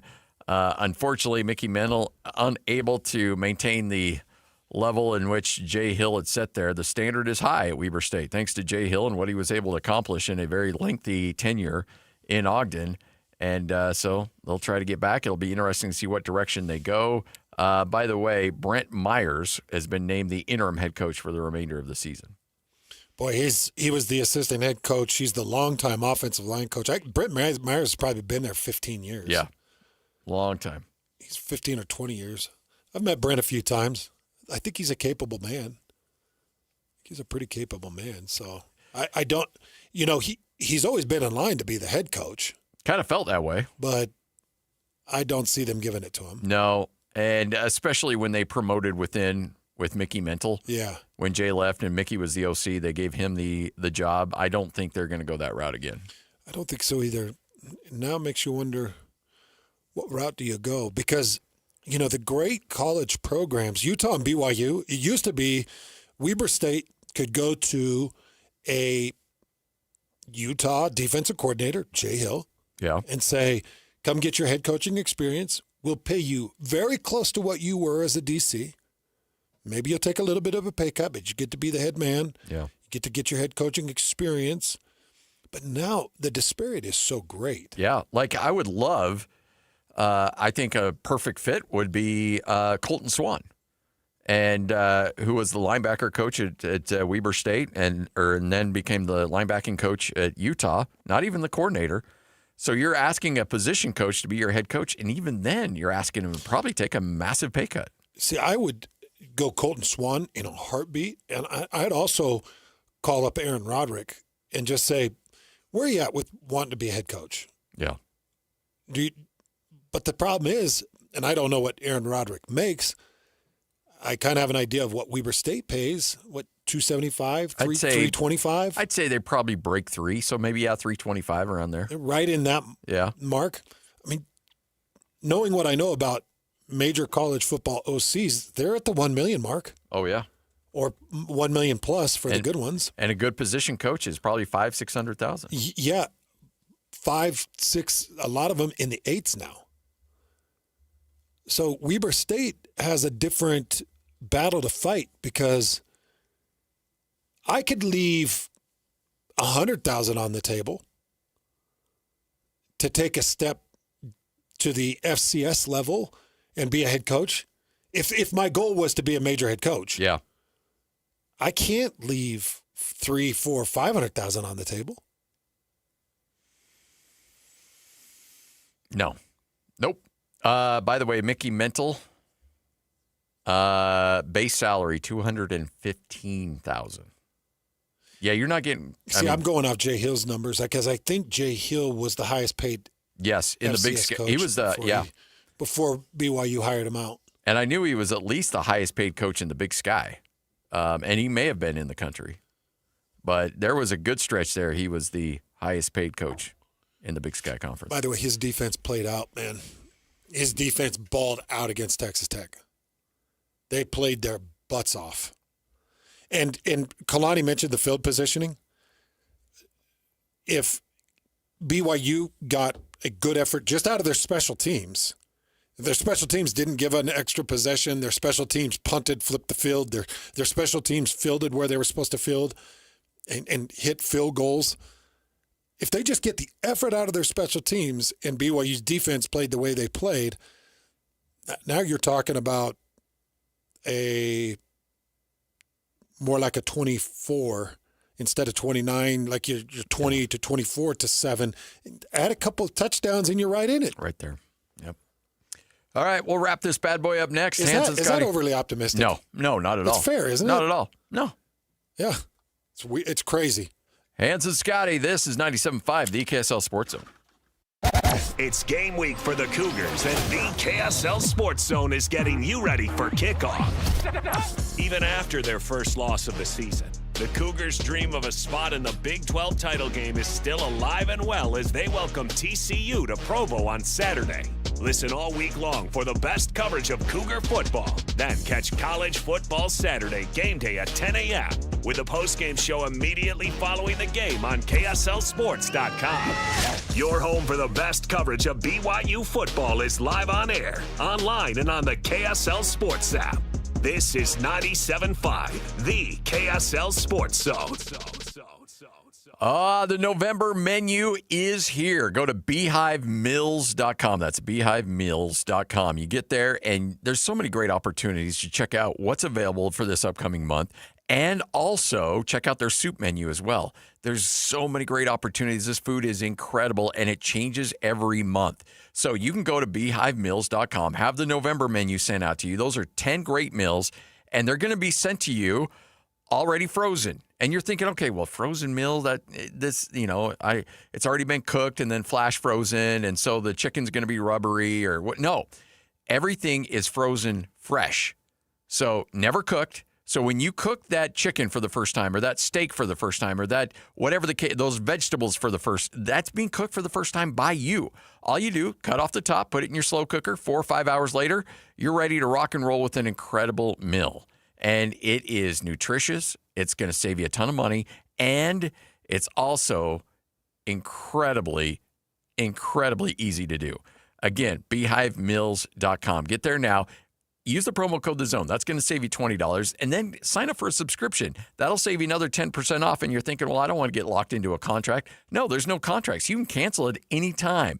So you can have the savings, and you can get out of any subscription you want to. But I've got a sneaking suspicion you're not going to, because it's so great and so convenient. Beehivemills.com. Get there now. That's Beehive Mills, MEALS, beehivemills.com. Hi, this is Derek Overstreet, president of the New Millennium Group and co-host of Stop Working, Start Living with KSL News Radio. Can you imagine what your life would be like if you could retire 3 to 5 years earlier than you thought possible? The things you could do, the loved ones you could spend time with, the memories that you could create. That's what our team at the New Millennium Group does. We'll walk you through the entire process every step of the way. If you'd like to get a copy of the 5-step proprietary plan that will help you retire 3 to 5 years sooner than you thought possible, give us a shout right now. 888-999-6370. That's 888-999-6370 or utahsfinancialplanner.com. Listen, most of our listeners right now have a tax problem, not a money problem. There's not enough money in Social Security Medicare as it is. Let us show you how you can significantly reduce your taxes. That's 888-999-6370.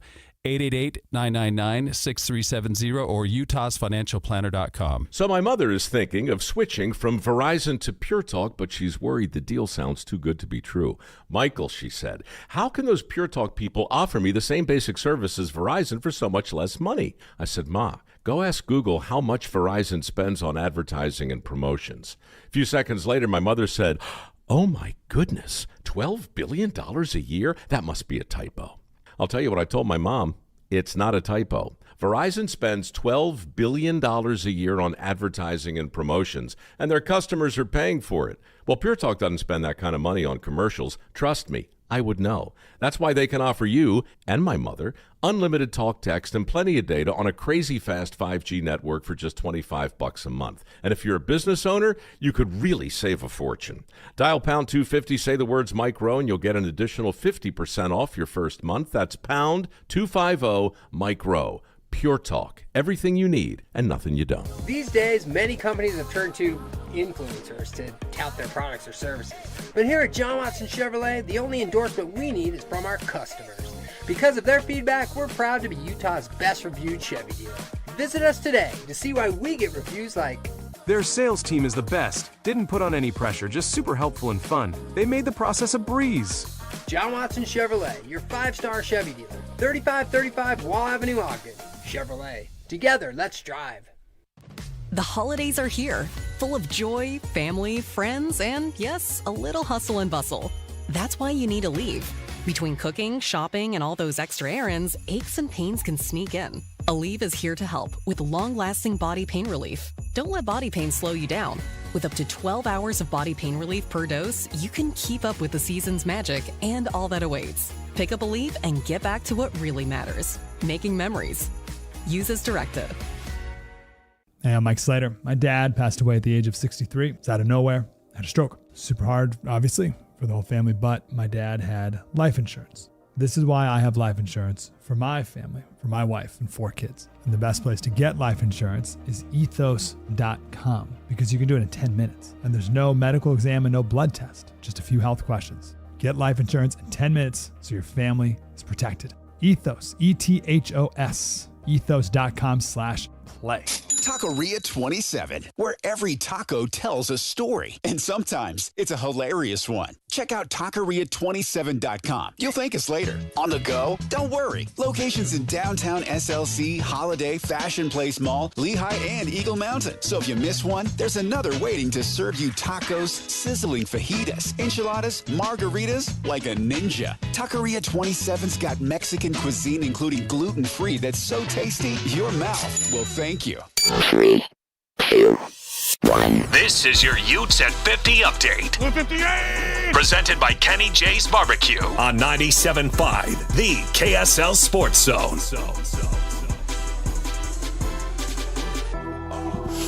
College football playoff rankings, the new ones will be announced coming up tomorrow. Utah, last week, ranked number 13th. Kyle Whittingham had some thoughts on that. I think it was a nice show of respect for our program from the committee to rank us where we were ranked. But again, we got to take things 1 week at a time, and that's exactly what we're doing this week. And not to not have a better answer for you, but that's just how we're handling it. That is your Utes at 50 update, brought to you by Kenny J's Barbecue. Go to KennyJBBQ.com, find out their catering menu. All new catering orders get 10% off your first order at KennyJBBQ.com.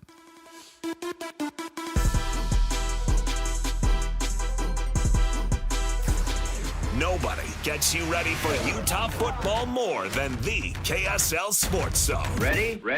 Kyle Whittingham and the Utes hit the road to Waco for a showdown against Baylor. Your home for the best coverage of Utah football is right here on 97.5, the KSL Sports Zone. This is Hans Olsen and Scotty G, presented by Mountain Land Supply on 97.5, the KSL Sports Zone. Standing here beside you, want so much to give you this love in my heart. By the way, Utah Jazz in action tonight as they will square off against the Minnesota Timberwolves. Ryan Smith just sent out this tweet about 10 minutes ago. How about the next 21 days at Delta Center, 8 Jazz games, 6 Mammoth games, 6 concerts or / events. 20 events in 21 days at Delta Center in the middle of a remodel as well. That's why you got to have it downtown. Yep. That's the show, man. Those concerts, these games, that's the show. I'm glad it's all downtown. I am too. Ethan's with us from Teton Wealth, and our final conversation here, Ethan. Let's just get some people in here getting free information. Yeah. I mean, you're handing out free information. You're even handing out free books telling you how to do this without using a financial advisor. I mean, everything here is great insight that's not going to cost people a dime. Yeah, that's right. And we're leaders in this space. We're here to help people understand how to retire and retire well, have joy and prosperity in their retirement. We do all of this at no cost, when people come to us, because we believe that's what it takes to earn someone's business, right? So we can sit down, we can say, because this is a serious thing, this is your life savings. You deserve a really good idea of how this is going to go. You deserve to see a plan that'll give you every possible chance. And then this is how it works. So, typically when we do something like this with you guys, we'll do 10-cent plans over the course of a couple of weeks or a month. We'll do 10-cent plans for the 10 families that call in. And then usually 1 or 2 of them wants to work with us long term. The other 7 or 8 get all their questions answered. They get the full ascent plan. It goes home with them. They take home a copy of our book, How to Retire Without a Financial Advisor, and then they call us if they ever need us again. Mm-hmm. That's how this works, and that's how we approach it. So please call in 435-255-6331. Be one of these families that we're going to put a little work into. We're going to pour a little bit of our time and effort into over the next few weeks. Make sure you're one of these families because it is going to bless your life. And then you know what? If there's a long-term role that we can play, awesome. We'll play it. We're looking for families to work with. But if all you need is just a chance to sit down, get oriented, see where north, south, east, west are and where you need to go, then let's do it. That's fine, too. Yeah, 435-255-6331 is that number, and that's what we end up doing mostly. And we just love it. 435-255-6331. We just believe in this Ascent Plan so much. If we can strengthen you, it strengthens the rest of your family, strengthens the community. We really believe in it. 435-255-6331. Again, all this great information is yours for free. How you want to proceed after that is up to you, but take advantage of the opportunity to find out where you're at, how you can get on that path, and how you can sleep a little easier tonight. Absolutely. 435-255-6331. Thanks, Ethan. Appreciate it. Thanks, guys. This is 97.5, the KSL Sports Zone. Stay up to date with everything Utah Jazz related with the new Jazz Notes newsletter. Get draft updates, analysis, and be the first to know about every off-season move. Visit KSLSports.com to sign up for the Jazz Notes newsletter. Get the latest Utah sports headlines delivered to your inbox with the KSL Sports Newsletter from the Jazz, Utah Hockey Club, BYU, Utah, Real Salt Lake, and more. Be in the know of all things sports in the state of Utah. Visit KSLSports.com to sign up for the KSL Sports Newsletter. Turnpike Troubadours are coming to Utah. Picking up barges on a long, hot summer day. Well, good Lord. Wild America Tour. No more. Friday, March 27th at Maverick Center. Special guests, Charles Wesley Godwin and Buffalo Traffic Jam. Turnpike Troubadours.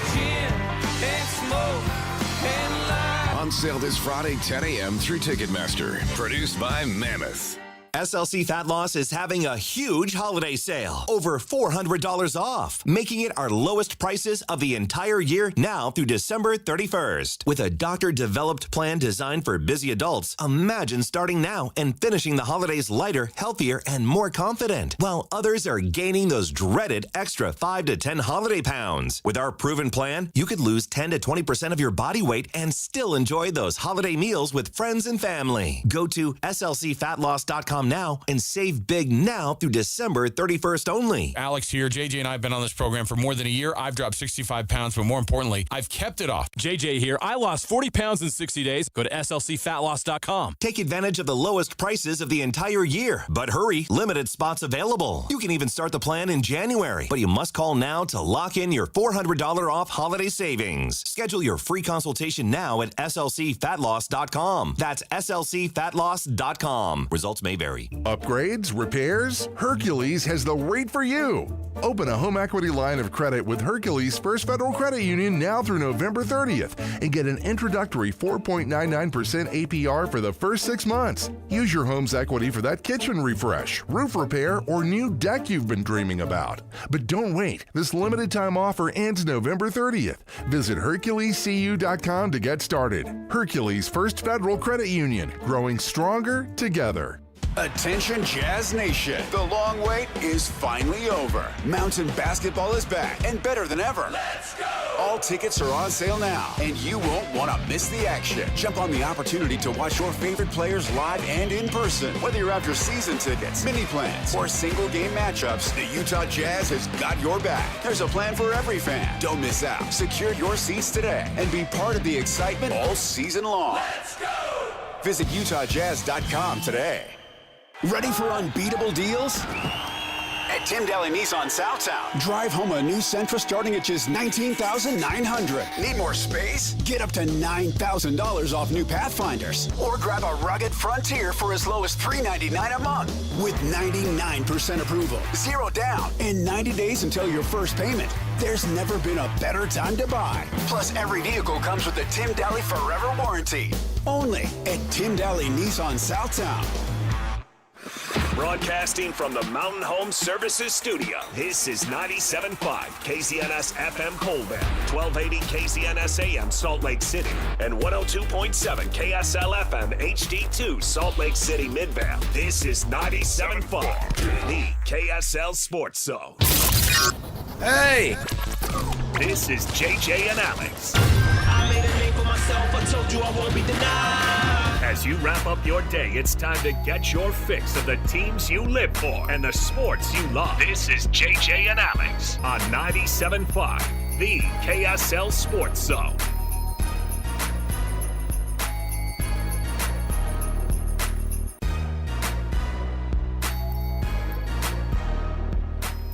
Happy Monday to you. Thanks for being a part of the program. Thanks for being a sports fan out there, everybody. Alex Curie, Jeremiah Jensen. You can, of course, join us online at the streaming situation at our KSL Sports YouTube page. You can also go to KSLSports.com and watch it there. You can listen to us all day long. You can also download the podcast wherever podcasts are found. Happy Monday. It was a tough week for the sports here in the state of Utah.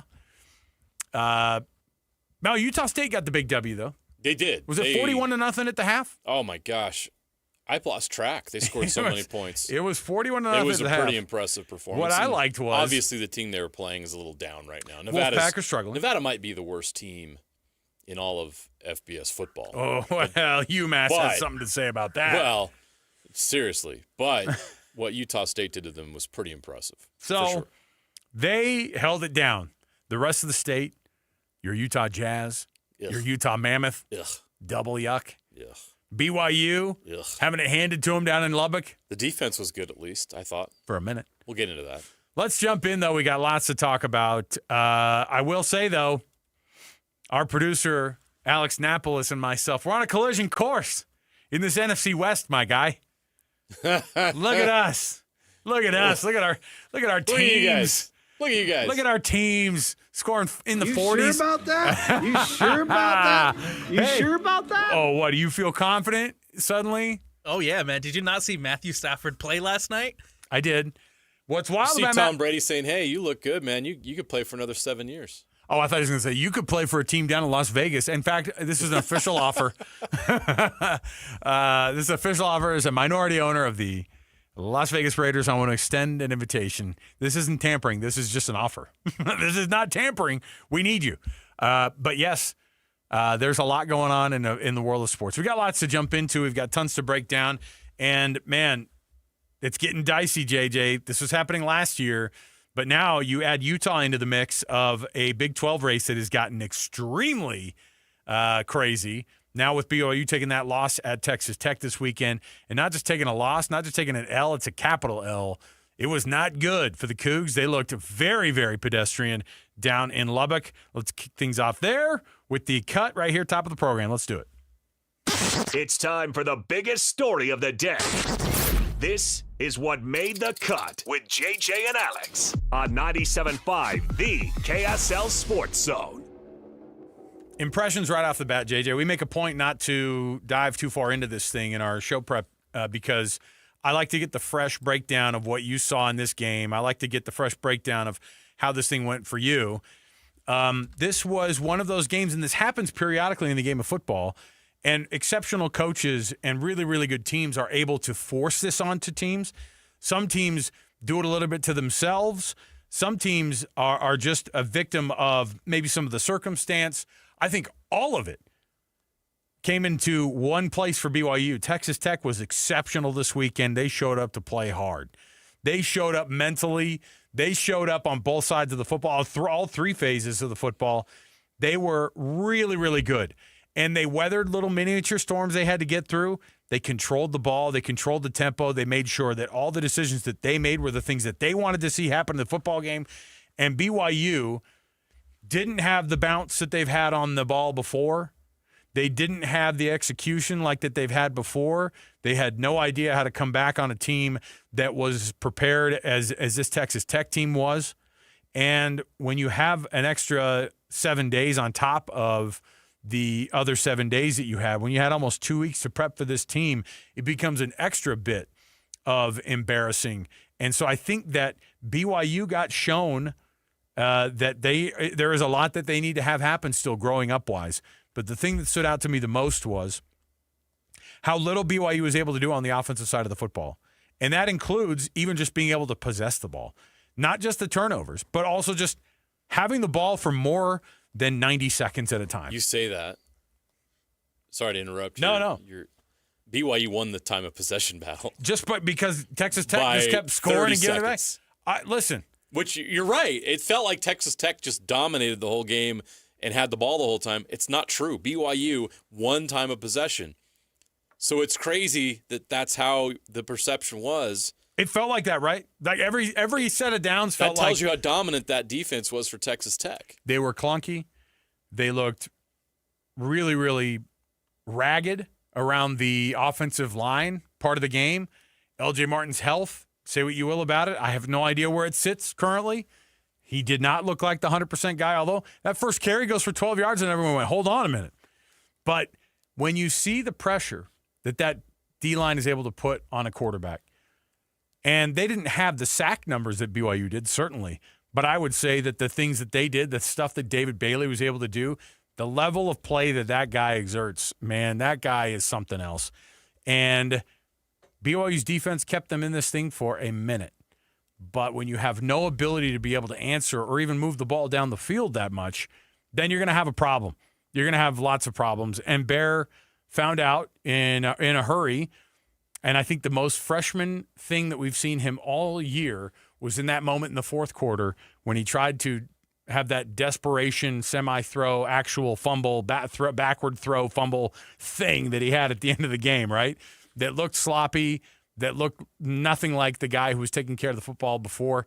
And I think it was a guy who found himself in a spot that he had never found himself all year, which was so far behind that there was no way to throw out of it, especially when the coverage was excellent, when balls are getting dropped, when all those things are happening on top of it. So that is one that you flush as a BYU football player, as a staff member, until later date, by the way. You save it. You bag it up. Yeah. Okay? Bag up the thing that you flush so that you can come back and examine it later and go, that was terrible.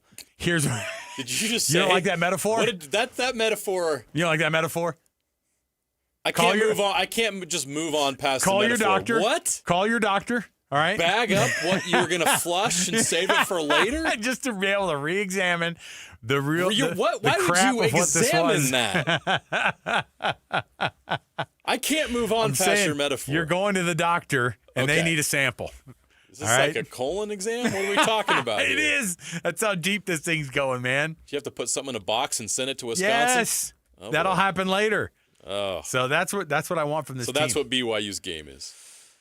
There is some version. Yeah, there is some version. This segment Put it of in the a show box brought and to you send by. it to Wisconsin. This is a week though now that you are so glad that you have a team to prepare for right now, right? Oh man, that you have Texas Tech to be able to put up in front of you on the screen and just say, there's no reason to sit here and wallow in what just happened last weekend.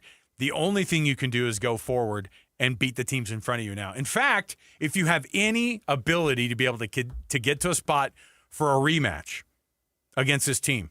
And they probably will. And they hopefully can. You say they probably will, but what is it that you've seen in Texas or in TCU that you feel like that suddenly they couldn't just turn it around? The talent's there. They're coming to Provo, yeah. But a late night Saturday game, how is BYU going to respond this year to their first loss? Because last year they responded with a second loss.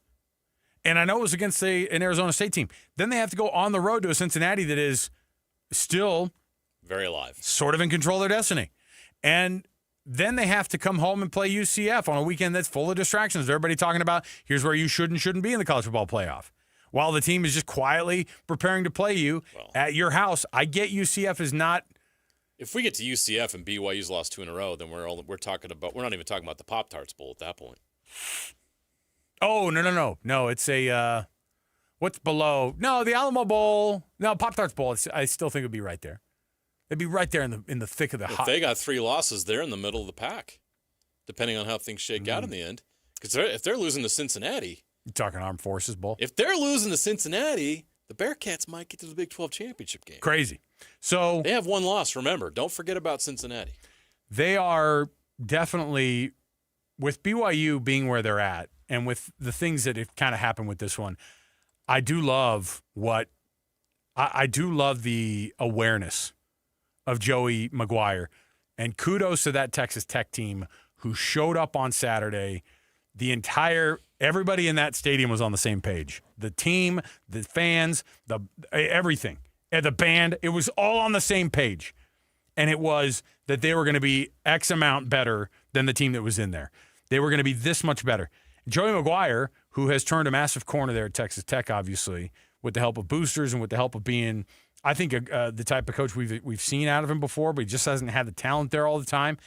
He brought this up after the game, and it was good self-awareness because you're not just fighting for yourself to get recognition. This is a conference that needs to grow up. And the way that you grow up is you put your elbows out and you say, we should be on this stage with everybody else. Here's what Joey McGuire said after the game about facing BYU and kind of about what going forward in the college football playoff looks like for this conference.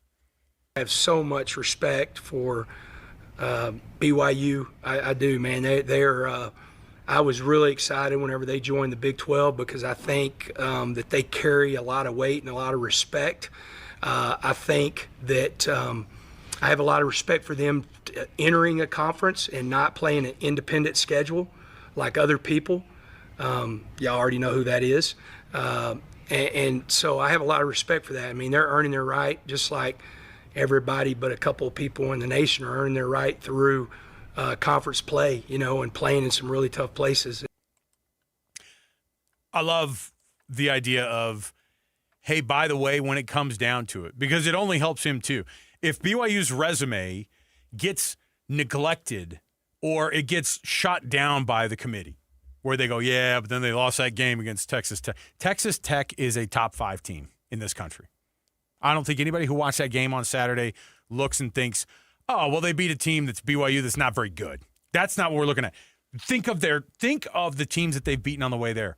Yeah, you lose to an Arizona State team who, by the way, that was the death throes of the conference champion who still had their quarterback, and we're playing with and Texas Tech's playing with a backup quarterback. And Bear Morton's limping around out there, and they still won that football game. Like, when they went in at the half and Bear Morton was limping, there was that part of you that went, okay, hold on a minute. What's he going to do in the second half? I'll tell you what he did while limping around, and he still did at the end of the game. They won that dang football game. And he was exceptional in the second half. And he really just took care of business with that ball. So, the reason I like what Joey McGuire said is, at some point, it's going to come up. What has Utah done? What has BYU done? You see that there's going to be a conference champion, and probably it's going to be Texas Tech. But what about the other teams who lost to a number 5 Texas Tech team, just supposing they'll be right there? Then what does the conference look like? You cannot be... On a year that the ACC looks like absolute trash, and they are. And Notre Dame's schedule is flawed. You cannot afford to be just a one-bid league. 2, I think, is the minimum. I think you can make a case, and Utah fans know this too because we've watched this Utah team. If they continue to absolutely beat the crud out of these teams that they have in front of them, why wouldn't the team that started 13 in the rankings and is just going to keep moving up, why wouldn't that team be good enough as a 2-loss team coming out of the Big 12, whose 2 losses might be to a single-digit ranked Texas Tech team and a single-digit ranked BYU team? Why wouldn't they be in that conversation? And you don't think Utah could show up and beat Oregon? You don't think that that's the case? Oregon could have played, or Utah could play Oregon better than Iowa did this last weekend. No question. I'm convinced. No question. And are all these other teams gettable? Indiana is not perfect. Texas A&M, they only know how to lose big games. At some point, that'll come up. I'm telling you, there's no reason. Why not talk about 3 teams in the Big 12? Why not? Is that an insane thing for me to say? As long as they all win out from here on out, then they should absolutely all 3 be considered. They should absolutely be looked at. Which last year, I don't even think BYU got looked at last year, to be honest. I don't even think they were considered. The committee couldn't wait to look away. And I think games like this last weekend. BYU let them off the hook. Right. And I think games like last weekend, that also kind of gives them an opportunity to go, good, we don't have to think about those guys for a minute. This isn't as easy as last year, though. They lost to the number 8 team in the country in their building. Right. They did not lose to Kansas at home. There's a difference. Kalani Sitake talking about this team after the game. He's in a weird spot right now. He doesn't do this very often.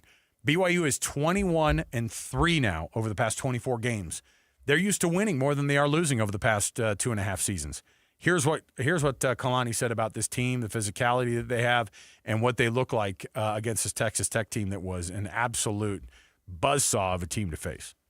Proud of how hard the guys played. Obviously didn't do enough to put ourselves in a position to gain a victory, but I appreciate the effort and the willingness to be physical. Way too many mistakes for us to be in a position to come back in that game and to put ourselves in a position to have a right to earn the victory. Where do you put this loss, JJ? Like, what if you're to point to, and I know they'll say it's a team loss, but if you're to look at it and say this was the biggest thing that was lacking in this game, where is it going to be? I've got some ideas. Let me first say that watching Texas Tech BYU felt like watching Texas Tech Utah. Felt like I was watching the same game, and the same problems occurred, which I think you have to give Texas Tech credit for that. Texas Tech is a really good football team. Agree with you. Texas Tech is not just a top 10 team. If they win out and they win the Big 12 championship, they deserve one of the top 4 spots in the college football playoff. And they'll get it. They should get a bye. They'll get it. They'll absolutely This is a very good football team. And when you look back at that Arizona State loss, they were missing Baron Morton. They were banged up. And there were a lot of factors that went into that. I'm not making excuses for that. Arizona State but beat they them, were same thing. it. They were on the road. And again, like I said, that's an ASU team that's very different. How many Big Ten and SEC teams get the mulligan? Does Alabama get the mulligan for Florida State? Yes, they do. Mm-hmm. Why doesn't Texas Tech get the same mulligan? So Notre Dame Tech gets 2 mulligans. Exactly. Right. Just like they did last year. Right. Look, Texas Tech's a great team. Let me start with that. And they are the reason why this happened. But there are 3 things that stick out to me about why BYU lost this football game. Number 1, third down efficiency. 3 of 14 on third down is not going to get it done. They did not execute in those moments when they needed to get those third down conversions. We, in our football group, we text back and forth, and Sly made this point, and I want to bring it up because he's right. This is the first time all year that it looked like Bear was feeling the pressure. Yeah. His decisions weren't great. He got happy feet in the pocket. And look, when you're playing certain teams, your confidence can build up. When you're playing a team like Texas Tech, it just gets knocked you down. Feel different. It feels different. Yeah. Okay? Yep. Look, just ask Utah. They haven't had to play a team other than BYU that felt like Texas Tech did. And it felt different. And they've actually seen their confidence rise after that game because things have not been as hard as they were in that first conference opener. Texas Tech's really good. So third down conversion was a problem. Bear did not look as comfortable. 1 of 3 on fourth downs. You go for it on fourth down 3 times and you only get 1 of them. Those are 2 drives that ended where you turn the ball over on downs. This just the same as a turnover, okay?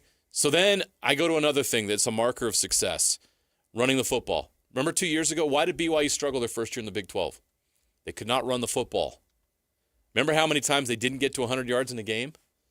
That was a problem. That wasn't a problem last year and had not been a problem up until this point, but only 67 yards rushing against that Texas Tech defensive front. Utah had a similar problem. You know they've got the dudes. You know they have the offensive line, but offensive line meet brick wall. Texas Tech's front is really good, and BYU's front struggled against their front, and they could not get the running game going. And L.J. Martin not being 100%, not running in between the tackles as many times as he'd like to, was obviously an issue. And this one's obvious. Turnovers. BYU turned the ball over 3 times, Texas Tech 0. Yep. Okay? It's really not any more complicated than that. The defense, I thought, was really good. They got to Baron Morton, 4 times in that game? Yeah. They were able to provide pressure. Half, How many times did they hold Texas Tech to a field goal? How many short fields did that defense have to defend? Mm-hmm. Okay? You have to play efficient ball against Texas Tech. You've got to be able to convert some third downs, at least 3 or 4 more. You can't have the ball turned over on downs added to the 3 turnovers. That's 5 drives that ended without any points where you should have got something out of it, and they didn't. So it's really that simple. BYU can go back and look at what happened in those 3 areas and fix them, and they've already seen Texas Tech, and if they get another shot in the Big 12 championship game, they'll be able to address those things. Doesn't mean they're going to beat them, but they'll probably have a chance to do much better. If Utah somehow, some way, ends up playing Texas Tech in the Big 12 championship game, they'll have a better idea of how to attack them. But Texas Tech is a juggernaut, and BYU learned firsthand. BYU does not need to lose confidence from this game. And I will judge BYU not on the way they performed in this game, but how they would perform against TCU. Yeah, the bounce back is You're so huge. right. The bounce back they is can't huge. have another situation like they did last year. They're too good of a team, and we've seen too much good from this BYU team to let this game send their season in the other direction. That's the big test this time around. Don't let what happened last year happen again this year where it snowballs. I don't think that it means like that. Do you look at it and go, well, BYU got exposed? There's some stuff in there that you didn't know. I don't look at it. Exposed isn't the word. I think whatever their weaknesses are, they got beat. No, for good. sure. And their weaknesses have been their weaknesses, I think, the whole time, and they've been able to make sure that they were able to out-execute what these other teams were doing. They've taken care of the football all year. Yes. They've been able to run the football all year. Okay, think about it. They had third down conversion rate is good. They had 6 giveaways going into this game all year long. Right. And then they ended 3 in one game. They had on the road. They had 40% to their yearly in the total. morning. It was a bad mix. There's no doubt about it. So I think that the stuff that BYU has to worry about is the stuff that they've had to worry about all year. Can your run game get going? Can your freshman quarterback stay free of mistakes? Can your offensive line get a push? And those things didn't happen. And that was why. And like I said, I have no idea what the level of health is of LJ Martin and where he was. He obviously, I don't know. You can say, well, he didn't look like himself. It's like, well, they just didn't hand the. I don't know. It was clunky. Everything felt out of sync.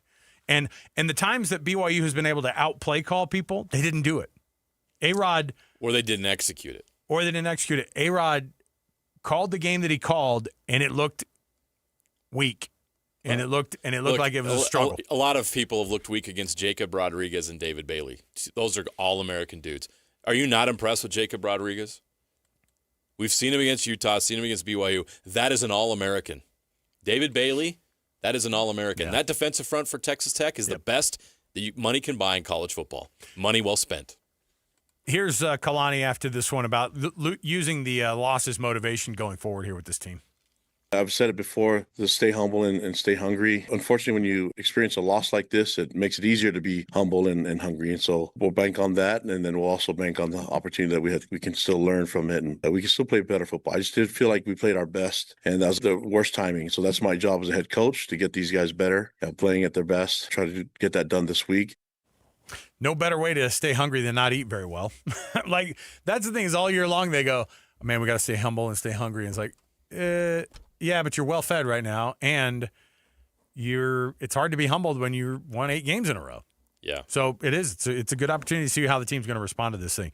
There's enough people on this team, JJ, that weren't just a part of the team last year that watched that second loss sink their entire hopes and dreams of a crazy dream season.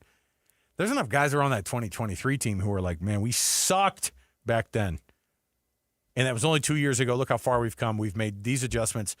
There is no way that we are going to forget where we came from with this. And Chase Roberts is one of those He's guys. one of those guys. And I was going to bring up Chase because when they showed him after the game, you saw a guy whose face was, I can't believe we weren't ready. Like, I thought we were ready. And that was the idea that I think a lot of fans certainly had this thought, but I think a lot of the guys on the team had that thought, that they got there and they weren't even close to the level of preparation they needed to be. I think from a mental standpoint too, that Texas Tech team was. So crazy game on Saturday. Chase Roberts guaranteed if they play again, they're going to win. That's so hard to do. I love it. I don't. I love it. But I'm also not on the team, so there you go. Good for them.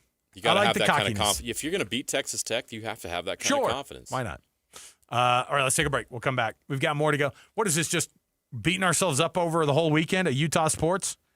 Next, we're going to talk about being humble this weekend, where the Utah Mammoth. We'll talk about that and much more. This portion of the show is always brought to you by the good folks at Trajan Wealth, TRAJAN Wealth, for all your trusted local needs in retirement. Got a big week in front of us. We've got all the teams. No more bye weeks, right?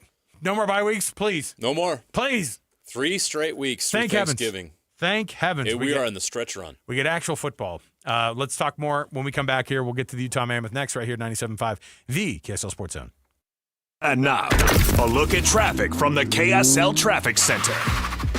As far as delays, it's a mild start to the Monday afternoon commute. Some delays from eastbound I-80 on the ramp itself to get southbound on the I-215 westbound near the airport, and some usual brake tapping southbound I-15 from Murray into Midvale. Advanced Window Products, factory direct, affordable windows. Call today. They're on the way. Financing is available. Save now and pay later at advancedwindows.com. With your traffic update, I'm Alex Napolis here on 97.5, the KSL Sports Zone.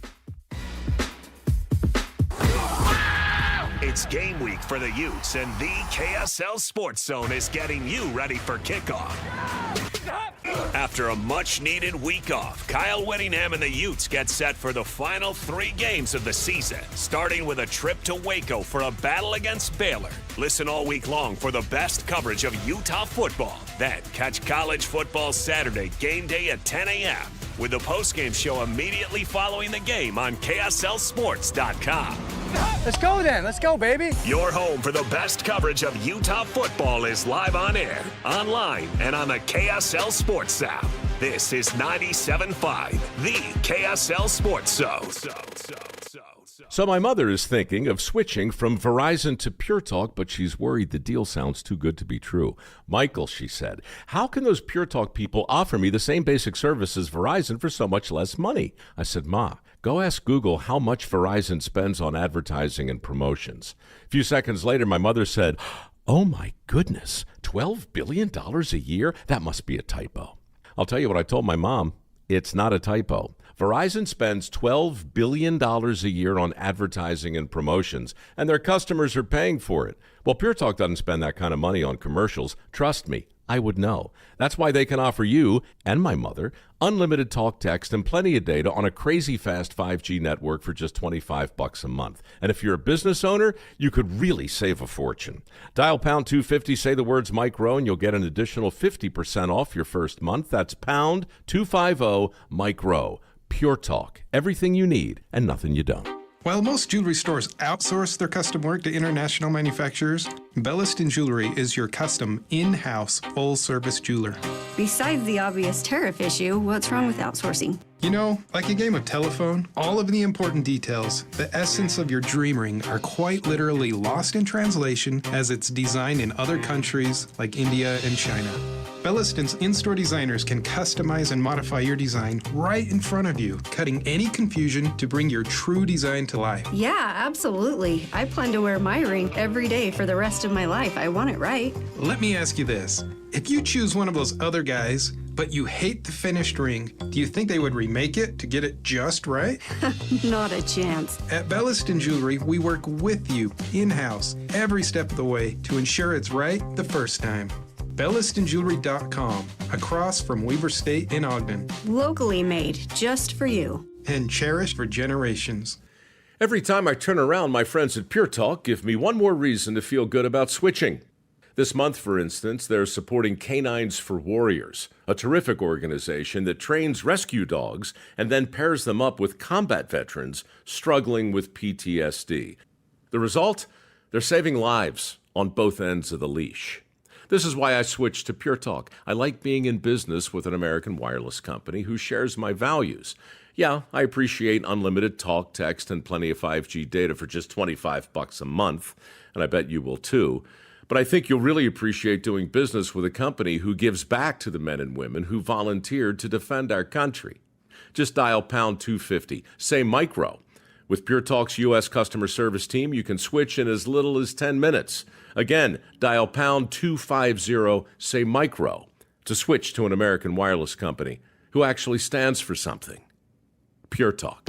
The Utah Mammoth and Smiths are teaming up to get you to the game with qualifying Smiths purchases. You can score single goal view tickets, hot dog and a bottle of water included for just $15. The catch? These tickets go fast. Download the Utah Mammoth app, enable push notifications, and be the first to know when new tickets are released. Shop at Smiths, then snag your seat for $15. Simple. Grab the Utah Mammoth app today and watch for the next release. Tusks up. These days, many companies have turned to influencers to tout their products or services. But here at John Watson Chevrolet, the only endorsement we need is from our customers. Because of their feedback, we're proud to be Utah's best reviewed Chevy dealer. Visit us today to see why we get reviews like Buying a car should be a fun experience, like a kid getting a new toy. And at John Watson Chevrolet, it was. John Watson Chevrolet, your 5-star Chevy deal. 3535 Wall Avenue, Ogden. Chevrolet. Together, let's drive. Get ready, Utah. Mountainland Supply is bringing Milwaukee Counter Days to a branch near you. Join us for a one-day only savings. 10% off all Milwaukee power tools, hand tools, and accessories. Plus, free sale day only items. Start your morning with a light breakfast, stick around for a delicious barbecue lunch, and connect with the Milwaukee team. We'll be in Nephi on November 11th, St. George on November 13th, and Orem on November 20th. Don't miss it. Mountainland Milwaukee Counter Days. Food, freebies, and fantastic savings. The Garden Restaurant in downtown Salt Lake. Dine in or order out. The Garden is open weekdays 11 to 3. Hearty, healthy, and so craveable. Fresh flavors, iconic location. The Garden Restaurant. This is your Cougars at 30 update. Presented by Kenny J's Barbecue on 97.5, the KSL Sports Zone. Kalani Sitake talks about getting down early to a team like Texas Tech in Saturday's loss. They took advantage of the opportunities that they had. We didn't. In all three phases, we wanted to play complementary football. They did it. We didn't. And even when we had an opportunity after halftime to make a comeback and then try to find ways to get back in, it's why you have to start the game faster and you have to start right from the beginning. They were not going to let us come back from in that game. They've seen enough of that in the film. And so when we tried to get momentum and try to get back in it, it just wasn't there. That's your Cougars at 30 update. Make this Thanksgiving unforgettable with Kenny J's Barbecue. Skip the stress and bring home slow smoked perfection.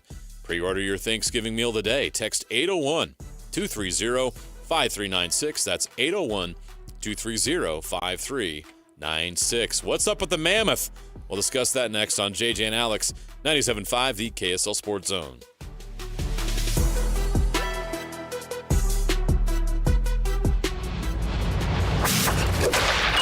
The exclusive home of the Utah Mammoth is on 97.5, the KSL Sports Zone. Clayton Keller flies in, shoots on a sharp angle, and scores! Clayton Keller says, I'll do it myself. Below the goal line, otherwise Cousins would have had a breakaway. Wraparound attempt, and they score! Ottawa gets a leaky one, and it's 3-1. Right now it's Nick Schmaltz gliding in. Schmaltz to the front, scores! A highlight reel goal for Nick Schmaltz. Puck tipped on goal, and they score. Make it 8 of their last 9 for this line. And Michael Amadio has goals in 4 straight. You're locked into JJ and Alex on 97.5, the KSL Sports Zone.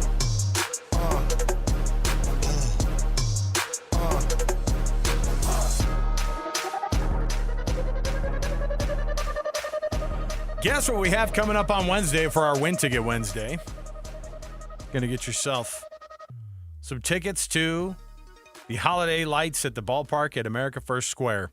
It's a brand new immersive holiday tradition opening up on November 14th. You can reserve those tickets at the ballpark at afs.com or just listen to the KSL Sports Zone all day long on Wednesday. We've got tickets for you and your family. Don't want to miss it. We're all excited to see what this thing's going to be all about. And I think we're actually going to be broadcasting from out there at some point during the holiday season here, JJ. So this should be nice.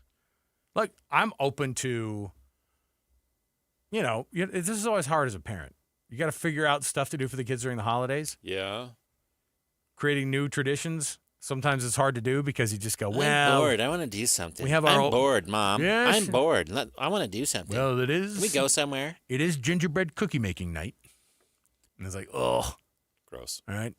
Nobody likes that. Go check it out. So listen to us all day long. We'll be there. Hey, the Utah Mammoth, speaking of being humbled and hungry, I hope they have felt humbled because I think watching these games, the Mammoth, don't look now, are toward the bottom of the division that they were very much on top of less than 10 days ago. And they have now lost 5 out of their last 6 games. A overtime win against Buffalo is the only thing that has kept them off of a 6-game losing streak, basically, JJ. This team has now gone from being one of those that everybody was saying, hey, throw some respect Utah's way to, okay, what are they going to do to be able to get back to the spot that they were early in the season? It's not a good look because they've been scoring early, just like they've been doing in a lot of these other games. But they were putting the foot down in these other games, and they've been facing off against some of the competition that was not able to come back. And now some of these teams are starting to find their lines, starting to find that gel a little bit with their teams. And you cannot afford to mess up at places like Toronto. And then the very next night to mess up again at Montreal. Or how about at Ottawa? Edmonton was also another place where it seemed like they keep it close for a minute and then just a mountain of goals scored by the opposing team. 5 in a row in Edmonton. 4 in a row, I think, against Montreal. Yeah. They're giving up a lot of goals in quick succession. It also happens too, JJ, and my kids will point this out too. They go, why is it that every time the Mammoth score and kind of get some advantage, they immediately give up another goal? Right off the bat. Yeah. You know that the other team starts to come right at you. They reset their lines. They're back to their first or second line as soon as they come out of a break like that, out of a goal score. And, yeah, you've got one of your better teams on the ice as well, but they haven't been able to convert on the power plays. And they're even, they just look all sorts of out of sorts. And so they've lost a lot of bad games recently, and I say bad because they're getting blown out. They score early, and then they end up getting blown out, and they're not in any of these contests by the end of it. Yeah, they've lost 5 of their last 6, and in those 5 losses, these are the goals they've given up. 6 in Edmonton, 4 against Tampa here at home. At home, giving up Tampa 4 goals. 5 in Toronto, 6 in Montreal, 4 in Ottawa. You're not going to win a lot of games giving up that many goals. Nope. Even in the losses they had earlier in the year, they only gave up 3 to the Blackhawks, and 1 was an empty netter, 2 to the Avalanche. This team is starting to struggle defensively. They're struggling in between the pipes, and they're having flashes offensively, but they're not getting enough from their top players right now. And it's a bad combination, and it's led to this slide. And you can't afford these kind of slides in the NHL, because before this stretch happened, they were right there. I think they were second in the Western Conference for points. Guess where they're at now? If the playoffs started today, oh boy, this is today's edition. This is when the game doesn't. The Stanley Cup playoffs started today. This is when the game isn't very fun to play. Yeah, let's hear it. Yeah, they're clinging to the last wild card spot, tied with the Kings at 18 points. So this is what happens when you go on a losing streak in the NHL. You pay a price, and right now this team has paid a price. Now the good thing is we've seen them, the same group, be able to win a bunch of games in a row, and hopefully they can flip things around and turn things around. But right now, their power play is not good, and their defense is not good, and that is a bad combination. It doesn't lead to winning games. They're giving up too many goals, and I know that's a little simple thing to say, but you can't give up that many goals, especially on the road, and expect to win games.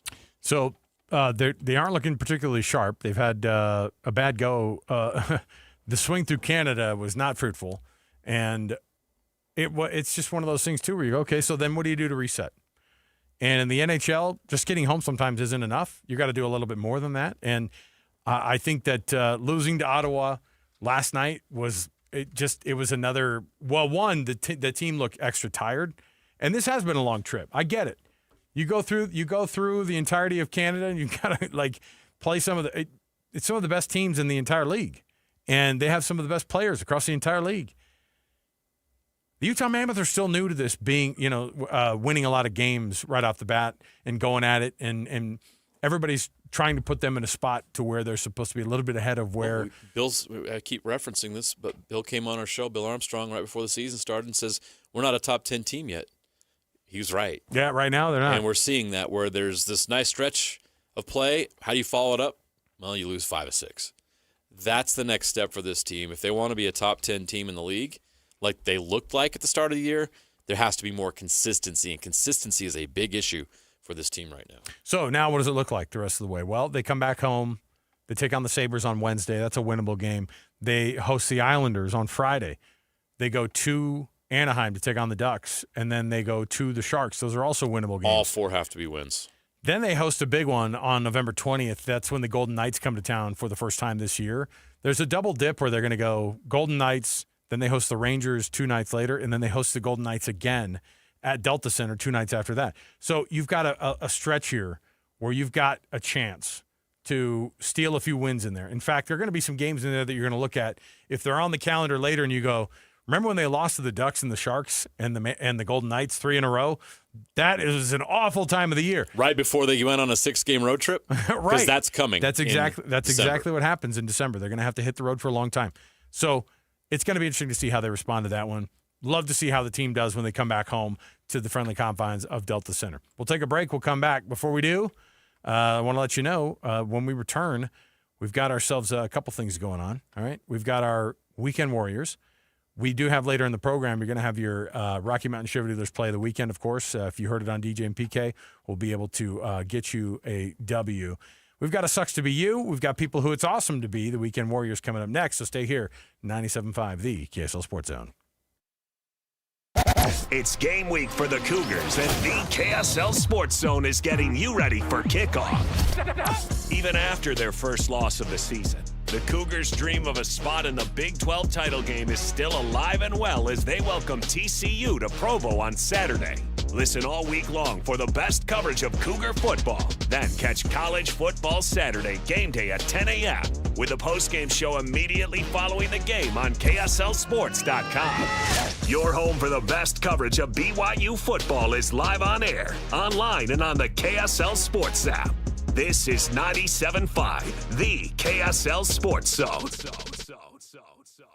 Advanced Window Products, if it's windows, if it's those customized doors, if it's even pet doors for your home, the reality is that as winter sets in, you're going to start paying more on those utility bills because you have areas of your home where heat is just escaping out of those windows. They're not able to do it. If you're sitting next to one of those windows, this happened to me the other day. I'm sitting next to a window. We're in the 30s for the first time in one of the mornings, and I'm rocking one of our little babies, and I'm feeling the cold. It's not pouring in. What it is just like a cold. It just feels terrible right next to a window that should be keeping you warm. Instead, if you don't have Advanced Windows helping you out, and this is why you need to choose them, it's a local company. They know how to take care of you. A lifetime warranty that actually sticks because they're the ones who make the windows here, so they're happy to stand by them for a lifetime. And you can get that advantage right now with $2,500 off of 10 windows or more. Advanced Windows product does it better than anybody else. Yeah, I'm going to keep it simple. If you need windows or think you need windows, you don't need to call anybody else. These are your guys at Advanced Windows and AdvancedWindows.com. And if you need to find a way to pay for those windows that you badly need, they have options available for any budget. They offer several financing plans, including 60 months, no interest, and no payment, no interest for 24 months. And if you need to replace 10 windows or more, they're going to save you money right out of the gate with $2,500 off if you call today, 801-850-9100. That's 801-850-9100. Or go to their website and learn more about their business, what they do, and what they offer at AdvancedWindows.com. Hi, this is Derek Overstreet, president of the New Millennium Group and co-host of Stop Working, Start Living with KSL News Radio. Can you imagine what your life would be like if you could retire 3 to 5 years earlier than you thought possible? The things you could do, the loved ones you could spend time with, the memories that you could create. That's what our team at the New Millennium Group does. We'll walk you through the entire process every step of the way. If you'd like to get a copy of the 5-step proprietary plan that will help you retire 3 to 5 years sooner than you thought possible, give us a shout right now. 888-999-6370. That's 888-999-6370 or utahsfinancialplanner.com. Listen, most of our listeners right now have a tax problem, not a money problem. There's not enough money in Social Security Medicare as it is.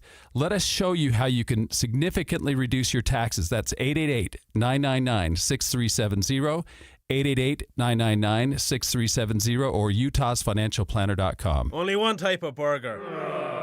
For every pallet. Fries are extra. Large in size. We've got the shakes. Going over the brim. Hey, this is Chris from JCW's. Put a positive, delicious spin on your day at any one of our 5 locations. In Lehigh, American Fork, Provo, South Jordan, or Harriman. JCW's, quality and a lot of it. If you're one of the millions of Americans behind on your taxes, if you're afraid to open your mail because IRS collection letters could be coming, listen carefully. The IRS is cracking down, taking paychecks, freezing bank accounts, revoking passports. That's a fact. But here's what most people don't know. There are official tax relief programs designed to help struggling taxpayers. Programs that could save you thousands if you qualify. No one knows these programs better than the experts at Optima Tax Relief. Optima's award-winning team will fight to protect your paycheck, your passport, and your property. Their tax attorneys and licensed tax professionals will work tirelessly to get you the best deal possible with the IRS. Every day, penalties and interest keep piling up, so don't wait. Call Optima now for a free consultation. Call 800-783-8055. That's 800-783-8055. 800-783-8055. Optima Tax Relief.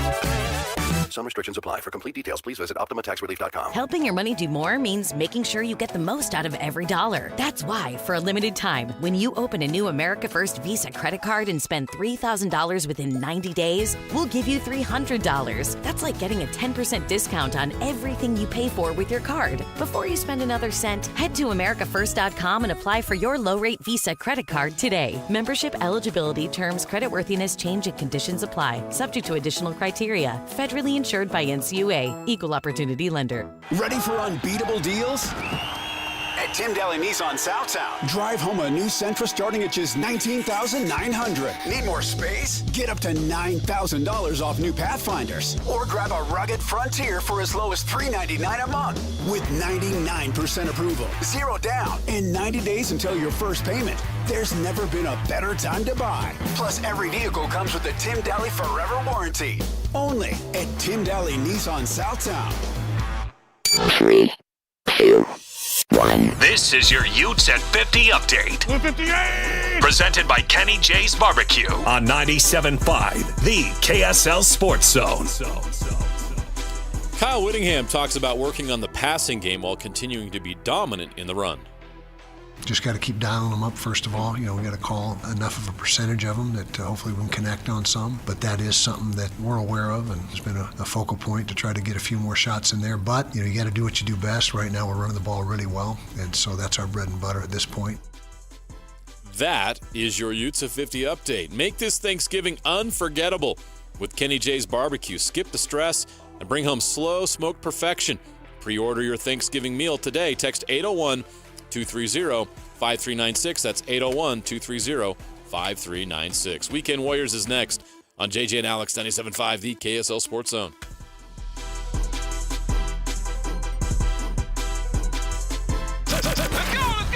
Complete game coverage of the Cougars is right here on the KSL Sports Zone.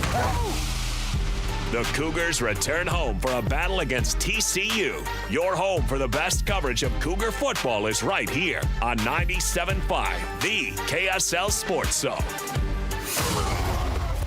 You're locked on to JJ and Alex on 97.5, the KSL Sports Zone.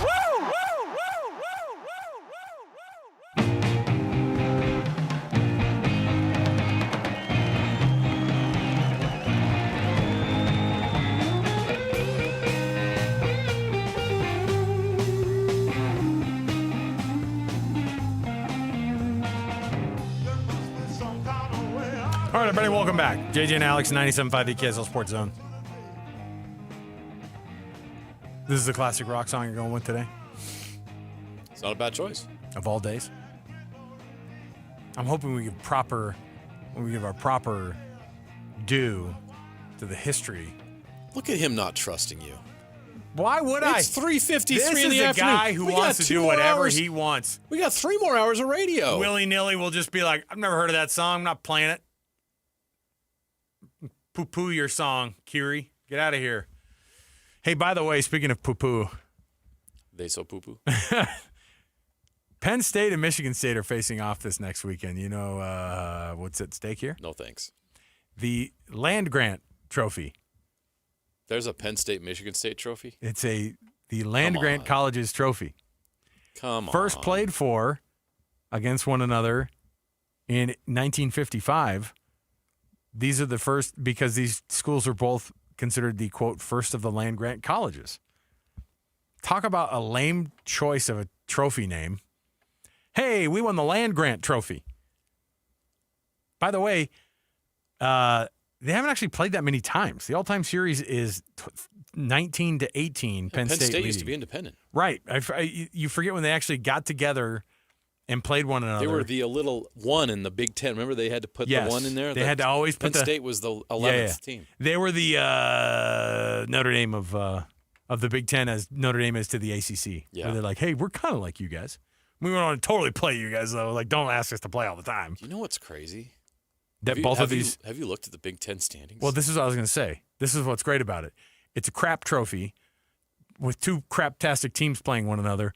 The winner of this one gets their first conference win of the season.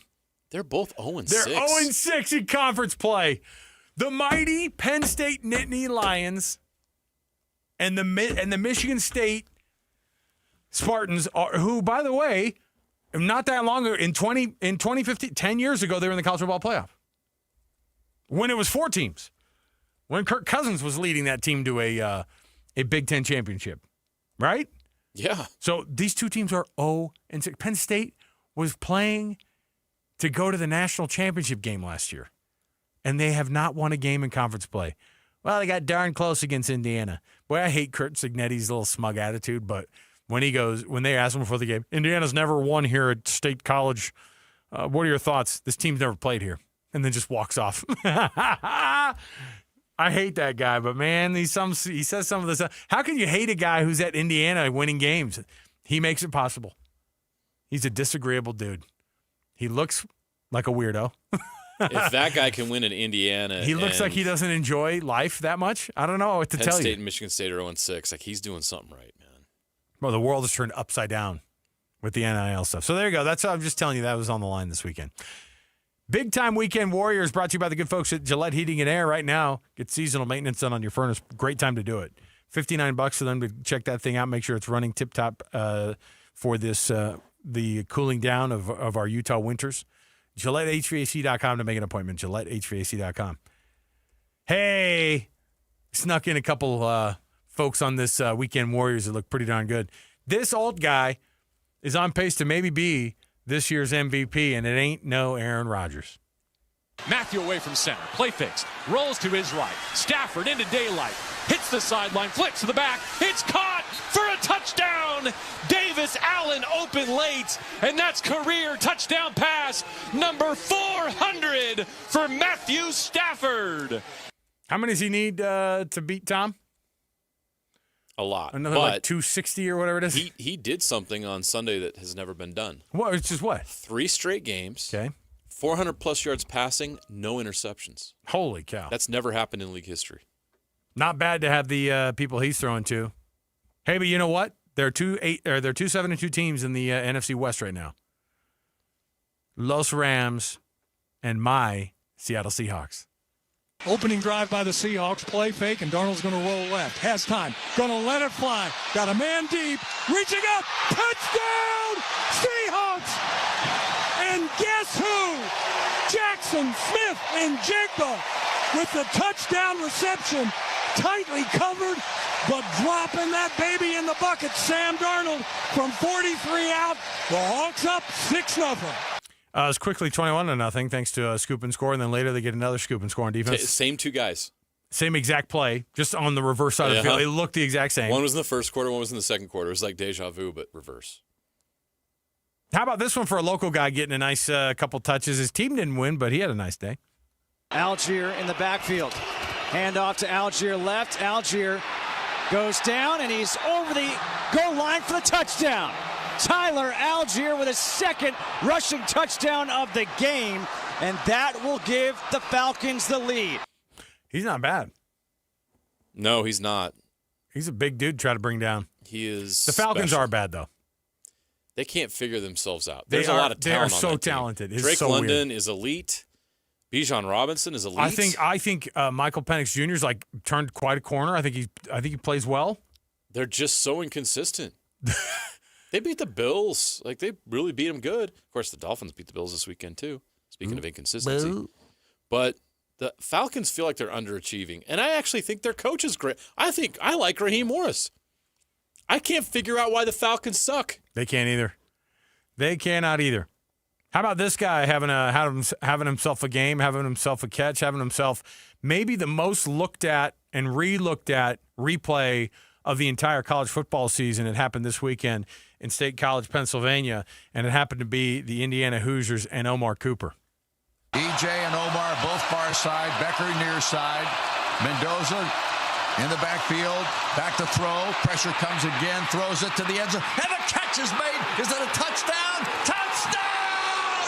Unbelievable! Omar Cooper with a grab, and he put his foot down. It's a score for Indiana. I mean, what a catch. That referee deserves a little bit of an honorable mention on the on calling that thing a touchdown. Because I wonder if in the replay they'd be able to definitively say for sure if it was called incomplete and they just go to the replay to see if they can get some help on that thing. It was a razor's edge on that call, and it was a phenomenal bit of athleticism by Omar Cooper. Insane. Hey, how about the Wake Forest Demon Deacons making this week's list of people who won the weekend here for us? Pass to the back right corner, incomplete. Incomplete on 4th down and 3, and Wake turns over on downs with 13 seconds to go. Virginia cannot stop the clock, and Wake Forest has come to Charlottesville and pulled off the upset. Hey, ACC, just checking in on you guys, seeing if anybody's ready to go to the college football playoff this year.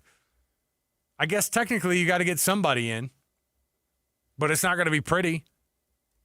It's not going to be pretty at all. Louisville lost. Your best team lost to Wake Forest. Virginia lost. Yeah, the highest ranked team. They might be. Where are they going to be? Oh my goodness. Is the ACC going to be even going to have maybe just one, like a top 20 team? Is that going to be it? They still have Georgia Tech with one loss. And Georgia Tech was what, 18th in the first round of rankings or 17th? And then they had a bye this week, so they didn't do anything. So they might be the highest ranked, and they'll be like 16th or 15th. So Georgia Tech was 17th in the last college football playoff rankings. Miami was 18. I imagine Virginia and Louisville drop below them. Yeah. How are those teams moving up? I don't know. There's nowhere to move up. But it is crap-tastic, the ACC. Congrats. Good job. All right, we'll take a break. We'll come back. We've got our full reactions from Week 11 of the college football season, not just the college football playoff winners and losers, but also what the chaos is going to be when these rankings, of course, come out tomorrow night. Don't you love how irrelevant the AP poll comes out and you go, don't care. Thank you for your effort. I'm so glad you stayed up late to watch those games to throw your vote in. Don't care anymore, AP voters. You did sort of your job earlier this year, but we'll talk about what the rankings are going to look like and what we suppose might happen this next round of college football playoff rankings coming tomorrow night. Stay here with us. More to go, 97.5 KSL Sports Zone. Whether you're stuck in the office, I believe you have my stapler, in your car, or at your in-laws. You want a piece of me? You bet I do. The Zone is with you every step of the way. Download the KSL Sports app to get live streaming of your favorite shows and access to all the latest updates on your favorite teams. Your home for the best coverage of the Utes, Cougars, Jazz, and Mammoth is on air, online, and on the KSL Sports app. This is 97.5, the KSL Sports Zone. Beehive Meals. All you have to do is go to beehivemeals.com and find out what it's like to have dinner prepped for you, and you can win the day. All you have to do is throw these freshly prepared meals that are flash frozen into the slow cooker at your house, and they get taken care of. It's perfectly done every time. I'll tell you what we did over the weekend. We have a bunch of soups that were in the freezer, and I said, "Hey, why don't we do a couple of these? Let's do some different." I got to mow through some of these soups here. Soup season, and not just that. It was a soup buffet at my home. We had it all out. We had the cornbread out. We had the rolls, and it was perfect. It was phenomenal. They do phenomenal soups, but they also do these amazing proteins and the chickens that you can get. The cracked chicken is my favorite. You can have the pork carnitas. You could do the Mississippi pot roast, all of it. They do it so well. And Mississippi, the folks at Beehive Meals want to get you these meals into your home to be able to win making dinner for your family without having to break the budget. Yeah, 10 frozen meals packed with flavor and ready to go, delivered to your door, and then you can throw them straight into your slow cooker. No chopping veggies, no measuring spices, No last-minute scramble at 5 o'clock. You know what you're having for dinner that night. It just saves you so much time and money because you're not blowing a bunch of money in a drive-through when you know you can just throw that in the slow cooker in the morning and have a nice home-cooked meal ready to go for the family in the evening. It's such a great thing. It's been great for our families. Give this a try and see if it's great for yours. Go to beehivemeals.com. Use the code THEZONE for $20 off your first order. That's $20 off your first order with the code THEZONE at beehivemeals.com. That's a winning play for the season of giving. beehivemeals.com. Attention Jazz Nation. We know you've been waiting on the edge of your seat, and the time has finally arrived. All tickets are available now. Let's go! Your favorite players will be back on the court, bringing the energy all season long. Whether you're looking for season tickets, mini plans, or single game matchups, there's a perfect option for every kind of fan. Show up loud and proud at Delta Center this season. Don't miss your chance to be part of the action. Buy your tickets today at utahjazz.com. Get ready, Utah. Mountainland Supply is bringing Milwaukee Counter Days to a branch near you. Join us for a one-day-only savings. 10% off all Milwaukee power tools, hand tools, and accessories. Plus, free sale day-only items. Start your morning with a light breakfast, stick around for a delicious barbecue lunch, and connect with the Milwaukee team. We'll be in Nephi on November 11th, St. George on November 13th, and Orem on November 20th. Don't miss it. Mountainland Milwaukee Counter Days. Food, freebies, and fantastic savings. The holidays are just around the corner, and Western Nut Company is here to make your gifting a breeze. From our beautiful gift baskets and nut boxes to our famous in-house fudge and brittle, we've got treats for every taste bud, crafted with the highest quality ingredients. Corporate gifting, that's our specialty. Just send us your list and we'll handle the rest. Beautifully packed, shipped with care, and guaranteed to impress. Calling all office managers or executive assistants. Call Western Nut now and let us make your holidays a little less nuts. But we actually do want you to eat more nuts. For 60 years, Western Nut has been a proud Utah tradition. Stop by our downtown shop for unique gifts, glittering ornaments, festive decor, and so much more. Western Nut Company, more than just the best gifts in Utah. We're a holiday tradition, in-store or online at westernut.com, where quality meets tradition, and every gift is packed with love.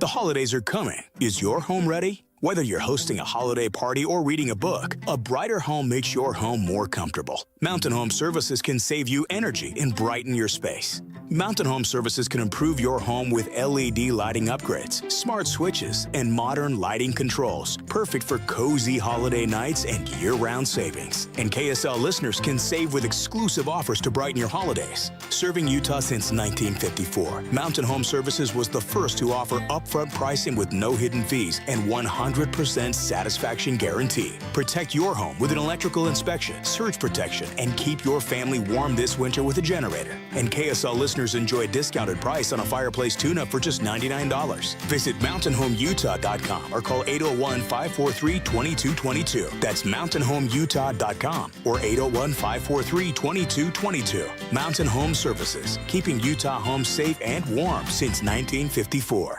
Taqueria 27, where every taco tells a story. And sometimes it's a hilarious one. Check out Taqueria27.com. You'll thank us later. On the go? Don't worry. Locations in downtown SLC, Holiday, Fashion Place Mall, Lehigh, and Eagle Mountain. So if you miss one, there's another waiting to serve you tacos, sizzling fajitas, enchiladas, margaritas like a ninja. Taqueria 27's got Mexican cuisine, including gluten-free, that's so tasty, your mouth will thank you. The Salt Lake Family Christmas Gift Show, November 13th through 15th at the Mountain America Expo Center. 3 days only to shop more than 400 booths. Tickets available at FamilyChristmasGiftShow.com.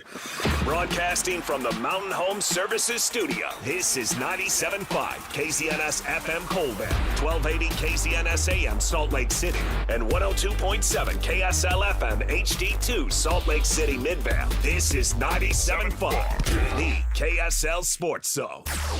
Nobody gets you ready for Utah football more than the KSL Sports Zone. Ready?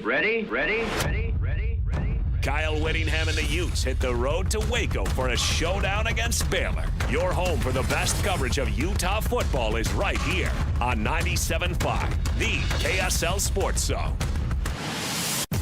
You're locked on to JJ and Alex on 97.5, the KSL Sports Zone.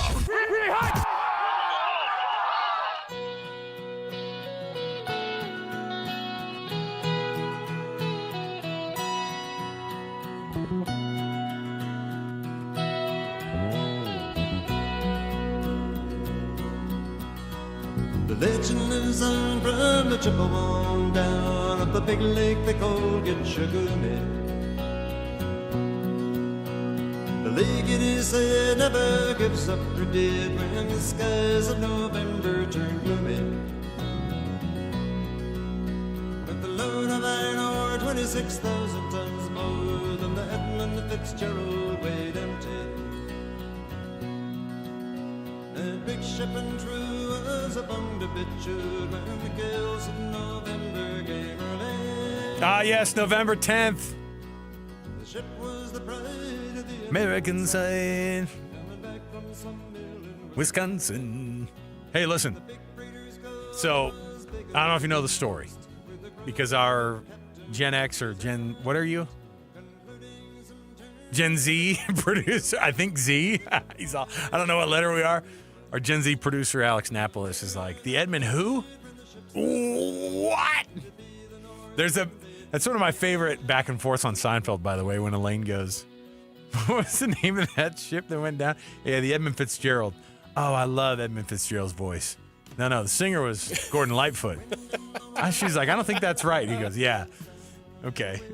And he said something like, yeah, and he got run starboard by by Garfunkel or something like that. Art Garfunkel. Anyway, by the end of it, the Edmund Fitzgerald went down, and Lake Superior is mean this time of year. Is basically what the idea is. This is like the Titanic of cargo ships in the Great Lakes region. Okay, the Edmund Fitzgerald. And there's still mystery to this day as to how it went down, but all 30 on board went down. No, they say that 30 know the tale, 29 and God, and none of them are speaking.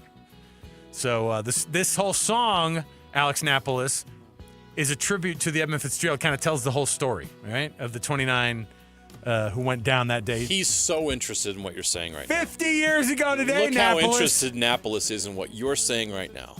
Our listeners are so enthralled by this. I love this freaking guy. I love this story. I am absolutely enthralled by stories like this. Is Gordon Lightfoot still with us? Oh, you mean the guy that looks exactly like Bryan Cranston and Chris Pratt had a baby? Yeah. Look at a picture of Gordon Lightfoot. You think he's still with us? Oh. He's no longer with us? He's gone down with the... well, then he knows the story too, then. The Edmund Fitzgerald? Yeah. Okay, what happened? He passed away in 2023. Oh, 23? Yeah. Jeez. Canada still mourns the loss of one of their great singer-songwriters. Yeah, Gordon listen. So, Napolis, just so you know, I mean, it's you know what his name? He was Canada's Bard. Oh, it was? That's his Gordon his name. Lightfoot is that's a classic name. He's a poet. Yeah, the Edmund Fitzgerald went down 50 years ago today in Lake Superior. And that's a lake that the locals call Gitchagumi. So there you go. I like being able to teach our producer some of these history lessons. You know what I mean? It's important that the younger generation learns these things. Tomorrow's Veterans Day. You need me to explain that to you too? Freaking grow up, man. Just for that, you don't get tomorrow off. Oh yeah, we were going to give you tomorrow off for Veterans Day, but you didn't know it was even coming. All right. Welcome back to the program. JJ and Alex, 97.5 the KSL Sports Zone. Yes, 50 years ago, the Edmund Fitzgerald went down in Lake Superior. May they all rest. All right? JJ, let's kick off the hours we always do with the cut. Let's jump in right here. It's time for the biggest story of the day. This is what made the cut with JJ and Alex on 97.5 the KSL Sports Zone. All right, Doug Smith brings you this portion of the program. Incredible selection of Kia, Subaru, Chevy, Jeep, Dodge, or Ram. All, of course, in the American Fork, Spanish Fork, and Linden locations of the Doug Smith dealerships. Nobody knows cars like Doug, so check it out. Let me see here. This weekend in college football, it's just the stakes keep getting higher and higher. And if you're to look at kind of how this thing is shaking out, watching how teams and how conferences, I'm telling you, the bad teams get good this time of year, right? We've seen it happen a bunch. The bad teams get good this time of year. They show up to play their opponents hardcore because they can ruin conference opponents' weeks or seasons, rather, right? This is something that BYU could fall susceptible to. Utah has no room for error anymore the rest of the way as they go along. And every team that they face is a conference opponent that can, on any given Saturday, show up and go, you thought you could just roll past us, right? Ask BYU about Kansas last year. Ask every other team at the top of the league last year about Kansas this time of year. They wrecked a lot of people's They hopes. did. They're like the Gales of November on Lake Superior. Yep. See what I did there? We'll call back to the old Edmund Fitzgerald. Well done. Okay. And this is the time of year they like to pop up. They love to be able to ruin seasons for teams because their season is essentially over. But they also have bowl games that are on the line, teams that they have to, or guys that they want to be able to keep around. If your team is by far done, or more importantly, JJ, and an even more kind of strange twist to all this, guys want to put nice tape together for when in a month from now they're able to hit the transfer portal. Yes. Isn't that a weird thought? That they're playing for their next school. They're playing to put tape together. You know what? If that makes college football better, great. So be it. If parity gets better this time of year because there are a bunch of guys. I want carnage. I want chaos. I love it. I want some kid to be so upset about playing at the school that he's at that he plays his heart out. I want Pitt to beat Notre Dame in a couple weeks. Oh, my goodness. I want chaos. Give it to me. So college football right now, Texas A&M, boy, they look legit. Indiana, of course, I thought that they were done for. When that last touchdown by Penn State was scored, I thought, this is how it works. This is how it works. Why would you absolutely sleep on a team in State College, Pennsylvania? Why would you sleep on Penn State? They have all the same talent, minus, an injured quarterback and a couple of guys here and there. They're playing for pride at this point. Beating an Indiana team could have absolutely at least turned their attitudes around a little bit, right? Made people feel a little bit like their season's going better. Plus, like I said, maybe you're trying out for Coach Cignetti, Yeah. Instead, Indiana escapes, and there's going to be a couple of these the rest of the way, JJ, teams that have no business hanging with another team, and they either can get it done and they get the upset. We saw it this weekend in the ACC. Wake Forest has no business going into Charlottesville and beating Virginia, and they did it. Louisville loses. As soon as you start to take them seriously just a little bit, teams start to fall off. The question is which ones are the ones that are going to be able to bounce back? Texas A&M is really good. My whole life, JJ, I've laughed and lamented about Texas A&M. How we all have made the jokes. They've won nothing forever. So it's the tradition to just watch Texas A&M melt down, usually way before this. Texas A&M doesn't win national championships, JJ. They're not even in conversations of legitimate bowl games, and yet here they are. And I know LSU is just LSU, but they still have a lot of talent on that team. And Texas A&M made them look pretty darn foolish the other night. And think about how stupid we are when it comes to the Heisman hype that people get, Garrett Nussmeier, who goes out of that game and you went, oh, his backup might actually be better than he is. It looks like he is. They might have a future with this freshman. And so watching how these teams walk out, the ACC champion is not going to be left out of the college football playoff. And this is a year that they might actually need to be. Now, it's not the way that it works. It's not. Because they get them in. But the ACC will have put in, think about what they put in last year, a 3-loss Clemson team. Yeah. And then they got 2 teams in last year. Yes, and then an SMU team who had no business being in the conference or being in the college football playoff. BYU was better than SMU last year, and still, we know what happened. Ridiculous. You could have said that they were actually better than even these Clemson last year. Right? Because 100%. Clemson, they won their conference championship. Now, I'm looking at some of these college football playoff rankings and where teams are going to be, and I'm looking at Brad Crawford's, for example. He put together his prediction of as to how this thing is going to get, or how this thing's going to shake out, okay? And I don't know what to think about it except for, and I can't be totally upset with it because when you watch what a team like, Vanderbilt going to overtime and getting the win, that's great for them. But I just nobody is convinced that Vanderbilt is built for the playoffs. All right. Brad Crawford's 4 teams out from for the college football playoff. The number one team out, the first team out is an 11-2 BYU team. So an 11-2 BYU team being out would mean what, JJ? Big 12 championship game, another loss to Texas and then Tech. they lose again to Texas Tech.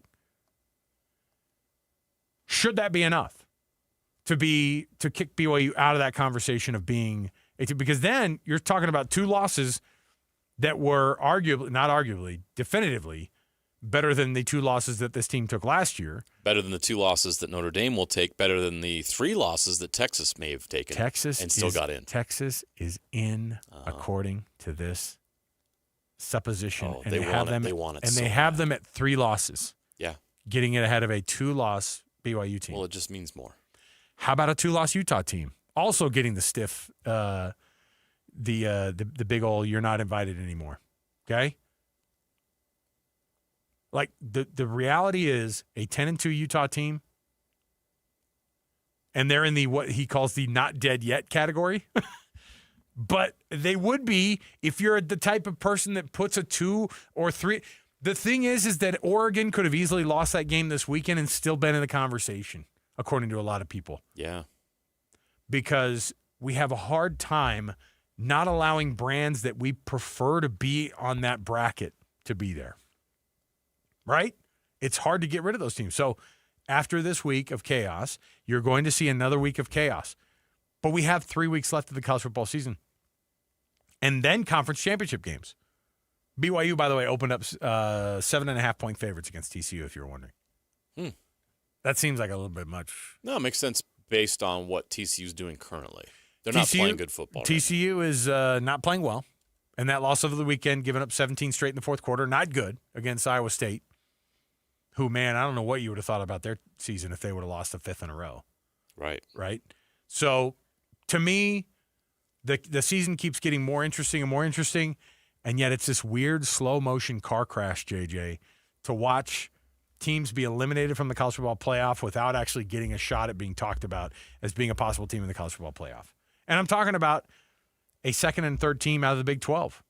There's no way that a 2-loss Utah team should be just dismissed wholly because of their 2 losses, if at that point are to BYU and Texas Tech. When you're talking about a team that brand-wise and performance-wise will have likely have rolled everybody. Now, they got to do it. They have to keep going.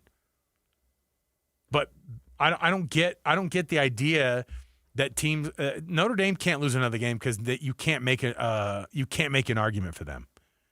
Texas can lose another game because somehow the argument will be made.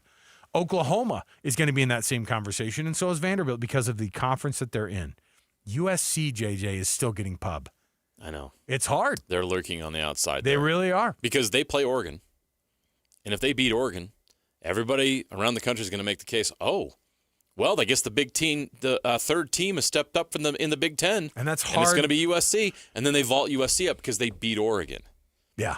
It just feels like they're waiting for some of these things to shake out. And it's not like, okay, well, Utah's at 13, so naturally if somebody in front of them loses, they move up. That's not actually the case.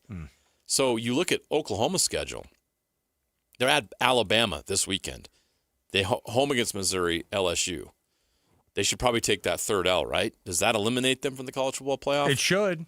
It probably won't. It really should. But what I see shaking out is, if Oregon is able to survive, then the Big Ten would get their 3, which is Ohio State, Ohio State, Indiana, and Oregon.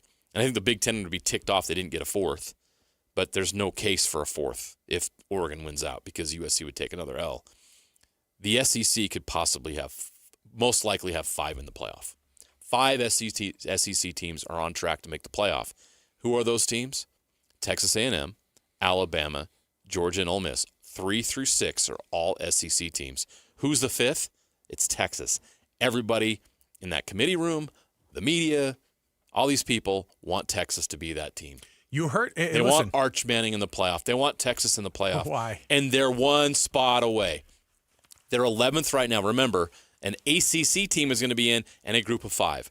So basically, the top 10 as we see it right now is who's going to get in, unless there's an upset in a Big 12 championship game or whatever. Currently, BYU is in that mix. Tomorrow, we'll see where BYU lands. If BYU falls out of that top 10, Cougar fans start to get nervous.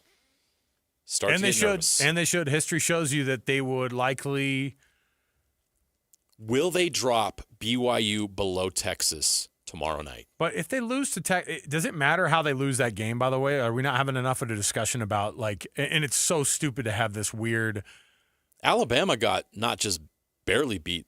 Alabama got handled by Florida State. But it was happening ages ago. It was ages ago, JJ, and they've grown up and they've learned so much since then. Sure. And they wrote that letter about how sorry they were for losing that game.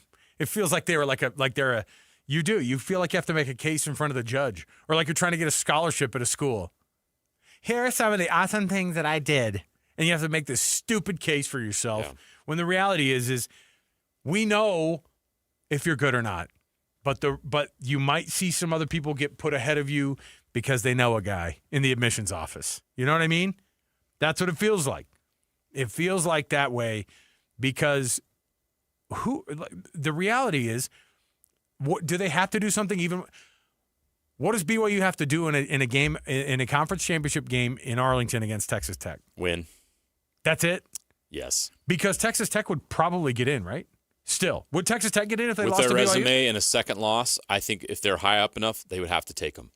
This is the scenario that plays out. If Texas Tech wins out but loses to BYU in the Big 12 championship game, you'd probably have a one-loss BYU, a two-loss Texas Tech, and a two-loss Utah, all with a very good case to make the college football playoff. Now, does Texas take that fourth L? Because Texas, I love how you have to negotiate a fourth loss for a team in the SEC. The narrative is already forming. So stupid. The narrative is already forming, and plenty of national writers have already said this. If Texas Tech, look at their schedule. If Texas beats Georgia on the road, or not an and, but an or if they beat Texas A&M at home in the final week of the season and over Thanksgiving weekend, they'd only have 3 losses. So Texas has to go to Georgia. They host Texas A&M. And they have Arkansas in between. Okay. But with the 3 losses plus a win over either Texas A&M or Georgia, the resume states that Texas would be in. The SEC would get their 5th team. Wouldn't it be fun if they beat Georgia, lose to Arkansas, and then beat Texas A&M? And then we all have to look at each other and go, what do you do with these freaking guys? If you're the Big 12, you are rooting for a Notre Dame loss to Pitt. And a 4th loss for Texas. A 4th loss for Texas. That is so dumb that you have to negotiate a 4th loss for Texas. A 3rd loss for Oklahoma because Oklahoma does not have the schedule. Look how stupid we are. Unless Oklahoma wins at Alabama this weekend. Look how dumb we are. We allow other people to make these decisions, and then they go. And then they have the freaking guts to tell us, we re-rank all these at the beginning of every week, y'all. No, you don't. That would be impossible because you'd go, oh, how many losses do they have? Oh, they're out. Oh, okay. Well, if that's the case, then Oregon should drop. I know. Because they would do it. That was whatever that was a turd. It was an 18-16 win over Iowa, thanks to a safety by the stupid punter, who usually wins games for Iowa. But it was not a good. I didn't like it at all. It was not good. And yet Dan Lanning escapes again, and that's fine. I think Oregon's a good team. If they win out, put them in there. A 2-loss Big Ten team, put them in there. But don't put a 3-loss SEC team in there who's been absolute they've already trash. warned us about it. They already told us. I love how you're all, now look, you're hoping for a Texas 4th loss. And you know what? Let's just make it an even 5. Just lose the rest of your games in your schedule. Then we know for sure the committee can't put you in. That's where we're at about talking about the stupid SEC. Man. Don't you hate the South? Do you hate Texans? I guess technically on both of those things, but yeah, the self-loathing continues then. I can't stand the arguments that are already percolating on the back of the stupidity stove at the college football playoff. That's what they're doing. What do we tell them? Oh, look at their schedule. They got Texas back there cooking it up. Come on. I'll take a break. We'll come back. Got more to go on the program. We got tons to be able to chat about here still. Got the NFL Blitz around the corner, including some awesome weeks for our locals here in the NFL. On top of all that, also some movement in the NFL on the coaching front that is wild. Cannot wait to get to it. So we'll come right back. We got more to go. 97.5 KSL Sports Zone. And now, a look at traffic from the KSL Traffic Center. The freeways are filling in with scattered spots of slowing on southbound I-15 from Murray to Draper. Commuters are having trouble with the new configuration from I-80 to go southbound on the I-215 west belts, with delays on both eastbound and westbound I-80 as a result. From system install to fast fixes to deliver award-winning heating, cooling, plumbing, and electrical, call local services champions for the win today. With your traffic update, I'm Alex Napolis here on 97.5, the KSL Sports Zone. It's game week for the Aggies, and the KSL Sports Zone is getting you ready for kickoff. Bronco Mendenhall and the Aggies are just one win away from bowl eligibility as they travel south for a battle against UNLV. Listen all week long for the best coverage of Aggie football. Then catch all the play-by-play action beginning with the Aggie pregame show this Saturday at 4 on 1280 The Zone. Your exclusive home for Aggie football is live on air, online, and on the KSL Sports app. This is 97.5, the KSL Sports Zone. So my mother is thinking of switching from Verizon to Pure Talk, but she's worried the deal sounds too good to be true. Michael, she said, how can those Pure Talk people offer me the same basic service as Verizon for so much less money? I said, Ma, go ask Google how much Verizon spends on advertising and promotions. A few seconds later, my mother said, oh my goodness, $12 billion a year? That must be a typo. I'll tell you what I told my mom. It's not a typo. Verizon spends $12 billion a year on advertising and promotions, and their customers are paying for it. Well, Pure Talk doesn't spend that kind of money on commercials. Trust me, I would know. That's why they can offer you and my mother unlimited talk, text, and plenty of data on a crazy fast 5G network for just $25 a month. And if you're a business owner, you could really save a fortune. Dial pound 250, say the words Mike Rowe, and you'll get an additional 50% off your first month. That's pound 250 Mike Rowe.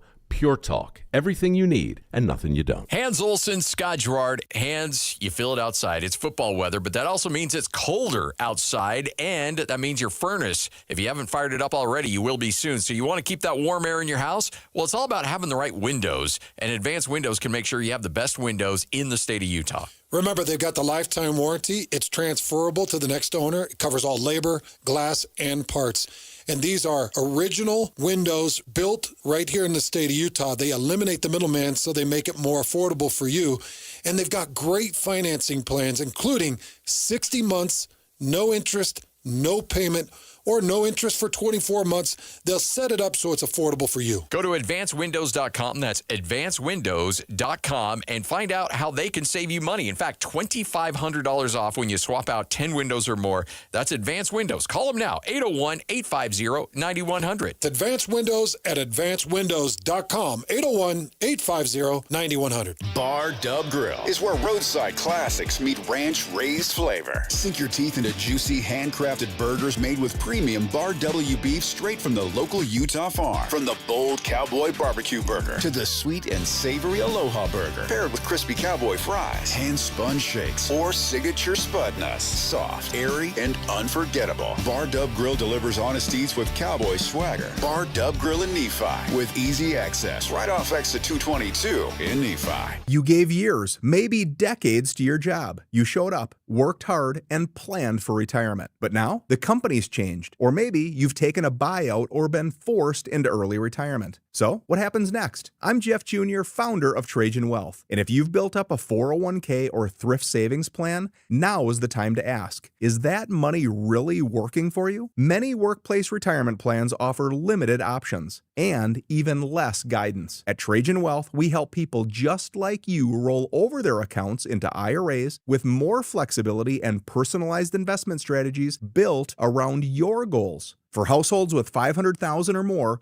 let us build you a personalized plan. We operate on veteran values, service, trust, and doing what's right. Your next chapter starts now. Call Trajan today. 801-210-6800. That's 801-210-6800. Advisory services offered through Trajan Wealth, LLC, an SEC-registered investment advisor. See website for details.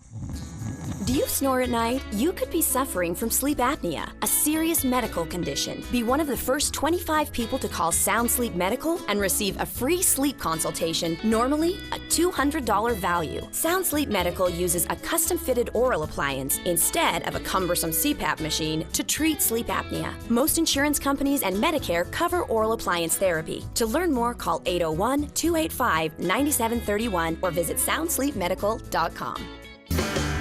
Turnpike Troubadours are coming to Utah. Picking up barges on a long hot summer day. Well, good Lord. Wild America Tour. Friday, March 27th at Maverick Center. Special guests Charles Wesley Godwin and Buffalo Traffic Jam. Turnpike Troubadours. On sale this Friday, 10 a.m. through Ticketmaster. Produced by Mammoth. Celebrate the season of giving by giving yourself the best meal you've ever had. Experience Ruth's Chris award-winning service, sizzling steaks, signature apps, salad, sides, and dessert. Book your holiday parties today. Ruth's Chris in Salt Lake or Park City. This is your Cougars at 30 update. Presented by Kenny J's Barbecue on 97.5, the KSL Sports Zone. Kalani Sitake talks about Bear Bachmeier's response after taking their first loss of the season. Yeah, he's going to respond the right way. I mean, he knows that it wasn't his best outing. It wasn't the best for our entire team. But I know one thing about him. He's willing to work. He has great work ethic, and he's going to be better next time. And so we're looking forward to seeing the improvement, and he's committed to doing that.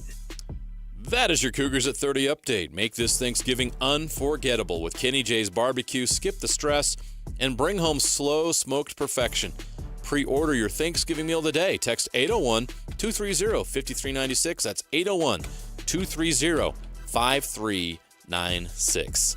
The NFL Blitz starts right now on JJ and Alex, 97.5, the KSL Sports Zone.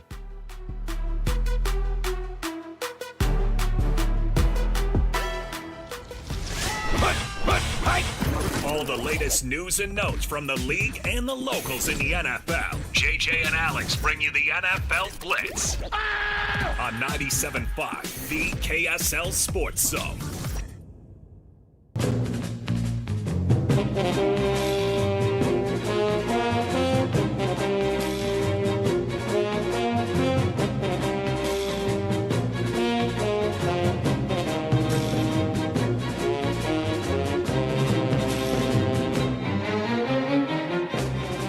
All right, welcome back, everybody. JJ and Alex, 97.5 the KSL Sports Zone. You can nominate the U Sports Volunteer that you know for the Hercules Hero of the Week program. Just submit that nomination at kslsports.com/contest, and then listen every Thursday. JJ and I read off a winner for you, and we celebrate the efforts of those volunteers who make an impact in their community with the Hercules Hero of the Week award, sponsored by Hercules First Federal Credit Union and Beehive Meals, from whom they get prizes. Both of those places contributing prizes. We love their participation in this whole thing. That music, of course, means one thing. Let's go over first the awesome locals in the NFL, JJ, who it just seems week after week, all these folks who you knew and who prepped here or went to college here, even walked through the state at some point as a 14-year-old. We'll let that also slide as a local in the NFL. If you transferred into Orem for a semester to play football, you're a local in the NFL. No, I'm just kidding. We don't do that. But the guys you know and love that went to an in-state school or grew up here playing high school football, like Caden Ellis, for example. Obviously the son of Luther Ellis, the legend. But he was a skinny quarterback at Judge Memorial back when I covered him in high school, and now look at him. He's a freak defensive end in the NFL, and he had a great game for the Falcons. 6 total tackles, a sack, a tackle for loss. Broke up a key pass late in the game. Falcons didn't get the win, but Caden Ellis has been one of the best defensive players this year. And Tyler Algier on the other side for BYU. We all know his story. Mm-hmm. He set a new career high for touchdowns in the game with 2. 11 carries for 57 yards in that game in Berlin, where the Falcons came up short. We continue to watch Jackson Dart play really well, although and I don't know how much this factored into Daboll's dismissal, but this is the second time this year that Jackson Dart had to go into the tent, and this time he didn't come back in the game. Oof. you've got him, and this is Jackson Darts. This is a compliment to Jackson. He's just such a great athlete and so versatile. His ability to run is just, he's too effective at it to tell him not to do it. It's one of the things that makes him great. But his passing's getting better. He's 19 of 29. I think 242 yards in that game was the most he's had this season as a pro. But again, 2 touchdowns on the ground. You live and die by that, and they died by it because he got hit late, right, and knocked him out of the game. So that's something that he's going to have to learn and figure out how to get down and get out of bounds. Cole Bishop had an interception, his second of the year. Dalton Schultz, how about that Texans comeback? I was watching that I lost. I was on the Jags after they beat the Chiefs. They looked like they were going to give the Colts a challenge. Something's off there, right? That was bad. There's the type of finger pointing that happens in a moment when you're down. Because what was it? Was it 34-10 when they started the? Or what was it at the beginning of the fourth quarter? It wasn't 34 because no, that's it wasn't where 34. No, it was 29-10. 29-10. Yes, that's correct. 29-10, and we're watching this thing, and my son and I are watching it, and it was kind of like, you sit up a little bit and go, "Ooh, that's kind of fun." Hold on a minute. And then when Davis Mills runs that touchdown in, yeah, you heard me freaking right. Davis Mills? When Davis Mills runs that touchdown in, and they make it 20. Did they make it 29-29 with that? Yeah. And so they end up, it's tied, and you're like, holy cow, what is going to happen here? Now, you got Cam Little. You just have to get that thing to like the 30-yard, your own 30-yard line. He'll make an 80-yard field goal. Come on. Give the guy a shot. There was that little part of me that was like. Well, they got to 30-29. I should correct that. 30-29. They took the lead on that, and then the Jags had 30 seconds left. So they have 30 seconds left, and they legitimately start kind of marching a little bit. And really, you have the best kicker, arguably, in the history of the game because he owns the record that he put a week ago through the uprights. They'll let Cam Little try from 70. Heck, if they were down and they had a last shot, they'd let him try from 72, right? Like, which means all you have to do is get to the 41-yard line or whatever it is. Like, they'll have you try to kick from your own, 38 or whatever it is. So, but they just couldn't even do that. Flag. And then the worst looking, most embarrassing pick six you've ever seen in your life to end the game. That was ugh. And they showed Liam Cohen and he's on the sideline, and boy, things have changed a lot. I mean, they were 15 minutes prior to that, they were on their way to 6-3 and easily leading that division. And instead, they end up 5-4 after 15 minutes, and it's done. And now the Colts have a gap there. 2 games or 3 games now. Yeah. And the Jags look like a team that could miss the playoffs. Yeah, I mean, why would you suddenly start believing in it? They can't. Their defense was a looked bad. Bad loss. Yeah, terrible. But you know what? We've gotten 2 of these now in the last 3 weeks with the Broncos and with these guys. That was like you never saw comebacks like that in the NFL ever, and we've gotten 2 of them in the past 3 weeks. Crazy. Let me see here. Yeah, 29 points in the fourth quarter is insane. How many did your Broncos score? Was it 26? How many did your Broncos score? 30. What am I? Same thing. Yeah. Same thing though. Ridiculous. So anyway, let me see what else we have here. Oh, by the way, the Giants have fired Brian Daboll. And I don't know how long. Yeah, it was 33, by the way, the Broncos side. 33 in the fourth. 33. I don't know how long Joe Schoen has as the GM at the Giants, but Brian Daboll getting fired. This is tough. And I think I think Shane's job is going to be fine because they have the personnel. Yeah. When you look at the Scattaboo was emerging before he broke his leg. Obviously, Jackson Dart is the guy at quarterback. When you interview, they got a lot of pieces. Their pass rush is great. Their defense is good. When you interview for this job, and they ask you, "What are you going to do with Jackson Dart?" What do they want to hear as an organization? That he's not going to get hurt. Right, but I mean, every time he touches the football. But at the same time, is it beneficial for the guy to come in and go, "Well, yeah, I mean, I didn't draft him, but yeah, I think he looks talented." Or do they want to hear he's going to be the future, and I'll make him? That's exactly what they want. I hope it's clear so. to everybody that Jackson Dart is a franchise level quarterback at this age. Yeah, It's clear. He's been terrific. He looked good, and if he goes out of that game, the way the team responds to him, the way the fans have responded to him, the production, he's the guy. So go find a head coach that's going to get the most out of your guy. Makes sense to me. Brian Daboll, 11-33 as a head coach for the New York Giants. Some great coordinators just aren't meant to be coaches, and he's one of them. He is a phenomenal coordinator, which means, of course, in the NFL, even if he wasn't a good coordinator, he'd still have a job in 10 minutes. Sure. But he's a great coordinator, and all the players who play for Brian Daboll like him. You know, they like this guy. He's tough. That's what's but hard. Fair. That's what's hard about this is that there are guys that get fired, and the players don't like him, and they're like, good. But, I mean, ultimately, no player likes to be losing like they are. What are they, 2-8 this year? Yeah. And they've been 2-8 the last 3 seasons. 4 blown leads. Yeah, They should. Their record should be flipped. I think losing to the Bears is especially poignant, right? Like, yeah, that was bad. bad. You look and you go, ooh. That was it. That was the last one. That was the last. I mean, the 33-point comeback allowed to the Broncos, the Cowboys. Let the Cowboys come back late. Remember that one? There's a list of them. They're bad. The Commanders. Remember that one? Was he the one who? But when did Daniel Jones leave? When did he? 2 years. 2 years ago. 2 years ago. Remember the last year they had like a piecemeal. Who did they have last year? Oh, I don't even remember. They were bad though. Oh, was it my guy Drew Lock? wasn't that our dude? Something like that. So, in the end, Brian Daboll goes out, and Sly pointed this out in our chat group that we have. He goes, Does he get fired if Daniel Jones isn't having the success that he's having at Indianapolis? It's a great point. It made it worse for sure. It definitely did not look good. There's so many things stacked against Brian Daboll at this point. But some of them are no choice. But some of them are poor decisions by the front office too. Like everybody knows that Saquon Barkley could have come to the Giants or could have stayed at the Giants. They could have stayed there. He could have stayed there. They could have made this work. And instead, he's winning divisions across town in Philadelphia. Anyway.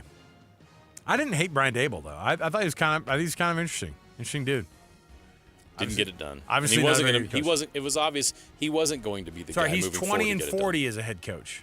20-40. So back real quick. Just 11-33 for the past 3 seasons. Daniel Jones actually played 10 games for the Giants last year. Remember they cut him? Oh, yeah. And then had Drew Lock. And then, hey, Tommy DeVito. Tommy Cutlets That's came how in. Tommy Cutlets started. So that's what they had last year. Which all of it led to a 3-14 season.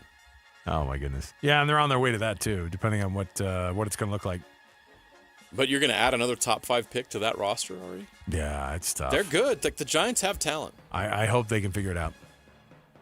They're in a much better place than their friends at MetLife Stadium, the New York Jets, who are.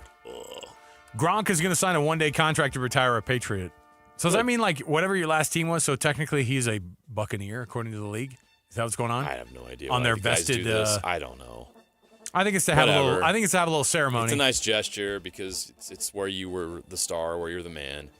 Did you see Dave Portnoy in the Robert Kraft box? Yes, I did. I could have gone without that my whole Sunday. The Patriots are back, baby! Oh, and the Bills are down 40. What pizza did they have? Hey. One bite in the one bite booth up there? in the booth. I guarantee it was terrible. But he had to tell Robert Kraft. Hey, Robert, you got to try this slice. It's really good. All right, we'll take a break. We'll come back. We have a Sucks to Be You next. People who it currently sucks to be. Plus our Rocky Mountain Chevy Dealers Play of the Weekend. If you can remember what it is, I've got a phone number for you to call. You just have to tune in next right here at 97.5 the KSL Sports Zone. And now, a look at traffic from the KSL Traffic Center. A crash on southbound I-15 just past the 53rd South exit in Murray is up against a left barrier, and part of a delay stretch that goes back to 33rd South. Big delays through almost all of Orem on northbound I-15. It starts just past University Parkway, and it's thick and slow into Linden. Attention, Wasatch Front businesses and property managers. Don't wait for bad weather to schedule professional snow services with GoPave Utah. Your complete parking lot safety starts with GoPaveUtah.com. With your traffic update, I'm Alex Napolis here on 97.5 the KSL Sports Zone. You've been listening to The Zone for decades. Yes! But now you can watch the guys break down your favorite teams. Some viewers may find the following video disturbing. Viewer discretion is advised. Catch the video stream of DJ and PK, Jake and Ben, Hanson, Scotty, and JJ and Alex right now at KSLSports.com or by searching KSL Sports on YouTube. Utah's best sports radio is on air, online, and on the KSL Sports app. This is 97.5, the KSL Sports Zone. Great time for you to get with the folks at Salt Lake City Fat Loss. Why? Because it's time. You've probably already made that decision in your head, but the reality is now do something about it. Not just dropping weight, but keeping it off. I dropped 65 pounds in this program more than a year and a half ago, and I've kept it off the whole time. I've even lost more since then. If you go to saltlakeCityFatLoss.com, you can find real testimonials, real people, how the program works. They'll tell you all about it. You can read those success stories. You can look at the before and after pictures. But, JJ, no better time to do it than right now. They want to motivate you during the holiday season here when it's even harder to get things done. And I'm telling you, this is a sale you don't want to miss. This is the best time of year to lose weight. SLC Fat Loss is having a huge holiday sale, over $400 off, making it their lowest prices of the entire year now through December 31st. With a doctor-developed plan designed for busy adults, imagine starting now and finishing the holidays lighter, healthier, and more confident while everybody else is gaining those dreaded extra 5 to 10 holiday pounds. With their proven plan, you could lose 10 to 20% of your body weight and still enjoy those holiday meals with friends and family. Go to slcfatloss.com now and save big now through December 31st only. That's slcfatloss.com, slcfatloss.com. It's that time again. The Reams Boots and Jeans semi-annual work boot and outdoor clothing sale. Right now is the perfect time to save money and get the boots and clothing you need for cooler weather ahead. With the change of seasons, it's time to gear up. And Reams has the absolute best prices on the brands you know and trust. Save big on Ariat, Justin, Tony Lama, Georgia, and Timberland Pro Boots. Built tough for the work you do every day. And that's not all. Stock up and save on Carhartt brand jackets, hoodies, bibs, pants, and vests. Whether you're working hard or heading outdoors, Reams has you covered from head to toe. Reams Boots and Jeans, Utah's largest boot dealer. Come in today for the best selection and the best prices on the boots and clothing you need. Look great, feel great, and save money. Reams Boots and Jeans, Utah family owned and operated for over 80 years. Reams Boots and Jeans. Utah Mammoth Hockey is back at Delta Center. Don't miss your chance to be part of the excitement as the Mammoth hit the ice all season long. Grab your friends, rally the family, and lock in your seats for the fast-paced, hard-hitting action.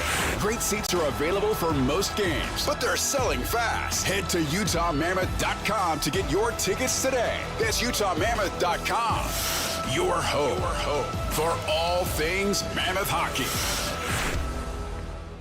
Ugh, that hard water life, right, Utah? Scale buildup ruining your appliances, skin feeling rough, water tasting, well, less than amazing? There's a better way. Hi, this is the water boy Colson Firmage, and this is Culligan Water, your local water expert, making your water worries a thing of the past. We're talking top-rated water softeners and filters that protect your home, leave your skin feeling silky smooth, and make your water taste fantastic. For over 80 years, Culligan has been right here in Salt Lake City, a family tradition of cleaner water you can trust. Think of us as your friendly neighborhood water scientists. Is your current system even pulling its weight? Don't guess. Call us today for a free water test, no matter what make or model. Just dial 801-509-9602 or visit CulliganSLC.com. And for a limited time, get $1,000 off a new Culligan water filtration system, plus free salt delivery for a whole year. Experience the Culligan difference. Call 801-509-9602 or visit CulliganSLC.com. Culligan, water you'll love. These days, many companies have turned to influencers to tout their products or services. But here at John Watson Chevrolet, the only endorsement we need is from our customers. Because of their feedback, we're proud to be Utah's best reviewed Chevy dealer. Visit us today to see why we get reviews like, "Their sales team is the best. Didn't put on any pressure, just super helpful and fun. They made the process a breeze." John Watson Chevrolet, your 5-star Chevy dealer. 3535 Wall Avenue, Ogden. Chevrolet. Together, let's drive. A confession without consequences. In 30 years of law enforcement, I've never heard of this happening. from a convicted child sex offender. I got a plea deal, and it kind of makes me sick. Convince me that you are okay to be paroled. Honestly, I can't do that. Why are there no new charges? Do you think this case should have been filed? Yes. KSL investigates confessions without consequences. Tonight at 10 on KSL and the KSL Plus app.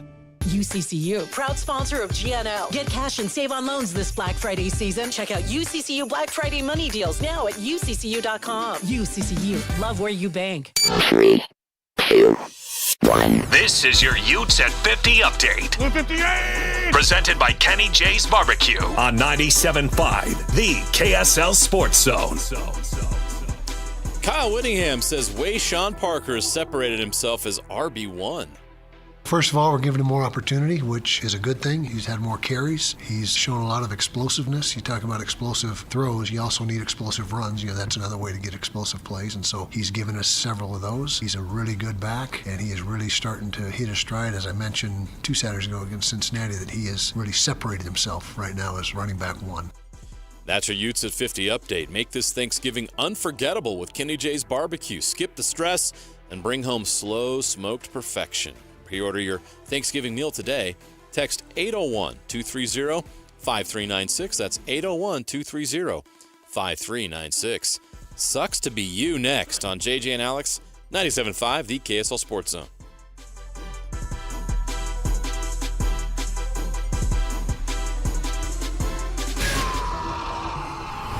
Basking in the sports misfortune of others to help make you feel just a little bit better about yourself. As JJ and Alex present, yes, we got beat. We got beat badly. It sucks to be you.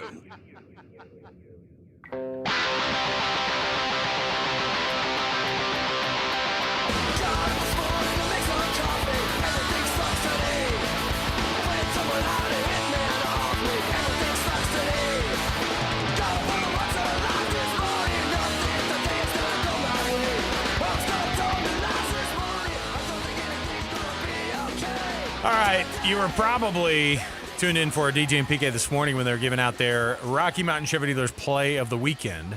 They choose a MVP caliber moment from the weekend. And weekends like this, there's a lot of them. So they chose one. If you were listening and you could tell us what that game or what that play was, you can win yourself a little gift card from us, courtesy of the folks at the Rocky Mountain Chevy Dealers. And it's an Amazon gift card, which this time of year, I think we know, is a pretty big deal. All right, so here's what we got. A clue from our producer, Alex Napolis. Any clues for today's play, brother? This is our blank. This is our blank. You blanked out the word team, just in case. Oh, the word team was blanked out. Oh, here's what we've got. That you got the. Do I dare do another one? No. No. Wait. Is it too easy then? Yay or nay? Okay. I don't hate it. Okay. I love it. Oh my gosh, no, that one we didn't need at all. Did we tell people to try to hurt Aaron Rodgers? 801-575-ZONE. That's 801-575-ZONE. 801-575-9663. Tell us what the Rocky Mountain Chevy Dealers play of the weekend was. You get yourself a prize, courtesy of the Rocky Mountain Chevy Dealers, America's fastest growing full line brand. All right, 801-575-ZONE. All right, sucks to be these people. Sucks to be the entire ACC. How about Louisville going down? How about Virginia going down? Sucks to be you. Really sucks to be TCU, who was up 17-3 at the start of that fourth quarter against Iowa State. TCU has gone a weird direction this year, and it's not in the direction of winning. I don't know what it is that Sonny Dykes has to do, but I called TCU as being one of these dark horse teams that could win the Big 12 this year. Why not? I mean, in a year where Cincinnati's doing well, in a year where I didn't think it was crazy what you Utah said. turned it all back around, and I could have made the same case. Well, we talked about Baylor and TCU being those teams. You go, watch out for these guys. They got a phenomenal quarterbacks, and you know what's funny? They still do. And they're still They still can't freaking win though. Yeah. They lose to Iowa State, and they've all but punch their ticket to mediocrity. A mid-bowl, right? Yeah. But now they come to – but again, that might be a more dangerous situation here because TCU now, they look around and they go, hey, we got nothing to do except for ruin your season. Do you know who has a lot of confidence against BYU? TCU, always. Josh Hoover. Oh, for sure. For sure. That guy put up, as a freshman, he put up 400-something yards against him. Beat him 44-11. I know it's a different BYU team, but he's not going to come in here feeling like he can't win that game. Yeah. Because he's done it before. Sucks to be the Big Ten who can't figure out how to police their own referees and uniform botches, and they say that USC should have been penalized for their fake punt that they pulled against who they played a bad team. Who did they pull a fake punt against on? Gosh darn it! Oh, it was against Northwestern. Yeah, Northwestern. Sorry, on a Friday night. But I think I think the game was 17-17 at that point. Yeah, which was kind of interesting. They won 38-17, but it was close. Yeah, so it was close earlier. At one point. But they had their third-string quarterback wear the punter's jersey. That's right. That was Sam Hewitt who threw the ball? Yeah, it was. He's wearing the number 80 out there, and they should have declared that he changed numbers. That was the whole point. They would have been penalized for it. Instead, they converted on a 4th down. It wasn't even that impressive of a conversion, by the way. It was like, they gained 9 yards when they needed 7. You know what I mean? Yeah. But it kept them going, and there you go. And then Washington losing to Wisconsin is about as bad as it gets for – did you already see – I saw a story that Jed Fish wants out at Washington. Did you see that? I don't know if those rumors are true or not. I never know that either. That would be weird, but – Artie wants to get out of the place that he left – the place that he said he never wanted to leave either. We've seen stranger things, right? Yeah, for sure. But Washington was a team that people were talking about as a dark horse Big Ten. Who's that 4th team that the Big Ten's going to get in the playoff? Washington was among those discussed, but that's not going to happen. 6 losses in a row for Wisconsin, snapped by beating Washington. So was that their first Big Ten win, by the way? I'll look at the standings real quick. That's a great I know question. that we were looking, but you were telling me we had a year where Wisconsin, Penn State, and yes, it was, and Michigan State combined to be 0-18 or 0-17 before this last weekend. Yeah, exactly. The leading passer was their punter. I saw this, and they still freaking beat the Huskies. Yeah.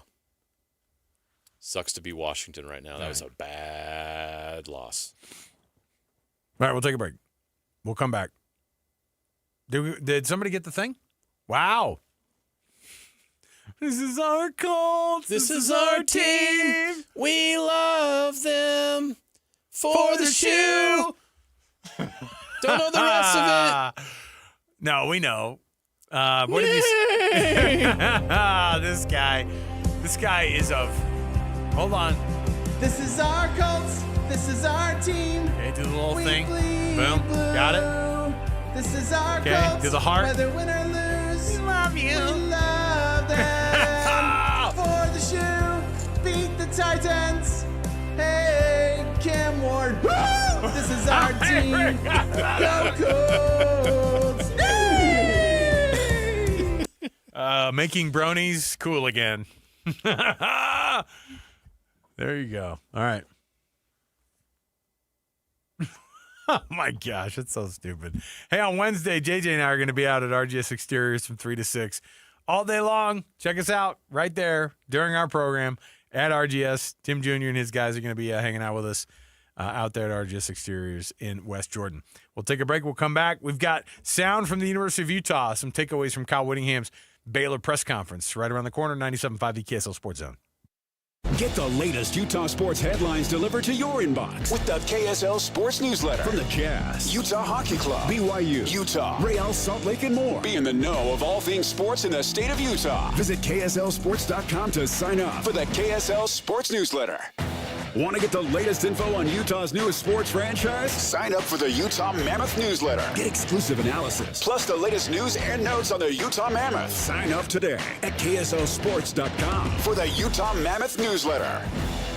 Hans Olsen, Scott Gerard. Hans, you feel it outside. It's football weather, but that also means it's colder outside, and that means your furnace, if you haven't fired it up already, you will be soon. So you want to keep that warm air in your house? Well, it's all about having the right windows, and Advanced Windows can make sure you have the best windows in the state of Utah. Remember, they've got the lifetime warranty. It's transferable to the next owner. It covers all labor, glass, and parts. And these are original windows built right here in the state of Utah. They eliminate the middleman, so they make it more affordable for you.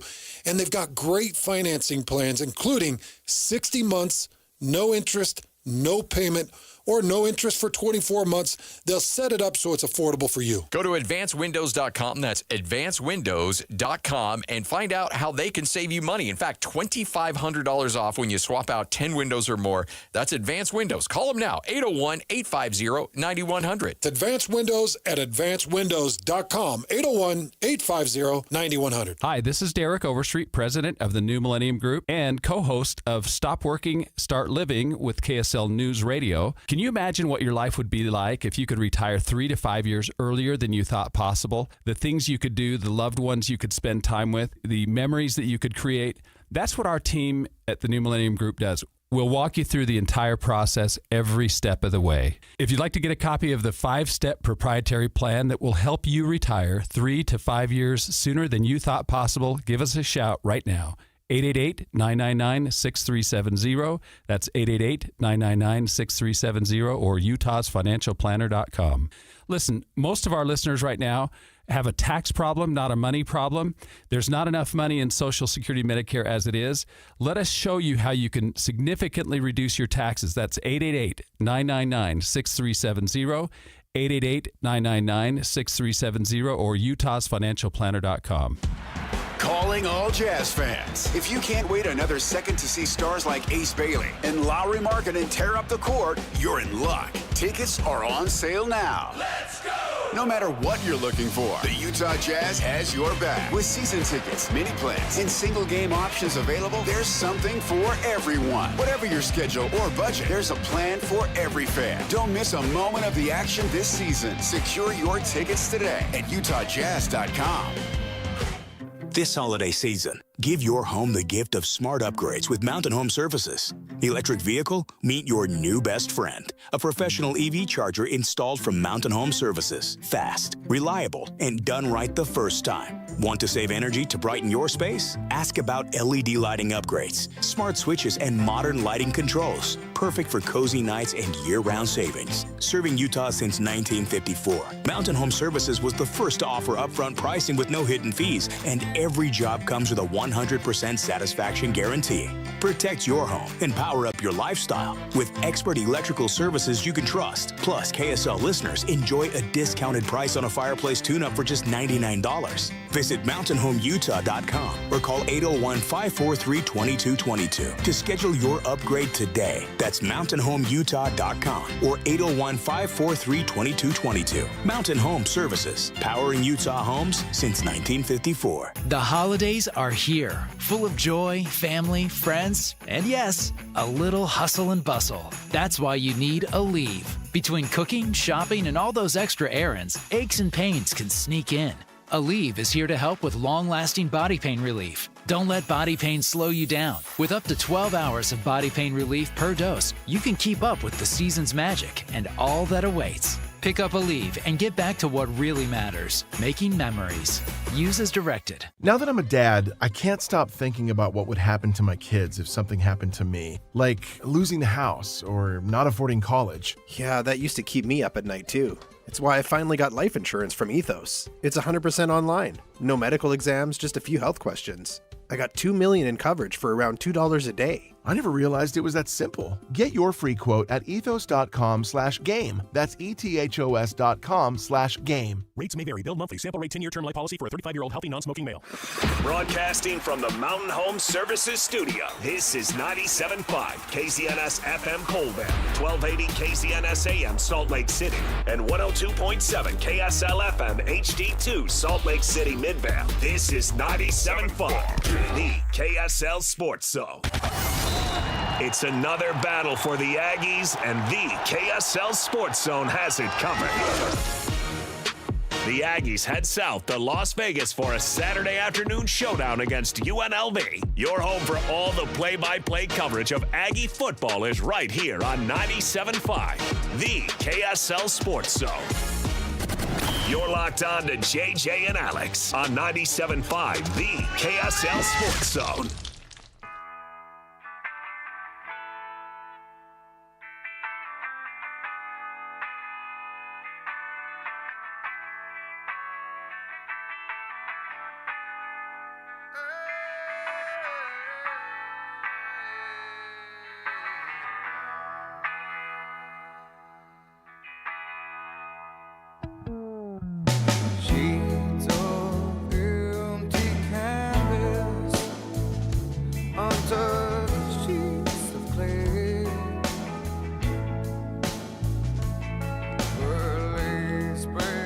Legend has it that Eddie Vedder wrote this song about the Edmund Fitzgerald.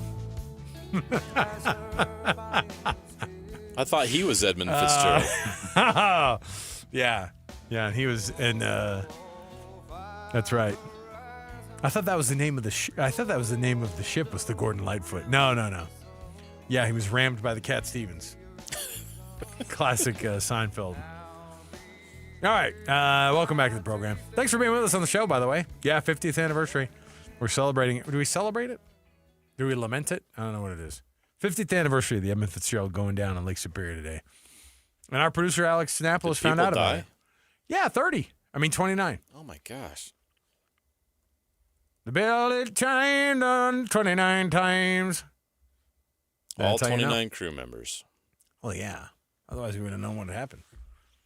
They say they may have hit shoal on the near one of the small islands there during one of the storms. So, but we'll never know. Never know. It's one of those things that you'll never know. No bodies were ever recovered. Sad. I'll tell you right now. Broken into two pieces. I'm telling you, the Great Lakes are scary as heck. I mean, they are. Well, you consider the weather conditions you can get there with the winds and the snow and. You mean the gales of November come early? There you go. Yeah. All right. Let's jump in here. Top of the program. Welcome into the show. Thanks for being with us. We've got stuff to talk about with Utah. Yes, the bye week is over. Thank heavens. We hate bye weeks this time of year. We want everybody playing football, and they are. Bye. They're going to now. Everybody gets to play now, all the way through. Got to finish strong. How are you going to do it? Well, Kyle Whittingham had some things to say, but let's get things kicked off here with his weekly press conference and jump in with the cut. It's time for the biggest story of the day. This is what made the cut with JJ and Alex on 97.5, the KSL Sports Zone. Trajan Wealth brings you this portion of the program. Your local trusted financial fiduciaries, 801-899-7600, or visit them at their website, trajanwealth.com. Utah hits the road after the bye week. They go down to Baylor, take on the Baylor Bears down in Waco at McLean Stadium. It's not an insignificant trip. You got to go anywhere in the Big 12. It's a big deal. You got to go somewhere in the state of Texas. It's also an added bit of difficulty. A wounded dog like a bear. A wounded bear like the Baylor team is right now. Still weapons to be recognized for sure. Sawyer Robertson, one of the best in the country when it comes to throwing the football. And them, like TCU, they just have not had the success that we thought they were going to be having, even though they have a phenomenal quarterback under center. Sawyer Robertson, Kyle Whittingham talked about what he presents as a problem in terms of being this is a guy who, they produce yards, man. They get it done. The question is can they stop Sawyer Robertson enough to be able to not just limit him, but also to keep their offense on the field and to keep grinding down. The way they've done it is they've run the football so effectively this season. Here's what Kyle Whittingham said about limiting that Baylor offense. They got three really productive receivers, a really productive tight end, catches everything. They also have a really good back. He was a 1,000-yard back last year, and he's closing in on 1,000 this year. So they've got weapons around him, and the offensive line is playing efficiently. Number one thrower in the league as far as yards per game. I believe he's number one in the league in total offense per game, and he's got a good supporting cast. He does not run as much as the quarterbacks that we faced this year, but he likes to beat you from the pocket with his arm, and so we've got to find a way to not let him get comfortable back there and just go through his progression direction. We got to speed things up. Okay. He's a tough quarterback, but it's weird because they haven't been able to convert that into wins as much as they thought they were going to this season. They've been close. They've had some heartbreaking losses. But you're right. They've been good but not good enough. Will they be good but not good enough again this weekend? The Utes certainly hope that is the case. I like the matchup for Utah. I don't know if Baylor has they've got guys up front, but this is not Texas Tech that Utah's facing this week. How much pressure can Utah put on Sawyer Robertson? How does he respond to it? We saw Utah play Baylor last year at full strength. They just absolutely crushed them. Yep. Now, Sawyer Robertson didn't play until the end of that game. But outside of that, it just feels like on paper, Utah matches up really well with this team. Even 2 years ago in that weird game in Baylor, right? It was hot and all the issues that Utah had throwing the football quarterback, and finally got Nate Johnson in there and found the end zone late.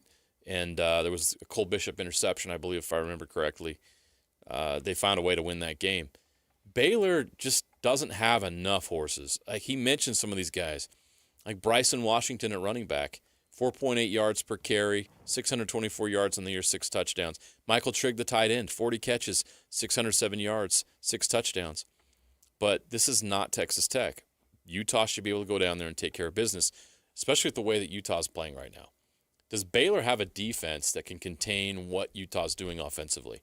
We've only seen 2 teams on the schedule this year that could, and those 2 teams are in the top 10 in the country, BYU and Texas Tech. I don't know if Baylor's ready for that either. I like the matchup. I think Utah has no trouble going down there and winning. I know anytime this time of year, nothing's you can't take anything for granted, but I know it's on the road, blah, blah, blah. I just feel like Utah, the way they're playing right now, shouldn't have any trouble. For Utah, I think they need to go down and not just win, but they need style points. Based on what they're trying to accomplish and what they're in play for right now at number 13 in the college football playoff. Yeah. That's key for them. The most confident team in the Big 12 is Texas Tech, and it's like not that far back from them is a very confident Utah team right now. I agree. And that's a scary prospect for other teams. And honestly, there's so much that your team can get done with the confidence level, right? Like that type of when you hit the road with that kind of confidence, it's a great place to be in. And everybody knows what Utah can be and what they can bring, and it's scary for other teams. They've seen the numbers. What's wild is you have Devin Dampier at quarterback. You've got this team that is producing just this massive amount of offense every week, but you're not looking at it and going, that's an MVP of the league. This guy's an MVP. You see what I'm saying? Like, They do it with a lot. They do it with a lot of guys running the ball. They do it mostly running the ball. And that's going to be the other question is, can Ryan Davis continue to be a target that, Devin Dampier can hit? Can they incorporate the tight end still? Do they keep that thing going where they're just running for between 280 and 330 yards a game? That's crazy to ask, but at the same time, that's what they've been doing every game. Let me throw a stat out there that shows you the contrast I see in this game and why I feel so confident in a Utah victory. Defensive stop rate. Okay? Utah is 7th in the country at 77.3%. They allow 1.35 yards per drive. Baylor is 114th in the country. 53.3%. They allow 2.72 yards per drive. So Utah doesn't give up much on the defensive end, and Baylor gives up too much. I mean, Baylor's in the area of like UCLA and, Utah State. They're not great defensively, and I think Utah is going to be able to contain and put pressure on Sawyer Robertson. And on the other side, I just don't know if Baylor has an answer for the versatility and the creativity that Jason Beck's offense brings to the table. In order to do that, you got to have an advantage in the trenches and the athletes on the back end to handle Utah's athleticism. Texas Tech had it. BYU had it. Nobody else has had it. And that's why you've seen the scores. Baylor got blown out by Cincinnati in Cincinnati. I know it's on the road. Utah, we just watched them absolutely smash and destroy Cincinnati. I just don't know why Baylor would have any confidence that they belong in this game with Utah, other than it's at home and they're going to be highly motivated to play one of the best teams in the country. just on paper, this matchup favors Utah is my point. Clearly and definitively. If Utah goes down there and blows it against Baylor, then we need to talk about Utah blowing it. Because this is a game they absolutely should dominate. Yeah, and I just don't think. I mean, they've hit a stride that I think that. Yeah, I think Texas Tech is there with the having that type of performances and hitting that stride as well. But here's what's interesting about Kyle Whittingham. He talked about what they did during the bye week. Talked about recruiting and how that's a big deal for them, obviously. But there is some stuff that they're limited by. Here's what he brought up about trying to recruit during the bye week and trying to make sure they're keeping the rules on top of it. We do a good deal of recruiting on the bye weeks. The NCAA has scaled back how much you can be out. I think it's now 40 days. So if you send 7 coaches out for 1 day, that's 7 days. 1 coach goes out for 4 days, that's 4 days. So 40 total opportunities. Yes, we do it, but not as extensively as we have in the past because of the limitation. He brought up the recruiting stereotypes about Utah and some of those things and what they have to deal with, and here's what he said about that. I wouldn't say more challenging. I would just say more of the same, what we've dealt with for years. They say, oh, you're going to want a trip to Utah, you're going to, dirt roads and covered wagons, and each coach has 6 wives and all that stuff. And so yeah, we have come across this before. It's something that is part of recruiting. You just got to, say, hey, come up here and take a visit and see what you think, decide for yourself. And I don't know if we've ever had a guy say, no, I'm not coming because of all the things I've heard about it, So it really doesn't have as much of an impact as I'm sure that people that are negative recruiting would like it to, but we have learned to deal with that through the years. Wait a minute. I hope he was tongue-in-cheek. Are teams still using polygamy and dirt roads as negative recruiting towards Utah? Have they not had enough exposure on ESPN that recruits out there don't know what Utah is and don't know what Salt Lake City is? It's not that they don't know what it is. It's that there's so much noise out there that someone could go, I mean, this is absolutely used against. And every program, look, if you could bring up a stereotype of any school, think about it like this. If you are Sonny Dykes and you've got a kid who's visiting you in the Dallas-Fort Worth area, right? And you've got a kid who's going to go out and visit Joey McGuire. Well, have fun out there in West Texas. I mean, your parents, they live right here in Crowley, right? That's like a 10-hour drive to get out there. But anyway, have fun out there, right? Or to say how – oh, I mean, all that's out there is just a bunch of flat plains and oil rigs. It's like, I think we've gotten a little bit past that, but they can't shake that view still. And hey, the 6 wives, that brings people here sometimes. You know what I mean? In 2025, maybe so. I do think it's funny. Coaches will use whatever. You know who the type of coaches are who do that? It's the same guys who go, well, I mean, they're an older team. They're mature. They certainly got a lot of older team. I mean, they got those guys. They got full-grown men playing our guys who are only 18. It's the type of coach who says that, who's the same guy who goes, I mean, you go out there, you're not allowed to drink in that state. It's a dry state. You know what the reality is? There are more dry counties in Texas than there are any dry anything in Utah. Really? Oh, 1,000%. And in the South, you have handfuls. You have handfuls of counties that are dry still. That is wild. It's wild. Now, it doesn't fit the narrative because you still have, the same thing. What do you say about West Virginia? Oh, yeah, those backwoods moonshine making, hicks. Yeah, have fun out there. I mean, they barely even, I don't even know if they have all the telephone lines still all hooked up to go up there. You have to marry your cousin. But y'all have fun out there. Y'all have fun out there. Good luck with your cousin in West Virginia. They have all the stereotypes at every school. Whatever you can say is a recruiting advantage, right? Now, I love being able to. I love that they had to ask Witt about the rankings because the guy hates responding to it. However, I've told you that I've got a point I want to make with this. Here's what he said about being ranked right now in the college football playoff, where they're at the first round of rankings.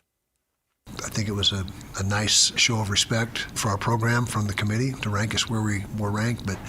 But again, we got to take things 1 week at a time, and that's exactly what we're doing this week. And not to not have a better answer for you, but that's just how we're handling it.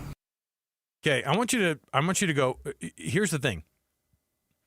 Kyle Whittingham is one of the, if not the most respected coach, like from a tenure standpoint. From a what other coaches think about him standpoint. I'll play for you what we played a couple of hours ago when we talked about BYU and Joey McGuire.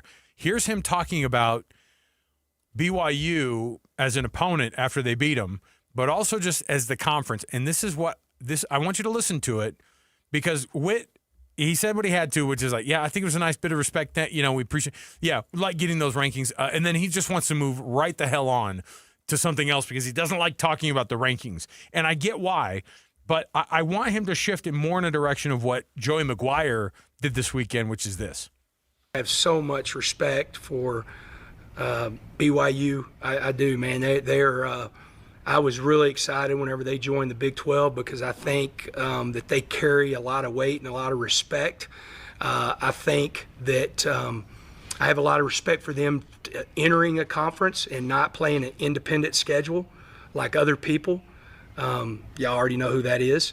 And so I have a lot of respect for that. I mean, they're earning their right just like everybody but a couple of people in the nation are earning their right through conference play, and playing in some really tough places. I think he's talking about UMass. For sure. Play that independent That has schedule. to be the independent he's No, referencing. but what I'm saying here is this. Witt doesn't love to talk about the rankings, doesn't love to talk about other stuff outside of his own program. And I get it. I mean, he's got that formula has worked for him. I wish that he would use his platform as being one of these guys who is so respected to say, hey, look, and weaponize your team and weaponize. I don't care that he talked about BYU in there. That wasn't the point wasn't to talk about BYU there. Oh, I have a lot of respect for BYU. What it is a coach who swings a lot of weight right now in this conference, in Joey McGuire, saying that's a really good team over there, and they're doing stuff that independents that are out there, Notre Dame, wink, aren't doing, which is playing a conference schedule. Every coach in the ACC and in the SEC, they do this type of gamesmanship, and you have to do it if you're going to be a big league. Witt, I wish you would go out there and say, we need, for the sake of your own program, by the way, you've got to be your best PR guy. All right? Go out there and say, we deserve to be in there more than a team like Notre Dame does. And that's no offense to the Irish because I think Marcus Freeman's a good coach. But they're not playing a tough enough schedule, and their 2 losses at the beginning of the year, and then not having games that mean that much and not having to play in a conference championship and not even having to face that idea of a conference championship game or playing against teams week in and week out that are in a conference, I don't think it's a good enough schedule. And so if you're going to put us up against a 10-2 Utah team up against a 10-2 Notre Dame team, you need to consider who the conference team is there and who they have to play.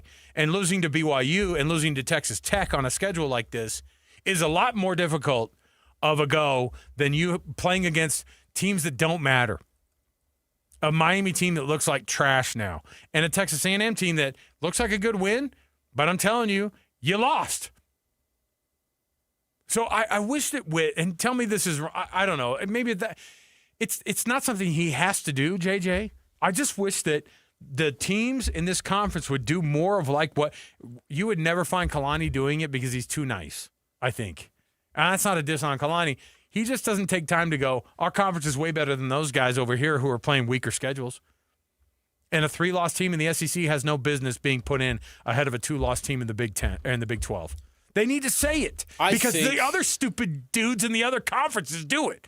I say it because it's annoying that they get up there and Sark can get up there and go, it's a joke that they didn't put more than 3 teams from the SEC in the college football playoff last year. He spent time in his press conference to say that, and what is he saying? Put us in even though we're going to have 3 losses. They're putting their elbows out on it. And you've got to do the same thing if you're going to be a big conference. Freaking do it. I wish that they would. I wish you would have the guts to get up there and say, hey, by the way, just as an aside, the Big 12 is better than the ACC this year by a long shot. Don't think about putting a second ACC team in. Put a second or even third Big 12 team in because we would wipe the floor with these dudes. Say it because it's true. Don't say it if it's not true, but it's freaking true this year with Utah and Texas Tech. And if BYU can get their crap together, then they might be part of that group too. But to say it, you have to believe it, and you have to have the confidence. And Coach McGuire had the confidence after beating BYU like that on his home field on national TV.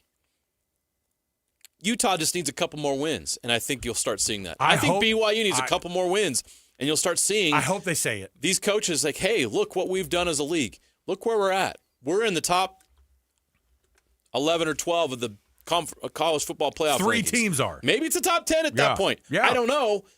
But if you've got to get to the point where you got to go out there and politic for yourself and for the league, do it. Because the others are, right? I agree with you.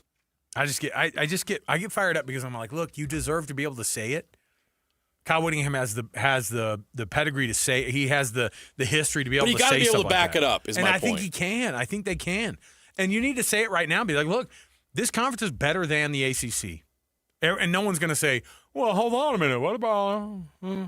No. There's no other team that could really say that. Miami's not there. Virginia was a freaking joke for a minute. Louisville didn't answer it either. And if Georgia Tech's a team you're hanging your hat on, then for sure there needs to be multiple teams from the Big 12 getting in versus the ACC. And you shouldn't get a 5th or 6th team in if you're the SEC just because you're the SEC, man. It's not good enough. All right, we'll take a break. Come back. Hey, what do we have around the corner? A little Jazz Daily getting you ready for the Jazz versus Timberwolves tonight. The last team that the Jazz played were the Timberwolves. How'd that go in Minnesota? This isn't an NBA Cup game, is it? Because that one up in Minnesota was not nice. No. But, hey, the Jazz floor for NBA Cup floors is pretty nice. Are we eliminated from contention? Not yet. From the Cup? Not yet. All right. We're still in group play. Gosh, I want to win that trophy. I want to win that trophy. Someday. I don't know what it looks like, but I want to win it. Okay? All right, we'll take a break. We'll come back. We got more to go. Jazz Daily next, 97.5, the KSL Sports Zone. And now, a look at traffic from the KSL Traffic Center. Eastbound slowing continues on I-80 going by the south end of Salt Lake International and over to the I-215 westbound with new lane configurations into the work zone there, and also a crash on the right shoulder of I-80 just past Bangalore Highway, northbound I-15, still bogged down through Orem, but it's all better once you get to the Pleasant Grove Boulevard. From system install to fast fixes to deliver award-winning heating, cooling, plumbing, and electrical, call Whipple Services champions for the win today. With your traffic update, I'm Alex Napolis here on 97.5, the KSL Sports Zone. Whirls around and down. 97.5, the KSL Sports Zone is your exclusive home of the Utah Jazz. And we want to send you to the Delta Center to see the Jazz in action. Listen every Tuesday for the Jazz Ticket Tuesday Sounder at 30 past the hour, every hour, all day long. And if you're caller number 12, you'll be on your way to an upcoming game. Buy one, you'll get one free. It's Jazz Ticket Tuesday, every Tuesday throughout the NBA season on your radio home for the Utah Jazz. 97.5, the KSL Sports Zone. Hans Olsen, Scott Gerard. Hans, you feel it outside. It's football weather, but that also means it's colder outside, and that means your furnace, if you haven't fired it up already, you will be soon. So you want to keep that warm air in your house? Well, it's all about having the right windows, and Advanced Windows can make sure you have the best windows in the state of Utah. Remember, they've got the lifetime warranty. It's transferable to the next owner. It covers all labor, glass, and parts. And these are original windows built right here in the state of Utah. They eliminate the middleman so they make it more affordable for you. And they've got great financing plans, including 60 months, no interest, no payment, or no interest for 24 months. They'll set it up so it's affordable for you. Go to advancedwindows.com. That's advancedwindows.com and find out how they can save you money. In fact, $2,500 off when you swap out 10 windows or more. That's Advanced Windows. Call them now, 801-850-9100. It's Advanced Windows at advancedwindows.com, 801-850-9100. Five guys walk into a JCW's and order burgers. A pastrami, a mushroom Swiss, guacamole bacon, a hickory barbecue, a ribeye steak, 2 onion rings, 3 French fries, a strawberry, mint, peanut butter, chocolate, and marshmallow shake, and not one left to tip. Because at JCW's, we don't ask for it. We think the price you see should be the price you pay. And all that, would you like to leave a tip stuff, is for the birds. JCW's. Quality and a lot of it.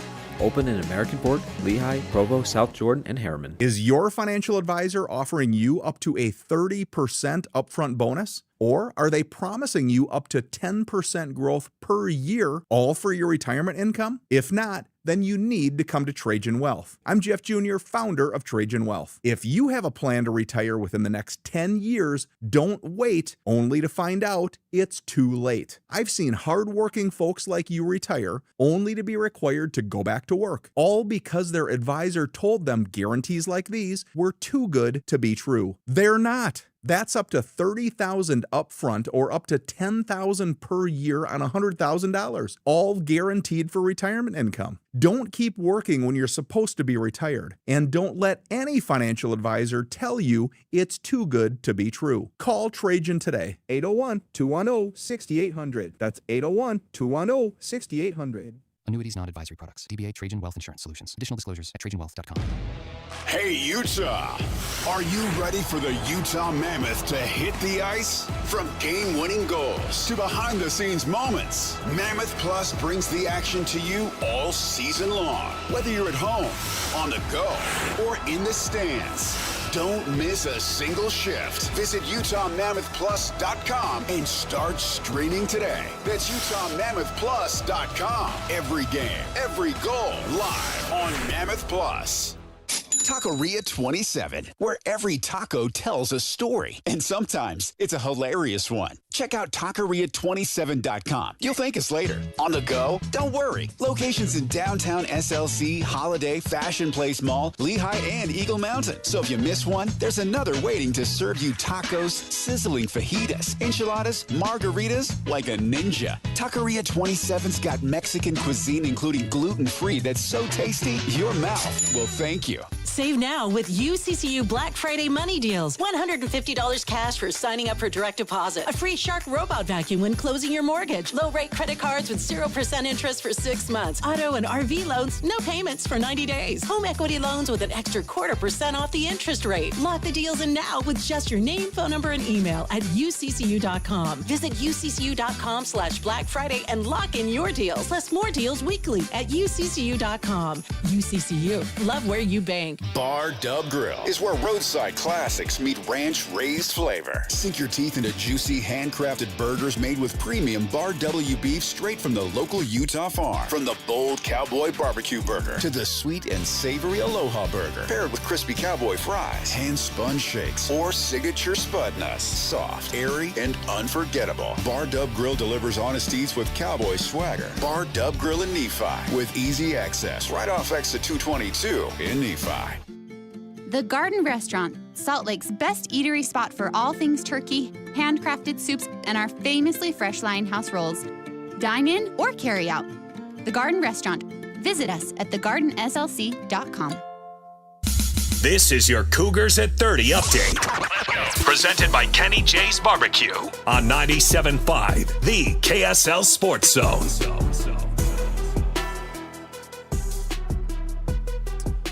Kalani Sitake talks about the early mistakes from his side that put them behind early against Texas Tech. All those plays, it's weird because in this position, you don't want to make a mountain out of a molehill, but you need to address the things that actually help turn the game against us, the mistakes. Otherwise, how are you supposed to improve? And so there's no hiding around it. Like, I'm with you guys, I got to be positive about what we're doing because it's not like the guys went out there and made mistakes on purpose, but they have to own up to it, and everybody's got to be held accountable for all the mistakes that were made. And that's for myself, the coaches, and the players. That is your your Cougars at 30 update. Got ahead of myself. Make this Thanksgiving unforgettable with Kenny J's Barbecue. Skip the stress and bring home slow smoke perfection. Pre-order your Thanksgiving meal today. Text 801-230-5396. That's 801-230-5396. It's a Jazz game day. We've got the Jazz Daily next on JJ and Alex, 97.5, the KSL Sports Zone.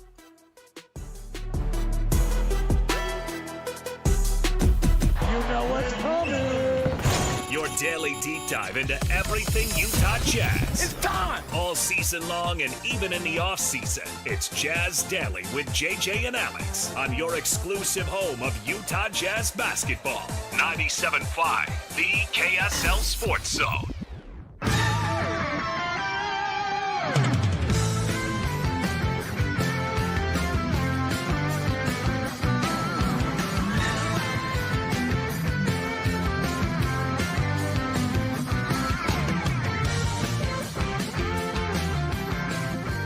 All right, welcome back, everybody. JJ and Alex, 97.5, the KSL Sports Zone. Thanks for being with us on the program. Hey, Hans and Scotty tomorrow are going to be out at Sound Sleep Medical, 8941 South, 7th East in Sandy. Go check it out. That's where they'll be tomorrow. Jazz Daily, firing it up here. Yes, the Jazz back at home tonight Walker Kessler, of course, out for the 2025-2026 season. After we found that out last week, then there's the reality of it setting in and what the rest of the year looks like. Now, the injury report tonight, of course, the ones that aren't just like the guaranteed going to be out. You're still haven't seen George Yang yet for this year. Got the foot issue. Walker Kessler, of course, out for the year. Kyle Anderson and Taylor Hendricks are going to be both out on the final injury report for today. Hendricks with the right hamstring soreness associated with his injury from last year, still trying to figure that whole thing out. And then Kyle Anderson out with lower back soreness. As an old guy, also an old guy in this studio, because Kyle Anderson's kind of one of the older guys, in the locker room comparatively to these younger dudes, right? Slow-mo Kyle. Low back soreness tracks on the old guy. No doubt. Now, Hendricks being out, you talked about this. I was like, oh, man, what are we looking at with that? And it was like, nah, it's pretty normal to have the injury that he had and to have the hamstring that is still sore, trying to figure out coming back from the lower leg injury. Your upper leg is still trying to figure some things out. There's a body imbalance. One leg's stronger than the other, and so the other leg's trying to catch up, and in the effort to catch up, it's going to strain itself, and it lends itself to hamstring issues. Well, I've had this experience in my life before. Taylor Hendricks is one of these guys that is going to be asked to maybe stretch a little bit to make up for a missing Walker Kessler. He's not, they don't look at him and go, you better play 5, but he's athletic enough to be a good defensive dude under the hoop. Shots and protect the rim a bit. And so having him out obviously is another part of a tough, deal that you got to deal with here. But the Timberwolves coming to town. That was an ugly game last week against Minnesota. How do you get back and get right as you come back home if you're the Utah Jazz? Well, and this is the hard part. You're going to have to defend better, right? So if you play like that and you give up that much, the defense is the issue. I mean, they were down 30 in the first 8 minutes or whatever it was. I know. It felt like. And so I mean, it's hard because the issue, but their roster's not built, especially after these injuries, to be able to overcome that. So how do you overcome that? I'm sure that Will Hardy and his staff are really good, and they'll give his team the best chance to overcome it. But Minnesota just has too much talent. This is one of the highest payrolls in the league. I think they're the second highest payroll in the league right now. Anthony Edwards is one of the best players in the world. The Jazz just are going to have some guys really step up, shoot the ball well. I think offensively. And it's weird. I don't think you want to get in a track meet with this team because I don't think that's how you beat them, but I think that's how you beat them. Utah's just going to have to be really good offensively, knock down a lot of threes, get hot. Otherwise, they don't have a chance. And you saw how good this Timberwolves team is. I mean, the Jazz lost by 40 last time out. So, the matchup predictor on ESPN has Minnesota with a 72% chance to win this game. And imagine being a 7.5-point favorite in an NBA game on the road.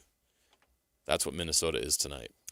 Anthony Edwards missed those 4 games, and then he came back against that New York Knicks team last week. They ended up getting blown out by the Knicks, and so he's kind of slowly coming back here. But look what they've done since. Yeah, it's crazy. 137-97 over the Jazz. Yeah, that's and then 144-117 on the road against the Kings. What I mean, and again, they're good. They're a legit title contender. I know they're 6-4 right now, and Oklahoma City's 10-1, but Minnesota has made it to the conference finals, 2 years in a row? On top of it, but again, the numbers you're talking about, when you're averaging 140 points over the past 3 or 4 games, that's a pretty good spot to be in. They're an offensive juggernaut, and this team, this Utah team right now on defense is beyond suspect. It's really struggling because its best defender is hurt for the rest of the year. And even other folks who are asked to step up are still trying to figure out where their position is. What does a 4-5 type of a look for the Jazz look like on a night like tonight? Well, you're going to see a lot of Kevin Love, right? Kevin Love's going to have to play, and that's you don't have a lot of depth at that point, right? So you're going to have to call on guys to play a little bit more minutes than you're used to playing. Let's just look at what they did in the last game. How did they handle this? I go to the box score and I see the minutes, and you have Svi? Yusuf Nurkic obviously playing 19 minutes. Svi, I mean,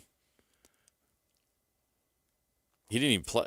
Has Flip He not had had 18 minutes in that game. He was minus 27 on the floor. Has Flip not been getting the minutes we thought he was going to Flip get had either? 22 in that Minnesota game, minus 24 on the floor, but everybody was minus, so that's not really something to look at. There's just not a lot of depth at the center position, is my point. Kevin Love only played 3 minutes against Minnesota the other night. There's just not – so instead of worrying about who's the 4-5, I think you just go out there and you try to just play free and play fast and try to neutralize the size advantage that Minnesota has against you, because you just don't have the dudes to play those positions that are gonna be able to handle guys like, how do you defend Julius Randle? What do you do about Rudy Gobert on the other end, right? I mean, they're versatile. They got a lot of guys. Naz Reid coming off the bench is really good. That's a good basketball team with a lot of depth, and Utah can't match it. So what do? You just got to try to find a way to speed up the game, take away their size advantage as much as you can, and other than that, and pray. I got nothing else. It's a tough matchup for the Jazz. It really is. With these guys out, it's just a tough matchup. I'm sitting here trying to formulate some kind of plan, like you're saying, what kind of rotation things. Well, you all you have right now is Yusuf Nurkic and Kevin Love and Kyle Filipowski essentially as bigs, and Taylor Hendricks is out, and you don't even have Kyle Anderson out there, who played 12 minutes in the last game. You're just going to have to figure it out. I don't know. Just throw guys out there and try to run up and down the court. The good news is you can get some consistent minutes out of guys that, obviously you want to see what Ace Bailey can do with extra minutes, and now that he's getting back to kind of the health situation. And then obviously see what the progression continues with Keontae George, right? Guy who's been really nice for this team while, the losses are starting to come. You still want to see the development of your guys. And so Ace Bailey played 24 minutes in the last game. I want to see more Ace Bailey. The Jazz lose by 25-30, fine. I want to see more Ace Bailey. Okay. Right? They have a 4-game homestand here. Starts tonight. You got the Timberwolves tonight. You have the Pacers tomorrow. And then they have the Hawks, who come into town on Thursday, and then the Bulls on Sunday. So they get the full week at home here at Delta Center before hitting the road again and taking on the Lakers come next Tuesday. So there's still a lot of these nice – look, get out and see what this lineup looks like. That's what I'm saying. Come out and see what these young dudes can do, and this is what you wanted. We want to see what these young guys can do. Delta Center's going to be rocking, even with the team not playing very well. So we'll come back. Got more to go around the corner. We'll get you ready for the Jazz pregame coming up top of the hour. On top of it, we got our best and worst next, so you don't want to miss any of that. Stay here, 97.5 KSL Sports Zone. And now, a look at traffic from the KSL Traffic Center. New spots of slowing now on the freeway in the valley. For instance, westbound on the I-215 southbound going by Highland Drive over to State Street because of an accident. Southbound through Ogden now is also very slow from 21st Street exit heading towards 31st Street. Take UTA instead of driving and actually enjoy your ride. Try UTA to see the difference. Plan your trip at rideuta.com or on the Transit app. With your traffic update, I'm Alex Napolis here on 97.5, the KSL Sports Zone. It's game week for the Utes, and the KSL Sports Zone is getting you ready for kickoff. After a much-needed week off, Kyle Whittingham and the Utes get set for the final 3 games of the season, starting with a trip to Waco for a battle against Baylor. Listen all week long for the best coverage of Utah football. Then catch college football Saturday game day at 10 a.m. with the postgame show immediately following the game on KSLSports.com. Let's go then. Let's go, baby. Your home for the best coverage of Utah football is live on air, online, and on the KSL Sports app. This is 97.5, the KSL Sports Zone. SLC Fat Loss and SLCFatLoss.com. Go check out Salt Lake City Fat Loss and go check out the same program that helped JJ and I not just drop weight, but to keep it off. This is a program that works. It's a program that if you go to their website, you can go see the testimonials. You'll see our pictures, our before and afters on there, but also just regular old folks who have started up with this program and have seen the success. Because JJ, for me, it's not just about the dropping the weight. It's about keeping it off, which has been such a problem for me. And now I've been able to have the success that no other program has given me with the folks at Salt Lake City Fat Loss. And there's an awesome deal to be had right now. Yeah. That's the difference with Salt Lake City Fat Loss. And I've told you how this works, the program. Let me tell you this. Now is a great time to give this a try. If you've been hesitant to do it because you don't want to have to pay for a weight loss program, this is the perfect time to do it. they're having their biggest sale and their biggest deal of the year. Over $400 off now through December 31st.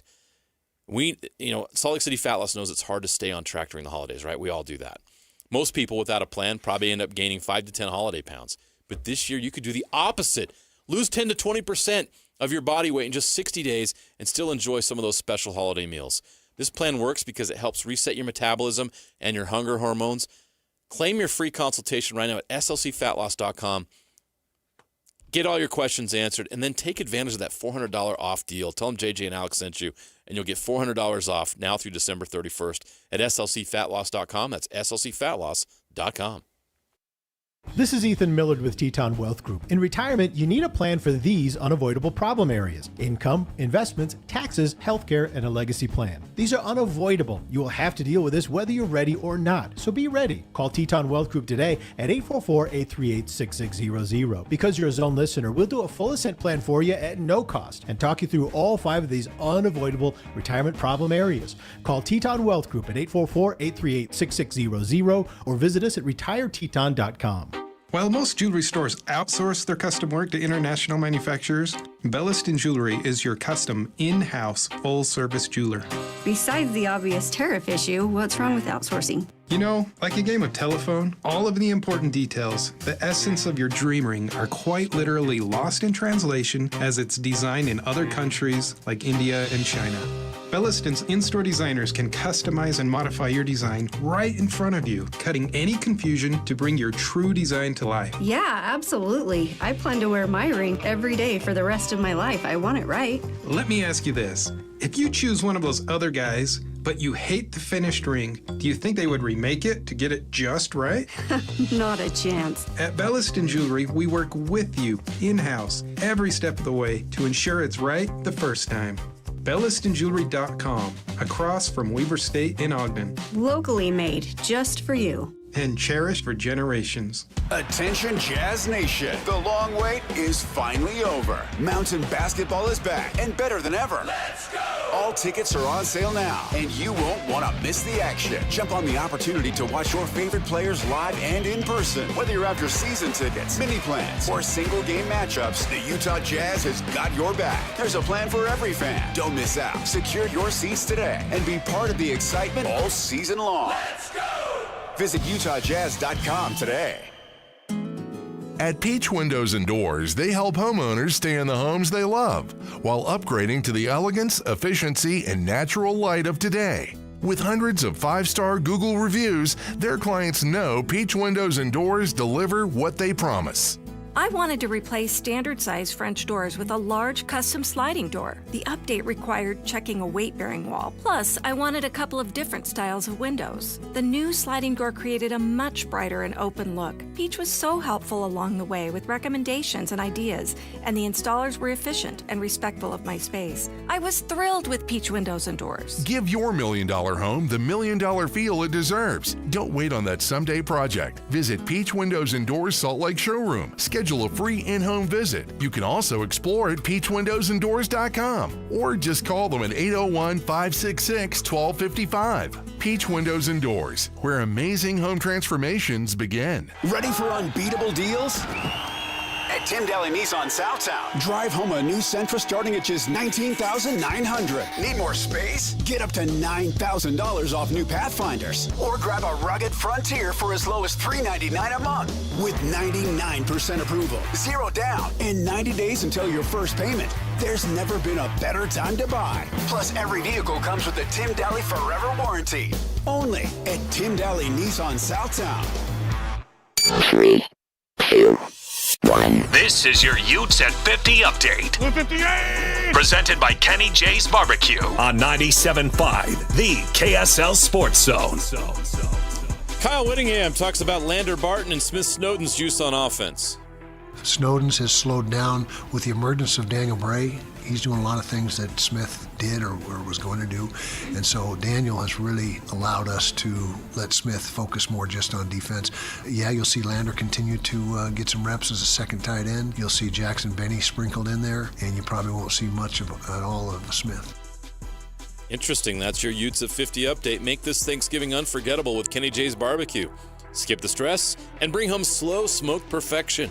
Pre-order your Thanksgiving meal today. Text 801-230-5396. That's 801-230-5396. Best and worst is next as we get you ready for Jazz Timberwolves on 97.5, the KSL Sports Zone.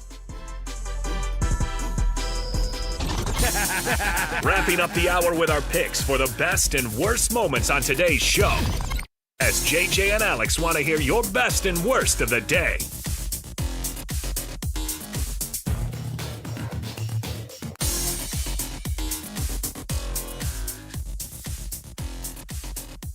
All right, best and worst, brought to you by the good folks at the Doug Smith family of dealerships in American Fork, Spanish Fork, and in Linden. Nobody knows cars like Doug. Best and worst. Here's what we've got for you. I've got the Cougs basketball team. I think they moved up to, are they 7th in the AP poll this week? They're now 7th in the AP, yes. Not that it matters this time of year. The AP poll in basketball is the who's who of, we don't know what we're getting right now. We're just going to put some teams up there who have big names on their roster, and there you go. But they went full Timberwolves against Jazz on the other night against Holy Cross. And, took care of them. Utah pulled off Weber State gave Utah all they wanted, and then, of course, Utah State with a big win on a neutral court against VCU. Dude, I was glad to see start. that. It was good. That was awesome. The worst of the day, you decide, I guess, what the worst of the day is going to be for you, because it could be a lot of things for you. If you're a BYU fan, probably thinking about that game at Texas Tech on Saturday, that was the worst. Still stings. Move on. That's all you can do. Jazz versus Timberwolves are going to be over here at Delta Center, and I will say I'm looking forward to this one, JJ. It's going to be one we can see what this team's going to be made of when you got a bunch of guys on the court. Yeah, you see don't if they can necessarily fight see all the time. Let's go. All right, for JJ, for our producer Alex, I'm Alex. We'll see you next time, everybody. Pre-game starts up next for the Utah Jazz, 97.5, the KSL Sports Zone. Whether you're stuck in the office, I believe you have my stapler, in your car, or at your in-laws. You want a piece of me? You bet I do. The Zone is with you every step of the way. Download the KSL Sports app to get live streaming of your favorite shows and access to all the latest updates on your favorite teams. Your home for the best coverage of the Utes, Cougars, Jazz, and Mammoth is on air, online, and on the KSL Sports app. This is 97.5, the KSL Sports Zone. Save now with UCCU Black Friday money deals. $150 cash for signing up for direct deposit. A free Shark robot vacuum when closing your mortgage. Low rate credit cards with 0% interest for 6 months. Auto and RV loans, no payments for 90 days. Home equity loans with an extra 0.25% off the interest rate. Lock the deals in now with just your name, phone number, and email at uccu.com. Visit uccu.com/Black Friday and lock in your deals. Plus more deals weekly at uccu.com. UCCU. Love where you bank. It's that time again.